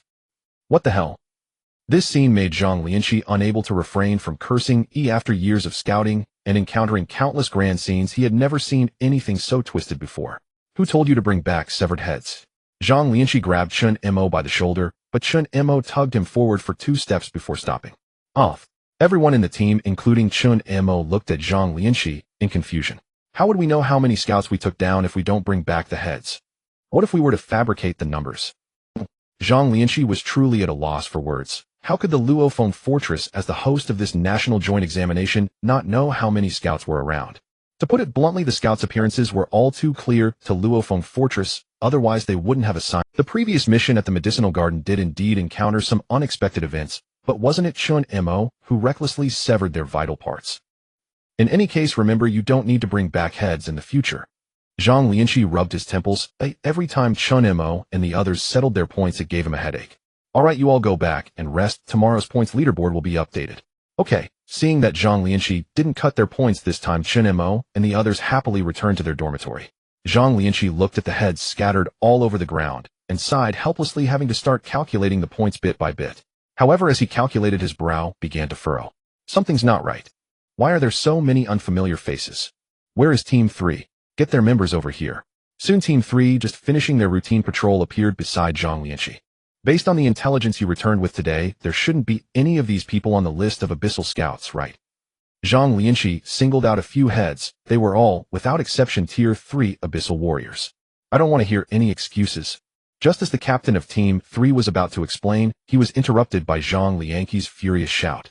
Get the hell back out and patrol again. A large number of Tier 3 abyssal scouts are gathering. Bay City is up to something again. Have you all become complacent from not fighting for too long? You're even worse than a bunch of kids. A group of examinees managed to find the gaps.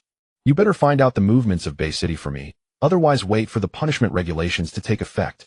Zhang Lianqi was now enraged. As the highest authority of the scouts in the entire Luophone Fortress, his subordinates had made such a basic error. No matter how protective he was of his team, such a matter was intolerable. This was the last chance he was giving Team 3. If they made another mistake, they could wait to be retired and sent to the reserves. But at that moment, Chen Mo was completely unaware of this matter. He had just finished showering and was comfortably lying on his bed. How relaxing. After a full 7 days of continuous work, even an Iron Man would rust. Not to mention, he was merely a lowly Tier 1 warrior who still needed ample rest. Bang! Just as Chen Mo was about to fall asleep, he was startled awake by a loud noise and looked blankly at the door that had been pushed open. He saw the old man Zhang limping in with a cane, his complexion rosy and his spirits high, forming a stark contrast to the weary Chen Mo. Kid, can you stir-fry a little something for me tonight? Old man is craving your cooking. I won't make you work for nothing. I'll treat you to some local rice wine tonight. Go away, let's talk about it later tonight. Let me get some sleep first. After pushing the old man Zhang out, Chen Mo comfortably lay down. The old man Zhang did not continue to cause trouble and waited patiently until nightfall to knock on the door. Half asleep, Chen Mo sat up from his bed, unable to withstand the old man Zhang's persistent nagging, and reluctantly went to the cooking class. After preparing a lavish meal of 3 dishes and 1 soup, Chen Mo noticed that there seemed to be quite a few people joining for the feast this time. Aren't you all afraid of getting punished for writing reflections with so many of us eating together? Chen Mo was somewhat puzzled. He didn't mind having more people around as it made the meal more lively. The old man Zhang pulled out 2 large barrels he had hidden behind him and poured a cup for the group of youngsters who had come to join. From now on you are all adults, so drinking a bit of wine is nothing to worry about. The old man Zhang chuckled, ignoring Chen Mo's warning, and began to boast. Eat up, eat up. Chen Mo sighed and picked up his chopsticks to start eating. However, after a while he increasingly felt something was off as more and more people gathered around, and they were all students attending the joint examination. Among them were even a few officers from Luofeng Fortress. What was going on here? Old man Zhang, we heard that you, a battle hero, are going to share some of your combat experiences with us. The officers from Luofeng Fortress were somewhat excited. They loved listening to battle heroes recount their What battle hero? With a thud, the old man Zhang downed the liquor from the large plastic barrel, in one go, his face reddening as he shouted. Instantly, all the actions in the room came to a halt, and everyone except Chen Mo, who was still boasting, turned to look at the old man, who was now flushed from drink. Back then, the old man Zhang swayed slightly, but managed to stand up with the support of his cane. We 6 went on a routine patrol mission only to encounter the forces from Bay City planning to attack Luofeng Fortress. In order to prevent their ambush on Luofeng Fortress from being exposed, the Lord of Bay City, who had been hiding there personally, came to suppress us. I had never seen a master in action. The scene was earth-shattering. Just a glance made my legs go weak, and I couldn't move. At this point, the old man Zhang's expression darkened, his face revealing nothing but despair. Brother Feng picked me up and ran, but we were all just fifth-tier martial artists at that time. How could we possibly outrun a master comparable to a grandmaster? The room fell completely silent. Even Chen Mo paused his eating, focusing his gaze on the old man Zhang. Among us 4 were gifted martial artists, while the 5th brother and I were merely ordinary practitioners. The 4th brother's talent is called coexistence, and the 6th brother's talent is called shared death. They are twin brothers, the only children in their family. The old man Zhang became increasingly incoherent, clearly drunk, and began to ramble. The 2nd brother's talent is earth concealment. After leading us underground for more than 10 kilometers, he exhausted his energy and handed me over to the eldest while he went to confront that beast of the Lord of Bay City. The 4th brother, the 6th brother, and the 5th brother all died, and I was the only one. He lamented, "I'm a coward. Why wasn't it me who died?" As he spoke, a figure lifted the old man onto his back, and everyone then noticed a stout person appearing. "Commander." The officers stood up straight and saluted the newly arrived Commander Shen, who wore a grim expression. Without speaking, Commander Shen looked at the old man Zhang with deep concern. Remember, Zhang Youfu is a battle hero. What he just said was merely drunken talk. He is a battle hero. Do you understand? For some unknown reason, Commander Shen became agitated, causing everyone present to hold their breath. "Sai, why am I getting angry at you kids?" Commander Shen sighed, waved his hand to dismiss everyone, and did not pursue the matter of them having a feast. "Why aren't you leaving yet?" After a while, seeing Chen Mo still sitting next to the big black pot with his rice bowl, Commander Shen asked in confusion. Did this kid not fear for himself? "I haven't finished my meal yet. I haven't eaten a full meal outside. Can I eat first when I come back?" Chen Mo raised his rice bowl, casually asking Commander Shen if he wanted to have a bite. At this sight, Commander Shen looked as if he had aged decades, his entire spirit visibly deflating. The Chen Mo before him was almost identical to the old Feng heir from back then, who used to cook large pots of rice for them, leaving everyone with greasy mouths. Compared to his current high-ranking life, Commander Shen missed the days of battling alongside his brothers. For reasons unknown, after handing the old man Zhang over to the newly arrived Zhang Lianqi, Commander Shen unexpectedly sat down. He reached out for a bowl of rice from Chen Mo and started eating on his own. Shen Zhou and Lin Yi, who were observing from a distance, hurried over to grab a bowl and continue eating. "Is it good?" Watching Commander Shen shovel food into his mouth, Chen Mo asked curiously. "By rights, someone at Commander Shen's level shouldn't need to eat right. It's good. It reminds me of the time when I used to eat from a big pot of rice." "No wonder Zhang Laosen always wanted you to cook for him. It turns out it's because of this." Commander Shen only had one bowl and then set down his chopsticks, looking at the 3 youths before him. This scene was almost identical to back then, even causing Commander Shen to feel a bit dazed.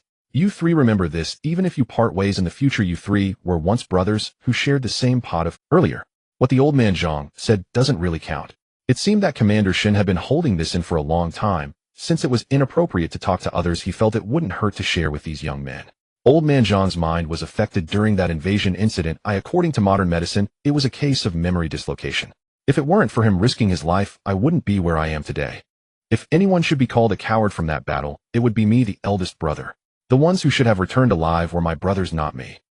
Do you know what kind of injuries someone must sustain for the enemy to give up on dealing the finishing blow? After that brutal battle, we found Zhang Youfu in a corner of the corpse pile, barely alive. Half of his brain was gone, one kidney, and half a liver, 2/3 of his stomach, 40% of his digestive tract, and half a lung were all cut out just to save his life. As people age, they tend to tell stories from their past. Even the esteemed commander of Luofeng Fortress could not escape this fate. Chen Mo and the others quietly listened to Commander Shun recounting the tale from the rescue to the coma, and ultimately to the memory confusion, believing it was his fault that his brothers died outside. For many years Zhang Youfu had lived in endless guilt and pain. At first he even contemplated suicide, but later for some reason abandoned that thought. Even when his two sons died on the battlefield, he did not show much emotional turmoil, only saying it was worth it to sacrifice for the country. As they chatted, the time had already reached deep into the night. Commander Shun reached out and rubbed the heads of Chen Mo and the two others, putting a smile back on his face.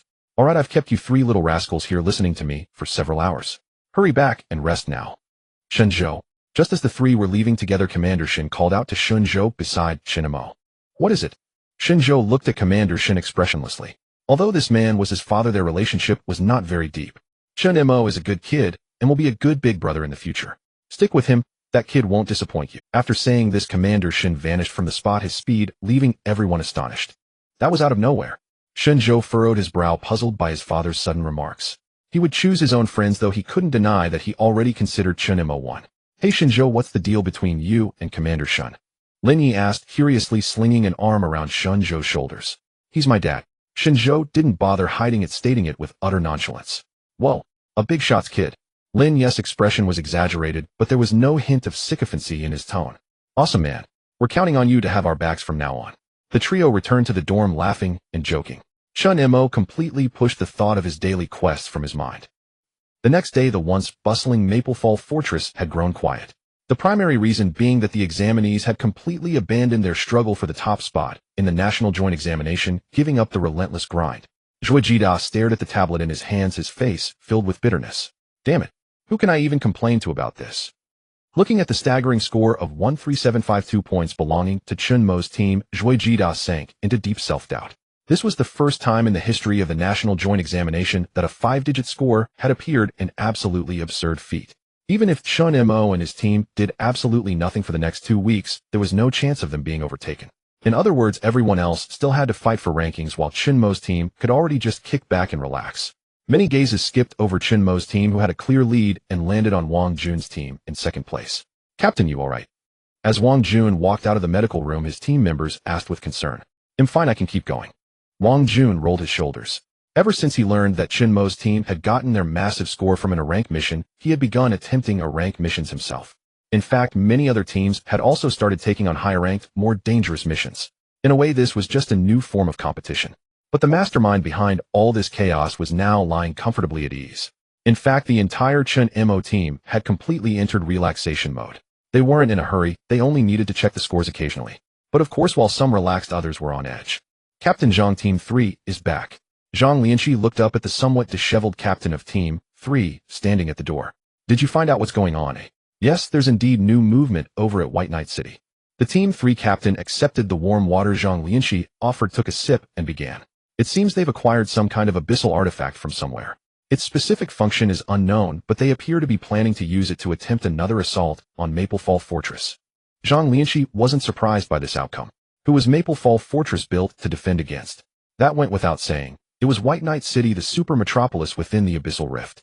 The Abyssal human race now operated under a system similar to ancient Xia dynasties in Fiefment.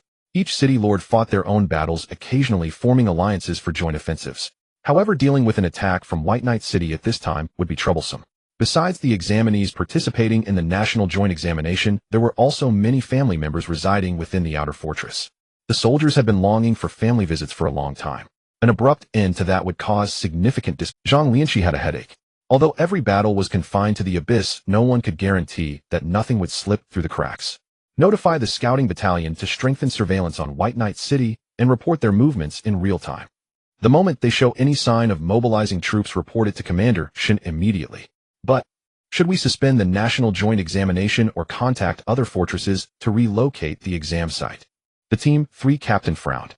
The presence of these examinees was in truth a bit of a burden. Suspend? Why should we? Zhang Lianqi raised his head, and eyebrow arched in question. What does the national joint examination truly assess? Their practical combat ability, of course. Listen to me. Add a new mission rank to the roster with the objective of scouting White Knight City. Any valuable intelligence can be exchanged for points. This is the perfect scenario to test these examinees' ability to adapt and react on the fly. As this order was being issued, the mission tablet that Chen Mo had set aside suddenly buzzed to life. Chen Mo was startled. That thing hadn't made a peep since he got it. If it was going off now, something big must be happening. Without a moment's hesitation, Chen Mo picked up the tablet and read. Sure enough, at the very top of the list of rank missions, a new task had appeared with stark white text on a black background. Challenge Extreme Danger Mission. Investigate White Knight City's movements. Mission points will scale with the value of the intelligence gathered with no upper limit. Note: all examinees be advised. This mission carries an extremely high risk and an extremely high mortality rate. Choose wisely. Chen Mo frowned. Missions in the joint exam didn't just change without a reason. The sudden appearance of a challenge mission outside the standard curriculum could only mean one thing: something had definitely shifted in White Knight City. Just as Chen Mo finished reading the challenge mission, the system within his mind suddenly rang out. Challenge task triggered. Challenge task: uncover the conspiracy of Baiyi City. Reward: Martial Skill Evolution Card 1. Martial Skill Evolution Card. Chen Mo scratched his face. This item should be the same as the skill evolution card, capable of evolving a martial skill towards a better direction. But what is the conspiracy of Baiyi City, and how am I supposed to uncover it? The previous scout class mentioned that Luofeng Fortress faces 3 major cities, with Baiyi City being the closest. Baiyi City is only 830 kilometers away from Luofeng Fortress. Previously, the Centurion's herb garden that Chen Mo had tormented actually belongs to Baiyi City. Moreover, the Lord of Baiyi City possesses formidable strength and is a deep abyss elder. This is equivalent to a 7th grade master of the human race, strong enough to move mountains and fill seas with bare hands. He also wields a deep abyss artifact and has a rather peculiar talent. Unlike humans, when human talent warriors die, their talents dissipate into the wind. But a certain technology of the deep abyss race can extract such talents and use the original talent holder's body to forge a deep abyss artifact. This is one of the reasons why the deep abyss race has always had an upper hand over the human race. In addition to the gap in inherent strength, this brutal act allows a talented individual to possess multiple talents at once, making it impossible to prepare in advance. This is why the national and provincial joint examinations assess candidates' adaptability. Fortunately, deep abyss artifacts are also very precious to the deep abyss race, otherwise the human race would have long been defeated. It seems. I still need to take a trip to see. After pondering for a moment, Chen Mo did not plan to bring the others from the team along. Such an extremely dangerous task is more suitable for him to handle alone, even if something happens it won't implicate others. Chen Mo. With a loud bang, the door was kicked open. Lin Yishen Zhou and Su Qingwei walked in together, their faces full of excitement. Did you see that challenge task? Wang Jun just told me that it was newly released. Chen Mo frowned, unable to understand why such an extremely dangerous task would be announced. Even seasoned scouts or old spies taking on this task would have a high probability of death.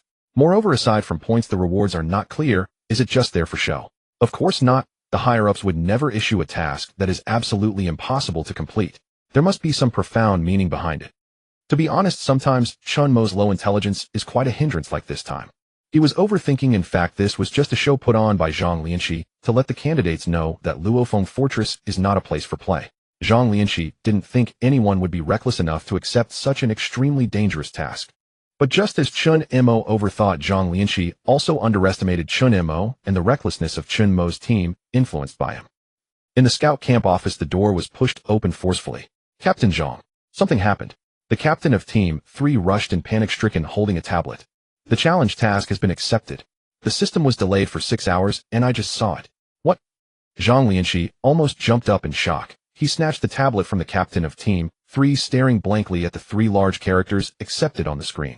He felt darkness before his eyes, nearly choking on his breath. Captain Zhang, should we go find them? They shouldn't have gone far in 6 hours. The captain of Team 3's words were cut off by Zhang Lianxi, whose face turned from black to red, then green, and finally to a purple eggplant color. No need to go. When Zhang Lianxi learned that this task was accepted by Chen Mo's team, he realized there was no turning back. With the speed at which those kids operate, they are probably already near Baiyi City. Arrange for people to strengthen the scouting around Baiyi City. Once Chen Mo and the others are spotted, bring them back immediately. Now, with the small movements in Baiyi City, Luofeng Fortress cannot be short of manpower. He can only pray that Chen Mo and the others can take care of themselves. Just don't use up any death quotas. Meanwhile, behind a small hill outside Baiyi City. Chen Mo, are you sure? I have a feeling this is not reliable. Lin Yi looked at the 5 alloy entrenching shovels he had bought for a total of 500,000, a bit doubtful if his money was wasted. What's unreliable about it? We don't have disguise techniques, so we must use some unconventional means to enter the city. Chen Mo roughly estimated the distance. If they wanted to enter the city without being discovered, going underground was the best option. The tunnel doesn't have to be too long. Even if they dig to the center of Baiyi City, it would be less than 70 kilometers. 70 kilometers of tunnel seems quite challenging. Let's get to work, bury the vehicle, and leave a ventilation hole. Wen Wan will keep watch. Chen Mo didn't think too much, grabbing the alloy entrenching shovel and plunging it into the hard ground of the wasteland. The others exchanged glances, sighed, and began the tunnel excavation project. Su Qingwei had been silent. She had just used her true sight, eye, to glimpse the various possibilities of the future. To be honest, Chen Mo's proposal to dig a tunnel had the highest success rate. Soon a large pit, 8 meters deep, was dug out. Chen Mo had the most strength, leading the way, while Lin Yi and Shun Zhou reinforced the surrounding walls of the cave, and Su Qingwei and Xia Li were responsible for finding a place to dispose of the excavated soil. By the way, Chen Mo, how much supplies did we bring? Lin Yi wiped his sweat and took a sip of water to ask. So we won't be going back for the next half-month. Lin Yi was taken aback. There were only a little more than 10 days left in the national joint examination. Did they plan to finish and then return? How is that possible? We must return at least a day in advance, otherwise we can't bring the news back and points can't be settled right. Moreover, bringing extra supplies is normal. Don't make a big deal out of it. Chen Mo didn't even look back, continuing to dig with the shovel. To be honest, the ground above 8 meters was relatively easy to dig. When encountering stones, they could just pry them out and throw them away. But the deeper they went, the more stones there were underground, making it harder to advance. Chen Mo took out the map and glanced at it. After confirming the direction again, he stopped digging down and instead started digging towards Baiyi City. By the way, have any of you reviewed Abyssal language lately? Chen Mo suddenly thought of a very important question. His Abyssal language skills were too poor, and he couldn't understand what the Abyssal race was saying. Don't worry, I've been cramming Abyssal language. Now with the dictionary, I can understand almost everything. Su Qingwei patted the dictionary in her arms. Ever since they returned from robbing the herb garden, she had been brushing up on Abyssal language. She realized that this course was quite important, especially when 4.5 of the 6 people in the team were poor students. That's good, let's continue. Meanwhile, inside Bay City. How much longer? The Lord of Bay City, a handsome middle-aged man with blind eyes. On the surface, he appeared no different from the human race, yet numerous details confirmed that he was entirely a different species. Soon, in 6 days, we will cross the Luofeng fortress and directly enter the divine gifted land. Once we secure our footing in the divine gifted land, Master Bay, you will hold supreme authority in the A woman in a gray long dress fiddled with a highly punk-inspired machine, at the center of which floated a mass of fluid that constantly changed shape. But the woman's purple pupils contracted and the long horn on her forehead flickered. Have you considered that lord at Luofeng Fortress? His strength is likely beyond what Bay City alone can contend with, not to mention that Luofeng Fortress has a strong military presence and is extremely powerful. Master Bay blinked his pure white blind eyes and pulled out a light golden skull from his robe. The woman's expression changed drastically. She could hardly imagine that the Lord of Bay City could summon such a treasure. That's right, it's exactly what you're thinking. A slight smile appeared at the corner of Master Bai's mouth. How could he engage in an unprepared battle? The skull of the exiled lord is also a divine artifact of lord level. The woman in gray had indeed heard of this lord level divine artifact, specifically about the talents of the exiled. Even a powerful lord would need to exercise extreme caution when encountering the skull of the exiled lord. If even a single mistake is made, no matter how powerful you are as a lord, you could be banished thousands of miles. A battle's outcome can hinge on just a moment. Once banished that far, even a lord cannot reverse this matter is known to you and me. There's no need to inform others. Let the slave workers continue adding spirit stones. I want to open a passage from within the divine gifted land. Master Bay stored the skull of the exiled lord and turned to leave the energy hub. This was a technique he acquired from ruins. Although he didn't know its principle, it was functional. With just a period of accumulation, capturing Luofeng Fortress would be a piece of cake. In the blink of an eye, 5 days passed, and the tunnel successfully extended beneath Bay City. This operation was remarkably covert. Even the scouts of Luofeng Fortress had not detected even the slightest trace of Chen Mo and his companions. Zhang Lianqi had been increasingly troubled. In a sense, no news is the best news, but he couldn't help but worry. Chen Mo furrowed his brow, looking at the map in his hand, trying to determine their position. But now they were underground, unable to discern east from west. Chen Mo was only certain they were in the direction of Bay City, without any more specific orientation. But now they were underground, unable to discern east from west. Chen Mo was only certain they were in the direction of Bay City, without any more specific orientation. What should we do? Sitting in the dim, yet spacious tunnel, the group exchanged glances. How about digging up to take a look? Chen Mo rubbed his chin. This might be the best approach for now. He could only confirm that he was already inside Base City, but couldn't determine exactly where. We can dig, but if we accidentally break into the Lord's mansion or the barracks of Base City, we would truly become trapped like turtles in a jar. Have you all forgotten about Su Qingyue? Chen Mo grinned, and the group turned to look at Su Qingyue, whose face was covered in dust resembling a little stray cat. Didn't I say? My eye of true sight judges future developments based on observed facts, not by predicting out of thin air. If I could predict out of thin air, how could I have lost to Wang Jun back then? Moreover, even if I see the established facts, how far I can judge depends on my brain's computing power, which is quite complex, something you all wouldn't understand. The eye of true sight is mathematics, probability theory, not metaphysics. Su Qingyue was somewhat agitated. Why did these people always treat her as a fortune teller? Her eye of true sight was not meant to be used this way. I understand. My vector partial derivatives also require me to perform vector calculations, otherwise I might just end up launching myself away. Xiaoli nodded vigorously, fully empathizing with Su Qingyue's feelings. Lin Yi had always thought her vector partial derivatives were a shield that could deflect attacks, while in reality, it was complex beyond measure. Chen Mo sat cross-legged on the ground. Without speaking, could talent really be such a complicated thing? He had always thought of talent as a weapon usable however one wished. It seemed that these advanced talents weren't as convenient as he thought. Indeed, they were not as practical as raw strength. Then you should at least have a basic sense of good and bad, right? Yes, but it's very vague, even less accurate than Wenwan's sixth sense. Su Qingyue shrugged. Wenwan's sixth sense was truly metaphysical, especially the kind that avoided danger while seeking fortune. That's good. Chen Mo's eyes lit up. He had experienced Wenwan's sixth sense, and it was quite accurate. Even if it wasn't as good as Wenwan's sixth sense, at least it could provide a general direction, right? So what would happen if I dig up from here? Chen Mo raised his spade toward the tunnel wall above him and took a scoop, then turned to wait for Wenwan to give her judgment. Su Qingyue's eyes shimmered with blue light and wisps of faint white steam floated out from her hair. No, it feels like it's going to be bad. How about this direction? Not good either. Here. How about changing it? Continue forward. All right. Chen Mo. After all this, they still had to continue digging forward. Let's go. Well, dig another kilometer and see. Chen Mo sighed, picked up the spade, and continued digging forward. What he didn't know was that Su Qingyue's eye of true sight was to some extent influenced by metaphysics. If he had dared to dig out just now, he would have hit the patrolling guards of Base City right above. Compared to the wild where one can dig with abandon, one must be much more cautious within the confines of Base City. Whether human warriors or abyss warriors, their senses are exceptionally sharp. Any slight movement will draw their attention. Especially someone like Chen Mo, a 100-ton king. If he dared to dig too forcefully underground, they would immediately be discovered from above. Thus Chen Mo sat nearby, hugging his knees and watching the others busily at work. This should be the place. Su Qingyue's eyes flickered with blue light as a line of blood tears streamed down her cheek. I have a feeling that ascending from here will yield some rewards, but I do not know what exactly. Then let's go take a look. Without any hesitation, Lin Yi picked up his shovel and started digging upwards. Chen Mo felt the surrounding rock walls, sensing that the temperature was a bit warmer than where they had just come from. At the same time, the people above them were working fervently. The overseer swung a steel whip, leaving bloody marks on the backs of those slaves who attempted to slack off. Hurry up. Your efficiency is vital to the master's plan. Who dares to slack off, I will send him straight into the relic furnace for refining. Hearing this, the slaves quickened their pace, fearing being thrown into the relic furnace. Stacks of crystal-clear energy crystals emanating a rich life energy were thrown into the relic furnace, the high temperatures licking at every slave who drew near. Even though being close to the relic furnace would burn them, and the energy crystals would cut their skin, and long hours of labor would cause excruciating pain, the slaves showed no signs of stopping. They looked gaunt, truly little more than skin and bones.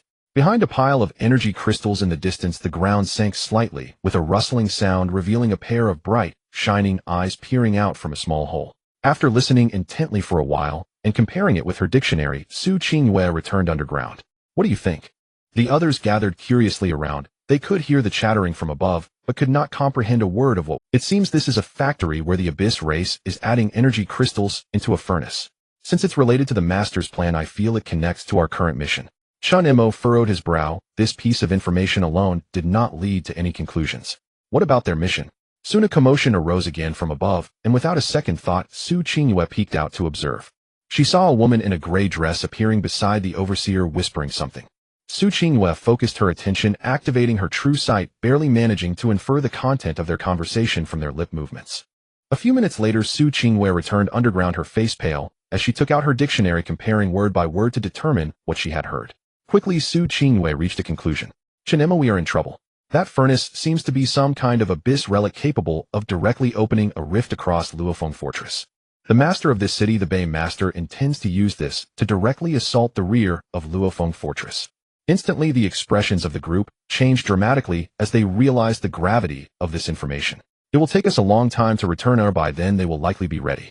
Once anxious, Su Qingyue habitually began to chew on her fingers. We have wasted too much time. Their location is too concealed. When I sensed the surroundings earlier, I discovered that we are already deep within Bay City, a place where scouts cannot probe. The best solution for now is for us to split up. After a moment of thought, Chen Mo made a decision. As the captain of this small team, he still held authority. Su Qingyue, you stay with me and figure out how to blow up that furnace. Xiali, Lin, Yi, Shinzhou, you three go back to meet up with Wenwan and immediately return to Luofeng Fortress. But Xiali wanted to protest that it was too dangerous, but upon seeing Chen Mo's determined gaze, she ultimately said nothing. Su Qingyue, do you trust me? Chen Mo turned to Su Qingyue, waiting for her answer. If she felt this was unfeasible, he would remain behind and figure something out. Su Qingyue remained silent, the blue light in her eyes flickering incessantly before she finally closed them. Chen Mo, the death rate of this plan is 80. Not the failure rate, but the death rate. While there's still a 20 chance of survival and success, Chen Mo shrugged. Thankfully, it wasn't a guaranteed death, as long as there was hope they could take a chance. Luofeng Fortress occupies a vast area, but the rear is filled with the families of its soldiers. Beyond that are ordinary civilians. If the Abyss race were to invade, the consequences would be dire. Then I'll gamble my life with you this time.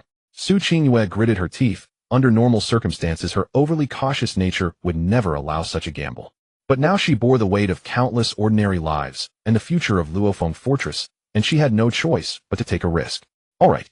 Chen Mo nodded. Su Qingyue's true sight would greatly enhance his capabilities. This did not mean the talents of the others were weak, but given the current situation, Su Qingyue's true sight was the most suitable to stay behind. You all return immediately and absolutely do not look back. Also inform Captain Zhang to bring people to support us. I fear we might be ambushed halfway. I give you one day, after that we will act. Chen Mo may be rash, but it does not mean he is foolish. Right now, even defeating a mere Abyss Centurion would be difficult, let alone a master-level overseer. Understood. Shinzhou nodded, leading Lin Yi and Xia Li on the journey back. All right, let's adjust our state, eat, and drink enough to prepare for action. Chen Mo felt somewhat anxious as he contemplated how to blow that thing up. Compared to when they came their return, the group returned to the human-powered armored vehicle in just 3 to 4 hours, and upon seeing Wenwan huddled in a corner, they were momentarily stunned. What happened? Where's Chen Mo? Wenwan sat up the moment the others returned, looking behind them. Chen Mo is still there. He has other plans to implement. We need to bring this news back first. Shinzhou opened the car door and sat down on the seat ready to pedal. But he exerted great effort, and the pedals felt as if they were welded in place, unmoving. No good, we're leaving the vehicle. Oh, let's walk back. Without a moment's hesitation, Shinzhou made the decision. Now was the time to race against the clock. Any wasted time would make Chen Mo and Luofeng Fortress situation even more perilous. Wenwan, can you keep up with us? Shinzhou had always regarded Wenwan as a dedicated caretaker and was unsure of, don't worry, I can. Wenwan flexed her biceps, revealing subtle muscle lines on her slender arms. I'm a third-year warrior, don't underestimate me. The three were taken aback. It turned out Wenwan was the highest. All right, you keep up. Soon several figures sprinted across the wasteland without concealment, startling many roaming Abyss scouts. However, one strange thing was that after chasing for a while, those Abyss scouts lost track of them. Captain, I've killed it. A figure clad in a gray robe placed the corpse down and spoke to a middle-aged man nearby. The middle-aged man turned, a scar running across his face made him appear exceptionally menacing. Send the intelligence back report that Chen Mo's team has appeared. But we have not seen Chen Mo and Su Qingyue. We suspect they are still within Bay City. In the blink of an eye, a day had passed, and Chen Mo, having adjusted himself to peak condition, opened his eyes. Don't speak. Su Qingyue covered Chen Mo's mouth and glanced at her wristband. It's already past midnight. The slaves are all resting, leaving only a few responsible for continuing to fill the materials. Now is the best time to act. Under the cover of night, we can increase our chances of escape. Chen Mo nodded slightly, and the two fell silent, moving quietly as they began to climb upwards. Above them, several slaves were engaged in idle chatter. They were completely unaware that two figures had appeared behind the energy crystals. Should we kill them? Seeing the emaciated figures, Su Qingyue as a woman couldn't help but feel a flicker of unwarranted. Do you think the Abyss warriors would spare ordinary civilians? Hey. Chen Mo frowned. If Su Qingyue had such a disposition, he would really have to consider changing partners. As a warrior, one can have compassion, but one must never be a bleeding heart. Sorry, it's my mistake. Su Qinghua took a deep breath, realizing how ridiculous her earlier thoughts were. Indeed, would the Abyss Warriors spare the ordinary people of Blue Star? This was a struggle for survival, allowing not even a shred of mercy. They'll take action, you keep watch for me. Chen Mo glanced around, and found that besides the 2 guards at the entrance there were only these few slaves present. The 2 guards were merely second-tier, and he could easily deal with them. Suddenly Chen Mo's legs contracted, and the previously silent air was filled with the sound of metal grinding. Bang! Chen Mo almost instantaneously appeared behind the 2 guards, compressing his forearms at the same moment super compressing. With a swift motion his hands larger than a head grabbed the guards' skulls, and with overwhelming force crushed their heads like squashed watermelons. The slaves had yet to react, staring in horror at Chen Mo, whose hands were covered in blood. In the next moment 3 energy crystals shot out, smashing 3 of the 4 slaves into pieces. The last remaining slave wanted to scream, but Su Qinghua covered his mouth forcefully, suppressing his breath. Their actions inevitably caused some commotion, but beside the blazing relic such noise was not particularly. Chen Mo, why did you leave a survivor? Su Qinghua frowned, ready to snap the neck of the slave in her hand. Chen Mo was right. No mercy or sympathy was needed for the other race. They simply needed to be exterminated. Stop. Leave one to gather information. Chen Mo halted Su Qinghua's actions. If he hadn't voluntarily left a survivor, everyone here would have been dead just now. You can understand Abyss language, you talk to him. Just ask what this thing is, what it's used for, and how to destroy it. Su Qinghua nodded, her confusion dissipating. She seized the struggling slave's chin and delivered a punch to. This was no light blow. The slave instantly showed pain, expelling all the grains he had in his stomach. After a brief exchange, Su Qinghua frowned and snapped the slave's neck. He didn't reveal anything useful. He only knew that energy crystals must be added in accordance with a pattern and that they must never extinguish. The amount added each time is also critical. Someone was thrown in to be refined because they added the wrong quantity. The 2 exchanged glances, estimating they had little time left. Footsteps echoed from the end of the corridor, likely the guards coming to change shifts. Moreover, the footsteps were quite complex, suggesting there were not just 2 people, but 4 or 5. Quick, fill the furnace with energy crystals. Without hesitation, Chen Mo hoisted a large pile of energy crystals and stuffed them into the furnace. The high temperature burned Chen Mo's skin, but he seemed oblivious to the pain, his hands continuing their task without pause. It's no good, they're already here. Su Qinghua's eyes flickered with blue light. At this rate, they were bound to be discovered. He'll handle them. Now tell me how to kill them with the least commotion. Chen Mo set down the energy crystals in his hands, his leg muscles contracting, ready to spring into action at any moment. Su Qinghua stared at the tightly shut door, silently counting down. 3, 2, now. With Su Qinghua's command, Chen Mo charged out without a moment's hesitation. His agility might have been lacking, but that didn't mean he couldn't rush forward at full speed. The instant Chen Mo burst out, the door was violently pushed open by someone who was still cursing as they entered. But in the next second they were rendered speechless as Chen Mo barreled into them like a high-speed train. With a dull thud, the few people at the entrance were almost simultaneously smashed into fragments by Chen Mo, leaving only one figure, blood spewing from his mouth, flying backward. Chen Mo showed no signs of stopping. He grabbed the flying figure by the calf, forcefully slamming it against the ground several times before bringing it back. He gathered the surrounding bits of flesh and closed the door again, finally having time to examine the person in his grasp. It's her. Su Qinghua's pupils constricted as she pointed at the woman in a tattered gray dress that Chen Mo was holding like a rag, letting out a small gasp. Who? Chen Mo was taken aback, looking at the gray-dressed woman in his grip, her face half buried in the dirt, her body twisted and deformed. She's the one who could command the overseers. Su Qinghua's scalp tingled. How had they inadvertently caught such a big fish? Let's wake her up. Chen Mo crouched down and pinched the woman's philtrum hard. With a crack, her upper jaw caved in, and the searing pain jolted her awake. The woman tried to scream, but Chen Mo clamped his hand over her mouth. His hand was larger than a normal person's head, completely enveloping hers. Su Qinghua, you question her. Ask how we can blow this thing up. Su Qinghua nodded, exchanged a few words with the woman, who then nodded in return. Chen Mo released his grip, and they began to communicate normally. The woman didn't threaten him or try to cause trouble. Instead, she honestly revealed her origins and the method to destroy the abyssal relic. A scholar. Chen Mo frowned. The woman was indeed frail, only around the 3rd rank. His earlier charge had been cushioned by the 3 second-rank guards, lessening its impact, which was why she had survived. Speed bumps are pretty useful after all. So how do we blow it up? Chen Mo cared little about her identity. His sole focus was eliminating this threat. She says to fill it with a massive amount of life stones. The energy crystals will do. Su Qinghua also felt it was too simple and suspected the woman of deceiving them. But looking at her state, maybe. We should try. Let's try it. Chen Mo nodded, surveyed the vast number of energy crystals around, and began hurling them into the fill port with his entrenching tool. At the same moment, several figures cloaked in black robes appeared outside White Knight City. Are you ready? The leader's tone was icy, his lifeless eyes fixed on the city in the distance. The others echoed the same coldness as if their impending task was a trivial matter. We will all die here on this mission, but trading our 6 broken bodies for White Knight City's ascension is worth it. Indeed, that sanatorium is no place for humans. Forcing warriors to idle away in comfort is worse than death. The heavy atmosphere lightened instantly. They simultaneously produced syringes from their robes, and without a moment's hesitation plunged them into their own necks. Within seconds their forms began to fade, their very auras vanishing without a trace. Chen Mo, is that it? Su Qingwei wiped the sweat from her brow, staring at the overflowing fill port. The temperature here was rising rapidly, her hair was beginning to curl from the intense heat. Not enough. Not enough. Chen Mo was getting excited, shoving the last shovel of energy crystals in before a colossal surge of life energy flooded into the abyssal relic. The artifact, which had been steadily accumulating power, began to behave erratically. The liquefied life energy trembled and cracks spiderwebbed across its outer shell. The woman's eyes widened in disbelief. She never imagined these 2 madmen would actually do it. Did they have a death wish? Didn't they know the sheer power of the abyssal relic's self-destruction? The entire White Knight City would be launched into the sky. Seeing the reaction wasn't violent enough, Chen Mo pondered for a moment before slamming a powerful fist into the abyssal relic. The punch was a catalyst. The liquefied life energy within the shell became even more unstable, and the ground began to tremble violently. Go, go, go, go, go. Chen Mo grabbed Su Qingwei and the woman, diving into the tunnel and sprinting with all his might. But the explosion came faster than expected. He had barely covered a kilometer when the abyssal relic fell silent.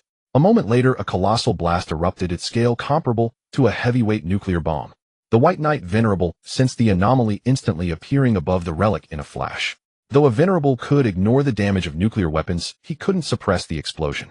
He could only watch helplessly as the ground of White Knight City shattered, his life's work ascending into the sky amidst the dazzling inferno. The Venerable's furious roar echoed through the night, his white eyes locking onto Chen Mo, who had been blasted into the air. Die? Damned human. A spear materialized in his hand, and he hurled it with lethal intent. The spear flew with incredible speed. Chen Mo, dazed from the explosion, was oblivious to the fatal attack. With a sickening thud, the spear pierced his chest, blood gushing out like a torrent. Damn it. Chen Mo's world spun as he plummeted uncontrollably. Was this the end? His blurred vision swept over Su Qingwei in his arms. Apart from half her hair being singed off by the flames, she was unharmed. At least she's alive. The next moment his consciousness faded completely, yet he still held Su Qingwei tightly. Chen Mo. Wake up, Chen Mo. Su Qingwei struggled against his embrace, but her frail frame was no match for it. Blood continued to pour from the gaping wound in his chest. She tried to staunch the flow with her hands, but it was futile. His physical conditioning was extraordinary and his blood pressure was incredibly high. If a normal person's bleeding was a gentle stream, Chen Mo's was a high-pressure water cannon.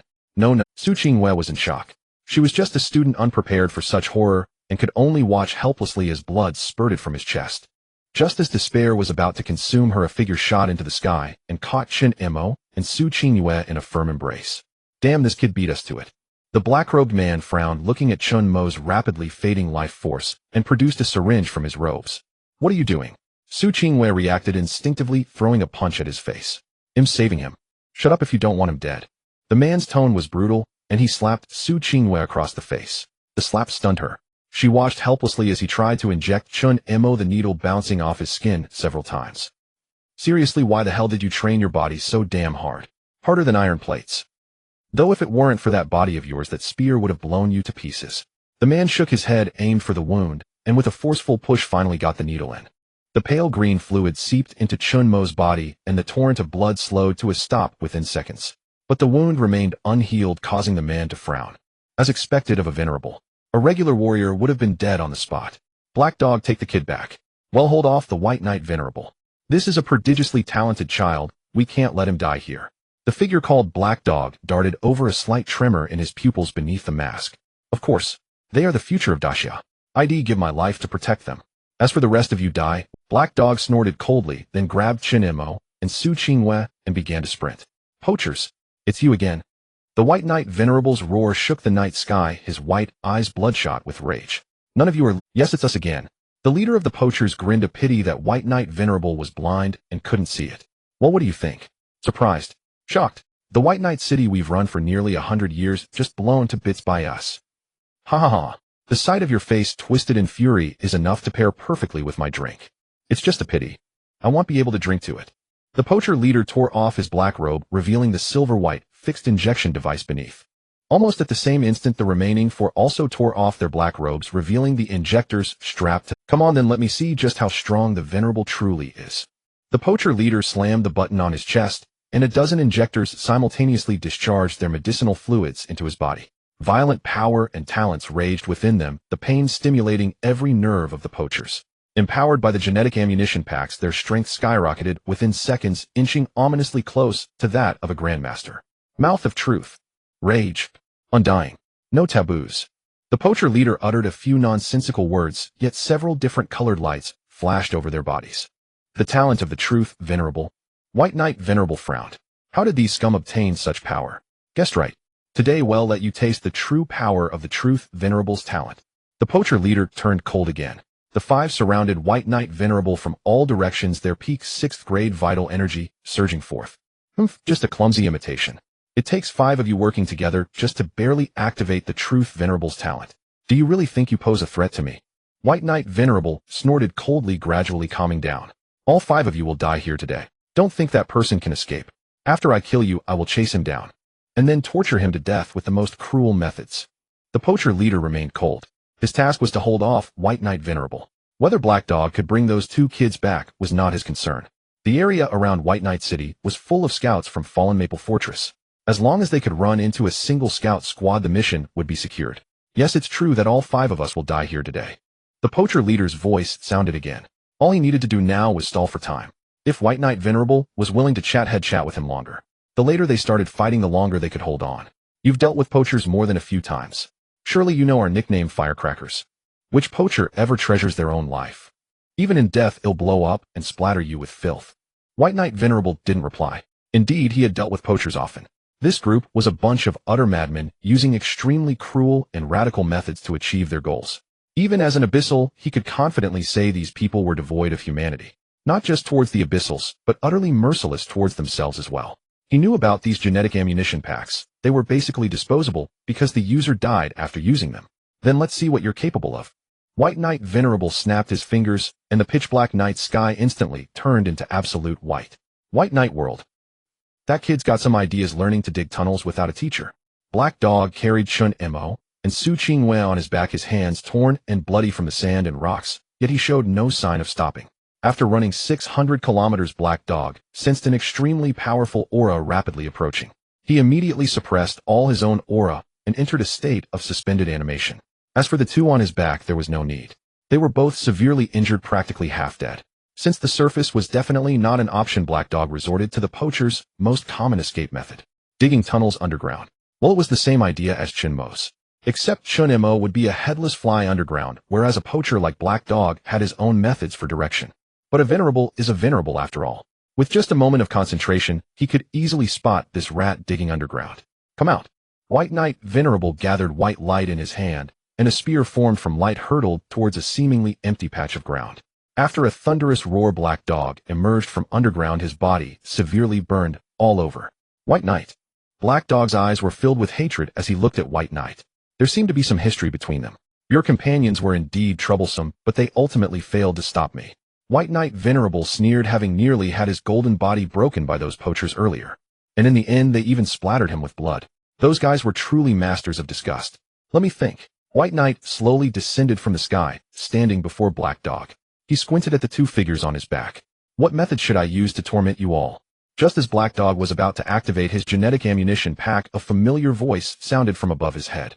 Oh, I'd like to see exactly how you plan to torment my people in front of me. Commander Shin stood in midair behind the group, wielding a colossal axe that was as large as Chen Mo himself. The axe pointed directly at the White Knight Venerable, and an overwhelming pressure instantly engulfed the surrounding 1,000 meters. Imaginary number, Grand Monarch. The White Knight Venerable's face contorted with utmost displeasure. He had merely come to pursue these poachers, so why had he provoked the imaginary number, Grand Monarch? Congratulations, host, on completing the challenge mission. Rewards are being distributed. Martial Skill Evolution card can evolve a single martial skill to its optimal form. Chen Mo, who had been unconscious, was jolted awake by the sudden sound of the system. The searing pain in his chest brought him to full alertness in an instant. What the hell? Chen Mo propped himself up, looking at Commander Shen beside him, then at the black-robed figure, carrying him, momentarily confused about the situation. But when he saw the wary white knight Venerable not far away, he roughly understood. Kid awake. Commander Shen looked at Chen Mo with some surprise. This kid managed to wake up on his own despite his severe injuries. His constitution was truly tough. Looking at the injuries, they were likely inflicted by the white knight Venerable. Surviving a Venerable's wrathful strike was no small feat. This kid had a strong will to live. I'm awake. Chen Mo nodded and jumped down from the black dog. Oi! Seeing everyone silent, Chen Mo stepped forward, clutching his chest, and yelled at the white knight Venerable. So you're the so-called Venerable. If you're lucky enough not to die today, he'll make sure to return that hit one day. As he finished speaking, the wound on Chen Mo's chest, which had just begun to heal, split open again. Blood sprayed out like a high-pressure water gun. Ah, damn it. Chen Mo pressed his hand against the gushing wound on his chest. He glanced at the gray-dressed woman who was barely breathing, then at Su Qingyue, whose breathing was steady, and let out a sigh of relief. So what if I blew up your White Knight city? I'm right here. Go ahead and kill me if you can. Come on. Hit me right here. Chen Mo pointed at his heart, his expression dripping with provocation. The White Knight Venerable's face turned from white to red and finally to a deep purple. Very well, imaginary number, Grand Monarch. Didn't you humans claim that the poachers are not part of your faction? Now you're cooperating with them. Are you planning to tear up our previous agreement? The White Knight Venerable seemed to have found some leverage and shouted somewhat nervously at Commander Shen. He was indeed feeling insecure, knowing that facing a Grand Monarch renowned for being troublesome, he would almost certainly die if the latter decided to attack. Who said him cooperating with poachers? Commander Shen glanced at the silent black dog, noticing the immense hatred burning in its eyes. How you deal with the poachers is your business, but I'm taking these two kids back. They're my people. If you dare touch them, I'll split your indestructible golden body with one swing of my axe. A mere slight tremor of the colossal axe in Commander Shen's hand was enough to carve a bottomless chasm into the ground beside the White Knight Venerable. The chasm stretched for at least 1,000 meters, its depth impossible to fathom. It was hard to imagine the sheer terror of a Grand Monarch or a martial king unleashing their full power. I can leave them alone. The White Knight Venerable gritted his teeth, his gaze never leaving the gray-dressed woman. But the scholar must be returned to me. Once the Venerable Council learns that you've taken one of our scholars, your Maplefall Fortress will face endless retribution. 3. Commander Shen ignored the White Knight Venerable, merely uttering a single number. Are you prepared to single-handedly withstand the Venerable Council's retaliation? The White Knight Venerable's face was grim. He hadn't expected Commander Shen to completely disregard the Venerable Council. 2. Fine, very well. Imaginary number, Grand Monarch, don't you dare think the Venerable Council doesn't have Grand Monarchs of its own. Despite his threats, the White Knight Venerable's body was already involuntarily retreating. What? The moment the word was spoken, the White Knight Venerable vanished from the spot, not daring to utter another sound. Fall bark and no bite. Commander Shen snorted coldly, then turned his gaze to the black dog. Are you going to scurry off, or do I have to capture you and take you in for justice? Thanks a lot, Commander Shen. Hope I can be as tough as you someday. The black dog chuckled softly and turned to leave. Witnessing this, Chen Mo felt he had stumbled upon something earth-shattering. There seemed to be an inexplicable connection between Maplefall Fortress, or rather Commander Shen, and the poachers. Kid, you've done a great service this time. Commander Shen, seeing no one else around, excitedly slapped Chen Mo. That slap was a mistake. Chen Mo's eyes rolled back, and he passed out cold, his face planting directly into the dirt. Commander Shen stared blankly at the unconscious youth. Oh, I forgot the kid was injured. Commander Shen scratched his head helplessly. Chen Mo had been so lively just a moment ago, nothing like someone severely wounded, which made him forget the gaping hole in the kid's chest, which was still spurting blood. An abyssal scholar, now that's a rare. Commander Shen's already small eyes narrowed, a slight smirk forming on his lips. An abyssal scholar, so carefully hidden by the abyssal race captured by our kid here. TSK. Hoisting the three of them onto his shoulders, Commander Shen used his colossal axe to cleave through the space beside him and stepped into the imaginary space, a realm filled with both chaos and order. That's right, this man who looked rugged with his giant axe reminiscent of Li Kuei was actually a mathematician before he became a soldier. No one would ever guess that Commander Shen's talent was imaginary number control, a terrifying mathematical aptitude. His mind was a biological computer comparable to a supercomputer with processing power equivalent to millions of Su Qingyus. If Su Qingyue had even a fraction of that computational power and mathematical talent, her true side, I could easily function as a genuine eye of prophecy. Unfortunately, mathematical talent was far rarer than martial talent. At the ruins of White Knight City, the White Knight Venerable stood frozen in place for an entire day. City Lord, A horde of abyssal warriors swarmed in from all directions, all of them under the White Knight Venerable's command. White Knight City wasn't just a single city, but the name for an entire region. What Chen Mo had destroyed was merely the main city, leaving the surrounding affiliated forces intact. The White Knight Venerable remained silent, contemplating his next move. He had to retrieve the Abyssal Scholar, otherwise the Venerable Council wouldn't just expel him, they might draw the attention of even higher powers. Those who wish to earn merit may stay. The rest of you are free to leave, and I won't hold it against you. The White Knight Venerable's voice was utterly cold, devoid of any emotion. The Abyssal warriors affiliated with White Knight City exchanged glances, but none of them left. Very well, since you all wish to earn merit, let's begin. Dig out the spatial furnace. I will personally use the indestructible king's blood to power it. The White Knight Venerable's face twisted into a sinister scowl as he spoke. The indestructible king's blood was his preparation for achieving the rank of Grand Monarch, and now it would be wasted on this. But there was no choice. If he didn't bring back the Abyssal Scholar, not only would his chance at becoming a Grand Monarch be lost, he might even be hunted down by the Venerables of the surrounding great cities. Maplefall Fortress. That brat, the imaginary number, Grand Monarch, the poachers. I will make you. Although the Luophone Fortress remained in a state of war preparedness, it had improved significantly compared to a few days ago. The reason was simple: Chen Mo and Su Qinghue had blown up Bay City. The original challenge mission had been withdrawn and officially renamed I Made Bay City Fly. Chen Mo's team score jumped directly from a 5-digit number to a 6-digit number, but this time it did not stir any reactions. Everyone had gotten used to it. There was not much difference between having a score of over 1,000 and a 5-digit number or a 6-digit number. After all, they couldn't surpass them, so whatever. Everyone ignored the absurd score of Chen Mo's team and focused on their own tasks. Meanwhile, in the medical department of Luophone Fortress, Chen Mo touched the scar on his chest. The burn on his back had almost healed thanks to Wan's trauma sequence reversal, but the penetrating wound on his chest could not be perfectly repaired. The residual power of the master would require some time to dissipate completely, and only then would his chest be free of scars. However, a small scar was really of no concern to Chen Mo, as long as it did not affect his normal combat. However, Su Qinghue had not spoken for 2 whole days after waking up. She locked herself in the ward, doing nothing except eating and drinking. Sighing, Chen Mo pushed open Su Qinghue's ward and looked at her curled up in the blanket. It's just that the hair on the back of your head is gone. Look at me, I've gone bald. Chen Mo rubbed his smooth scalp. The previous explosion not only burned his back to a crisp, but also turned all the hair on his body to ashes. Although Chen Mo had protected Su Qinghue and prevented her from getting hurt, he couldn't protect her hair. Su Qinghue poked her head out from under the blanket, and Chen Mo couldn't help but laugh. Oh, you're still laughing at me. Su Qinghue would rather have her back burned to a crisp than lose her hair. Chen Mo found it truly hard to hold back his laughter at Su Qinghue's unique hairstyle. To put it simply, Su Qinghue could do nothing, and her hair naturally formed into twin ponytails. Because apart from the 2 strands of hair on top of her head, the rest were burned away. Even her eyebrows and eyelashes were not spared. It was unknown if they had been burned off. Anyway, Chen Mo had turned into a bald chicken himself. Alright, it will grow back in a few days anyway. As long as you're fine, I'll rest easy. I won't disturb your emo time anymore. Chen Mo just came to check on Su Qinghue's condition, and after confirming she was perfectly fine, he left the ward. You clueless straight man, what do you understand? Su Qinghue pouted. For someone like her with long hair was sometimes more important than life itself. With only a day and a half left until the national joint examination concluded, Chen Mo did not plan to continue pushing himself during this time. After all, the outcome was already certain. He would definitely secure the national first place this time. In the training room, Chen Mo stretched his limbs. It had been many days since he returned from the abyss, and he had been unconscious for at least more than half that time. The remaining waking hours were strictly limited. He absolutely could not move about freely. This made Chen Mo very uncomfortable. He felt as if his body was rusting. Let me take a look at this martial arts evolution card. Seeing that no one was around, Chen Mo opened his system panel.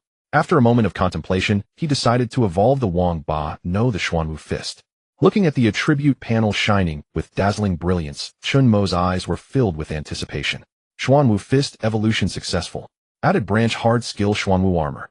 Xuanwu Armor, a hard skill branch of Xuanwu Fist, which can release qi and blood to form an indestructible armor layer outside the body.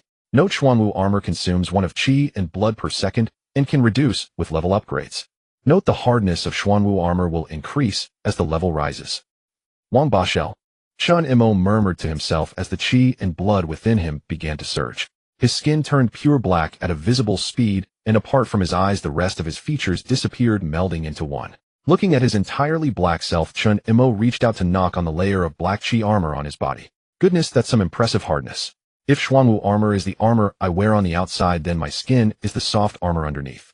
A layer of armor and a layer of soft armor protect the dense muscle beneath. Seems a bit excessive. Chen Mo scratched his chin, but only ended up scratching the Xuanwu armor on his chin. Let's find someone to test this move. Dispelling the Xuanwu armor from his body, Chen Mo took out his phone and dialed a number. A few minutes later, two sneaky figures appeared in the training ground. Chen Mo, I stole the things you wanted. Lin Yi took a tube from his back. It was indeed a single soldier anti-tank rocket launcher. And this anti-tank Shen Zhou pulled out several large iron discs from his pocket, looking at Chen Mo with a strange expression. Bro, what do you want this for? Lin Yi was a bit excited. Did they have to do something big again? Chen Mo said nothing, just waved his hand towards an open space. Come, blow me up. Chen Mo patted his chest, and the black Xuanwu armor instantly wrapped around his body. This thing consumes qi and blood like crazy. Chen Mo urged impatiently. Oh Lin, you didn't think too much, and opened the safety, shooting a round of this thing consumes qi and blood like crazy. Chen Mo urged impatiently. Oh Lin, you didn't think too much, and opened the safety, shooting a round of anti-tank rocket at Chen Mo. With a loud bang and dazzling flames, Chen Mo stood unharmed in place, not moving at all. Not bad. Other than a slight depletion of vitality, Chen Mo was otherwise unaffected. The defensive power of the Xuanwu armor was remarkable. He now wished to find a tank to test it out. Hey, you young lads playing with firecrackers here. Old Zhang, who hadn't been seen for a long time, leaned on his cane at the training room door, waving his hand to disperse the smell of gunpowder. Old Zhang, why are you wearing gloves in this hot summer? Chen Mo removed his Xuanwu armor and walked over to assist this battle-hardened hero. You don't understand, do you? This is called style. I'm heading back after visiting my son. You lads are definitely #1 this time. The National Wu University is calling for you. Old Zhang wanted to pat Chen Mo on the shoulder, but after a couple of awkward attempts due to his hunched back, he settled for patting Chen Mo's butt. The future after the great Xia belongs to you young ones. Oh, I came to bid you farewell this time. Feel free to visit me at the nursing home. It's incredibly boring there. Old Zhang laughed lightly, glancing at Chen Mo before intending to turn away. Wait. Chen Mo grabbed Old Zhang's shoulder, his gaze intensely focused on his eyes. What's the matter? Old Zhang awkwardly tugged at his gloves, looking puzzled. Nothing much. Why are you in such a hurry to leave, you old man? The award ceremony is the day after tomorrow. Why not stay and watch? Besides, after these days in the medical department, my mouth has become bland. Oh, come have a meal with me. Chen Mo chuckled and held onto Old Zhang's hand. Now that you mention it, it does seem true. Old Zhang nodded, feeling Chen Mo's reasoning was valid. A day and a half was nothing to him. Let's go, I'll borrow some chili from the kitchen. Ooh, I'm craving stir-fried pork with chili. At the mention of food, Old Zhang instantly perked up, straightening his hunched figure. Let the kitchen boys help me slaughter a pig. Ooh, I want to eat braised pork. Before long, several people emerged from the kitchen carrying a freshly slaughtered fat pig. The kitchen head and the logistics officer were left dumbfounded. Let me show you my culinary skills. The group returned to the mountaintop, where they had previously cooked, and Old Zhang removed his gloves to begin butchering the large pig. Looking at the hands still covered in wrinkles and age spots, Chen Mo, who had been somewhat puzzled, felt reassured. He had noticed the bloodied hands of the man in the black robe when he woke up. Upon seeing Old Zhang in gloves, Chen Mo immediately began to suspect that the man in the black robe was Old Zhang. Now his doubts had evaporated. In the command center underground prison. Are you feeling better? Commander Shin sat next to the woman in the gray dress, handing her a peeled orange. Yes, much better, at least I won't die. The words from the gray-dressed woman were in the official language of the Great Xia, indicating her deep understanding of Blue Star. It's truly an honor to have a great lord, particularly a renowned Void Lord, peel oranges for me. The gray-dressed woman smiled and took a bite of the orange in her hand. The oranges of this season aren't very tasty. Oh, just make do with it. Commander Shin stood up, gazing at the abyss. In the abyss, scholars and warriors are two entirely different professions. Like humans, Blue Star scientific scholars, martial artists, and soldiers differ in their roles. They typically possess a profound understanding of abyssal relics, and such talents are precisely what humanity desperately needs. What do you think of my previous proposal? As a scholar, your thirst for knowledge is insatiable. Join my Great Xia Research Institute for 15 years, and I'll let you go back. 15 years is a long time for martial artists, but for you abyss scholars with lifespans of thousands of years, it's hardly anything, right? Are you asking me to betray my race? The gray-dressed woman put down her sour orange and looked up at the robust Commander Shin. Or do you really dare to use someone like me, a betrayer? Commander Shin remained silent, merely gazing at her with an, you are being coerced by me. Technically, it isn't betrayal, just being forced by circumstances. The gray-dressed woman laughed, her laughter tinged with madness and sickness. All right, I can be a dog for you humans. I vow as a scholar that any question I answer will be the most correct and accurate in my mind. However, Commander Shin suppressed his excitement, looking at the gray-dressed woman with calm eyes, wondering what conditions she would propose. Can you truly withstand the pressure from the Council of Elders? If the Council of Elders discovers that I am not dead, they will keep trying to rescue me. Commander Shen stared at the gray-dressed woman for a long while before finally laughing. The Council of Elders? If it weren't for the agreement with the Abyssal Lord, do you think I could single-handedly eliminate them? That statement is quite arrogant, though very few dare to claim they can eliminate the Council of Elders in the Abyss. Rest assured you can stay. I will arrange everything for you. But there is one condition. If I find out you deceive or harm our people, I will use the most brutal methods to torture you to death. Of course, I have already sworn as a scholar. The gray-dressed woman stood up, extending her hand towards Commander Shen. Level 3 Relic Scholar Gongshon Lily, pleased to serve you, Void Lord. Commander Shen was taken aback, then smiled as he shook her hand. Shen Feizhou, commander of the Great Xia Luofeng Fortress, 8th rank Martial King, pleased to collaborate with you, Scholar Lily. Tomorrow I will arrange for the fastest flight to take you to Yinjing. I eagerly anticipate your performance. What transpired in the underground prison was known only to these two. The national joint examination was nearing its end, and the once tense candidates gradually began to relax. Compared to previous years, there were only 100 spots for direct admission. The National Wu University raised its quota to 120. This meant that any team finishing in the top 20 in the national joint examination would be guaranteed admission to the most formidable martial university in the Great Xia, and even the entire Blue Star. Other martial arts academies could only be referred to as martial institutes. There was only one institution in the entire Great Xia that could be called a martial university. Everyone knew that the National Wu University was teeming with geniuses and monsters boasting an array of incredible talents. Moreover, there were super hard-working martial artists with no innate talent who still managed to leave their mark there. Any one of them could be a flagship student at a martial institute. But such existences could only be considered ordinary at the National Wu University. Of course, only the top 19 relaxed. The 20th and 21st were still fiercely competing. The gap between the two teams was only 12 points, just one low-level task away from overtaking. Burp. Chen Mo let out a contented burp. He hadn't been full in a long time. During his hospitalization, he had relied on medication to supplement his energy, causing Chen Mo to suffer from acid reflux daily. It's getting late. Everyone should hurry back to rest. The final results will be announced tomorrow. Oh, Old Zhang, remember to come. Chen Mo waved goodbye to Old Zhang and stood up to return to the officer building. Yes, I will definitely come. After swallowing the last mouthful of rice wine, Old Zhang, with a slightly flushed face, unsteadily stood up. Lin Yi and Shun Zhou quickly supported the old man and helped him back to the family quarters. In the deep of night, all was silent.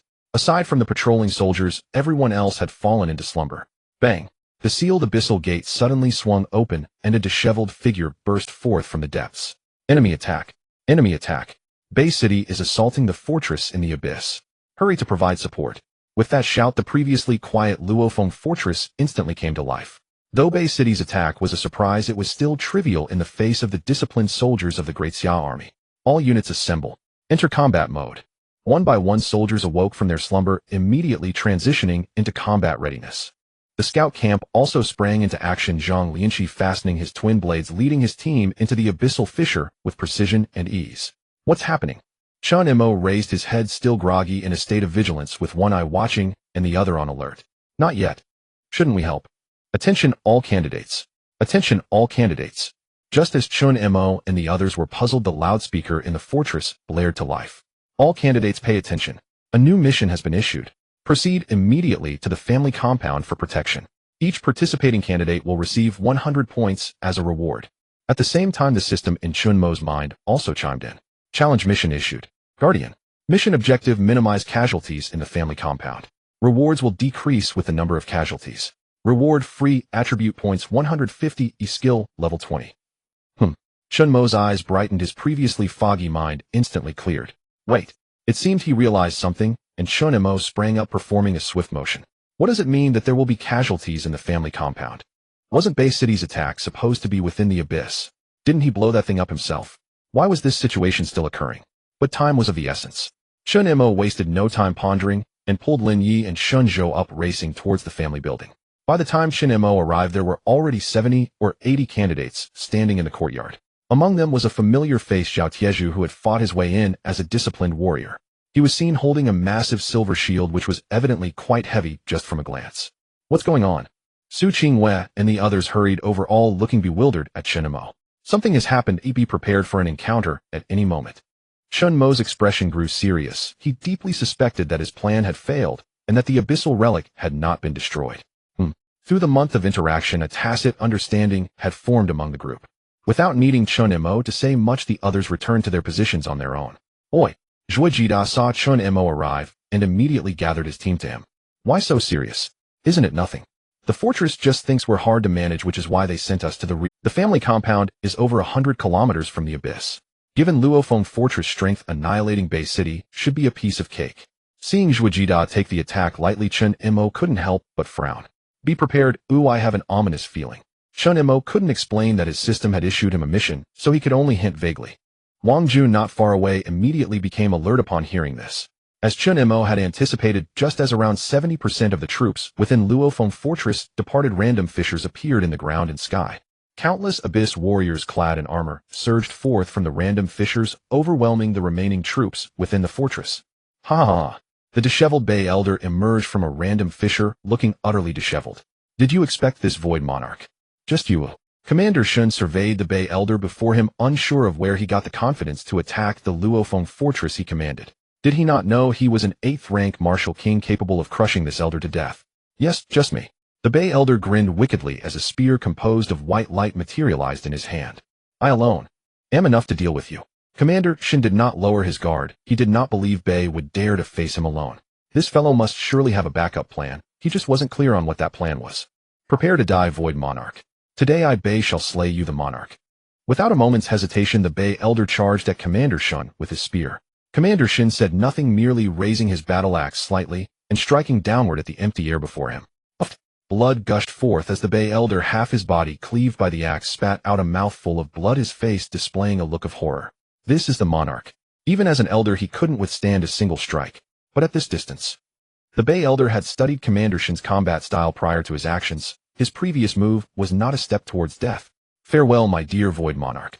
Sensing something amiss, Commander Shin immediately tore open a space beside him in an attempt to retreat, but the skeletal figure in the Bay Elder's hand did not grant him enough time. Be banished. When you return, you will see nothing but ruins. Ha ha. With a wave of thick, viscous blackness, Commander Shin's figure vanished, and the skeleton in the Bay Elder's hand exploded into fragments. His hand brushed over the wound, which had nearly pierced through his entire body, beginning to visibly heal at an astonishing rate. Now, the slaughter begins. Do you really think that I, Luofeng, have no one to defend the fort? A thunderous roar echoed as the person launched an attack on Master Bai Yi without any hesitation. Master. He actually left a backup. Master Bai Yi was somewhat surprised. He did not expect that the Void Sovereign would be so cautious as to leave behind his aide. Bai Yi, you shall not be so impudent. The aide of Commander Shin, responsible for daily life and handling affairs, a 7th-rank Master Luo, you struck out fiercely, slicing open the spear in Master Bai Yi's hand with a single blow. A person without talent. Master Bai Yi narrowed his eyes discreetly, letting out a sigh of relief. The battles between those with talent were not merely simple martial clashes, but also involved countering each other's abilities. Ridiculous, do you really think a talentless being like you can shake my existence? After saying this, Master Bai Yi erupted in a dazzling white light. Boundless Bai Yi. Instantly, the entire Luofeng fort was enveloped in white radiance, and Luo Ye's long knife was frozen in midair. Dual light chains. Master Bai Yi lightly snapped his fingers, and countless white chains tightened around Luo Ye's body.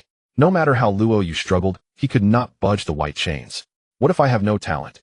Luo Yu snorted coldly as his blood energy began to blaze furiously, transforming into crimson flames that scorched everything around him. Those white chains began to melt at a visible rate. In just a few seconds, Luo Yu successfully broke free from the chains that bound him. Without talent, then let's do it repeatedly. Today I will cleave you with one blow, and you will know whether a talentless martial artist can defeat a talented one. Luo Yu pointed his long knife at Master Bai Yi's throat, his eyes swirling with endless killing intent. Interesting. Master Bai Yi narrowed his eyes, perceiving the aura throughout the entire Luofeng fort. After confirming that there was only this one master in the entire Luofeng fort, the corner of his mouth slightly curled up. Then let me meet you. However, snap. Accompanied by a crisp snap, several random rifts appeared beside him. A 6th-rank Abyss commander accompanied by 2 5th-rank Abyss warriors slowly emerged, grinning as they looked toward the family quarters behind Luo Yu. You probably have no mind to care for those weaklings now, do you? This is the greatest weakness of your human martial artist, being too concerned about those weak trash.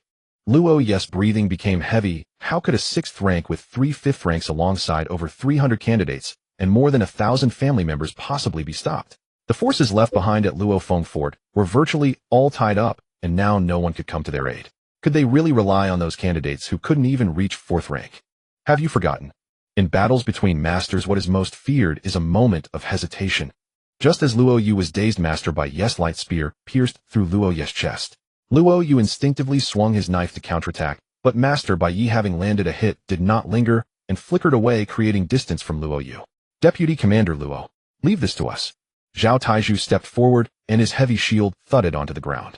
We will try our best to hold those abyss scum. You go all out to kill that Master Bai Ye. Chen Mo glanced back at the ordinary people trembling inside the building, gazing at them with hopeful eyes, of burning flame igniting in his chest. They'll leave those 3 5th ranks to you. Chen Mo clenched his fist, and the Xuanwu armor instantly enveloped his entire body. Wang Jun and Zhuo Jida nodded, and the candidates around them snapped out of their shock and fear, their gazes resolutely fixed on the 3 5th rank abyss warriors. Don't die. Wang Jun took one last look at Chen Mo, drawing out his long knife, and instantly elementalized his entire being. No one present retreated. All were prepared for a fight to the death. The martial artists of Daxia did not back down. At worst, they would just lose their heads, and they would only be left with a scar the size of a bowl. But if they could reverse slice a 3rd rank abyss warrior from below the 3rd rank, they could boast about it for a lifetime. Normally, even if a 3rd rank warrior from the lower tier came, there would be no way to contend against a 4th rank warrior. Even hundreds or thousands of 3rd rank warriors would only face certain death against a 3rd rank warrior. However, the ones standing here were the most talented combatants of the entire Daxia. Kill. Unbeknownst to whom, a bold shout ignited the battle instantly. One genius after another was sent flying after merely taking one, or even half a move, yet still over 100 geniuses surged forward toward the 3 abyss warriors. The 6th rank abyss commander did not move, his gaze focused on Chen Mo, clad in the Xuanwu armor. Chen Mo? Lin Yi swallowed hard, feeling somewhat apprehensive. Are we really going to fight a 6th rank? Damn. Xiaoli was not afraid at all, grabbing her longbow from her back and shooting a meteor-like arrow at the abyss commander. You guys conserve your blood energy, just focus on assisting me. Chen Mo flexed his joints and stepped forward. The ground around him collapsed with a thunderous roar, and countless blood-colored cracks opened up all over Chen Mo's body. Ultimate collapse. Without any reservation or testing, Chen Mo unleashed his full strength right from the start. That was an abyss warrior, a super strong opponent comparable to the 6th rank Steel Blood realm. A careless move could cost him his life. His values surged, instantly allocating 100 attribute points to agility, and the sound of sharp metal scraping echoed from Chen Mo's right arm. Compression. Super compression. Spirit serpent emerges from the hole. Bang. This punch landed solidly on the chest of the abyss warrior, the explosive force bursting forth, directly launching the ground behind him into the air. Not bad strength. The armor on the chest of the abyss commander dented under the punch, but he suffered little. The gap between 6th rank and 2nd rank was just too vast. Even with Chen Mo's values soaring, it could not compensate for the immense difference in realm. With just a casual punch, Chen Mo's body was sent flying like a kite with its string cut. The Xuanwu armor shattered instantly, and blood gushed forth from Chen Mo's mouth and nose like a fountain. A faint green light enveloped Chen Mo's body as his shattered internal organs began to heal rapidly. Chen Mo did not even turn his head, stomping the ground fiercely and charging up once again. The abyss commander narrowed his eyes, unfastening the long scythe from his back and slashing down toward Chen Mo's neck. Don't even think about it. Shen Zhou's veins bulged and the time dilation activated to the extreme. Under the effect of time dilation, the long scythe was nearly frozen in midair. However, this stasis lasted only a moment. The abyss commander merely exerted force again and shattered the time dilation that had concentrated on the long scythe. Just as the long scythe was about to land on Chen Mo, the sharp blade flew upward at an extremely strange angle. Chen Mo recognized that this was Xia Li's vector deviation force. Another unreserved heavy punch came crashing down. Compression. Super compression. Boom. This punch landed squarely on the face of the abyss commander, his seemingly unshakable body smashed directly into the ground. With a tremendous crash, the armor on the abyss commander shattered like a vase, a trickle of blood flowing down from his. Chen Mo felt the piercing pain from his fist, knowing that his bones had cracked. Good Master City Lord was right, you cannot be allowed to continue growing. The abyss commander wiped the blood from his face, his expression becoming ferocious. It's hard to imagine what will happen if you are allowed to grow. So now let me send you to die. The abyss commander transformed into a shadow, charging towards Chen Mo at an incredible speed. Chen Mo was originally a heavy hammer. As soon as this punch was thrown, before he could even react, the abyss commander had already appeared beside him. Chen Mo. Lin Yi shouted loudly. The spatial anchoring activated instantaneously, and the abyss commander, originally rushing towards Chen Mo, was firmly frozen in midair. What a nuisance. The Abyss commander frowned. Although the cooperation of these kids was unrefined, they were, unfortunately, in the face of absolute strength, these are merely trifles. Chen Mo swiftly retreated at the first moment, his robust figure surprisingly agile, performing a roll to return to the side of the others. Wan charged forward, immediately unleashing a dazzling green light that healed every wound on. You should all be familiar with how to fight, right? Chen Mo took a deep breath, suppressing the sharp pain within, and asked without turning his head. Several people nodded in unison, and Chen Mo also gave a nod. Do you really think the gap in realms can be compensated for by talent? The Abyss War Commander scoffed disdainfully. Just now he had merely been toying with them. Go. Chen Mo was never one to favor passive defense. He preferred to take the initiative. Even when facing opponents vastly stronger than himself, he would not back down. Once he faltered, it would be over. Time slowed, enveloping a 3-meter radius around Chen Mo, while spatial anchors locked onto the air. Vector derivatives adhered to Chen Mo's body. Although they could not completely redirect an attack from an Abyss War Commander, they could still significantly reduce its force. Su Qingwei remained silent, her eyes flickering with blue light, shedding blood tears, yet showing no sign. She was constantly searching for weaknesses and flaws in the Abyss War Commander's defenses. The gap in realms made it impossible for her to predict the next move of the Abyss War Commander, but she could still find openings in his stance. Under the quintuple enhancement as the core of this team, the sole heavy hitter and the strongest main attacker Chen Mo was completely unrestricted. Under the quintuple enhancement as the core of this team, the sole heavy hitter and the strongest main attacker Chen Mo was completely unrestricted. This scene was nothing short of incredible. A small team composed of lower-tier warriors was actually pushing back an Abyss War Commander Hedon. Chen Mo. He has an old injury on his left chest. Strike his old wound. He has issues with his right leg too. That's all I can discern. At this moment, Su Qingyu's eyes were no longer the normal black and white, but a bloody red. Due to excessive use of her abilities, Su Qingwei had lost her eyesight, and along with it her ability to utilize her powers. Good. Without a moment's hesitation, Chen Mo placed his complete trust in his teammate. The Abyss War Commander's expression darkened. Indeed, he had suffered severe injuries in those two places before, and to this day, they had not fully healed, but how could they have been discovered? He had concealed them well. Even the city lord could not detect his old wounds. Chen Mo's attacks were not swift, but each strike carried the weight of 1,000 pounds. Pain surged as the Abyss War Commander began to retreat under Chen Mo's tactics of brutally kicking the bad leg of a cripple. He could not understand how a first-tier warrior could force him back. No, that's wrong. The real question was how a first-tier warrior could unleash such tremendous power. Enough. Seeing his old wounds about to be thoroughly provoked, the Abyss War Commander became utterly frantic. He hurled his long spear, shattering the talent surrounding Chen Mo in an instant. Along with it, the mystical armor covering Chen Mo shattered, and the spear pierced into Chen Mo's chest, pinning him to the ground. Huff huff. The Abyss War Commander gasped for breath, limping towards the others. You little brat. If given enough time, you would indeed threaten the very existence of my Abyss clan. But I will not grant you the opportunity to continue growing. With that, the Abyss War Commander stomped on Chen Mo's chest, grinding down forcefully twice. Lin Yi and the others saw this, and wanted to rush forward to rescue Chen Mo from under the Abyss War Commander's foot, but with just a single punch from the Abyss War Commander, they were sent sprawling to the ground like kites with severed strings. At this moment, they realized just how immense the pressure Chen Mo had just faced was. Damn it. Chen Mo gripped the sharp blade of the spear tightly, trying to rise. The ground beneath him collapsed under the pressure he exerted, yet he still could not free himself from that foot. Still struggling, the Abyss War Commander snorted coldly, lifting his foot for a heavy stomp. The ground beneath Chen Mo exploded, with most of his body driven deep into the earth by that stomp. His chest caved in, and his white ribs pierced through his skin like blades. Pain, numbness, and soreness. Various sensations assaulted Chen Mo's brain, causing his consciousness to start fading.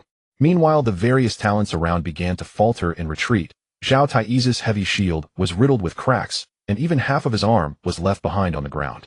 Seeing the situation deteriorating, everyone felt powerless. This was the gap of sheer strength. It was like an insurmountable chasm. No matter how strong your talent was, it was nothing in the face of absolute disparity in power. Inside the family building, old Zhang gripped his cane tightly, panting like a bull. Should he intervene? Should he truly abandon everything he had? Should he intervene? If he didn't, those children would die. Should he really repeat the mistakes of the past and remain a weak coward? Old Zhang slowly rose, pressing a hidden button on his cane. Instantly, the once unified cane split into 3 segments. Old Zhang picked up one of the genetic ammunition packs, his gaze firm, with no hesitation left in his heart. Chen Mo's eyes were fixed on the enormous foot pressing against his chest, surrounded by the furious shouts and screams of the other candidates. You can go die now. The Abyssal War General's expression was cold. he would never allow such a genius to grow. If he developed into a powerhouse like the Void Monarch, it would spell disaster for them. The blade pierced through Chen Mo's throat, his eyes widening in shock as his vitality began to swiftly fade. Was it pain? No, this sensation was not pain, but rather helplessness. The once abundant power within him began to rapidly dissipate, and his body grew weaker by the moment.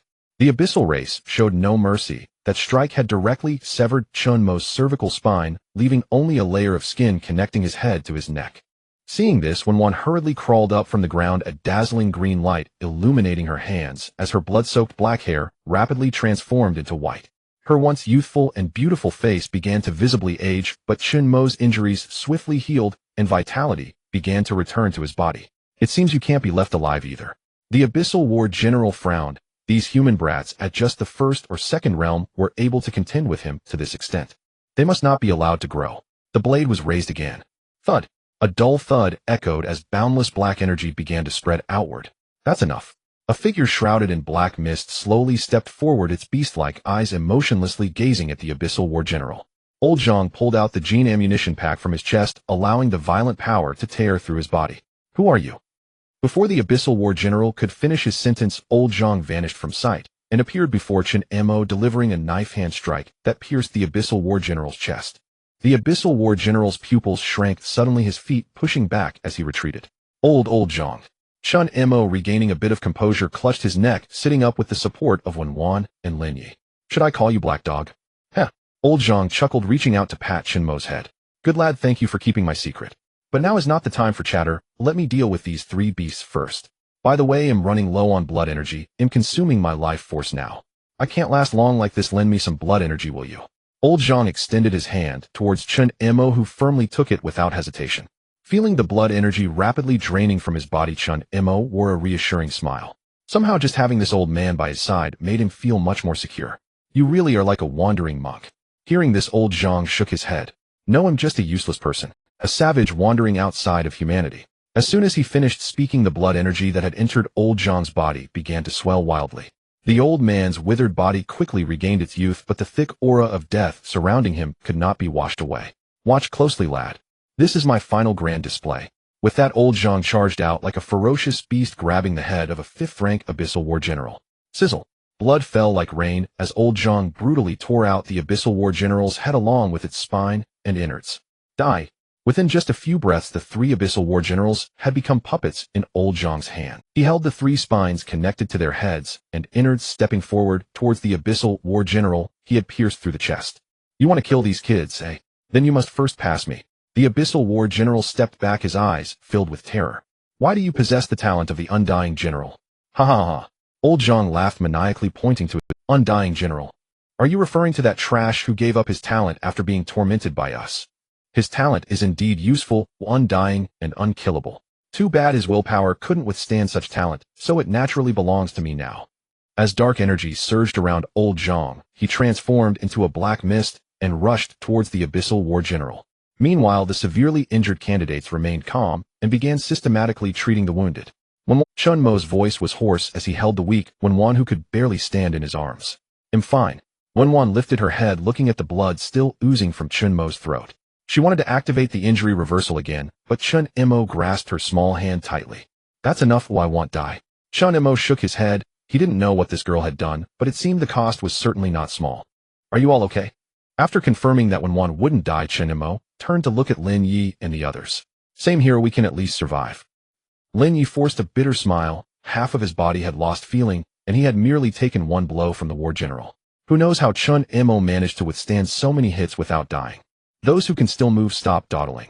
Hurry and assist the wounded. Chen Mo took a deep breath and shouted in a hoarse voice. The candidates, who had been momentarily stunned, quickly sprang into action, beginning basic treatments.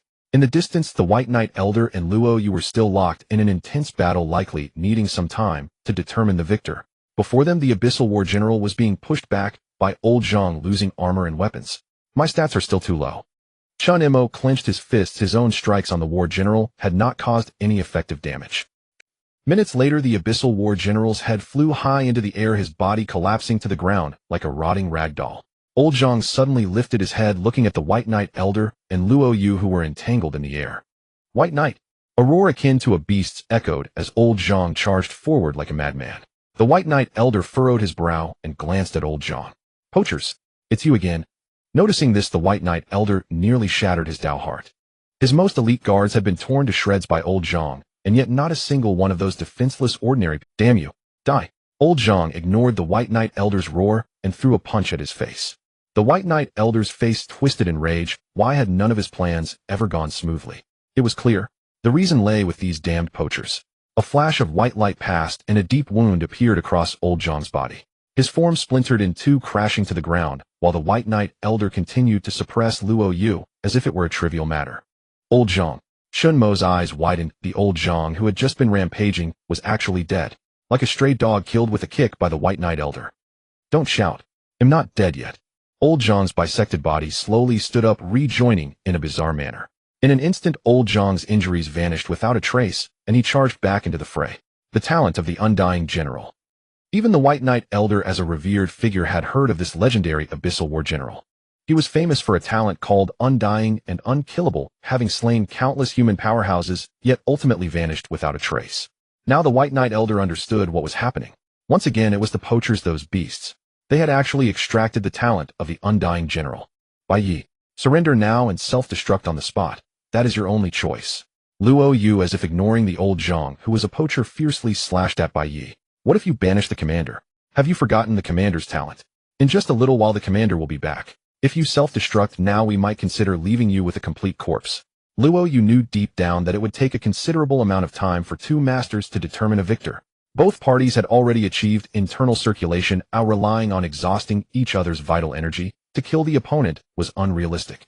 To extinguish the indestructible royal blood of the opponent would require a significant amount of time.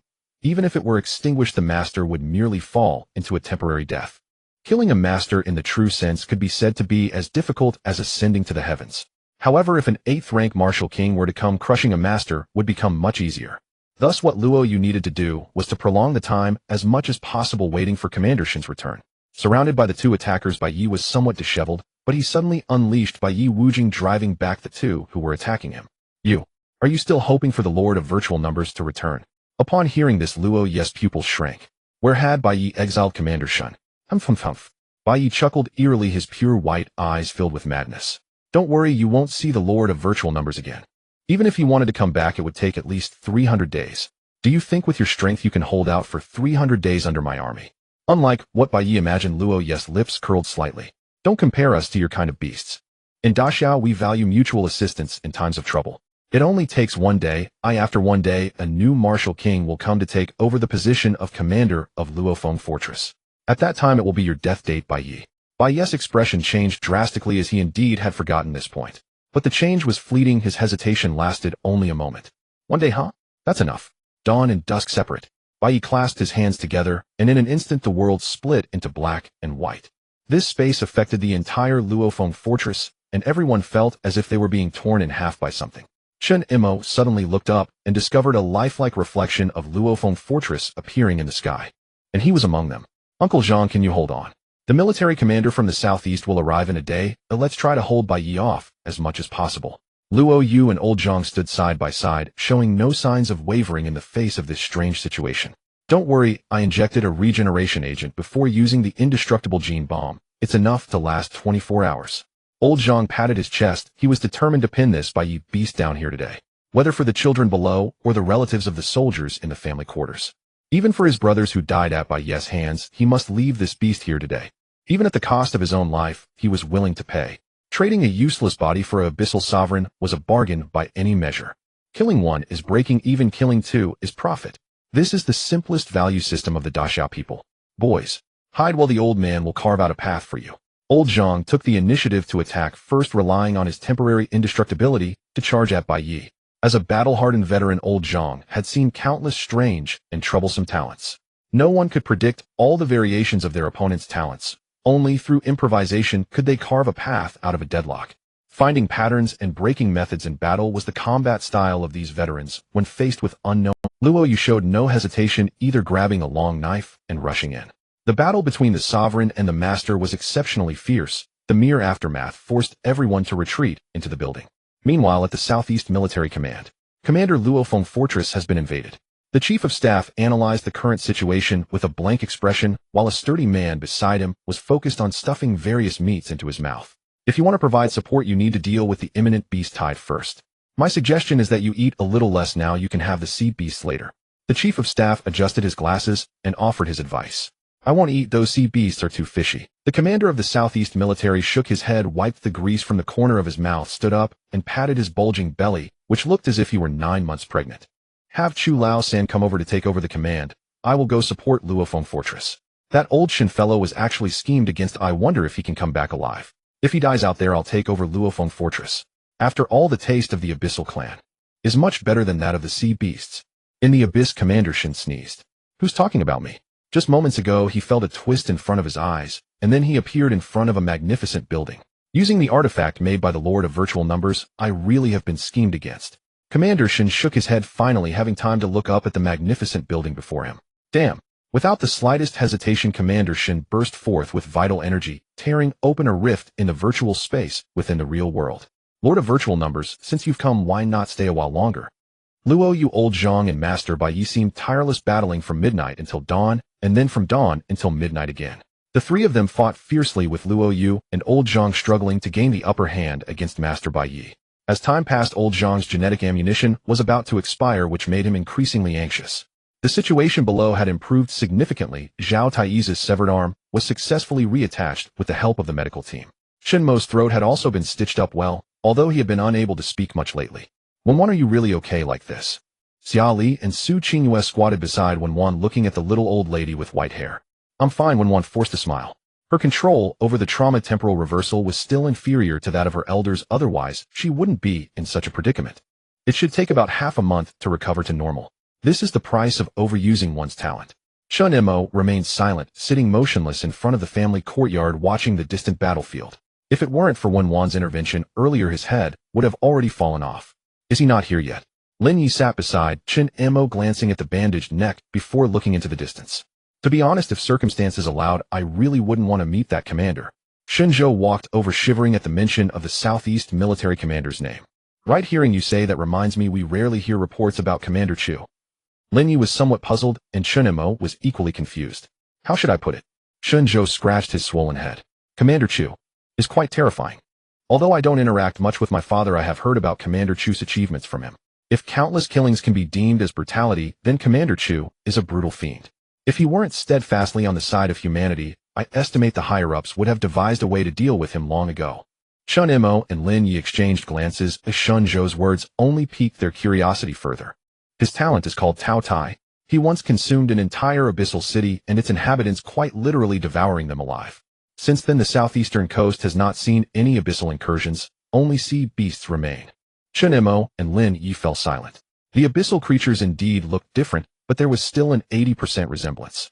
That Commander Chu could eat the abyssal creatures alive. Who knows, he might do the same to them. By the way, what does the abyssal flesh taste like? Lin Yi rubbed his chin, genuinely curious. If Chen Mo could speak, he would certainly join in on this topic. Boom. Just as the three engaged in their lively discussion, a figure descended from the sky, landing beside them. The shockwave sent Lin Yi and Shenzhou flying, while Chen Mo, weighing over 500 kilograms, remained firmly in place. Cough. As the dust settled, Luo Yu's disheveled figure appeared before them. His body was covered in golden cracks, and his chest was torn open, with a golden heart beating rapidly. Run! Luo Yu stretched out his hand towards Chen Mo with his last ounce of strength, then fell completely silent. Ha ha ha! The equally disheveled Master Bai Yi descended slowly, clutching a severed portion of Old Zhang's body. Where are your reinforcements? Come on! Throwing the severed body in front of Chen Mo, Master Bai Yi walked step by step towards him. You blew up my Bai Yi city. The previously stabilized situation became even more dangerous. Most of the high-level combat power had descended into the abyss, leaving behind the remaining 5th and 6th grade captains entangled with the affiliated forces of Bai Yi city. In other words, they were left without any support. It's me, so what?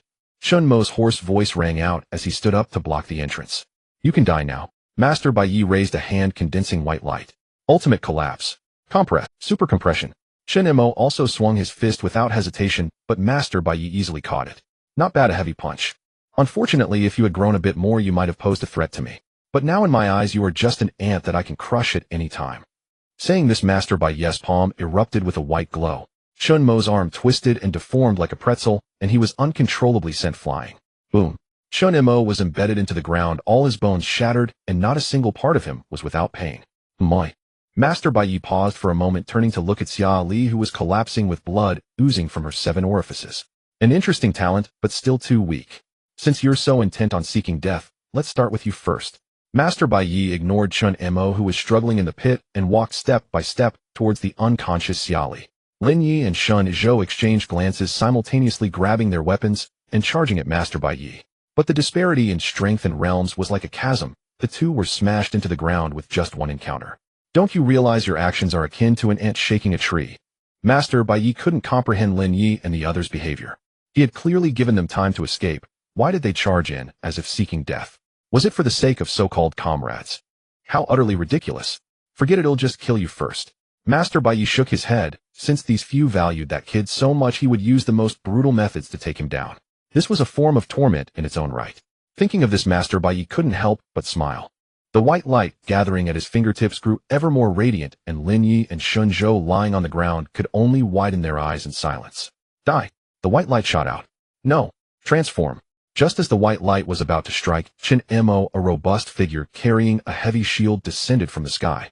The white light was deflected, but the shield in Zhao Taiyi's hands was melted into molten iron, splattering all over him. The smell of roasting human flesh wafted out, even covering the surrounding stench of blood. Chen Mo's eyes widened. He wanted to scream, but couldn't make a sound. Zhao Taiyi's body slowly toppled, the molten iron rapidly cooling and solidifying on him. Hua hua. The harsh sound of gasping filled the air.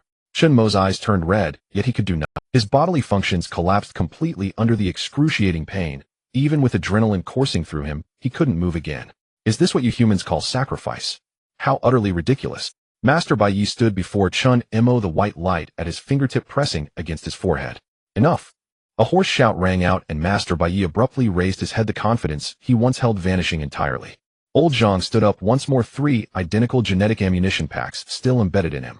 Pure death energy began to spread, causing Old Zhang's body to wither again. Back then, you killed my brother like this, didn't you? Old Zhang's eyes had turned completely gray, and his skeletal hands slowly raised. His body swayed unsteadily, as if a gentle touch would cause it to fall apart. Yet in this state, Master Bai Yi felt a rising alarm within. For some reason, if he didn't react now, he would truly die here today. Boom. As the clock struck midnight, Old Zhang's hand simultaneously appeared on Master Bai Yi's chest. Wither. Master Bai Yi instinctively reacted, slapping Old Zhang's body away.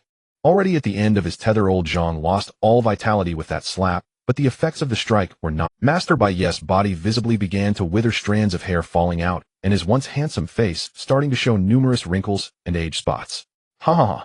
I endured 10 years of such pain to adapt to the genetic ammunition pack of the wither. Enjoy this pain, Master Bai Yi.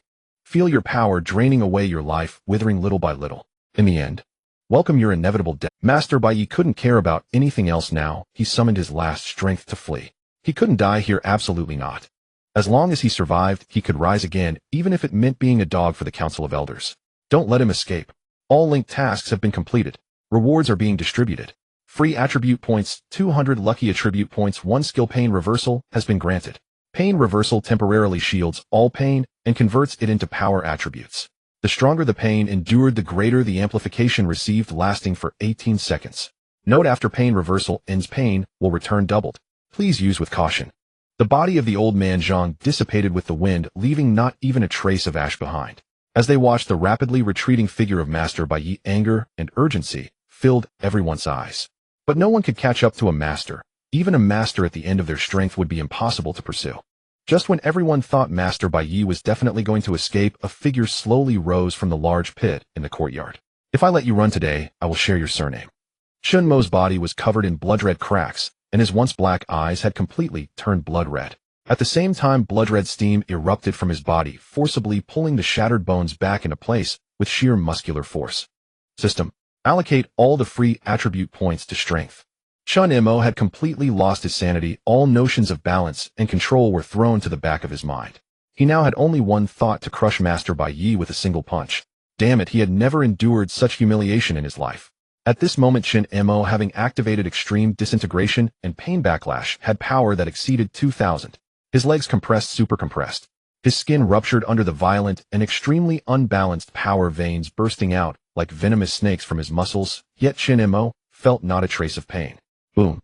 With With a tremendous sound, Chen Mo shot out like a rocket. His speed had already surpassed the speed of sound, and in an instant he caught up to the master at the end of their strength. Oi! Chen Mo shouted loudly, startling Master Bai Yi to the point that he almost fell from the sky. I told you, I will eventually return this punch to you. Chen Mo grabbed Master Bai Yi's wrinkled old face and delivered a powerful punch to his chest. This punch pierced through Master Bai Yi's chest, and a golden heart appeared in Chen Mo's hand.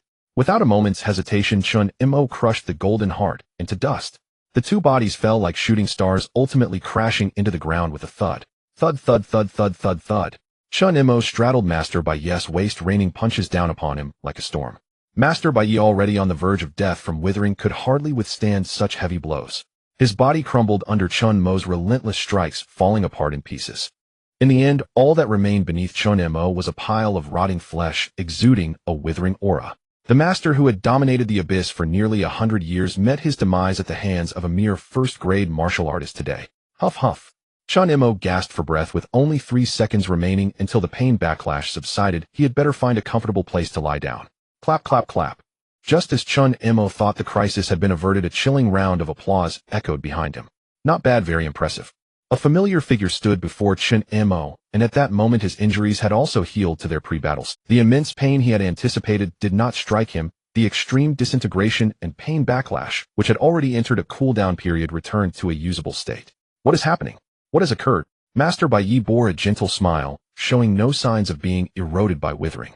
You all could indeed kill me with your utmost effort. I must say I admire you, especially you and that old man. Master Bai Yi looked down at Chen Mo on the ground, his tone filled with mockery. Have you forgotten? Before this battle commenced, did you not feel a strange sensation of detachment? This is the greatest assurance I have for daring to come here. The dawn-dusk separation separates established facts from potential futures yet to occur, allowing me to personally select the timeline most advantageous to me. Kid, you should be proud for enabling the dawn-dusk separation to take effect. Master Bai Yi patted Chen Mo's face, not killing him immediately. I have mastered all your trump cards. Now this is only the true beginning. The White Knight Venerable gazed at Chen Mo's eyes, filled with anger and unwillingness, but also a hint of hope, igniting a morbid feeling within his heart. I know what you're thinking. It's just that you feel like you've returned to the state before the battle began, wondering if that dead old dog might come back to life. Sorry, the separation of dawn and dusk only affects within 2 meters around me.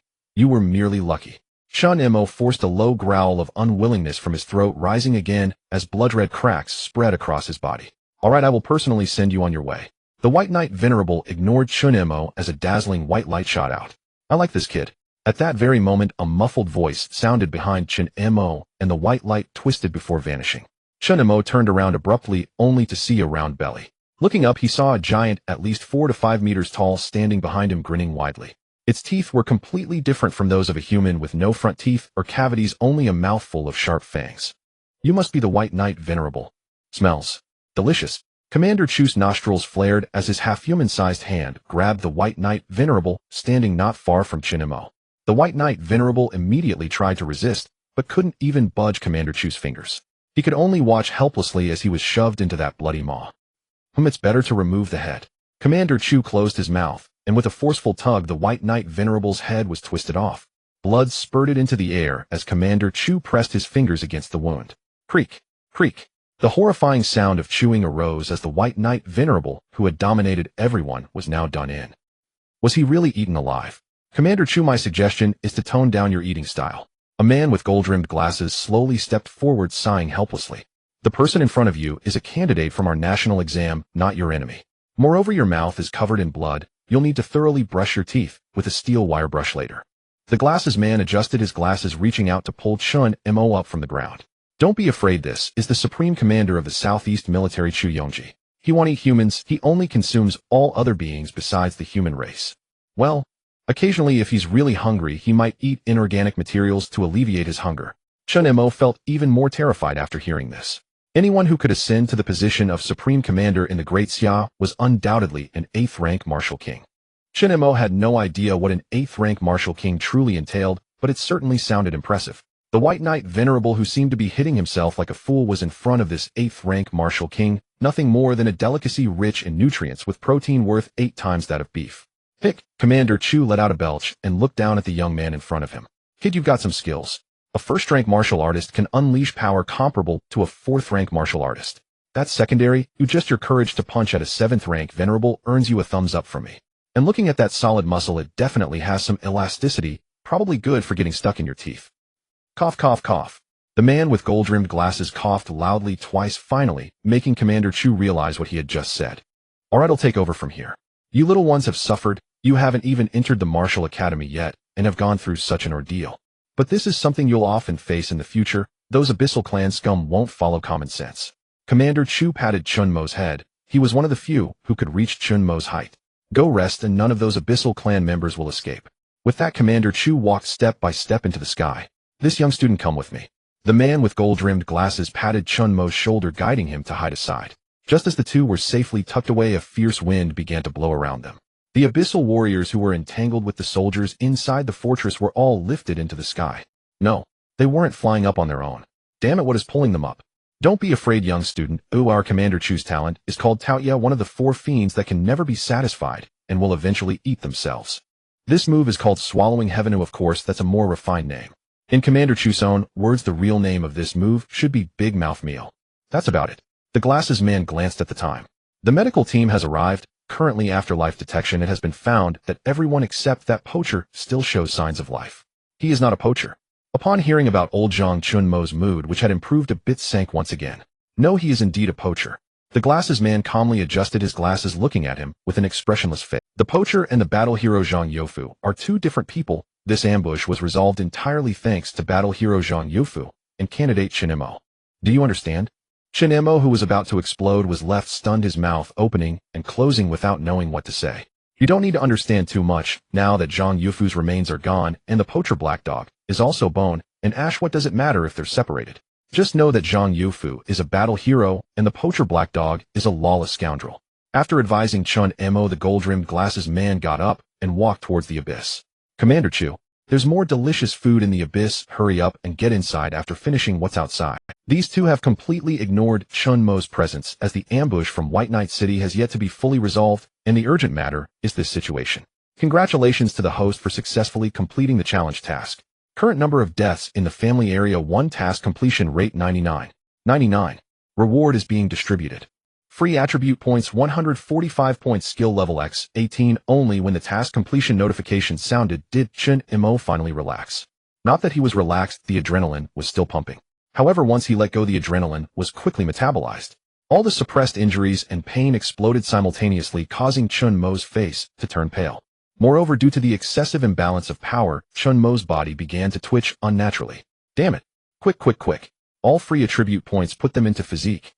His physique instantly increased by 145 points, and only then did Chen Mo's body, which had been cracking, finally stop.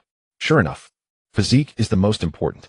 Chen Mo sighed in relief, now unable to care about the pain, lying on the ground and gazing up at the sky. His body was still too fragile. Facing enemies that spanned 5 major realms left him utterly powerless. The Abyssal Venerable had directly rendered him combat ineffective, nearly causing him to perish on the spot. But gaining just a few free attribute points daily was still too little. It seemed he could only use that single move. I need to practice hard on my hard skills. The award ceremony originally scheduled for today was cancelled due to some minor accidents. However, the results remain valid, marking this as the most thrilling national unified examination since its inception. In the past, such a situation would have resulted in heavy casualties among the examinees. Yet this time, a few exceptionally high-quality candidates managed to endure until help arrived. In the hospital room, Chen Mo, completely wrapped in bandages, was lying on the bed, utterly bored. Beside him were Lin Yishun, Zhou Su Qingyue, and Wen Wan. The elder head of the Wen family stood at the door of the hospital room with a grim expression, immediately spotting the white-haired Wen Wan. Wainer, what happened? Why did you exhaust your own life force? The elder approached Wen Wan, a soft green glow emanating from his palm. Wen Wan's hair visibly turned back to black, and her aged face immediately returned to its previous appearance. Grandpa. Wen Wan shrank her neck, clearly still somewhat afraid of the elder one. The elder said nothing, merely scanning the room. It's you. The elder's gaze locked onto Chen Mo, resembling a mummy, and in a flash he appeared beside his. At this moment, Chen Mo's muscles were severely strained, and his bones from head to toe were essentially shattered with multiple internal injuries, making it impossible for him to move. He could only watch helplessly as the elder scrutinized him, unable to even greet him. Chen Mo awkwardly tugged at the corner of his mouth, forcing a smile. You now possess the life force of our Wen family within you. As soon as this was said, a question mark appeared above the heads of the others in the room, except for Wen Wan and the elder. Lin Yi and Shen Zhou immediately focused their gaze on Chen Mo's lower abdomen, while Su Qingyue began a brainstorming session. Whoa. Seeing this, Chen Mo knew that these fools had misunderstood, but he couldn't say a word and could only whoa. Don't misunderstand what I mean is your injuries were healed by consuming Weiner's life force. That child used too much force, leaving behind quite a bit of extra life force within you. This life force may save your life at a critical moment. But if the elder's expression became serious and Chen Mo stopped struggling, listening attentively. If one day this girl Weiner finds herself in a life and death crisis, I demand that you go to any lengths to save her. Even if you receive news of her death, you must not give up. The life force within you that belongs to Weiner can awaken her again. Grandpa, please stop. Wan's small face turned crimson, even the tips of her ears were blushing. All right, my Weiner has grown up, she can't bear to hear Grandpa say such things. The elder's serious face softened as he walked over to Wan and patted her little head. Grandpa, please go help treat Xiaoli. Wan pointed upstairs where Xiaoli was still lying in the ICU. Previously, she had taken the brunt of the attack from the Honored One by Yi, which caused her vectors to shatter, completely rebounding onto herself. In other words, Xiaoli used her frail body to block at least 20 of the damage for Chen Mo. Don't underestimate this 20 of damage, it was a strike from an Honored One. Aside from someone like Chen Mo with exceptionally high physical resilience being able to withstand a 7th grade attack at the 1st grade level, other martial artists would essentially disintegrate under such a blow. You don't need to say anything, I've already been there. The elder gently patted Wan's little head, his gaze filled with the ones whose internal organs were turned to mush, and those who were burned to medium doneness have all been saved. Don't worry, if Grandpa won't let anything happen to your friends. Alright, there are other injured people who need my treatment. You youngsters should focus on recuperating here. Oh, and one more As the elder reached the door and was about to push it open to leave, he abruptly turned back to look at the others. Congratulations on achieving first place in the National Unified Examination. The admission letter from the National Martial University is already on the way. The admission letter will be sent directly to your home, and classes will officially start on August 30th. After saying this final piece, the elder went off to attend to his own matters. The entire Luofeng fortress needed him in many ways, and he had to stay here to hold back the Honored One's council until Commander Shen returned. It's not that Commander Chu's strength is too weak to withstand the pressure alone, but that the glutton would be troublesome if he ever got hungry. The forces in the abyss are not limited to just by Yi City and the Honored One's council. There are also quite a number of martial kings, otherwise the human race wouldn't be so passive. Blue Star desperately needs more high-end combat power, which is why the Great Xia uses such a nearly brutal method to select talents. After the elder left, the already injured individuals quickly fell into a deep sleep. Seeing that everyone was asleep, Chen Mo opened his attribute panel. Name: Chen Mo, age 17, strength 485, physique 457, agility 33, luck 2, intelligence 8, vitality 17915. 6. Hammer fist. Iron cloth shirt. Xuanwu fist, LV10, 351,100, muscle compression technique, LV40, 3349 4100. Extreme collapse, LV39 19314000. Special skill, pain reversal, cannot be upgraded. Sigh, I've been slacking off lately. Chen Mo sighed, having been too immersed in the National Unified Examination recently, neglecting the growth of his skills, martial arts, and vitality. Moreover, now that he was heavily injured, it would probably be a long time before he could practice again. Time is pressing, and he is still too weak. When will he be able to easily crush the Honored One, like Commander Chu? When will he truly be considered a strong person? The values are still too low. If only I could maintain the values I had when I was beating by Yi. Unfortunately, that state can't be replicated. The extreme pain brought unimaginable enhancements from pain reversal. But Chen Mo really didn't want to experience that kind of pain again.